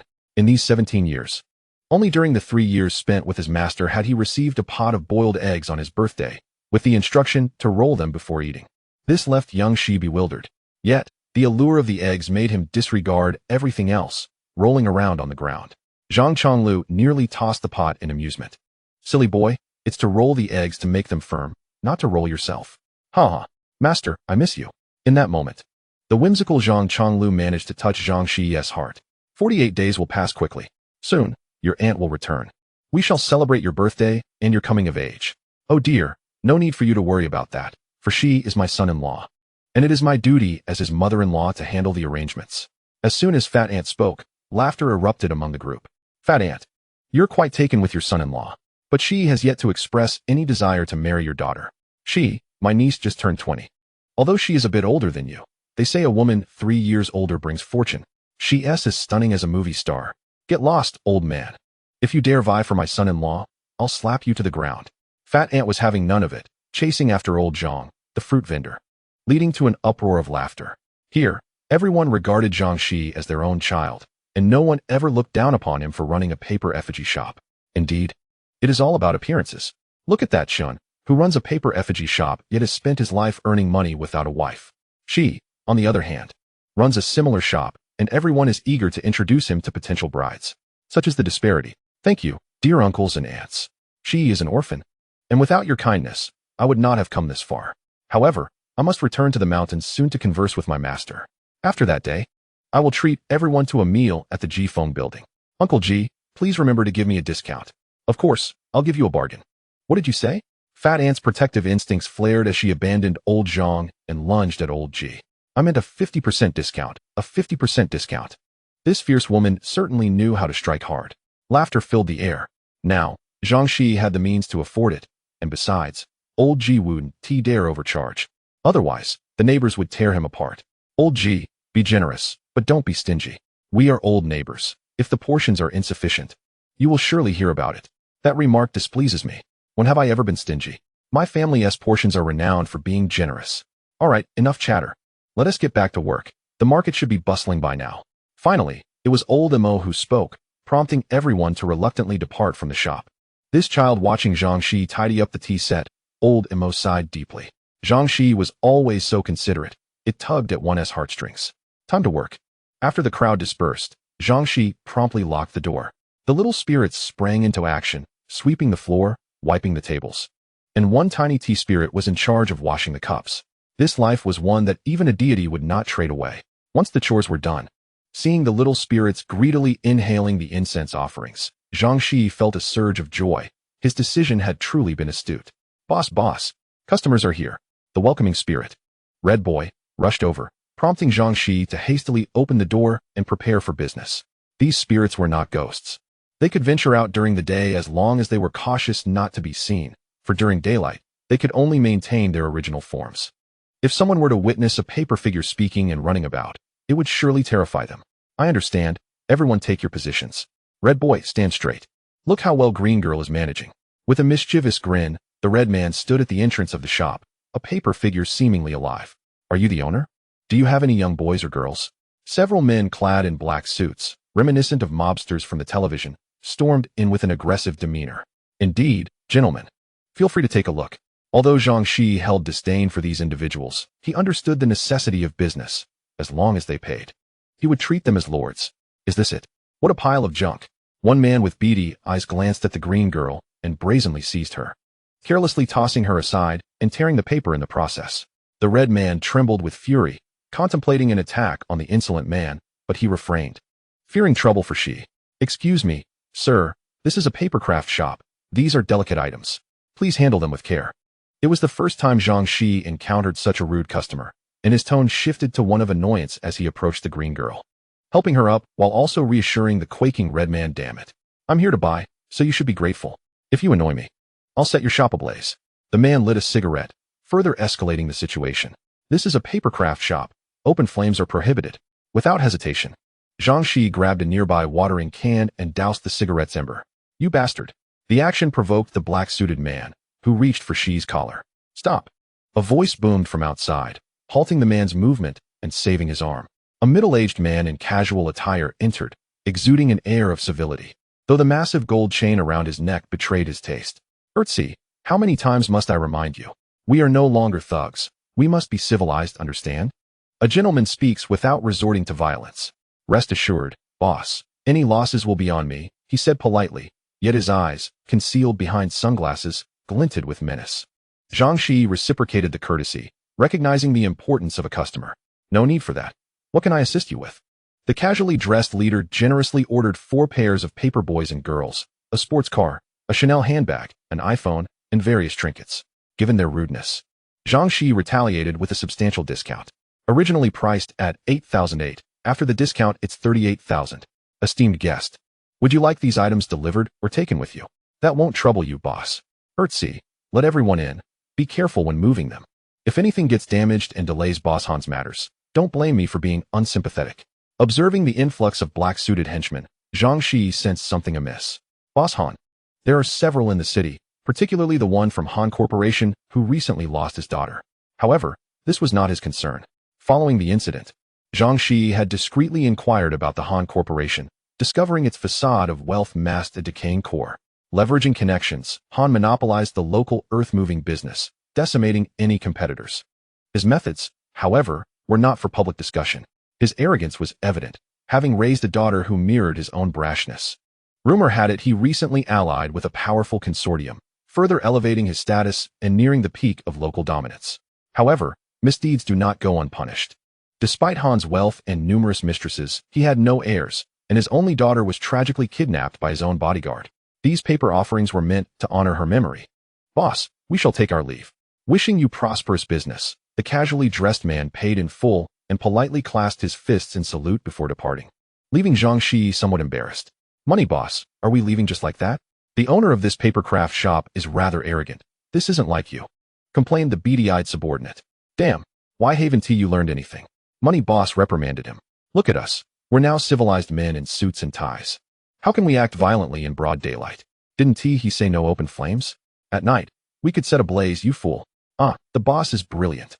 The beady-eyed subordinate beamed with delight. Was there a disturbance?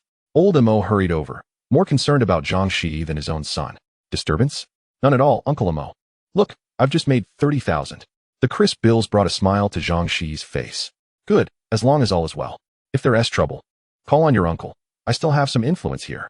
Seeing no issues, Old Mo offered quick advice before returning to his duties. Once alone, the red man approached Zhang Shiyi, fuming. Boss, I know what you want to say, don't worry. Come nightfall, you will have your chance for revenge. Green girl, come here, let me fix you up. The beauty of paper figures lies in their malleability. In mere moments, Zhang Shiyi dressed her anew, even adorning her with flowers, which delighted the green girl. Today we've made a profit. Let me treat you all. Green girl, you've endured much today. Choose a handbag as a reward.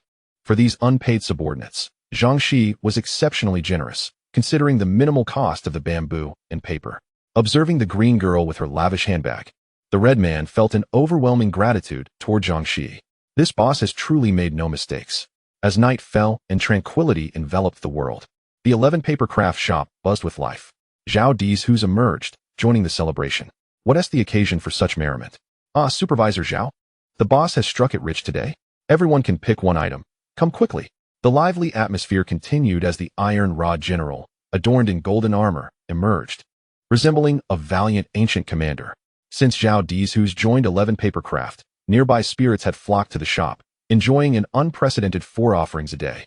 Zhang Shiyi welcomed all, as their services cost him nothing, merely a few incense sticks. Today's transactions alone provided enough offerings for a lifetime. With the help of these spirits, Zhang Shiyi found newfound freedom. Moreover, the antiques collected during the night had already brought him immeasurable joy. Zhao Ghost King, Supervisor Zhao? Look at my golden helmet and armor. Am I not dashing?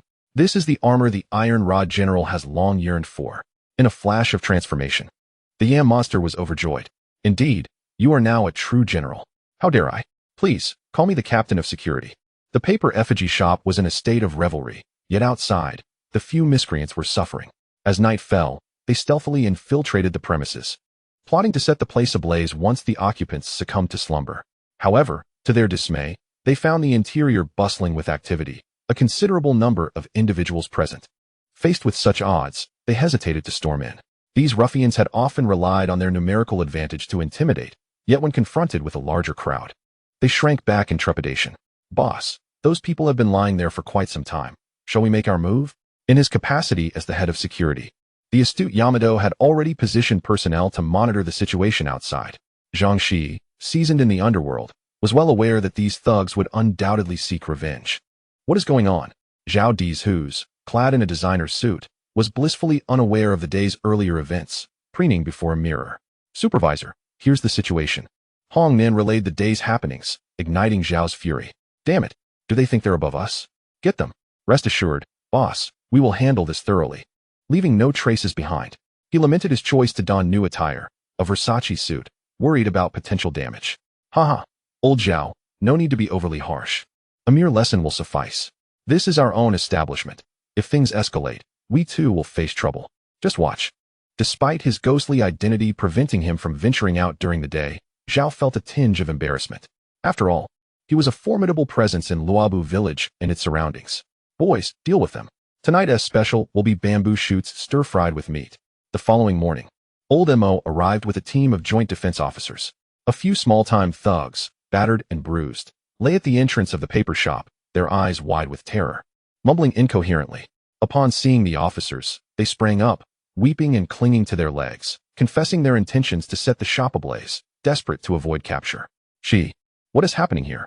Old Mo was perplexed, but recognized the most severely beaten thug, the infamous rat-eyed Ertzi, known for his nefarious reputation. Uncle Mo, how would I know? I only discovered this scene upon opening up this morning. Look at this mess. How can I conduct business? Zhang Shiyi lamented. Mo, we'll be taking these individuals with us. Their injuries appear to be from broomsticks and feather dusters. The officers escorted the bruised thugs away. As for Zhang Shiyi, with his connection to Mo, he wouldn't be taken in, but would have to wait for someone to take his statement. Did you provoke these individuals yesterday? Old Mo inquired. It's fine. Just tell your uncle. I still have some influence here. I'll help you settle this. Having worked in this capacity for nearly 30 years, he recognized that rat-eyed Ertzi was a henchman of the notorious Qian Laoda. Haha, uncle, that's rich. I'm merely a paper effigy shop owner, not a big boss. Who could I possibly offend? Perhaps they think my prices are too steep? Zhang Shiyi feigned ignorance. You know, I'm aware of your capabilities. But if there's a conflict, it's best to resolve it swiftly. These thugs are like stubborn pests. Enough of that, Zhang Shiyi dismissed. Old Mo offered a few words of advice before retreating to his office, dialing Qian Laoda. Director Mo, what brings you to call me? On the other end was the man who had lost 30,000 to Zhang Shiyi the previous day. Qianmi, let me make this clear. Shiyi's paper shop is run by my godson. If you dare to harm him, don't expect me to hold back. Old Mo wasted no time. Director Mo, why are you so irritable this early? Is it because your wife is away? How about you come to my bar tonight? I'll arrange for a couple of college girls to cheer you up. But I must admit, I don't quite understand what you're talking about. Qianmi feigned ignorance, believing Ertzi had succeeded in their endeavor. Don't play games with me. Qianmi, Ertzi has been taken away. If I find out you orchestrated this, prepare yourself for imprisonment. Director Mo, you needn't try to intimidate me. I am not the same Qianmi I once was. You think you can scare me? I've now become the head of security at the Han Corporation. What can you do to me? Qianmi's temper flared, his tone losing its politeness. With the backing of Han Corporation, he no longer regarded a mere director as a threat.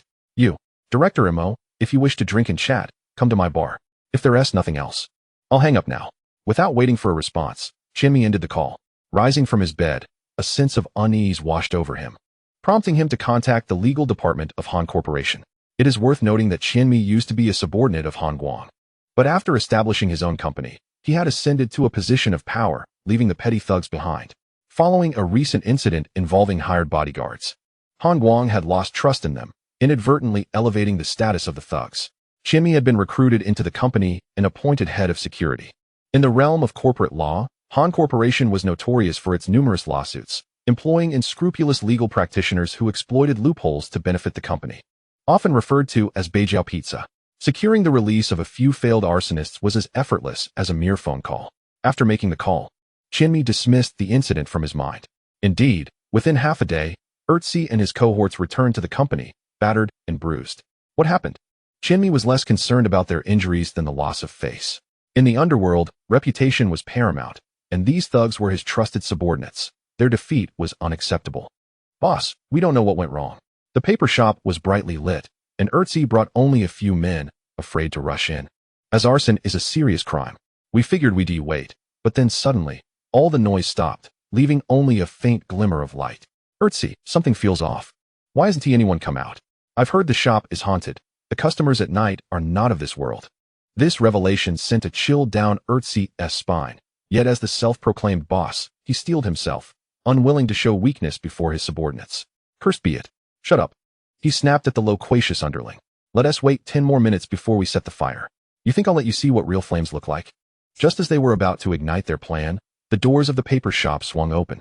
A sudden gust of wind swept through, and in an instant, they felt a sharp pain in their limbs, reminiscent of childhood days when they were chastised with brooms and feather dusters. Ah, how nostalgic it is. Nostalgic for what?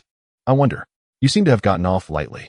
Upon hearing the report from Erzi, Qianmi felt an overwhelming surge of anger, nearly exploding in fury. He swiftly delivered a kick to Erzi's backside, inadvertently striking his wound. Without a moment's hesitation, Erzi collapsed to the ground, clutching his rear, rigid as a fish out of water. The brothers who had been on the receiving end knew all too well the sharp pang that pierced right through to the crown of their heads, especially when half of one's backside was perched on a hard chair. Ah, the reminiscence of youthful days. A few worthless individuals spent ages not even knowing who had assaulted them. It seems I must personally confront this boss Zhang. Qianmi was not merely seeking revenge for his younger brother. In the world of gangsters, letting this matter slide would be akin to admitting defeat. If word got out, where could he possibly show his face in the future? Yet, the situation seemed quite eerie. Recalling the events of the previous night, his younger brothers were still haunted by fear. How had a sudden tempest of black wind arisen, leaving them rolling on the ground? Faintly, from within the black wind, a voice echoed, "Don't push, don't push. Such matters are best left to Ji Mao and Guda. They excel in this." Eerie, I have roamed the underworld for so long. What strange occurrences have I not encountered? Let me tell you, even ghosts fear the wicked. Follow my lead. Though he spoke with bravado, Qianmi decided to consult Zhu Shiyi for precautionary measures. Zhu Shiyi was his trusted fortune teller. Before every venture, Qianmi always sought his predictions. To his credit, Zhu Shiyi had quite the gift, often helping Qianmi navigate perilous situations. Even their association with the Han clan had been foreseen by Zhu Shiyi. What? 11 paper offerings, a dragon? Upon hearing this name, Zhu Shiyi nearly dropped the divination sticks from his hands. Master, do you know this Zhang Shiyi? This individual typically bore an air of detachment, and it was the first time Qianmi had witnessed him so flustered. Well, I can't say I know him well, but I advise you not to provoke him. Otherwise, the consequences will be yours to bear. Zhu Shiyi chuckled nervously, masking his own unease. Master Zhu, could this lad truly be of significant standing? Qianmi felt a twinge of anxiety. Had he inadvertently crossed paths with someone of substantial influence? What exactly is his background? I cannot disclose that, but just heed my warning. Do not provoke him. Could he be the son of the mayor? Erzi speculated nearby. No. If he were the mayor's son, he wouldn't be running a paper offering shop. Get lost. Even if he were the mayor, he would still have to show respect to the Han clan. This was Qianmi's source of confidence. Humph, the Han clan means nothing to me. Boss Qian, have I ever deceived you in all these years? Out of respect for our long-standing friendship, heed my counsel. There are always greater powers beyond your own. With that, Zhu Shiyi rose and ushered them out. Exiting Zhu Shiyi's shop, Qianmi became more cautious. If what was said held any truth, then this individual was indeed formidable. Although backed by the Han clan, they were not his family. If he were to attract serious trouble, Han Guang would not hesitate to abandon him and might even take action against them himself. Qianmi was well aware of Chairman Han's character. Boss, perhaps we should let this go. After all, we brothers are mostly unscathed, just some superficial injuries. Erzi limped after Qianmi, still clutching his backside. Get lost. I cannot let this slide. How can I continue in this world? You lot, investigate this young man's background thoroughly. If Zhu Shiyi's words prove true, we shall let it be. If he is merely exaggerating, I shall burn down his fortune-telling shop. At this moment, Qianmi brimmed with youthful vigor, though a sliver of apprehension lingered. Was Zhu Shiyi truly exaggerating? Perhaps not. In truth, Zhu Shiyi was a fox spirit, a member of the Demon Alliance. He had long heeded the warnings from the old dog demon. Should anyone dare to harm Zhang Shiyi, the consequences would be dire. This was a direct order from Hong Jie, the leader of the entire Jiangxi Demon Alliance and one of its 10 elders. The old fox was well informed. For Zhang Shiyi, Hong Jie even dared to defy the orders of the Grand Elder, highlighting Zhang Shiyi's importance in her eyes. Additionally, there was a fact unknown to the other members of the alliance, which he had never revealed to anyone.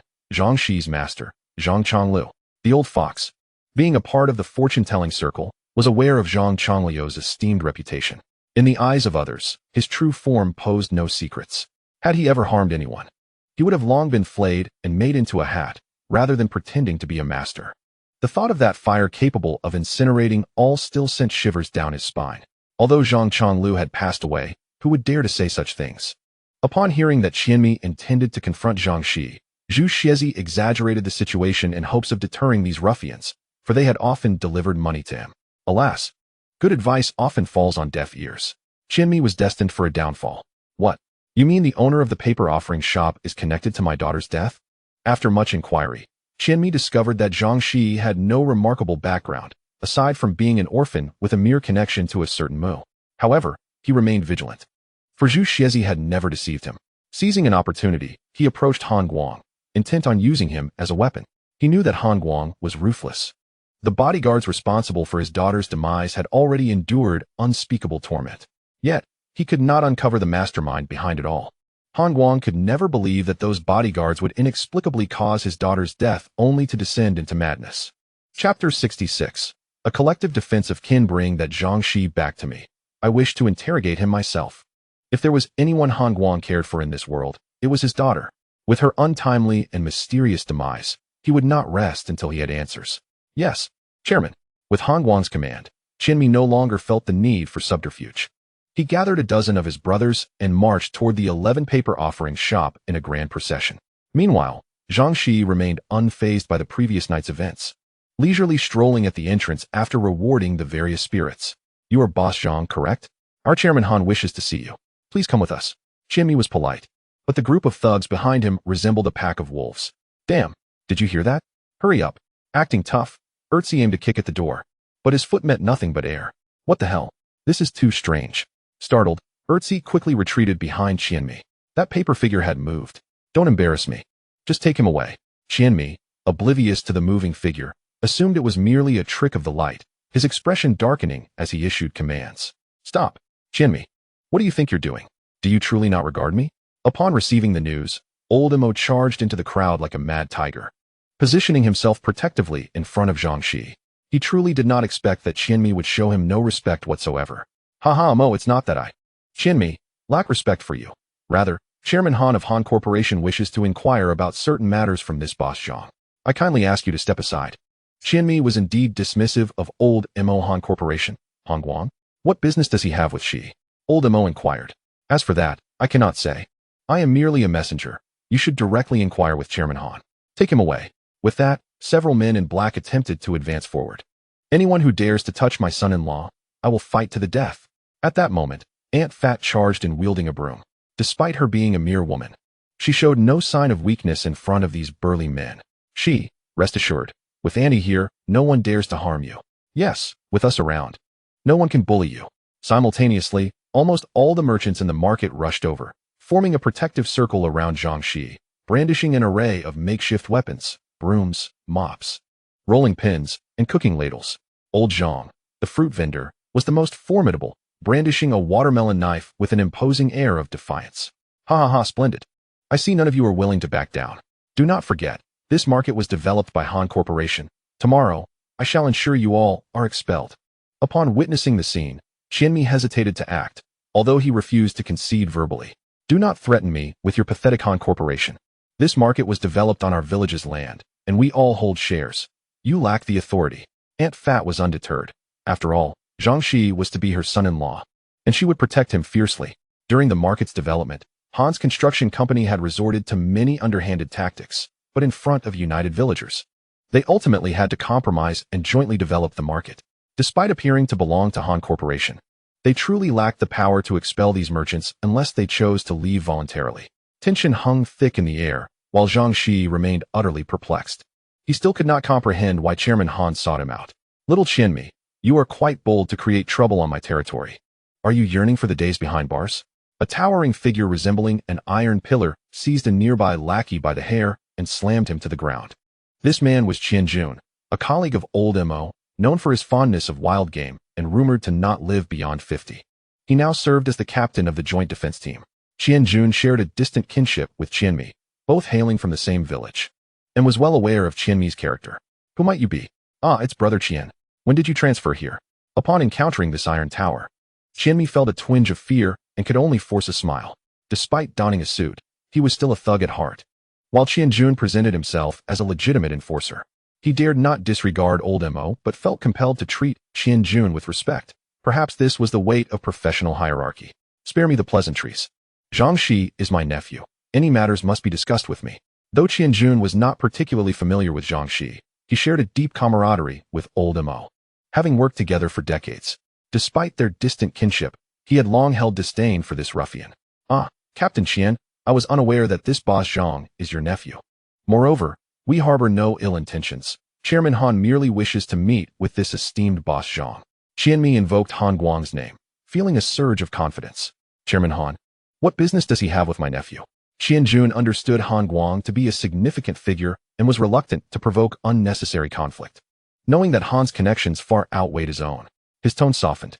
Brother Qian, this matter exceeds our humble station. The chairman has requested to meet boss Zhang, and we must comply. Qianmi's words carried an underlying message. Old Mo interjected, no?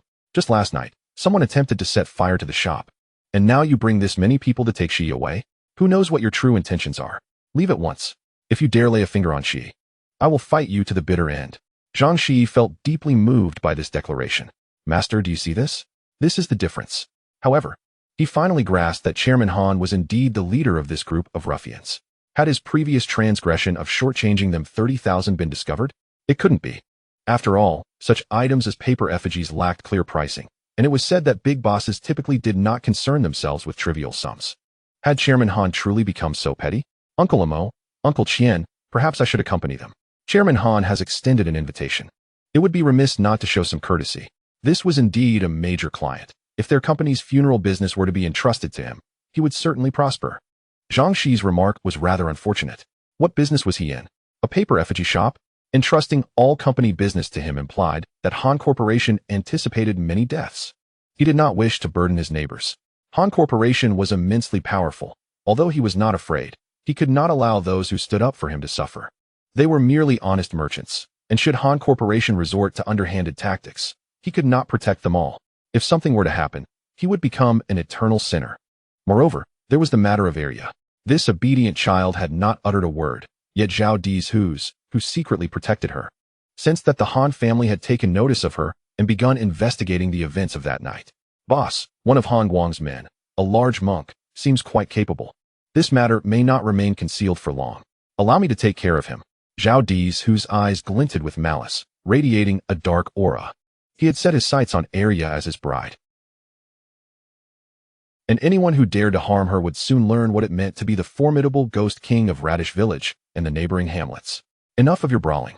You don't wish to become a vengeful spirit, do you? I warn you, should you dare to harm anyone, do not blame me for using the hex to crush you.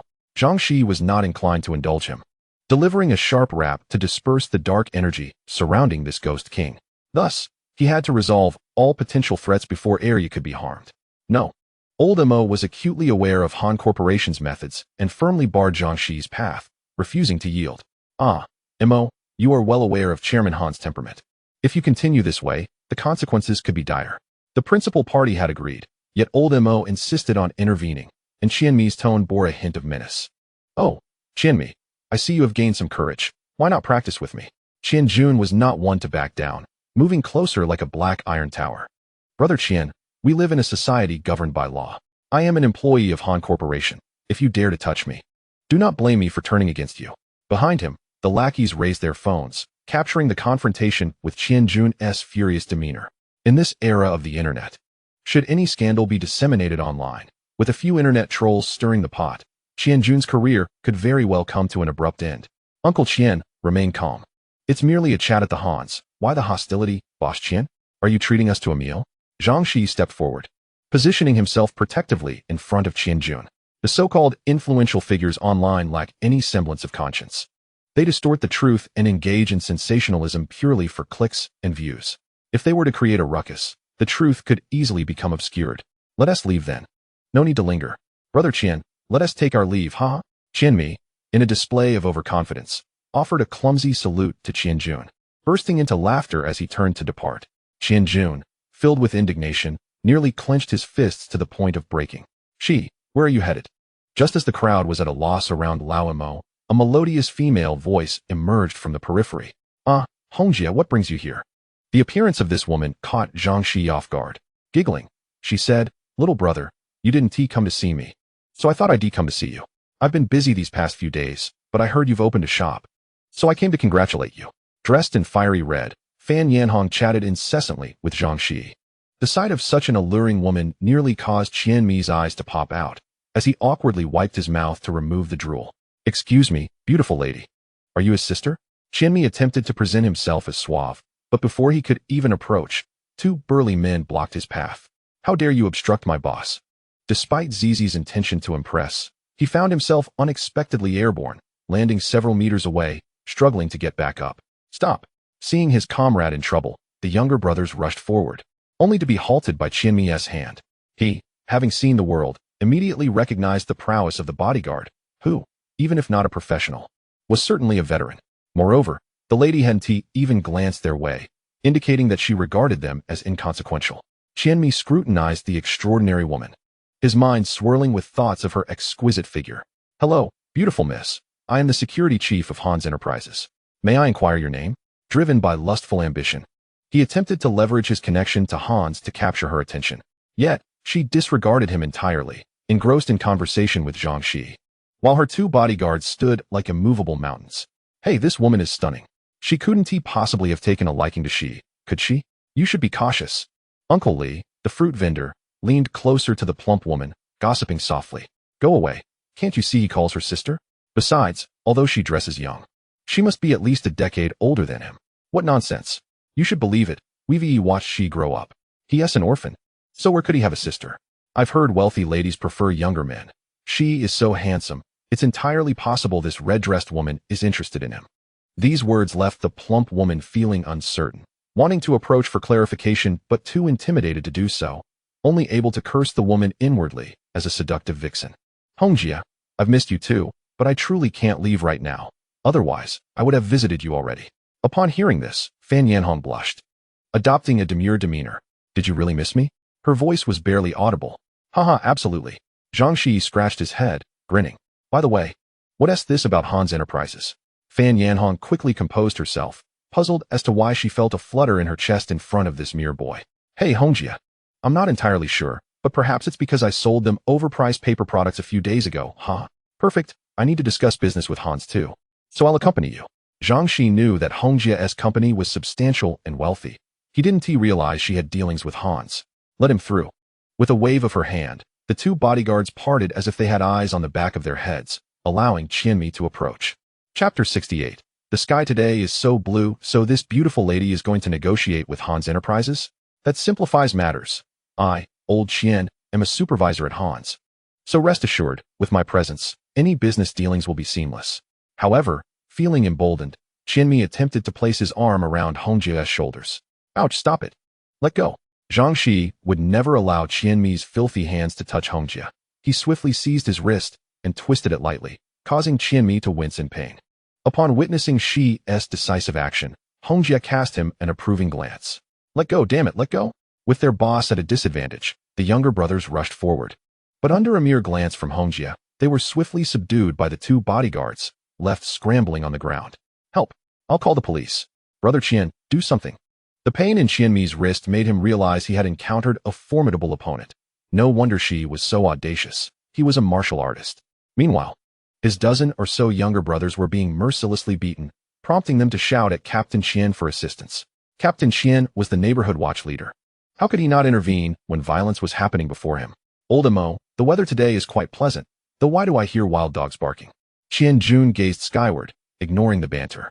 Indeed, old Qian, the sky is exceptionally blue today, but I haven't heard any dogs barking. The crowd looked up at the drifting clouds. I was wrong. Boss Zhang, spare us.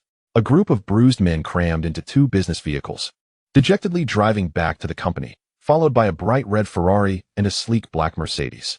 Damn it. Is this what Zhu the Blind referred to as their backing? Ouch, take it easy. Qianmi kicked at a younger brother who was tending to his injury, the latter feeling wronged. Boss, what should we do? Those who can afford a Ferrari are not ordinary wealthy people. Zizi, the least injured, had narrowly escaped the ensuing beatings. Now recovering, he asked, what now? We'll take revenge.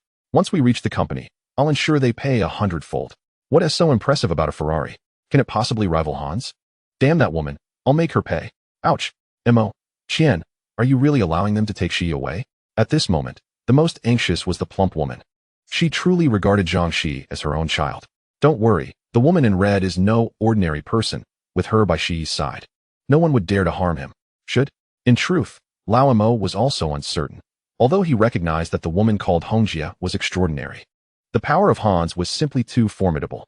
If the other party is truly determined to deal with the child, 11, then even if it costs him his life, it would be impossible to protect him.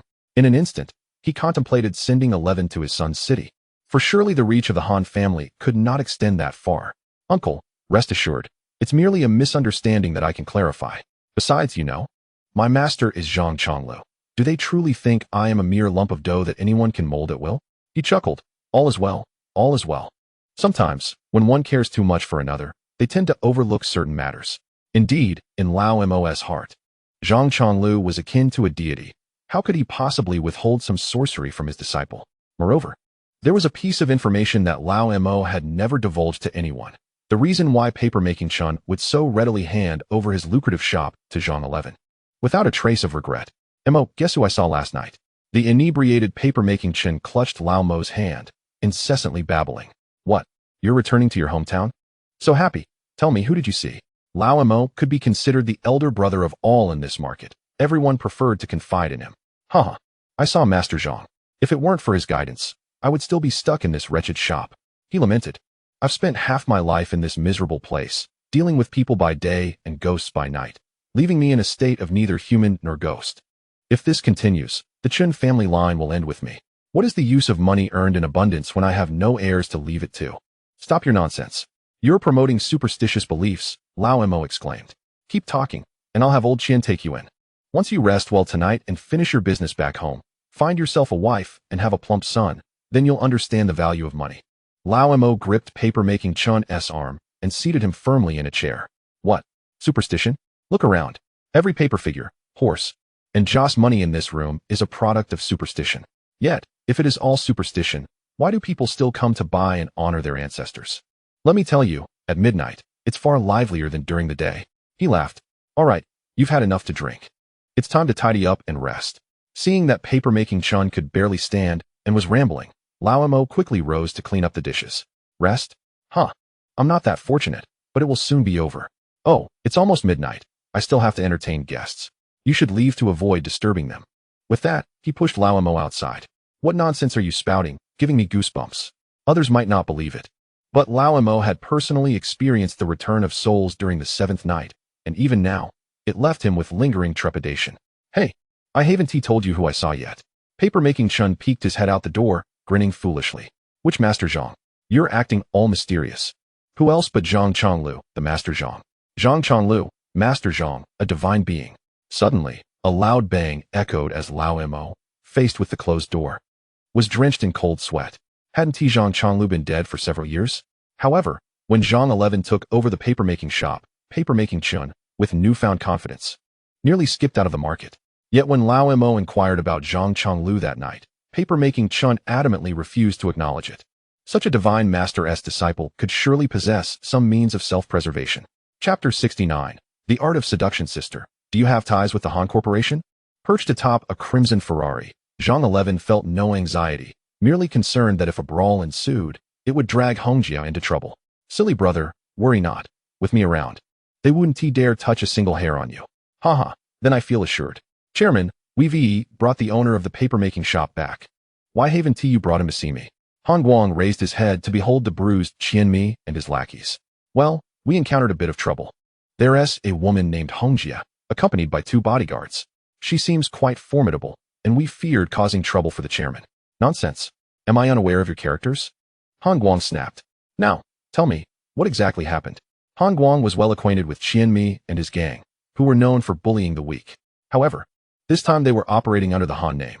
Could it be that this Hongjia truly held such power that she disregarded the Han family? Where is she? Han Guang's expression darkened. Chairman, she and the owner of the paper shop are downstairs. She said, speak plainly. Han Guang interjected. She stated that if the chairman does not personally come down to apologize, she will have the Han Corporation shut down. Bold words. Hearing this, Han Guang erupted with laughter. In all my years, this is the first time I've heard such an amusing tale. You useless fools, let me see who dares to cause a ruckus at Han. He commanded, gather all security. I wish to meet this Hongjia personally. Upon arriving at the company square, he found a throng of people blocking the way. These individuals were naturally his subordinates, encircling a red Ferrari and a black Mercedes.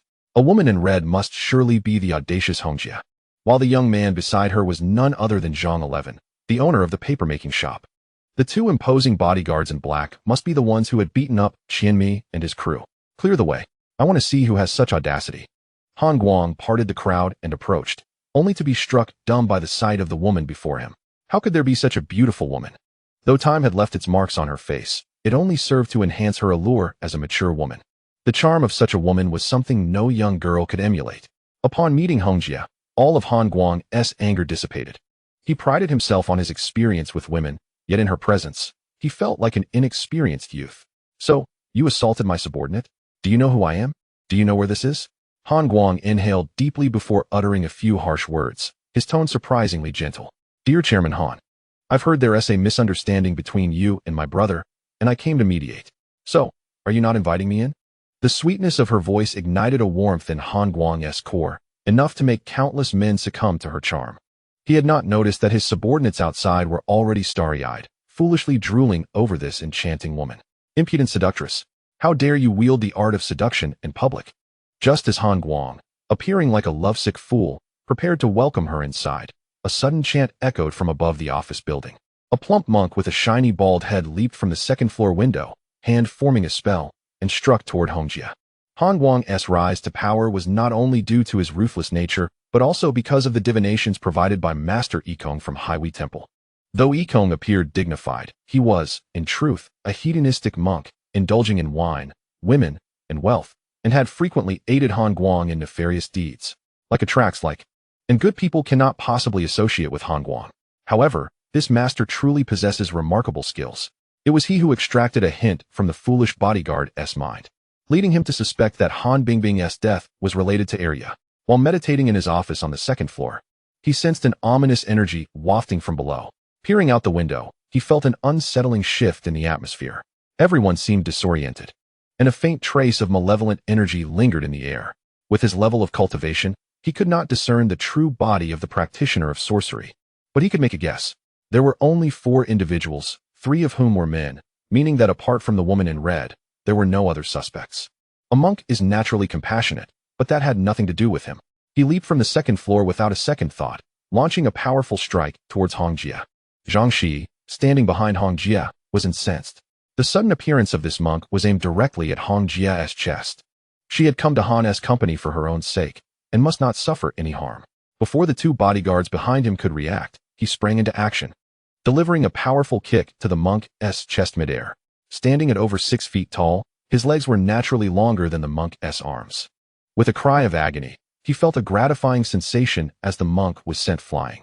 He landed heavily on the ground, groaning in pain. Where did this wild monk come from? Zhang Shiyi thought, startled. Hongjia feigned fright, hiding behind Zhang, clutching her chest, while secretly reveling in the chaos. Her delicate demeanor elicited sympathy from all the men present, who directed their wrath towards the fallen monk. Beat him, someone shouted from the crowd. And a flurry of kicks rained down on the monk. Even Han Guang joined in, delivering a few blows himself. Ah, please, over here. Zhang Shiyi was baffled by Han Guang's deference. What was happening? Hongjia, in a playful mood, subtly employed her charm, yet Zhang Shiyi remained oblivious. The 2 bodyguards behind him were not human, devoid of emotions, and thus immune to her allure. Meanwhile, Fan Yanhong was perplexed as to why her charm had no effect on Zhang Shiyi. Upon entering Han Guang's extravagantly decorated office, he finally regained his composure. Not due to his own resolve, but because Fan Yanhong had retracted her spell, something felt off. This woman seemed oddly familiar. As Han Guang observed the elegant figure seated opposite him, his mind raced, increasingly recognizing her, yet unable to place where he had seen her before. The harder he tried to recall, the more apprehensive he became. "Madam, have we met before?" he inquired, attempting to maintain his composure, but his gestures startled Qianmi. Could this woman indeed possess a background that even the chairman feared? "Chairman Han, I am Fan Yanhong.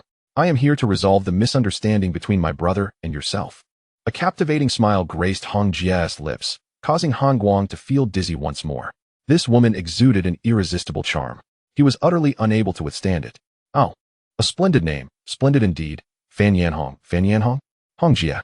Suddenly, it struck him like a thunderclap. He recognized her. Cold sweat drenched his back. Not long ago, at the headquarters of Lufinghong Corporation, her portrait adorned the wall, prominently displayed. Fan Yanhong, the founder of the Lufinghong conglomerate, the largest shareholder. Despite his own company's prominence in the city, in her eyes, it was merely a village factory. She was a conglomerate, a titan sought after even by international financiers. The thought of her annihilating him was but a word away. Han Guang seethed internally. Qianmi had truly brought trouble upon him. Provoking the ire of Hong Jie's brother, who could not possibly conspire to kill his daughter over a mere 5 million. For an ordinary person, that was a staggering amount, but for someone of Hong Jie's stature, it was simply the cost of a few garments or cosmetics. "Hong Jie, this must be your brother, correct? There must be some misunderstanding between us. Someone, quickly, brew my treasured to Hong Pao." He kicked Qianmi away, forcing a smile as he stood beside Hong Jie, not daring to sit. The flames of desire within him had long since cooled in the wake of cold sweat. A woman of her caliber was beyond his reach, not even worth contemplating. The more he understood her identity, the less daring he felt to harbor any impure thoughts. Just as Han Guang was at a loss, a sudden screech of tires echoed from downstairs. What was happening? Before he could process it, the office door was violently kicked open. A throng of heavily armed SWAT officers surged in, escorting a Mediterranean man. Hong Jie, I'm sorry I'm late." The man exclaimed, panting heavily. "Han Guang, are you out of your mind? If you want to die, just say so, I'll grant you that." Sporting black-rimmed glasses and a Mediterranean hairstyle, he appeared mild-mannered, yet his demeanor was anything but calm as he confronted Han Guang, nearly shouting in his face. Han Guang dared not utter a word in protest. This man was none other than his uncle, his greatest support. "Secretary Han, you two have arrived?" Despite the Mediterranean man's arrogance before Han Guang, he was utterly deferential before Hong Jie. "Hong Jie, I heard you had a misunderstanding with this brat, and I rushed over, fearing he might upset you. Han Guang, you haven't been disrespectful to her, have you?" He bowed deeply to Hong Jie, showing her the utmost respect, as if she were a revered ancestor. No. Chairman Han is quite polite." Hong Jie's words filled Han Guang with relief, as if he had been pulled back from the brink of despair. Yes, uncle, I've already sent someone to brew tea, the finest to Hong Pao, your favorite." Han Guang was thoroughly drenched in sweat, feeling as though he would faint. Amidst the uproar, Zhang Shiyi found himself sidelined, his heart racing. He understood Hong Jie was wealthy. But surely wealth alone couldn't command such power. This was a secretary, and yet he treated her like a child. "Chairman Han, please, just call me Xiao Han. In your presence, I am but a mere shadow." Though usually confident, he now struggled to stand. The tension in the air suggested that if he offended her, it wouldn't take much for his uncle to eliminate him. At that moment, he wished nothing more than to obliterate Qianmi. "This is my younger brother, Zhang Shiyi, who has established a papermaking shop. I understand there has been some misunderstanding between you two, so I have come to mediate and hope you can grant me this favor." Sister Hong's tone was gentle, yet it could not withstand the piercing gaze of Secretary Han beside her. Despite the fact that the cause of his daughter's death had no connection to this matter, he dared not act rashly. At this moment, notions of paternal love and dignity held no significance. "No, there is no misunderstanding. It was merely a miscommunication from my subordinates. I genuinely believe that this young brother's paper creations are exceptional, and I intend to place another order with him. After all, my young daughter, who met with an unfortunate accident at such a tender age, deserves to have a splendid resting place." Han Guang skillfully dissolved the misunderstanding while subtly invoking sympathy.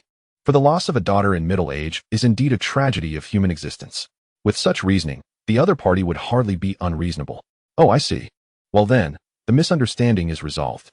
We shall take our leave. By the way, Shiyi, do ensure that the paper offerings for Chairman Han are crafted with utmost care. Do not worry about the cost. After all, they are for his daughter, and the finest materials must be used." Got it, sister. Rest assured, Chairman Han. I will ascertain the types of items you require and deliver them promptly. Zhang Shiyi understood Sister Hong's intentions. After all, who would shy away from an opportunity to negotiate a favorable deal? Haha, Brother Shiyi, feel free to set your price. Whatever you deem appropriate will suffice. There is no need for you to trouble yourself. Just inform me when you are ready, and I will send someone to collect the items. There is no rush. Han Guang maintained a humble demeanor, demonstrating his flexibility in negotiations. Chapter 71. Adaptability. Once Sister Hong and Zhang Shiyi departed from the company, a hefty monk, visibly bruised and bearing the marks of 2 large shoe prints on his face, finally dared to enter. Chairman, that woman is undoubtedly an enchantress, but rest assured, I shall return to the temple to seek my master. He will surely exorcise her demons. Before the monk could complete his thought, he received a resounding slap that sent him spinning several times. What nonsense! Xiao Guang, is this the so-called master you spoke of? How dare you label Sister Hong an enchantress? You all seem to be courting disaster. The Mediterranean man, still present, could hardly tolerate such disrespect towards Sister Hong, for he too was not a creature to be trifled with. Observing the monk receiving his punishment, Han Guang felt a pang of sympathy, but he dared not intervene. Today's events had already escalated enough. Let Master Yikong vent his frustrations on the fool who had intruded at such an inopportune moment. Look at how clever Qianmi is. He has already slipped away to some unknown place. I warn you, Xiao Guang. Should you dare to provoke Sister Hong or her associates again, do not expect my protection. With that, the Mediterranean man stormed out with his special police, leaving behind the monk, marked with shoe prints and handprints, and Han Guang, both exchanging glances of disbelief. Chairman, the monk began, I understand. You have endured much today. Go to the finance department and collect 100,000 yuan.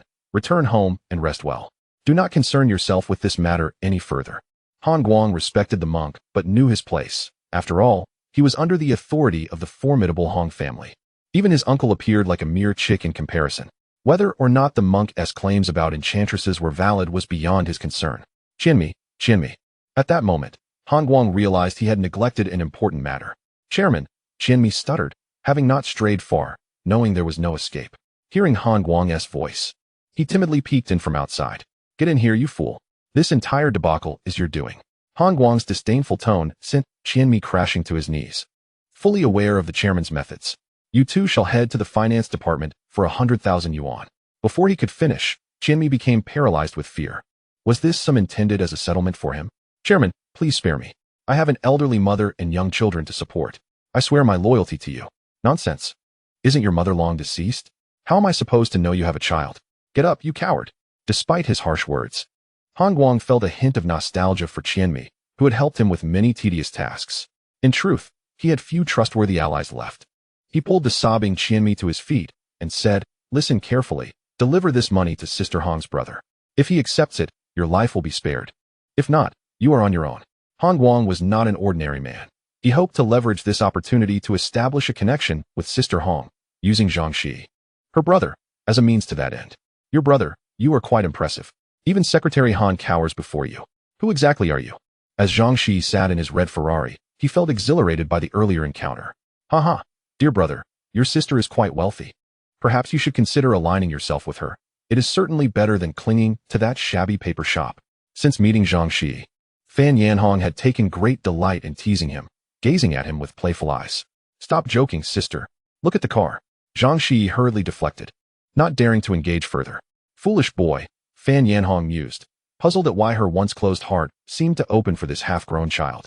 For him, she had even disregarded the elder's orders. Could this be what they call a fateful connection? Boss, is everything all right? By the time they returned to the paper shop, evening had fallen, and the market was nearly deserted. A crowd of curious spirits gathered around, inquiring about their well-being. Step back. What could possibly trouble the boss? He is a formidable master. Zhao Di's who's approached with a flattering demeanor, offering a cup of fragrant tea. Today, I encountered that monk you mentioned. He seems rather unremarkable. Why did he call Sister Hong an enchantress? Reflecting on the day's events, Zhang Shiyi pondered deeply. Sister Hong was indeed beautiful. But was she truly captivating enough to enchant all? Had his taste become skewed? That monk could barely defeat me. In your eyes, he is but an insignificant figure. Drink up. Zhao's eagerness felt somewhat off. Wait a moment. What is wrong with you today, Zhao? You're not acting like yourself? Did you poison my tea? Zhang Shiyi's jest startled Zhao, causing him to spill his drink. Indeed. You dare to harm me? Spare me, master. I would never. Zhao protested, his loyalty shining like the sun. Just teasing you. This tea is quite delightful, Zhang Shiyi declared, finishing the cup with satisfaction, smacking his lips. Boss, you nearly scared me to death, Zhao Dizhus exclaimed, his face pale. At this moment, the surrounding spirits finally relaxed. Just moments ago, they had all been glaring at old Zhao. Even his loyal followers were no exception. This clearly demonstrated how well Zhang Shiyi treated them, as he had completely won their hearts. Hee, I won't tease you any longer. It's time, General Tai Gun, prepare the meal. Boss, please call me the security team leader. Chapter 72. Old Zhao is about to reincarnate. Speak. Old Zhao, what is it? Observing Zhao Dizhus's mismatched demeanor amidst the greedy spirits feasting on the incense offerings, Zhang Shiyi naturally sensed that something was amiss. Boss, I can't bear to part with you. Zhao Dizhus unexpectedly fell to his knees before Zhang Shiyi, his eyes reddening. What on earth is happening? Get up and speak. Before Zhang Shiyi's return, a grim emissary had informed Zhao Dizhus that his time was up, and he could reincarnate. While other spirits would revel in such news, Zhao Dizhus appeared troubled. This is good news. Why do you look so glum? Rest assured, with me around, I will ensure that you are reborn into a good family. Reincarnation is a monumental event, something countless wandering spirits in the realm between life and death yearn for. However, boss, I am destined to be reborn as a beast. Despite calling himself the king of ghosts, in front of a true emissary, he was but a lost soul who dared not utter a word. Currently, Zhao Dizhus held a managerial position in the paper offerings shop, essentially the equivalent of a manager. In Zhang Shiyi's absence, he held the reins. Having roamed the human realm for so many years, he naturally understood the ways of the world. Given the advantageous position of managing the paper offerings shop, he had to ensure he dealt with the emissary wisely. He even offered the finest incense, which he usually hesitated to consume himself, burning stacks of paper money in the process. Eventually, he managed to extract some information from the emissary. He never expected that he would be reborn as a beast. Old Zhao, are you foolish? Being reborn as a beast in this life. Your next life will hold boundless potential. It's merely a matter of a decade or two. This is a blessing. Zhang Shiyi still couldn't grasp why old Zhao was so despondent. Boss, I know what you're saying, but I truly do not wish to reincarnate. Being a wandering soul is quite satisfactory. Besides, with you looking after us, I wouldn't trade that for anything. Really? Are you playing games with me? Is it that you cannot bear to part with Eerie? Upon hearing this, old Zhao's face flushed. As a century-old ghost, he still played the innocent youth, sending chills down Zhang Shiyi's spine, unaware that he himself was merely 17. Boss, could you perhaps delay my departure? At least give me 10 more days. Zhao Dizhus's expression turned serious. Why 10 days? In truth, Zhang Shiyi had 100 ways to prevent a soul from reincarnating, though these methods were typically reserved for malevolent spirits. After all, being granted the chance to reincarnate should be the happiest event for a spirit. Because I sense that Rainan is in danger, and it could happen within these few days. What? This revelation sent a shock through Zhang Shiyi. Could it be that Han Guang was still scheming? That monk had previously placed a spirit restriction on Rainan to monitor her every move, but Zhang had managed to break it. However, he should have sensed it by now, and it wouldn't be long before he took action again. I absolutely will not allow anyone to harm her. Give me 10 days, and I will resolve all concerns. Zhao Dizhus displayed a resolute demeanor. Rest assured, old Zhao, Eerie is my sister. I would never allow anyone to harm her. Do you not trust me? Zhang Shiyi patted old Zhao's shoulder, feeling a surge of emotion. It is worth mentioning that old Zhao and Eerie had only met once, and there were allegations of abduction involved. Yet, Zhao Dizhus's profound attachment to her, willing to forego his chance at reincarnation to protect her, was unexpected. Could it be that there was a deeper connection between them? Zhang Shiyi decided to consult an oracle for the two, even though his predictions had never been accurate. He was well aware of Eerie's birth date, as Fat Ant had mentioned it to him on several occasions, even expressing a desire to compare their destinies. As for Zhao Dizhus, it would be easy to find out. Old Zhao, provide me with your birth date, and today, I will offer you a free oracle. Unbeknownst to old Zhao and the spirits, Zhang Shiyi consulted an oracle daily, employing various methods each time, and they eagerly gathered around him. However, once Zhang Shiyi had completed the consultation, his heart sank. Fortunately, he had long cultivated the ability to remain unperturbed, so no emotion betrayed him. Boss, how does old Zhao's fate look? It's stable and smooth sailing. Zhang Shiyi casually responded, only to be surrounded by the eager spirits requesting their own readings. Get out of here. You are all spirits. What do you need to consult for? Each of you should focus on your cultivation. Eventually, you will transform into humans. But boss, We can transform into human forms now. Scram. We have mirrors in our place. Go look at yourselves. Have you ever seen a human with a fan-shaped face? And you? Which good person has a cylindrical face with protruding hair? Only the loyal followers were somewhat acceptable. Everyone else should learn from them. As these words were spoken, the proud red-clad and green-clad spirits seemed to swell with pride. Oh no. Just as they were reveling, the bamboo support that held up the proud red-clad spirit snapped, leaving its head dangling on its shoulder, causing the small spirits to burst into laughter. Zhang Shiyi looked at the joyous spirits, yet his heart was heavy. The oracle he had consulted foretold that old Zhao was on the verge of losing his soul. All right, I won't keep you any longer. I've run around all day and am quite exhausted. Old Zhao, the night shift is yours. Do not worry, I will handle your matters. After assisting the red-clad spirit with a new bamboo support, he turned and entered the bedroom. Damn it, why panic? My predictions have never been accurate. This time it should be nothing. Zhang Shiyi consoled himself, but the ominous oracle weighed heavily on his heart, preventing him from falling asleep. Damn, if I eliminate the danger, wouldn't old Zhao be safe? Why is he so troubled? With a sudden resolve, Zhang Shiyi sprang from his bed, glanced at the clock, and noted it was the witching hour. Meanwhile, outside, old Zhao was bowing and scraping to two imposing ghost officials. The spirits dared not breathe, huddled in the corner, trembling with fear. Zhao Di's who's? I heard you dare to call yourself the king of ghosts? Do you wish to overturn the heavens? With his legs crossed, the long-faced ghost official, while enjoying the finest incense provided by old Zhao, was reprimanding him. The other, a round-faced figure, greedily counted the gold ingots in his arms, all of which had been offered by old Zhao. I dare not, esteemed ghost official, that is merely their fabrication. I am but a wandering soul. How could I claim to be a king? I know you wouldn't dare. However, you seem to be doing quite well, accumulating so many gold ingots and candles. And this incense is exquisite indeed. Hey, why do these ghost officials sound so familiar? Chapter 73. The autumn wind blows right over my head, hee hee. Zhao Kid. I see your paper offering shop is quite impressive. No wonder you call yourself the king of ghosts. It turns out you have such a vast enterprise. The long-faced ghost official stood up, looking around with greedy eyes. I dare not, I dare not. I am merely assisting my employer in watching over the shop. Certainly. If the esteemed gentlemen have any preferences, I am capable of making decisions on their behalf. How do you find this vehicle? It is called Dunce, yet it boasts a significant brand. Oh, Zhao, you indeed understand the decorum. Quite commendable. However, I must say, I find much to appreciate in the items here. Unexpectedly, this ghostly envoy did not arrive merely to seek favors, but rather to lay claim to what is not rightfully his, daring to make unreasonable demands.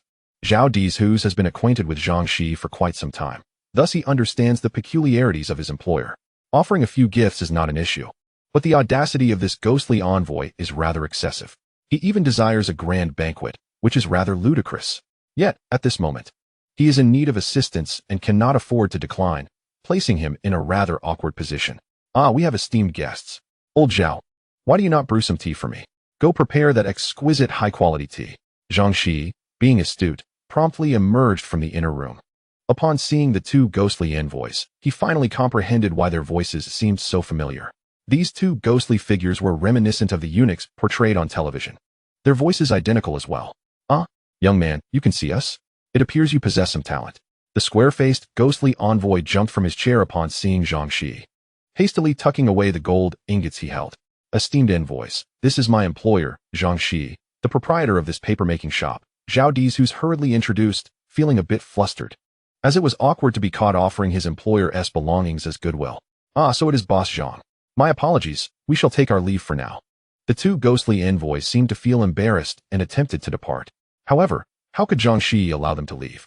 Please, esteemed envoys, why must you leave so soon? It would reflect poorly on my hospitality. Old Zhao, why do you stand idly? Quickly brew the tea. Please, sit down. You have arrived just in time, as I have a matter to discuss.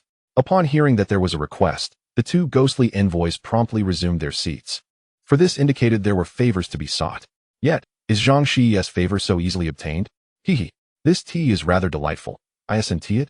As they sipped the high-quality tea brewed by Zhao Di's who's, the expressions of the two ghostly envoys changed. The flavor was indeed pleasant. Yet these two envoys had been significant figures during their lifetimes, accustomed to luxury and indulgence, having never encountered such humble offerings. However, they dared not express their disdain, nodding in agreement, praising the tea.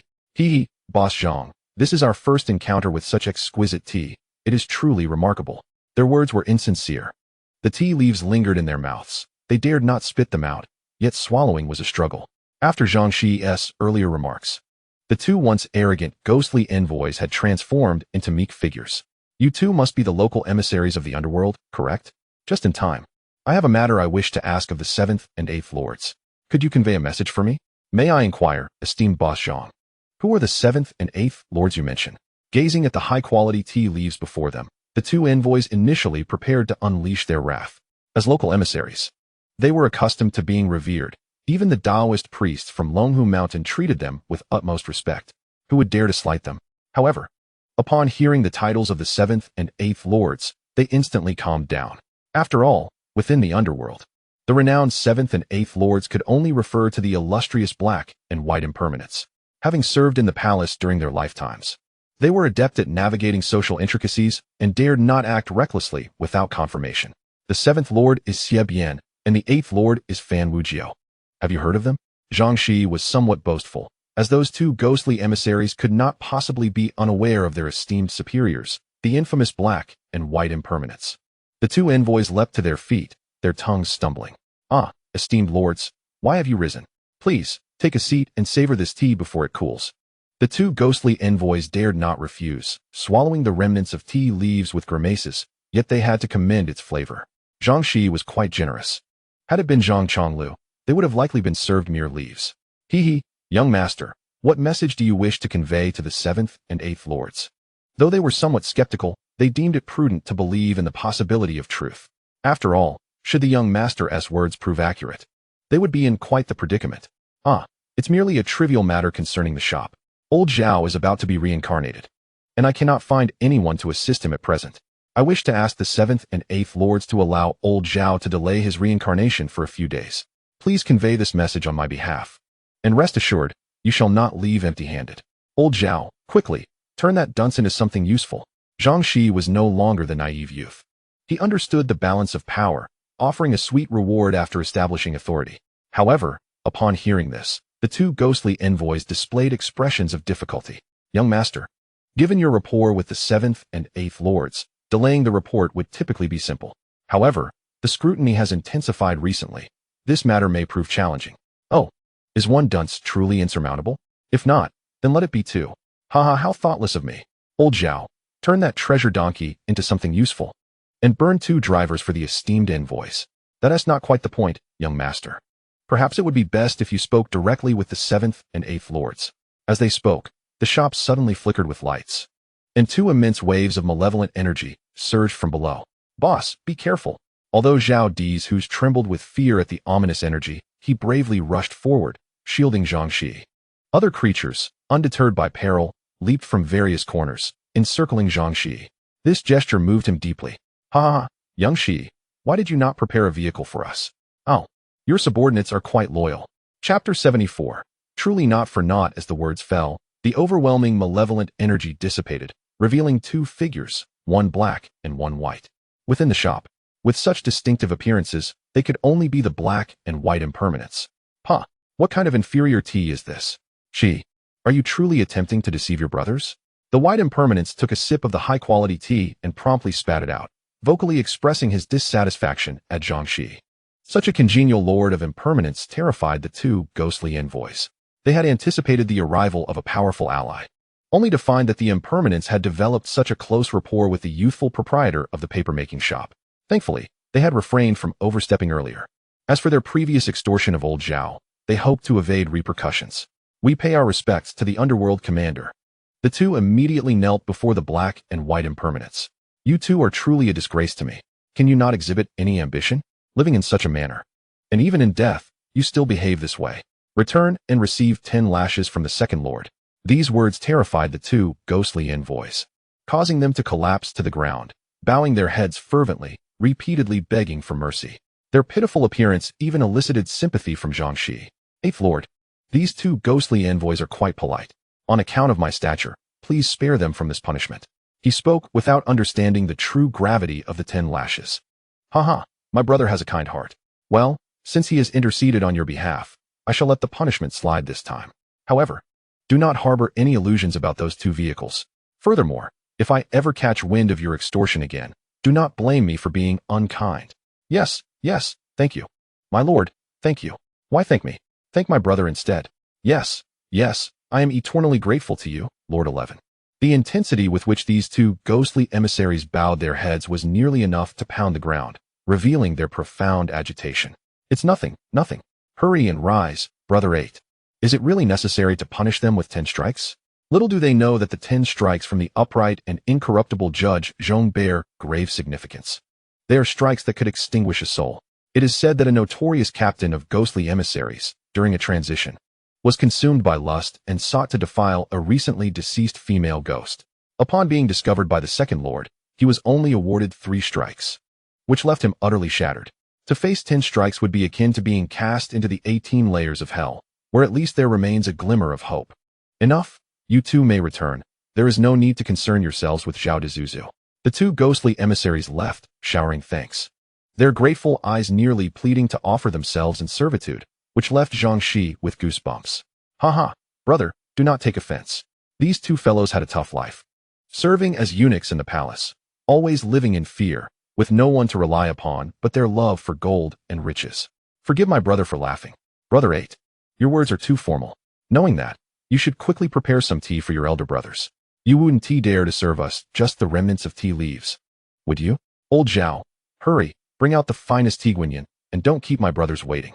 Soon, the tea was brewed, and the aroma wafted through the air. Dear brothers, what brings you here? The sudden appearance of the black and white impermanence startled Zhang Shiyi. In truth, we should have come earlier. But we feared you would accuse us of seeking to benefit from your bounty. Look at all the treasures in this room. Who wouldn't be tempted?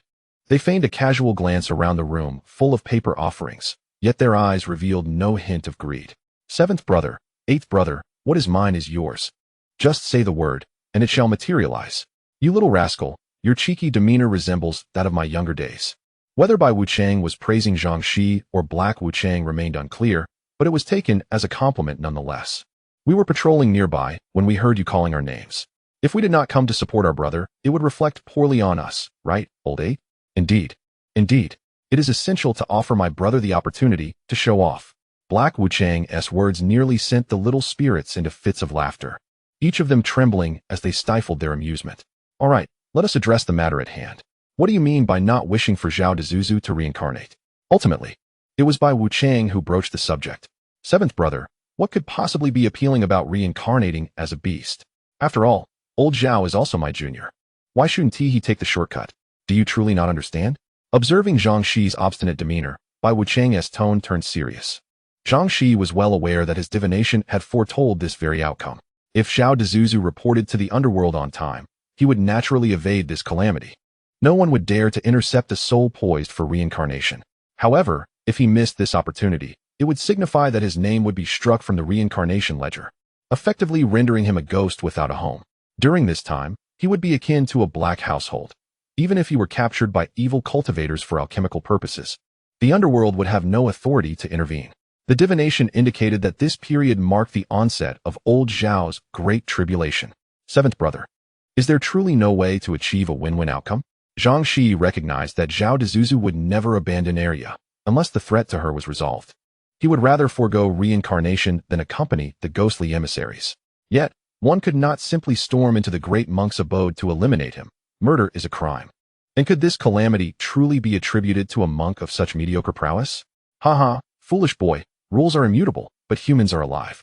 Do you not understand the principle of being placed in a life or death situation to be reborn? Black Wu Chang suddenly erupted in laughter upon seeing Zhang Shiyi's troubled expression. That single phrase has awakened me from my slumber. Zhang Shiyi, ever astute, instantly grasped Black Wu Chang's intent. All right, old Zhao. Quickly gather the items and prepare to send them off with my 7th and 8th brothers. And do not forget to include a few extra bundles of the finest incense. How can that be? Your actions make it seem as though we are truly here to take advantage. Though he said this, he did not hesitate to select items. In the end, Zhang Shiyi even conjured a large truck to successfully transport the goods. 11. My good brother, rest assured that I will not take these items without recompense. I shall ensure that your name is known throughout the underworld. We may not say we can walk freely, but at least no ghostly emissary will dare to disrespect you. Ha ha ha. Black and white impermanents laughed so hard that their jaws nearly fell open, merrily driving a truck laden with goods into the depths below. Chapter 75. This decrepit old man is quite cunning. Observing the now half-empty storeroom, Zhang Shiyi felt no sorrow. To him, these items were mere worthless bamboo strips and paper, easily replaced in no time. However, to the underworld, they were treasures. Presently, the underworld is suffering from inflation caused by unscrupulous merchants from the mortal realm, who sell ghostly money worth billions. Only these practical items are true hard currency. For instance, that paper car is not something just anyone can possess in the underworld. Of course, this item is also not inexpensive in the mortal realm. Just this one paper vehicle would sell for 5,888 yuan, surpassing Zhang Shiyi's monthly salary as a security guard. No wonder black and white impermanents left with grins stretching from ear to ear. What? My daughter's death is truly connected to that Wang Yunan? Han Guang fumed in his office. Indeed, my soul-binding technique has fully accessed the memories of one named Wang Yunan. Prior to the incident involving the young lady, they did indeed have a conflict. The bodyguards were summoned to the school at her behest to teach her a lesson, but the subsequent events became quite bizarre. Did that plump girl not perish? The great monk Yikong sat across from Han Guang, equally puzzled. Master, do you mean to say she has returned from the dead? Chairman, I cannot say for certain, but I can assure you that this heir must have been revived. Master, if all of this is true, can my daughter also come back to life? Though Han Guang was not particularly impressive, his love for his daughter was genuine, and upon hearing the possibility of resurrection, he trembled with excitement. In theory, yes, but... Master, I am willing to pay any amount. I implore you to show mercy. Before Yikong could finish speaking, Han Guang lunged forward, grasping the monk's arm with hopeful eyes. This completely stumped the great monk. Reviving the dead is not an esoteric art, but it requires certain conditions. If a portion of the soul is merely lost, he could still manage it. Summoning souls is something even rural shamans can perform, and he is, after all, a properly trained monk. However, with Han Bingbing's body reduced to ashes, even if he could locate her soul, there would be no physical body to inhabit. Transmigration is not as simple as it is written. Unless a corpse, recently deceased, with its soul departed no more than 3 hours, is found. Master, if that individual named Wang Yunan, out of remorse for causing Han Bingbing's demise, acknowledges me as her godfather and pays filial respect on behalf of my daughter, would that not be quite reasonable? A flicker of murderous intent flashed in Han Guang's eyes, sending chills down the spine of Yikong. Ba, Chairman, I must return to the temple. I sense that peculiar entities are safeguarding Wang Yunan, and I shall need to summon my senior brother to ensure absolute certainty in this matter, chanting Buddhist scriptures while engaging in acts of violence. This monk is indeed not to be trusted. It will be an inconvenience for you, Master. Hongjia, that monk dared to show you disrespect. Let the old dog take care of him. Inside Villa number 6, Old Wang shouted furiously. Enough, Old Wang. That monk is quite amusing in his foolishness. You need not concern yourself with him. Besides, he is soon to meet his end. Then I shall go and deal with Han Guang.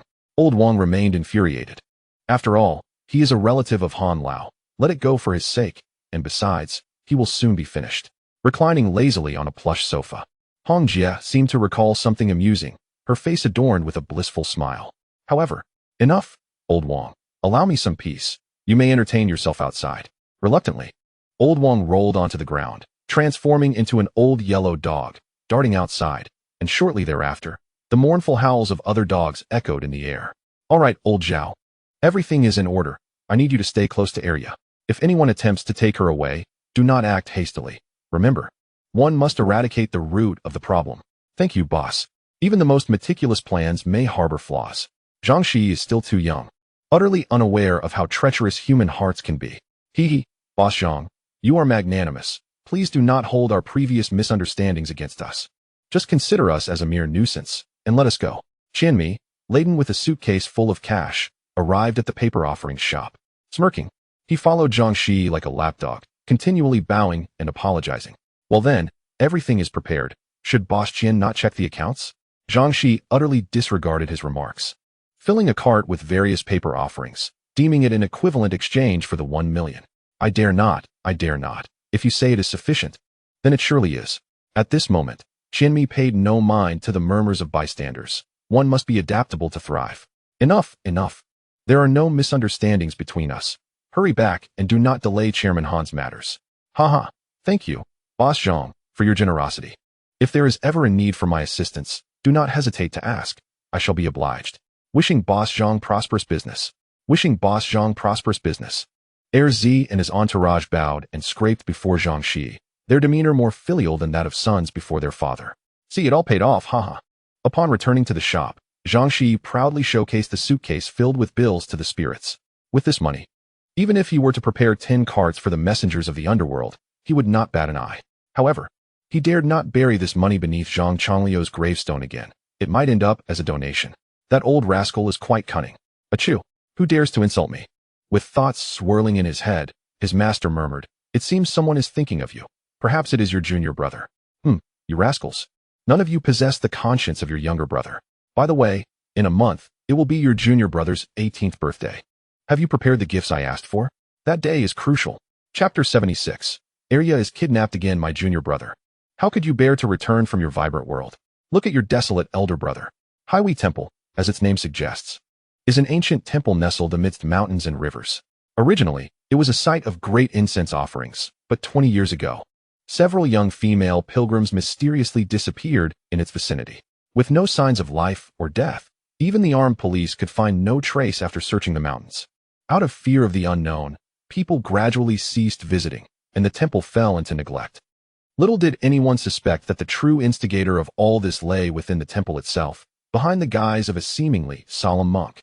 As the temple's condition deteriorated, most of the monks departed, leaving only Yikong and his senior brother Yixing. However, a few years ago, Yikong also left Highway Temple to indulge in the worldly realm. Haha, senior brother, do not feign ignorance. Others may not know, but I certainly do. Your life is far more prosperous than mine. I heard that a few more female college students seeking thrill have recently gone missing while camping in the mountains. Your senior brother's fortune with the ladies is quite remarkable. Be quiet.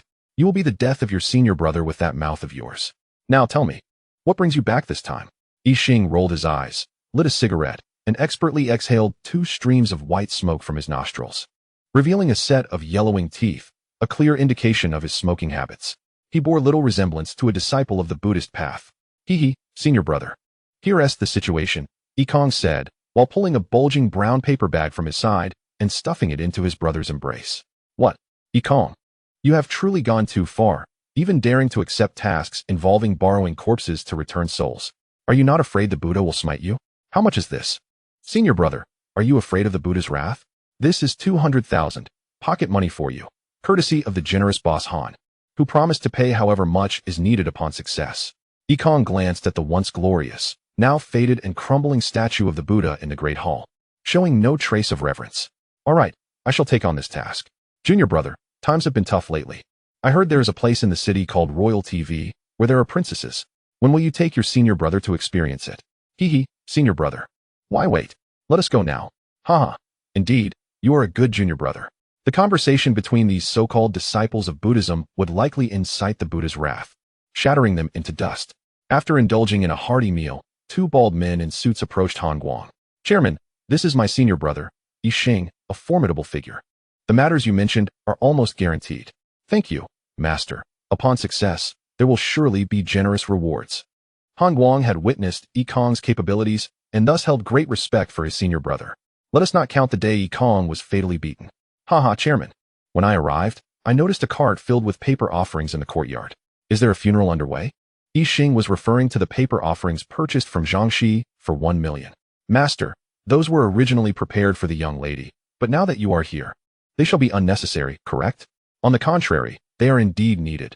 These items will be used to appease the ghostly messengers, ensuring they treat your precious daughter's spirit with the utmost respect during the summoning. Ha, this is indeed fate. Chairman, you are truly blessed. Despite his long residence in the mountains, Yixing possessed a remarkable talent for flattery.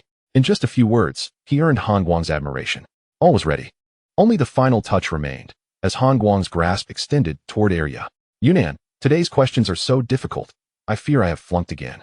Guan Xiaoxue clung to Eerie's arm, shaking it vigorously. Not difficult. I think it's manageable, though the last 2 questions on the reverse side are a bit challenging. There's more on the reverse side? I'm afraid this is a complete disaster. After evening study, everyone returned home. Following the previous incident, Aunt Fatty was understandably worried and insisted on personally escorting her daughter home every night, and today was no exception. Standing across the street, Aunt Fatty watched her daughter emerge from the school gates, waving her arms vigorously. Just then, a sudden screech of tires pierced the air. A black commercial vehicle, devoid of license plates, halted abruptly in front of Area. "What are you doing?" A pair of sinister hands seized Area's clothing, attempting to drag her into the vehicle. Yet, despite the force applied, Area remained unyielding. Useless. Inside the vehicle were Qianmi and his cohorts, with Heir Z making the futile attempt. Given Heir Z's slight frame, it was impossible for him to overpower Heir Ya's robust physique. In desperation, they all had to join forces, dragging Area into the car. This commotion caught the attention of nearby classmates. Guan Xiaoshui, Area's closest friend, shouted and rushed over to rescue her, only to be pulled into the vehicle as well. By the time Aunt Fatty reached the scene, the black vehicle had already sped away. "My daughter!" Aunt Fatty cried out in despair before collapsing to the ground. The other students were thrown into chaos, and ultimately, it was other parents waiting to pick up their children who called the police.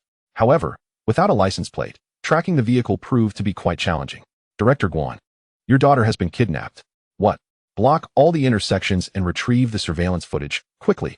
The news of the abduction quickly reached Guan Ming, Guan Xiaoshui's father. While everyone knew he worked at the Public Security Bureau, few were aware that he was the bureau chief. The upright Guan Ming had always discouraged Xiaoshui from revealing her identity, fearing it would lead to her abusing her father's power or attracting unwanted attention from ill-intentioned individuals. Who would have thought a crisis would arise? "Director Guan, the teachers say Xiaoshui was taken while trying to save a classmate.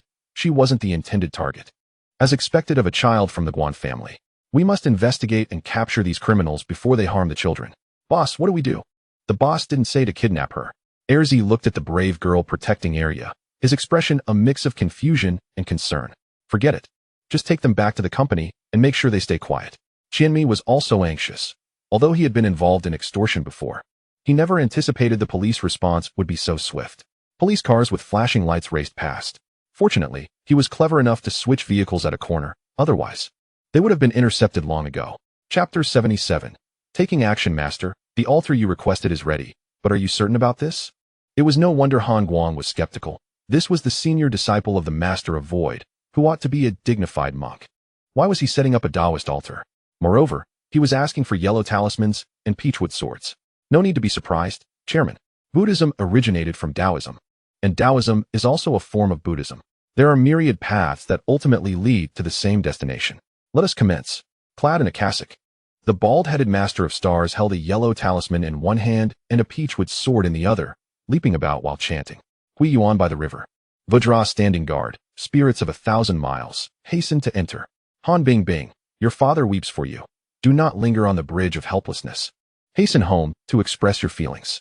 Burning paper money to open the path to the underworld, paper figures and horses standing by. King Yama, do not obstruct. Han Bingbing must return swiftly. Namo Amitba, hasten as the law commands. This truly was an amalgamation of Buddhism and Taoism, leaving the audience bewildered. However, one couldn't deny that Master of Stars possessed remarkable abilities. After his animated display, a noticeable gust of wind swirled around the altar, clearly forming a small whirlwind. It's here. Master of Stars hastily scattered a handful of yellow talismans. The talismans were drawn into the whirlwind, spinning rapidly, and to the astonishment of onlookers, they coalesced into a human form. As the whirlwind dissipated, the yellow talisman figure stood still in place. Master, is this the soul of the young lady? Han Guang's voice trembled. He deeply cherished his only daughter. Indeed, Chairman, this is the soul of your precious daughter. All we need to do now is wait for the vessel to arrive, and I can restore her to life. Master of Stars beamed with satisfaction at his creation. Chairman, we have brought the individuals.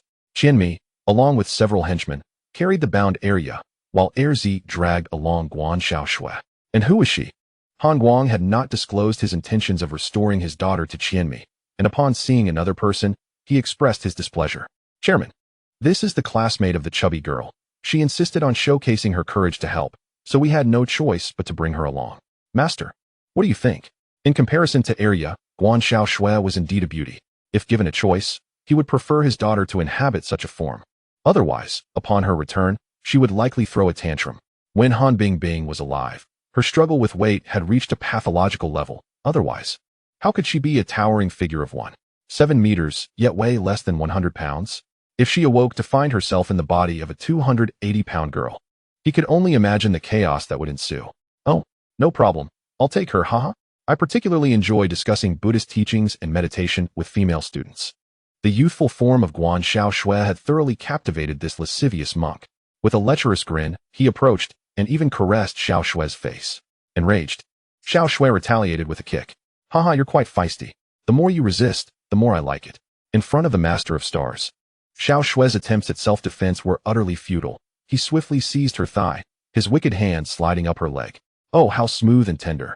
Just as the lewd smile graced his face, he was suddenly knocked aside by the furious heir. Fortunately, he was agile enough to avoid embarrassing himself in front of everyone. Silenced, heir stood protectively in front of Xiaoshui. Haha, quite spirited. Indeed. Chairman, shall we proceed? The soul of the young lady cannot be sustained for long. Master of Stars, not angered but rather grinning lewdly, approached Han Guang and produced a black dagger from his robe, which exuded a faint metallic scent. The soul-binding knife? Brother, you truly possess this artifact. Master of Void recognized the dagger immediately. It was a tool capable of imprisoning souls. This dagger was more than a mere artifact. It was a sinister weapon. Those slain by it had their souls eternally bound, becoming conscious yet powerless spirits, enslaved by the wielder or transformed into ghostly entities by those with nefarious intentions. For the spirits trapped within the soul-binding knife, oblivion might be the most merciful fate. Let us not forget the numerous missing young women and female college students. Their souls were ensnared within, serving as both servants and playthings for Master of Stars. As long as his depraved desires persisted, they would be subjected to endless torment, all while he euphemistically termed it participating in joyous meditation. The spirits, still possessing consciousness, truly found themselves in a state worse than death. Master, what does this mean? Han Guang inquired, taking hold of the short dagger, perplexed about Master of Stars' intentions. Haha. Chairman, I am a disciple of the Buddha, and I cannot take a life, naturally. It falls upon you to act. Is my meaning not sufficiently clear? The matter of murder is certainly yours to handle. What hypocrisy it is to preach benevolence and virtue while harboring a heart full of vice. This suspicious figure is a prime example, with numerous souls having perished by his hand. Within the confines of the soul-binding blade, there are no fewer than 10 ghostly servants. Jinmi, come here. In broad daylight, to murder? Han Guang is no fool. Should the plan go awry, it would cost him his life. Such matters are best left to the younger brothers. Chairman, you jest, do you not? Was it not agreed that we would hold hostages? Why resort to murder? This is not a mere brawl. Killing is not akin to slaughtering a chicken. He is but a thug, not a professional assassin. He truly lacks the courage to take a life. 1 million. If you do not act, I shall ensure your demise. Han Guang's eyes glinted with menace as he advanced step by step toward Qianmi. But, faced with the short knife thrust into his hand, Qianmi was utterly flabbergasted. He often wielded knives, yet had never felt such weight. It was as if he could scarcely lift it. Heir Z, come. Qianmi intended to pass the blame to his subordinate, only to find that Heir Z and the others had long since fled. The time has come. If you do not act, I shall no longer intervene. The words of the suspicious figure were akin to the final straw that broke the camel's back. Han Guang's eyes turned crimson, his breath ragged, and he kicked Qianmi to the ground, snatching the short knife with ferocity. He charged at Heir with a savage intent. Do not blame me. I act for my daughter. Prepare to die. The short knife sliced through the air, aimed mercilessly at Heir's throat. Chapter 78. I want 100 million. Heir, merely a girl in her teens, found her courage and stature utterly mismatched. As the cold gleam of the knife approached, her body stiffened with fear. Her eyes filled with an endless longing for the world she was about to leave behind.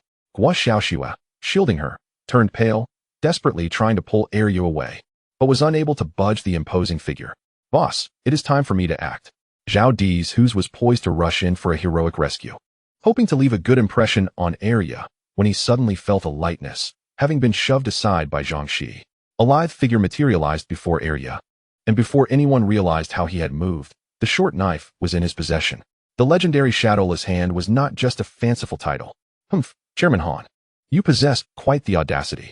This cold snort echoed like whispers from the depths of hell, causing Han Guang to feel as if he had plunged into an icy abyss. Zhang Shiyi was genuinely furious. Although he had orchestrated the entire affair, he had not anticipated Han Guang's willingness to commit murder. Had he been any slower, how would he explain this to Aunt Han? Zhang, why are you here? If there were one person Han Guang did not wish to offend, it was Zhang Shiyi, who held a formidable reputation. Get out of my way. Zhang Shiyi had no time for idle chatter, delivering a swift kick to Han Guang's abdomen. sending him flying and crashing into the distant altar. What are you waiting for? Ensure Arya and the others escape. Zhao Dizhu's wore a disgruntled expression but dared not show it. His plan for a heroic rescue had been thwarted by his boss, wasting his carefully chosen attire for the day. Nevertheless, he quickly reached Arya's side, swiftly cutting the ropes binding them. In truth, he had no idea that Zhang Shiyi's intervention had saved his life. The soul-binding blade was not a toy. Although Zhao Dizhu's appeared human, he was merely a soul. If he were to be even slightly nicked by that blade, his essence would be consumed, becoming one of the ghostly servants. Brother Shiyi. At last, Arya saw her kin, and with a cry, she lunged into Zhang Shiyi's embrace, seeking solace. Lao Zhao, take them away first. Did you not hear me? Zhang Shiyi's icy tone halted Arya in her tracks. Although he did not turn to face her, she could sense his fury. Wow, Brother Shiyi, you are so handsome. It was bewildering how these children remained so carefree amidst such dire circumstances.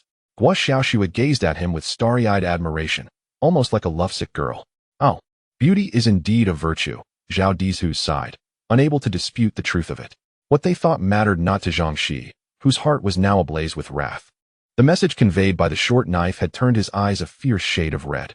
Having followed Zhang Chonglu since childhood, he had heard many tales of slaying demons and banishing evil, and had even partaken in a few encounters himself. Yet he had never felt such profound sorrow for a tormented soul. The wails of the spirits trapped within the soul-binding blade ignited an inferno of rage within him. Go! Zhao Dizhu's grasped Arya and Xiaoxue, urging them to flee. He was the first to sense the previously affable boss's terrifying side. Stop them. If even one escapes today, we are finished. Han Guang's cries echoed, desperate. He knew that if these people were to escape, not only would he fail to save his daughter, but he would also face dire consequences himself. Setting aside the charges of attempted murder, he could not withstand Aunt Hong's wrath. The only solution was to eliminate them all here, to destroy the evidence. Stop them. Qianmi finally regained his composure, rallying his subordinates to pursue Zhao Dizhu's, albeit with the intention of contributing little to the effort. He was merely an accomplice, and there was no need to risk his life alongside Han Guang. The issue was that Zhao Dizhu's was oblivious to whether they were serious or not. At last, an opportunity to shine before his beloved presented itself. With a deranged laugh, he charged toward Qianmi and his crew. After all, he was an ancient spirit. Dealing with a few petty thugs was child's play. Before Qianmi and his associates could comprehend the situation, they were engulfed by an ominous wind, followed by the sound of cracking bones. They quickly found themselves transformed into grotesque figures. Miss Yunnan, are you satisfied? Would you like to take a few swings to vent your frustrations? Zhao Dizhu rubbed his hands together, grinning at the stunned Arya and Xiaoxue. Oh, I recognize you. You are Brother Shi's friend. This remark delighted Lao Zhao immensely. The sensation of being acknowledged by the one he cherished was indescribably sweet, despite the lack of further words. Hee, I am Zhao Dizhu.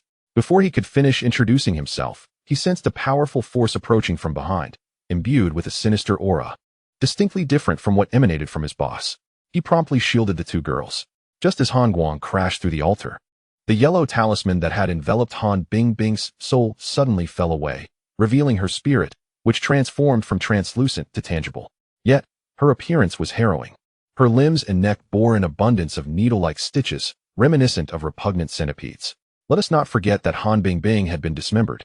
Her body had been painstakingly stitched back together at great expense by a funeral master. Bingbing, is that you? Bingbing, my daughter. Upon seeing Han Bingbing's spirit, Han Guang's tears flowed freely. Regardless of his moral standing, his love for his daughter was genuine. Father, it is me, Bingbing. Why have you not prepared my flesh yet? Her voice echoed eerily, akin to a ghostly whisper from a horror film. Bingbing, do not worry. Father will prepare everything for you promptly. Han Guang, fueled by an unknown strength, leaped from the ground and charged toward Zhang Shiyi, attempting to seize the short blade from his grasp. What the hell? Are you still in the mood to fight? Get lost. Zhang Shiyi had no interest in witnessing their farcical display of familial affection and kicked Han Guang away like a rolling gourd. Master, eliminate them for me. I will pay any price. Han Guang shouted frantically at the two towering monks. Brother, something feels off, Ikon remarked, observing the ghost standing silently with its head bowed. Sensing an unsettling aura. Hee, foolish junior brother, of course, something is amiss, but what concern is that of ours? Chairman, I want 100 million. How about that? Yixing audaciously demanded. As long as you can eliminate them and revive my daughter, I would offer 200 million. Chapter 79. The hexagram formation, such lavish wealth had fallen upon them. Junior brother, What are you waiting for? Act. Let us collect the money. Yixing cackled wickedly, gesturing with his hand, causing Zhang Shiyi to feel the short blade slipping from his grip uncontrollably. It appeared that the soul-binding blade had been refined by the adversary. Although Zhang Chonglu had never taught him the art of refining magical artifacts, he had seen it portrayed in films and television shows. A tiger does not show its might. You truly take me for a house cat? Be obedient. Zhang Shiyi infused his hand with suppressive power, rendering the short blade docile, like a kitten. Oh, not bad. Young brother, which sect do you hail from? Who is your master? Despite his self-proclaimed mastery of magical arts, he remained somewhat cautious in the presence of another cultivator. What does it matter who I am? You don't look like a monk or a Taoist. Tell me, is this short blade yours? Zhang Shiyi's ire was ignited by the presence of the soul within the blade, leading him to speak bluntly. Though he found it hard to believe a disciple of the Buddhist sect could be so cruel. From Highway Temple, I am Yixing. And this is my junior brother Ikong. Indeed, that soul-binding blade belongs to me. I kindly ask for its return. Yixing, oblivious to the storm of emotions brewing within Zhang Shiyi, could not fathom relinquishing his prized possession. Very well, if it is yours, then that is settled. Zhang Shiyi's gaze turned icy, yet he refrained from striking, having recognized that the true threat lay not with the two monks, but with the ghost swaying ominously nearby, exuding an aura of endless malice. Ha! Why are you all still hesitating? So much needless chatter. Are you putting on a grand performance? Han Bingbing, alive or dead, remained thoroughly irritating. Fear not, young lady, with my brother here, I shall soon find you a corporeal form. Ikong, familiar with Han Bingbing, had previously assisted her in using magic to harm others. Now, he sought to ingratiate himself with her, completely forgetting his earlier suspicions. Come here, big monk. I have something to say to you. Han Bingbing's voice suddenly transformed into a sweet, alluring tone, which was another reason Zhang Shiyi refrained from attacking. Hee. I'm coming, young lady. What is your command? Ikong scampered over, wholly unprepared. Yet, as he approached the ghost, a chill ran down his spine. However, it was too late to flee. Hee, look at your plump visage. You must be quite delicious. I am famished. Come and fill my belly. Han Bingbing's form extended several blood-stained tentacles, ensnaring Ikong before he could react. Brother, save me. Ikong cried in despair as the tentacles pulled him toward Han Bingbing, revealing a dark hexagram void in her midsection that echoed with the wails of the damned. Brother, you wretch, how dare you? Great Thunder Dragon.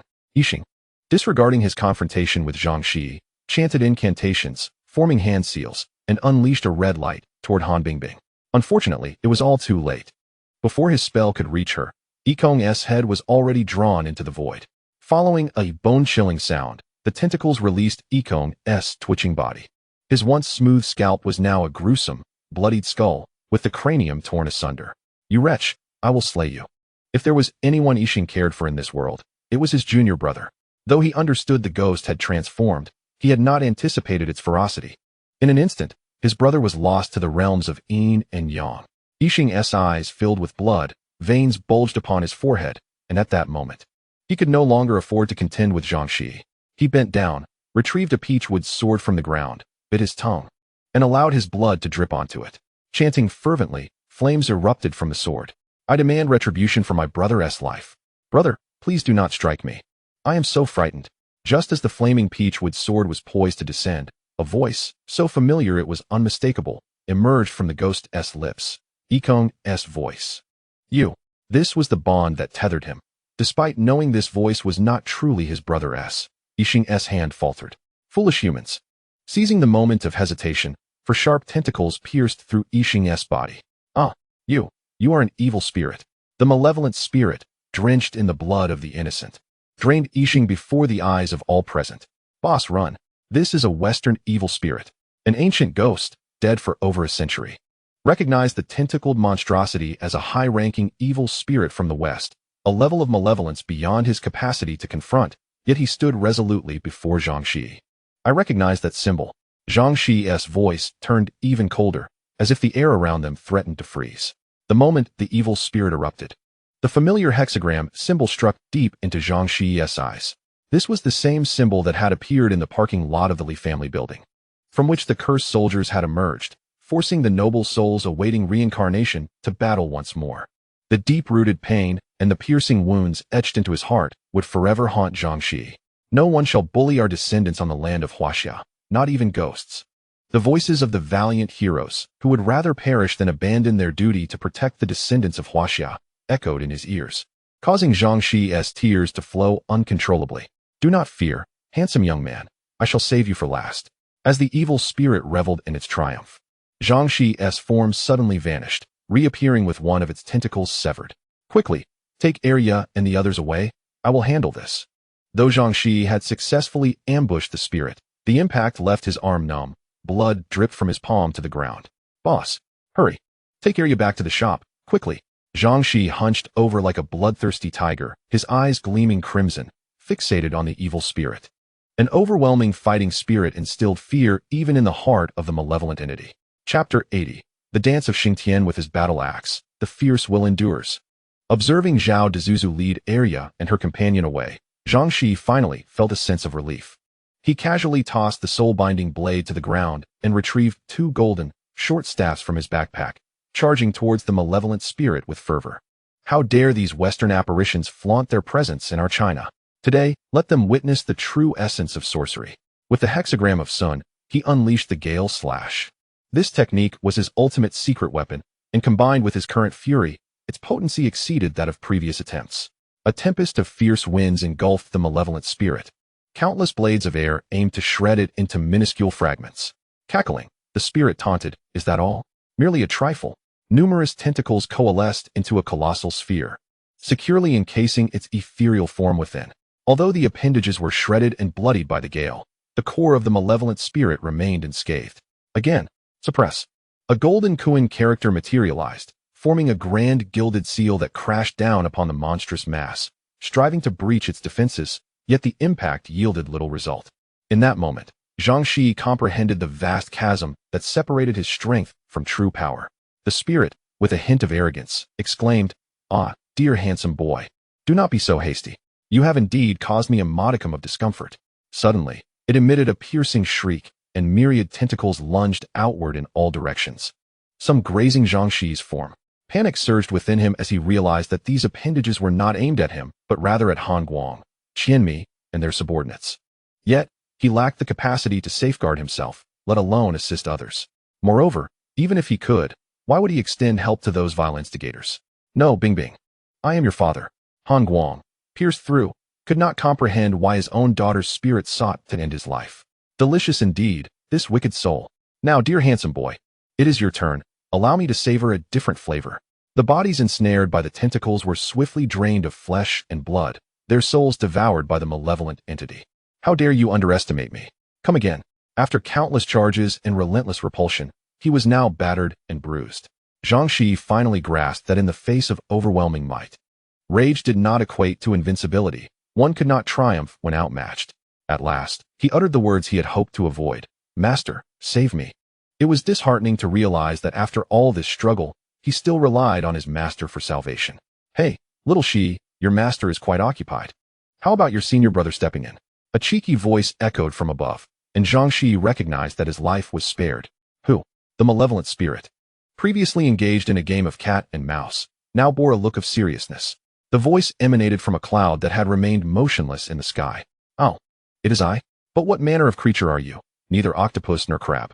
As the voice reappeared, the cloud seemed to tear open, revealing a face crudely drawn, reminiscent of a child's artwork. The malevolent spirit did not recognize the visage, yet Zhang Shiyi immediately identified it, for he had created that face himself. It belonged to his fourth senior brother, a robust figure with a torso, but no head. The sight had frightened young Shiyi so much that, in desperation, the fourth senior brother had materialized a head devoid of features. "Little Shiyi, do not fear. I am your fourth senior brother. I seem to have misplaced my head. Could you assist me in drawing one?" Thus, with tear-streaked cheeks, Zhang Shiyi had dutifully sketched what he deemed a handsome face. To his astonishment, the fourth senior brother now sported this very head. "Fourth senior brother, he is bullying me." Upon seeing his kin, Zhang Shiyi plopped down, pointing at the malevolent spirit as if he were a child reporting a fight after losing, relieved that an older brother had arrived. "Shi, do not blame me. It is the master's directive. If you do not call for help, we cannot intervene." "Oh dear, look at the state you are in." The fourth senior brother, upon seeing Zhang Shiyi's injuries, felt a pang of compassion, his comically rendered features contorting in sympathy. Without hesitation, he betrayed their master. "I knew it was that old rascal up to no good. I do not care. fourth senior brother, please help me defeat him. So thoroughly that even his mother would not recognize him. Huh. Rest assured, I shall make him incapable of piecing himself back together. The fourth senior brother rose, his muscles like iron, veins bulging, brandishing a bronze shield in his left hand and a colossal axe in his right, grinning as he advanced upon the malevolent spirit. The overwhelming pressure caused the spirit to freeze in place. Who are you? Who am I? Ah yes, I seem to have forgotten. I originally had no name. But in later times, I am referred to as Xingtian. Indeed, this fourth senior brother was as formidable as he claimed. Zhang Shiyi gazed at the debris scattered about, confirming the spirit was indeed unable to reform. All done. Time to wrap up, little Shiyi. I must take my leave. There are still matters to attend to. Do not hesitate to call if you need us. You are the only living, however. My younger brother is indeed remarkable. One cannot fathom the formidable background he conceals. Do you still believe that my defiance of the Elder's command is unjustified? Even the Elder's kin, those ancient dog demons, dare not voice their dissent. Zhang Shiyi is truly extraordinary. Hee, little brother, this is all the fault of our underworld. We have frightened you, but rest assured, we shall compensate you adequately. After your demise, we will ensure you receive priority arrangements. Hee.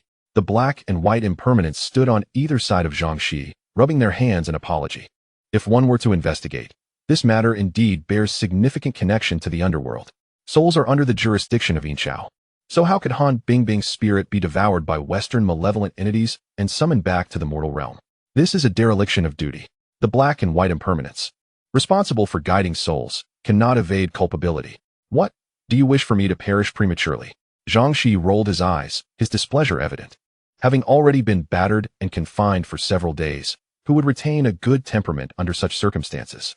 Even the little spirits within the room dared to cast dissatisfied glances at the black and white impermanents. They are their benefactors, should they fail. Who would provide them with such generous wages? No, little brother, you possess the auspicious visage of longevity. However, all mortals must eventually meet their end. It is simply a matter of time before you return to our care, and at that time, you will surely benefit. You threaten me? I shall inform my ninth senior brother. If you wish to play such games, do not blame me for leveraging my connections to exert pressure. Upon hearing this, the black and white impermanents were immediately flustered. They are merely two subordinates of the underworld, while he is a king of ghosts. Should Lord Luofeng's sixth heaven intervene, they would find themselves in dire straits. No, little brother, please do not misunderstand. We have no such intentions, truly. Very well. I shall not trouble my ninth senior brother. However, regarding this favor, by the heavens, you have thoroughly enjoyed taking advantage of me. Today, it is finally my turn. One must seize opportunities when they arise. Indeed, whatever you say, little brother, we shall certainly comply. Such bravado in their declarations. In light of this, old Zhao, come forth and share any wishes you may have with the two esteemed impermanents. Since I am not in immediate danger of death, it is only fitting that such benefits from the underworld be bestowed upon someone useful. After all, old Zhao has accompanied me for quite some time, and even risked his soul to return and rescue me. He deserves this favor. Esteemed lords, actually, I do not wish to reincarnate. Ultimately, the black and white impermanents acquiesced to Zhao Dizhu's desire, allowing him to remain in the mortal realm for the time being, promising that should he wish to reincarnate, they would create a pathway for him, granting him priority. Naturally, their visit was not in vain. They also left with a cart full of items from the underworld. Zhang Shiyi understood the wisdom of giving a sweet reward after a reprimand. As the saying goes, it is easy to meet the king of hell, but difficult to deal with the little ghosts. Cultivating good relations with the underworld's messengers is always beneficial. Aunt Fat and Eerie were also silenced, while Xiao Shui was even simpler. Her father understood the gravity of the situation. The sudden disappearance of a leading enterprise in the city is no trivial matter, as it intertwines with numerous interests. Such high-level affairs are beyond the comprehension of ordinary folk like us. We ought to mind our own business. At this moment, there are 28 days remaining until Zhang Shiyi's birthday. Old 4, have you taught the divination hexagram to Shi yet? Oh no, I forgot. Xing Tian patted his chest, causing his belly to protrude. It would be best to split apart Changyang Mountain quickly, to return your head to its rightful place. You brainless fellow. Not at all. As long as I have not defeated that Emperor Huang, I will never split Changyang Mountain. I refuse to believe that one can prevail without a brain. Xing Tian's chest thumped like thunder. Be quiet. If any of you frighten the Tiao Wu, I shall extract your teeth and use them to replace my own. Zhang Chonglu's furious roar echoed throughout the valley, sending countless creatures fleeing, including the Tiao Wu they sought to capture. Haha, master, your teeth do not seem that large. Zhang Chongliu's face flushed crimson as he kicked the man beside him, who was dressed like a sword immortal and dared to mock his master. Stop wasting time. Hurry and pursue. Do not harm its life. We only need its teeth. Sister Zhang Qi, may I invite you to a movie? A tall and handsome young man blocked Zhang Qi's path, his flushed face betraying his shyness. His name is Tang Jun, a freshman. From the first moment he set foot on campus, he was captivated by Zhang Qi, whose alluring figure left him spellbound. Finally, spurred on by his companions, he mustered the courage to approach her. Haha, this lad is quite handsome. Be sure to seize the moment. I will not be a third wheel. I'll head to the library first. Ma Xiaowen, lacking in loyalty, abandoned Zhang Qi and hurried off to the library. They are now in their 4th year and have both secured recommendations for graduate studies, leaving them with ample free time. Initially, Zhang Qi had no intention of acknowledging this youthful lad, but his tall stature reminded her of someone. Wait a moment, did the senior actually smile at that freshman? Could it be that she has taken a liking to him? Oh, my heart is shattered. One boy clutched his chest, feigning distress. Zhang Qi's slight smile instantly ignited the excitement of onlooking boys. It is well known that this alluring senior never shows interest in any male. Regardless of their academic prowess or wealth, she scarcely even glances in their direction. Yet this freshman, who had just been transferred to their computer science department, possesses some extraordinary charm to earn Zhang Qi's smile. Is this what they call serendipity? The surrounding atmosphere was thick with envy. Unbeknownst to them, that smile was not directed at Tang Jun. Chapter 82. The disruption begins. What movie? Before Zhang Qi could finish her sentence, the boys around her erupted in excitement. In the computer science department, a rose with thorns seems to have developed a heart. Tang Jun was equally astonished. He had dared to try his luck, not expecting to succeed. It felt as if a golden bar had fallen from the sky directly into his pocket. As senior, you may choose any movie you like. He stumbled over his words. All right, let us go for the midnight screening. Wait for me at the cinema entrance tonight. With that, Zhang Qi slipped away, leaving behind a furious crowd of boys and a bewildered Tang Jun midnight screening. Don't go. Hee hee, everyone, today the storeroom is open. Take whatever you like. If something is missing, your boss will provide it for you. Long live the boss. Zhang Qi sat in the center, nonchalantly opening the storeroom. The little spirits were in a state of glee, as if celebrating a festival. Observing the joyous little spirits, Zhang Shiyi felt a surge of happiness within. Who says that spirits are all malevolent? Boss, we have guests. Hong Nan hurried over, signaling for everyone to quiet down, lest they frighten the guests. Boss, you rest. I will handle it. Zhao Dizhus quickly stood up, holding Zhang Shiyi in high esteem. Not only was it due to his connections with the underworld's messengers that allowed him to remain in the mortal realm, but also because of that soul-locking blade. Upon discovering that the short dagger was, in fact, the soul-binding blade that instilled fear in all spirits, old Zhao finally comprehended why Zhang Shiyi had so forcefully shoved him aside. Yet, this was not the crux of the matter. More importantly, Zhang Shiyi had not only released all the wronged souls contained within, sending them into the cycle of reincarnation, but had also personally destroyed this coveted dagger sought after by all cultivators. Although the soul-binding blade was labeled as a cursed artifact, its potency heavily depended on the wielder. At its core, it remained an extraordinarily formidable magical tool, posing a significant threat to all beings with a soul, particularly ghosts. Its seemingly diminished strength was merely a reflection of the weakness of its previous owner. In the hands of Zhang Shiyi, it could, without exaggeration, even inflict harm upon spirits of the caliber of the black and white impermanents. As for old Zhao, a 100-year-old ghost, he had no chance of resistance or escape and would inevitably become a ghostly slave to Zhang Shiyi. Such a powerful cursed artifact was treated as mere refuse in the eyes of the boss. One could only imagine the immense strength and magnanimity it took to disregard it so. Old Zhao's gaze towards Zhang Shiyi made the latter shiver. Hey, old Zhao, what kind of look is that? I warn you, do not entertain any thoughts about my sister, or I will end you. Fear not, boss, fate is destined, and it cannot be thwarted. I shall see to the guests first. Cheerfully, old Zhao headed to the front hall. However, within 5 minutes, a piercing scream and old Zhao's furious roar echoed from outside. This is bad. Zhang Shiyi rushed outside only to witness a scene that nearly drove him to madness. The entire head of the red man had been torn off, the green woman's chest was caved in, and old Zhao lay beneath a foot like a beaten dog, roaring in fury yet unable to break free. Zhao Ghost King. The Iron Rod General could no longer tolerate the sight and was about to rush forward when Zhang Shiyi yanked him back. He understood that these individuals were not to be trifled with by mere minor spirits. I did not expect you to raise ghosts, but worry not. I shall rid you of him. The newcomer was a middle-aged Taoist with a greasy mustache, clad in a bright yellow robe. Accompanied by two youths, one wielding a peachwood sword and the other holding a bagua mirror, exuding an air of authority. This matter of raising ghosts is mine alone. This is my employee, so you might want to tread lightly. Since the other party were practitioners of the Tao, Zhang Shiyi chose to temper his anger for the moment. I wonder which master raised you. Do you not comprehend the principle of good and evil not coexisting? If so, I shall teach you on behalf of your master.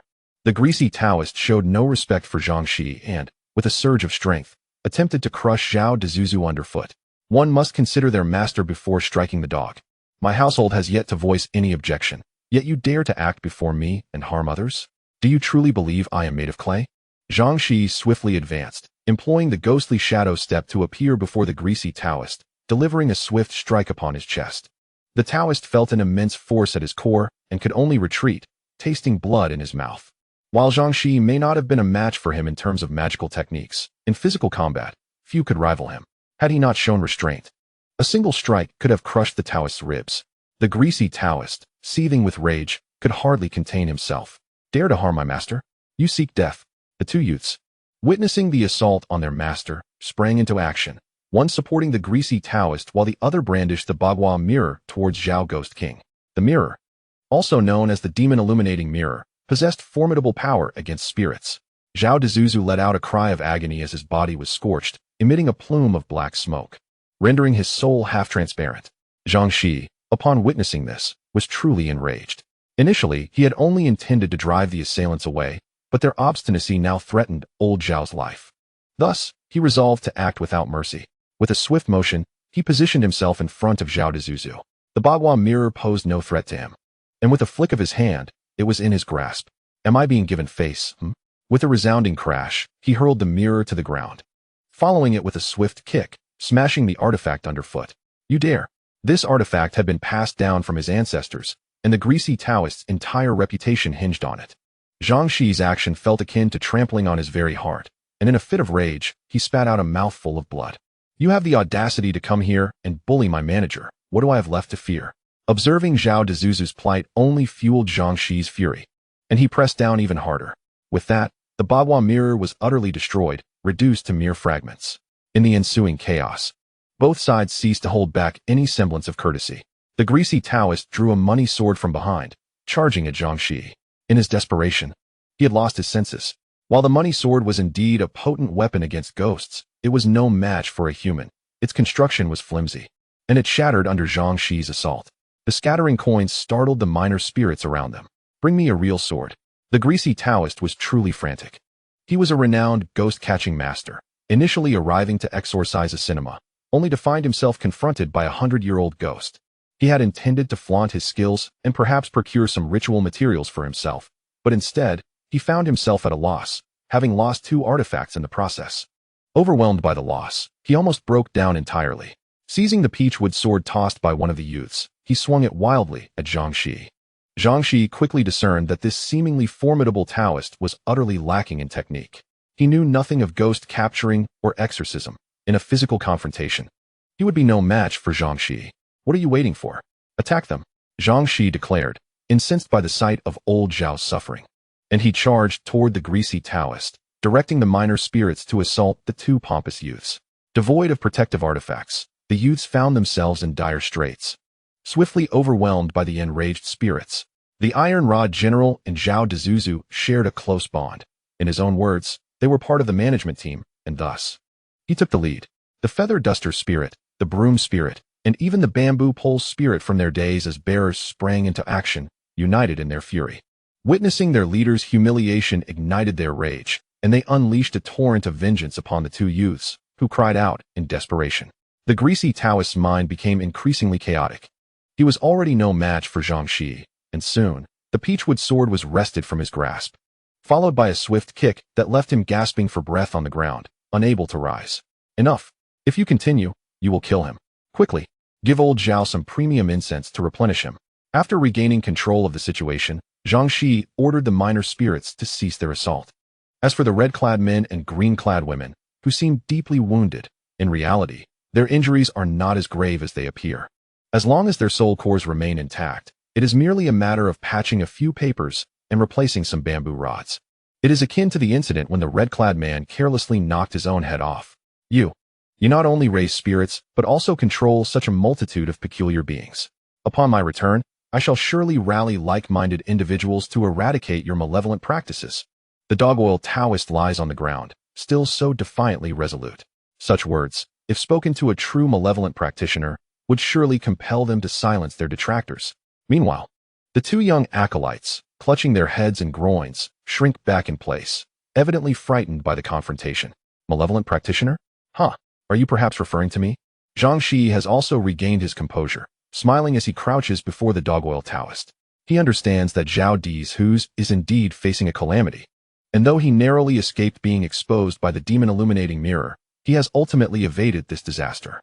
It appears that the previous attempt by heir was too hasty, failing to spare Zhao Di's Who's from a greater peril.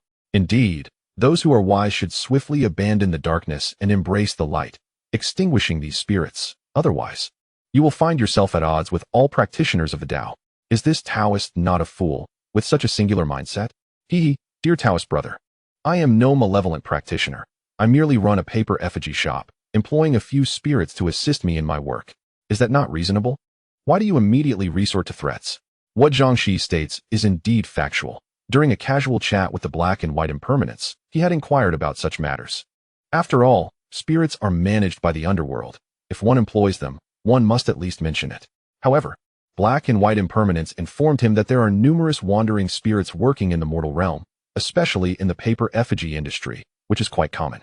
The wandering souls after death do not immediately reincarnate. They are not vengeful spirits, residing in the city of the wronged. Those with descendants fare better, as they are offered tributes. The unfortunate ones are the unclaimed wandering souls, neglected in life, and even more abandoned in death. These spirits are the bane of the underworld. Should they become agitated, they might transform into malevolent ghosts, posing a threat to the mortal realm. Zhang Shiyi's ability to employ spirits is something the underworld encourages immensely. They might even wish to present him with a banner of commendation. Of course, employment and enslavement are entirely different matters. Malevolent practitioners are termed so because they utilize wicked methods to bind spirits for their own gain, committing acts that harm both heaven and humanity. Conversely, Zhang Shiyi's actions are beneficial to both spirits and people alike. Even the underworld's commander praises my deeds. By what right do you label me a malevolent practitioner? The dog-oil Taoist was rendered speechless. Upon entering the shop, he immediately recognized that he was greeted by two paper figures that had come to life, followed by an ancient ghost emerging. Since childhood, his master had taught him to capture ghosts and exorcise evil. Upon encountering such beings, he reacted impulsively, intending to eliminate them. Only after receiving a severe beating did he realize this was a paper effigy shop. Moreover, neither the old ghost nor the peculiar beings exhibited any vitality, indicating they had never harmed anyone. My friend, I was mistaken. I shall take responsibility for the damages in the shop. Remarkably, this old Taoist is indeed an honest man. Upon realizing his error, he immediately offered an apology, leaving Zhang Shiyi unsure of how to respond.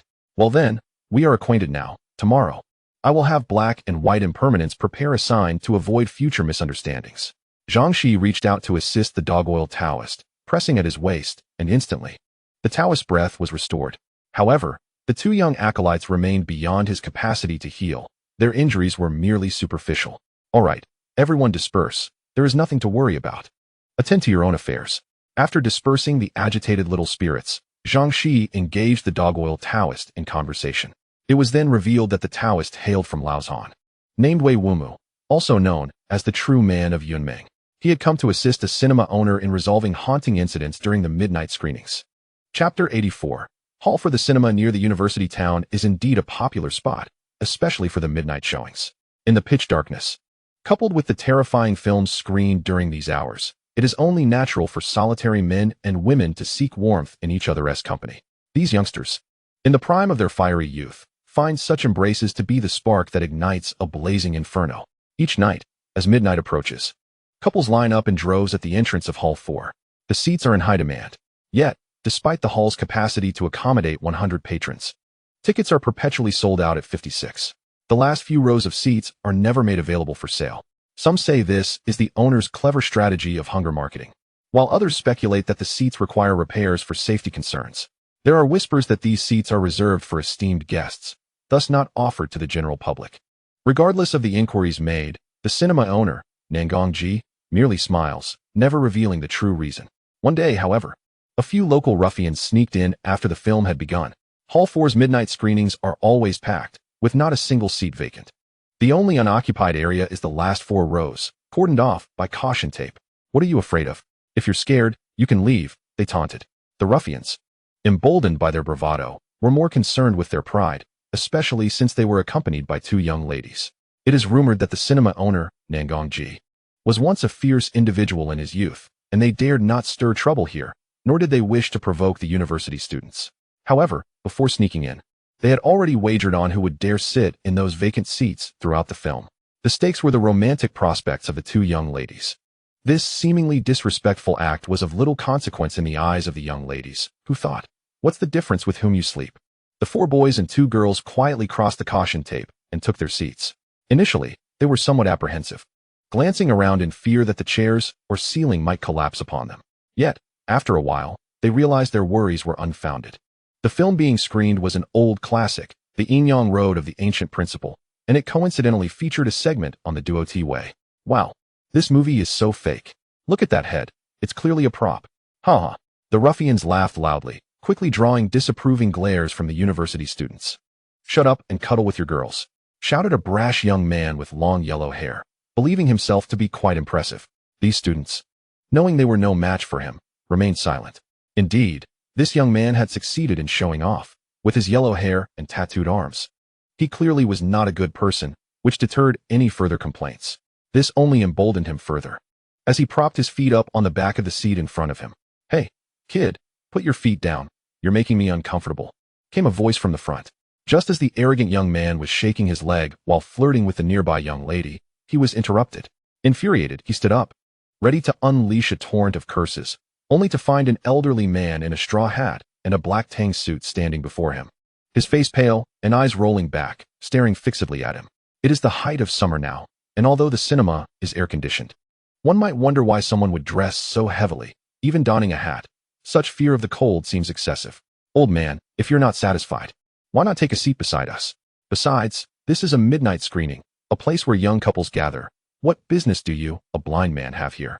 Surprisingly, the young man with the yellow hair refrained from cursing the old man, merely chuckling at him. "Hey, young lad, I may be blind, but I can still hear. By the way, the people in those seats have arrived. You should let them through, or it might not end well for you." The old man grinned, revealing a toothless smile. "Not end well for us? Don't be absurd, old fellow. In this little patch of land, who would dare?" Before he could finish, he noticed that his companions were looking at him with palpable fear, while 2 young women huddled together, trembling. "Yellow-haired boy, who are you talking to?" The old man in the front row. "What is wrong with you all? Is this wretched movie truly that frightening?" The young man found his friend's reactions quite amusing. "There's no one in front of us, have you forgotten? We're in the second to last row. There's no one in front or behind. No, look. This place is filled with people." The young man suddenly realized that somehow, every seat around them was occupied by individuals clad in dark, long garments, topped with melon hats. Their pale eyes fixed upon him. "Oh, I see. These rows were reserved just for you. The blind man's section. No wonder they didn't sell tickets for these seats.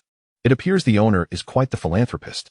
The young man's insensitivity made him oblivious to his friend's discomfort as he continued to speak nonchalantly. "Excuse us. This seat is ours." Just then, several individuals appeared beside him, dressed identically, hats included, their eyes rolling back in unison.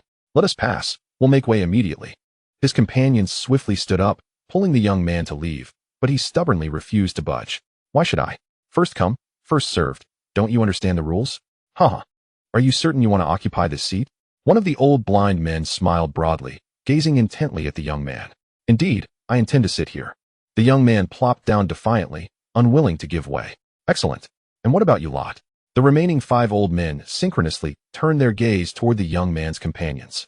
"We're leaving. We have other matters to attend to." The group fled the screening room as if in panic. "TCH, what cowards!" The young man laughed at his friends, oblivious to the look of regret on the faces of the 5 old men. "Finally, someone is taking my place. I shall take my leave first. Ha ha ha." After a fit of laughter, The last remaining old man vanished into thin air before the young man's very eyes. Hey, what is going on? Wait.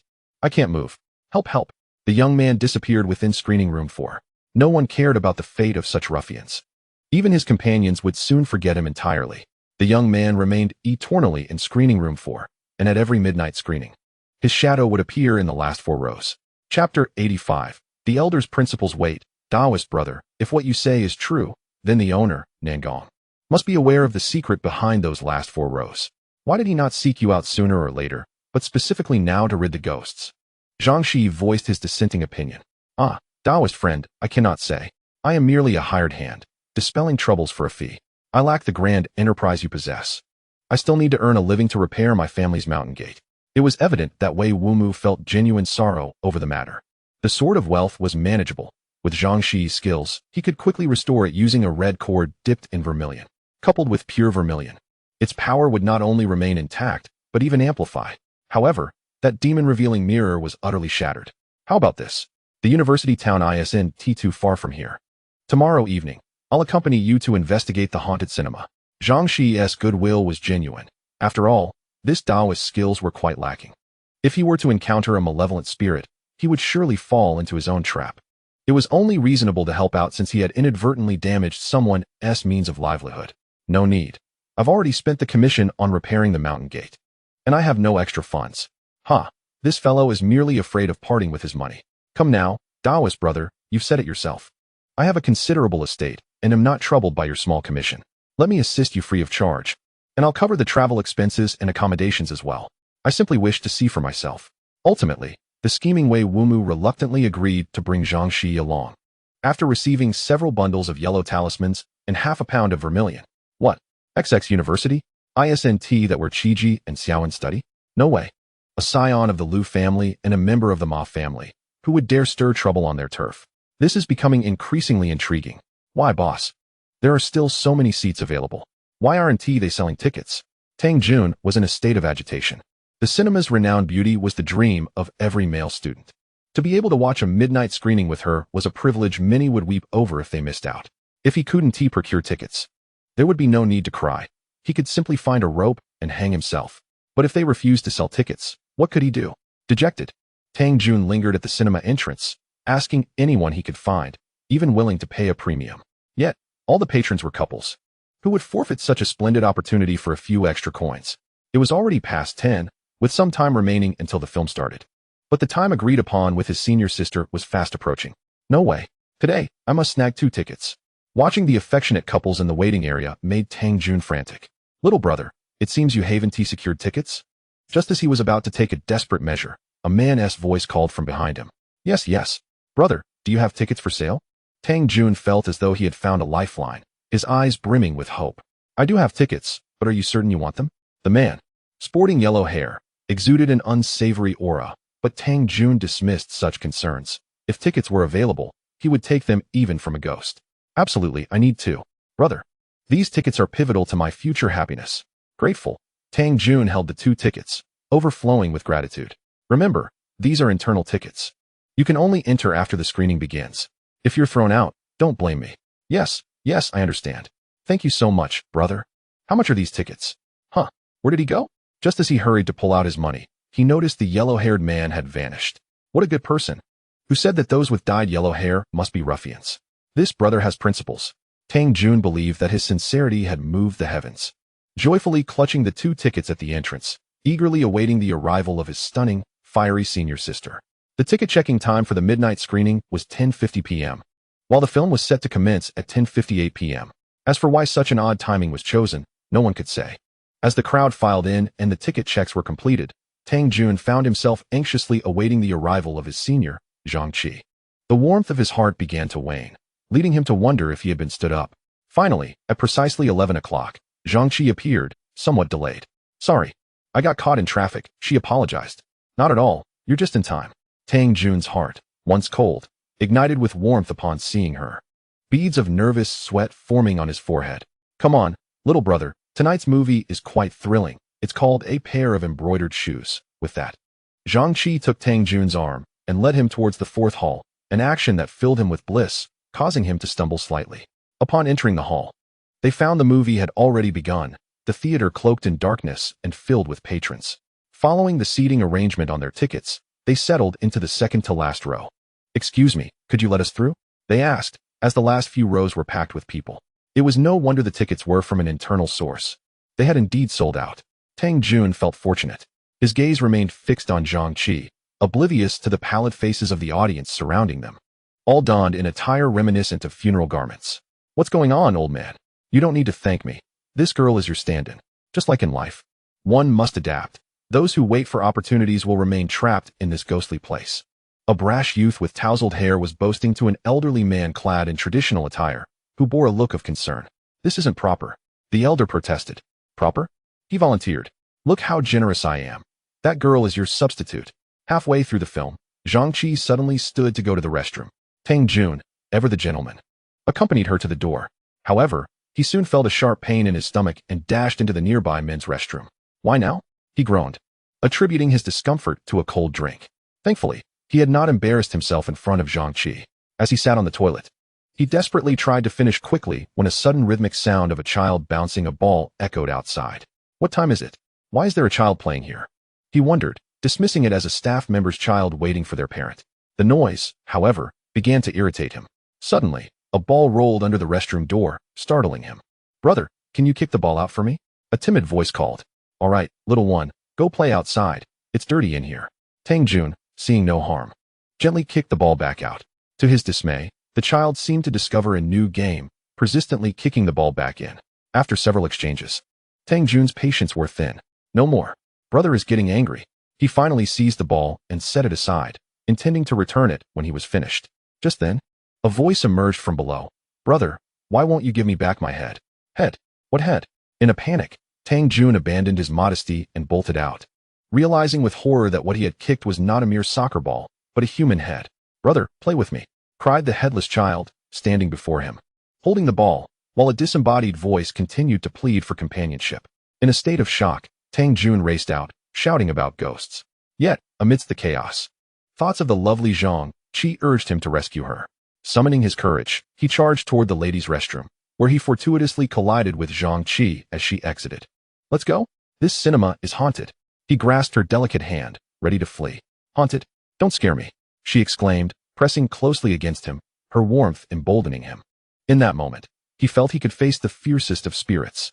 "I swear, I saw a headless ghost in the restroom, kicking its own head like a ball." He watched the men's restroom door anxiously, fearing the child would emerge. "Headless? Is that how it was?" Zhang Shiyi's gaze fell to the ground. Tang Jun's composure shattered, and he fainted, the last sight in his mind being Zhang Shiyi triumphantly holding her own head. A golden light illuminated the dim corridor as two figures emerged from the shadows, Zhang Shiyi and the Taoist priest Wei Wumu. The two children had stayed behind in the paper shop to recover from their injuries, having been beaten quite severely. "Who are you?" the head-holding woman demanded, her tone wary, while the child cowered behind her. "Dao brother, are these the little ghosts you mentioned? There's nothing to fear. Come here, little one. Let me see if I can help you," Wei Wumu said, trying to appease the frightened child. The two ghostly figures exchanged glances, the female ghost emitting ominous sounds. For ordinary folk, this scene would provoke terror, but for Zhang Shiyi, it was child's play. This must be the little ghost hiding in the restroom that Boss Nangong spoke of, but did he mention a female ghost as well? That's extra work. Though Wei Wumu's words were dismissive, his actions were swift. He stepped forward, casting yellow talismans at the female ghost while brandishing a sword for exorcism. The ghost, however, stood firm, shielding the child from the talisman's flames, enduring the pain and pleading, "Mommy, please don't hurt us." The ghost child struggled to free himself from the female ghost's grasp, trying to remove the talismans, but only burning his hands further.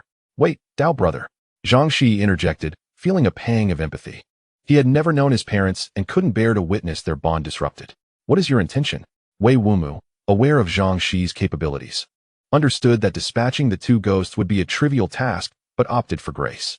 "I see no malevolent intent in them. Perhaps we should educate them instead of banishing them. They appear rather pitiful." However, since ancient times, the struggle between good and evil has been a constant theme.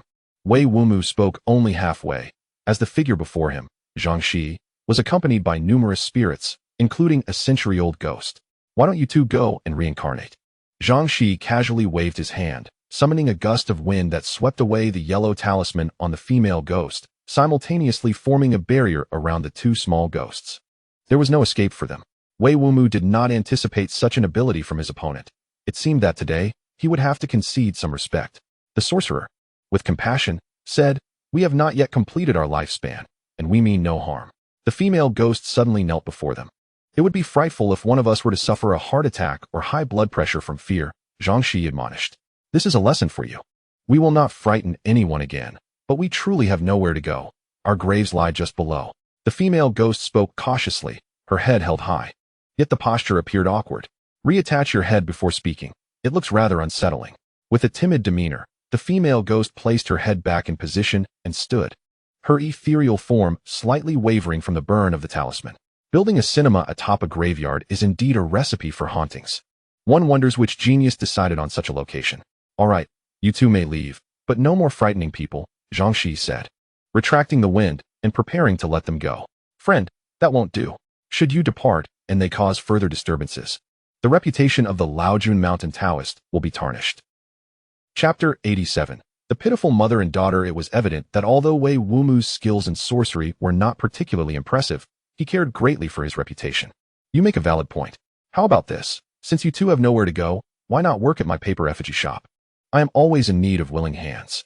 The female ghost, upon hearing this proposal, was overjoyed, yet her head fell once more. Her disembodied head floated in midair, while her body rushed forward, gripping Zhang Shiyi's arm tightly. "If you agree, the conditions will be 4 meals a day, each with offerings of incense. As for other matters, that will depend on your performance." Offerings of incense. This is indeed a stroke of fortune, as if a pie fell from the sky. The mother and daughter were truly unfortunate souls. The woman's name was Sun Qian. In her youth, she was deceived by a rogue and became pregnant, ultimately marrying him out of desperation. Her scholarly family cut ties with her. Initially, she believed she was marrying for love, but after giving birth, her husband failed to take responsibility, succumbing instead to gambling and often staying out all night. The little savings she had quickly vanished, forcing the once pampered young lady to sell vegetables for a living. Fortunately, as her son grew, he provided her with some solace. A diligent student, he helped her with household chores and sold vegetables at the market after school. Though their lives were humble, they found joy in each other's company. One day, her husband, deep in debt, returned home and began rummaging through their belongings. "Give that back. It's the money I saved for our son." When Sun Qian saw him take the carefully wrapped bundle from the cupboard, she could no longer contain her fury and rushed to reclaim it. It was meant for her son's beloved football. "Get lost. This paltry sum isn't even enough for a couple of rounds of poker." The shameless gambler kicked Sun Qian down, sending her crashing into the corner of a table, and fled without a thought for his bleeding wife. "Return my money." Remembering her son's disappointed eyes, Sun Qian, undeterred by her injury, chased after him like a furious tiger, determined to reclaim what was theirs. Her son, who had never owned a proper toy, had finally mustered the courage to ask for a football. Looking into his eager eyes, Sun Qian's heart shattered. Despite her struggles, she had finally saved enough to buy the ball. She had promised to take her son to get it after school, and his excitement was boundless. But just as she prepared to buy the football, that despicable man returned and snatched their son's money. "Let go, you lunatic." Her husband broke free from her grasp and dashed across the street. Just then, their son came home from school, rushing towards his mother, horrified to see her bloodied. At that moment, a large truck barreled down the road. Sun Qian abandoned her pursuit of her husband and lunged toward her child. The truck swerved, narrowly missing them. Yet the iron plate in its bed fell, slicing through the air and severing the mother and son in an instant.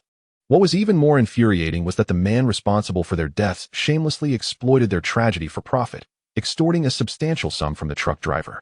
The unfortunate mother and son were hastily buried in a desolate plot, while the man squandered the compensation he received. Damn him and his ancestors. After hearing the female ghost's tale, not only was Zhang Shiyi enraged, but even the once impartial Wei Wumu cursed the streets. "Where's that man? I will avenge your suffering." "But, Taoist, we have been dead for over 30 years. Who knows if he is alive or dead?" Sun Qian had long since given up on the man and wished to hear nothing more of him. "No, such a villain cannot roam free, even if he is dead. I will drag his spirit forth to face divine retribution." Calm down, calm down. This is a matter for another time. Look at the state of this poor mother and child. We must return them to my paper effigy shop to restore their strength." Seeing the translucent forms swaying precariously in the wind, Zhang Shiyi dared not even breathe, fearing that a single gust might disperse the souls of the unfortunate duo. What about this person? They glanced at the unconscious Tang Jun, pondering their next move. Forget it. When he wakes, he will find his way, leaving the pitiful man behind. They departed with the ghostly mother and child. There's a ghost. Tang Jun suddenly awoke, shouting loudly. Shut up. What are you shouting about? As he took in his surroundings, he began to question his reality. He found himself seated in a theater, the screen before him displaying a horror film. The scene was just as frightening. Yet his outburst drew little attention, except for the displeased expression on the face of a senior beside him. Sister, let us hasten, for this cinema is haunted.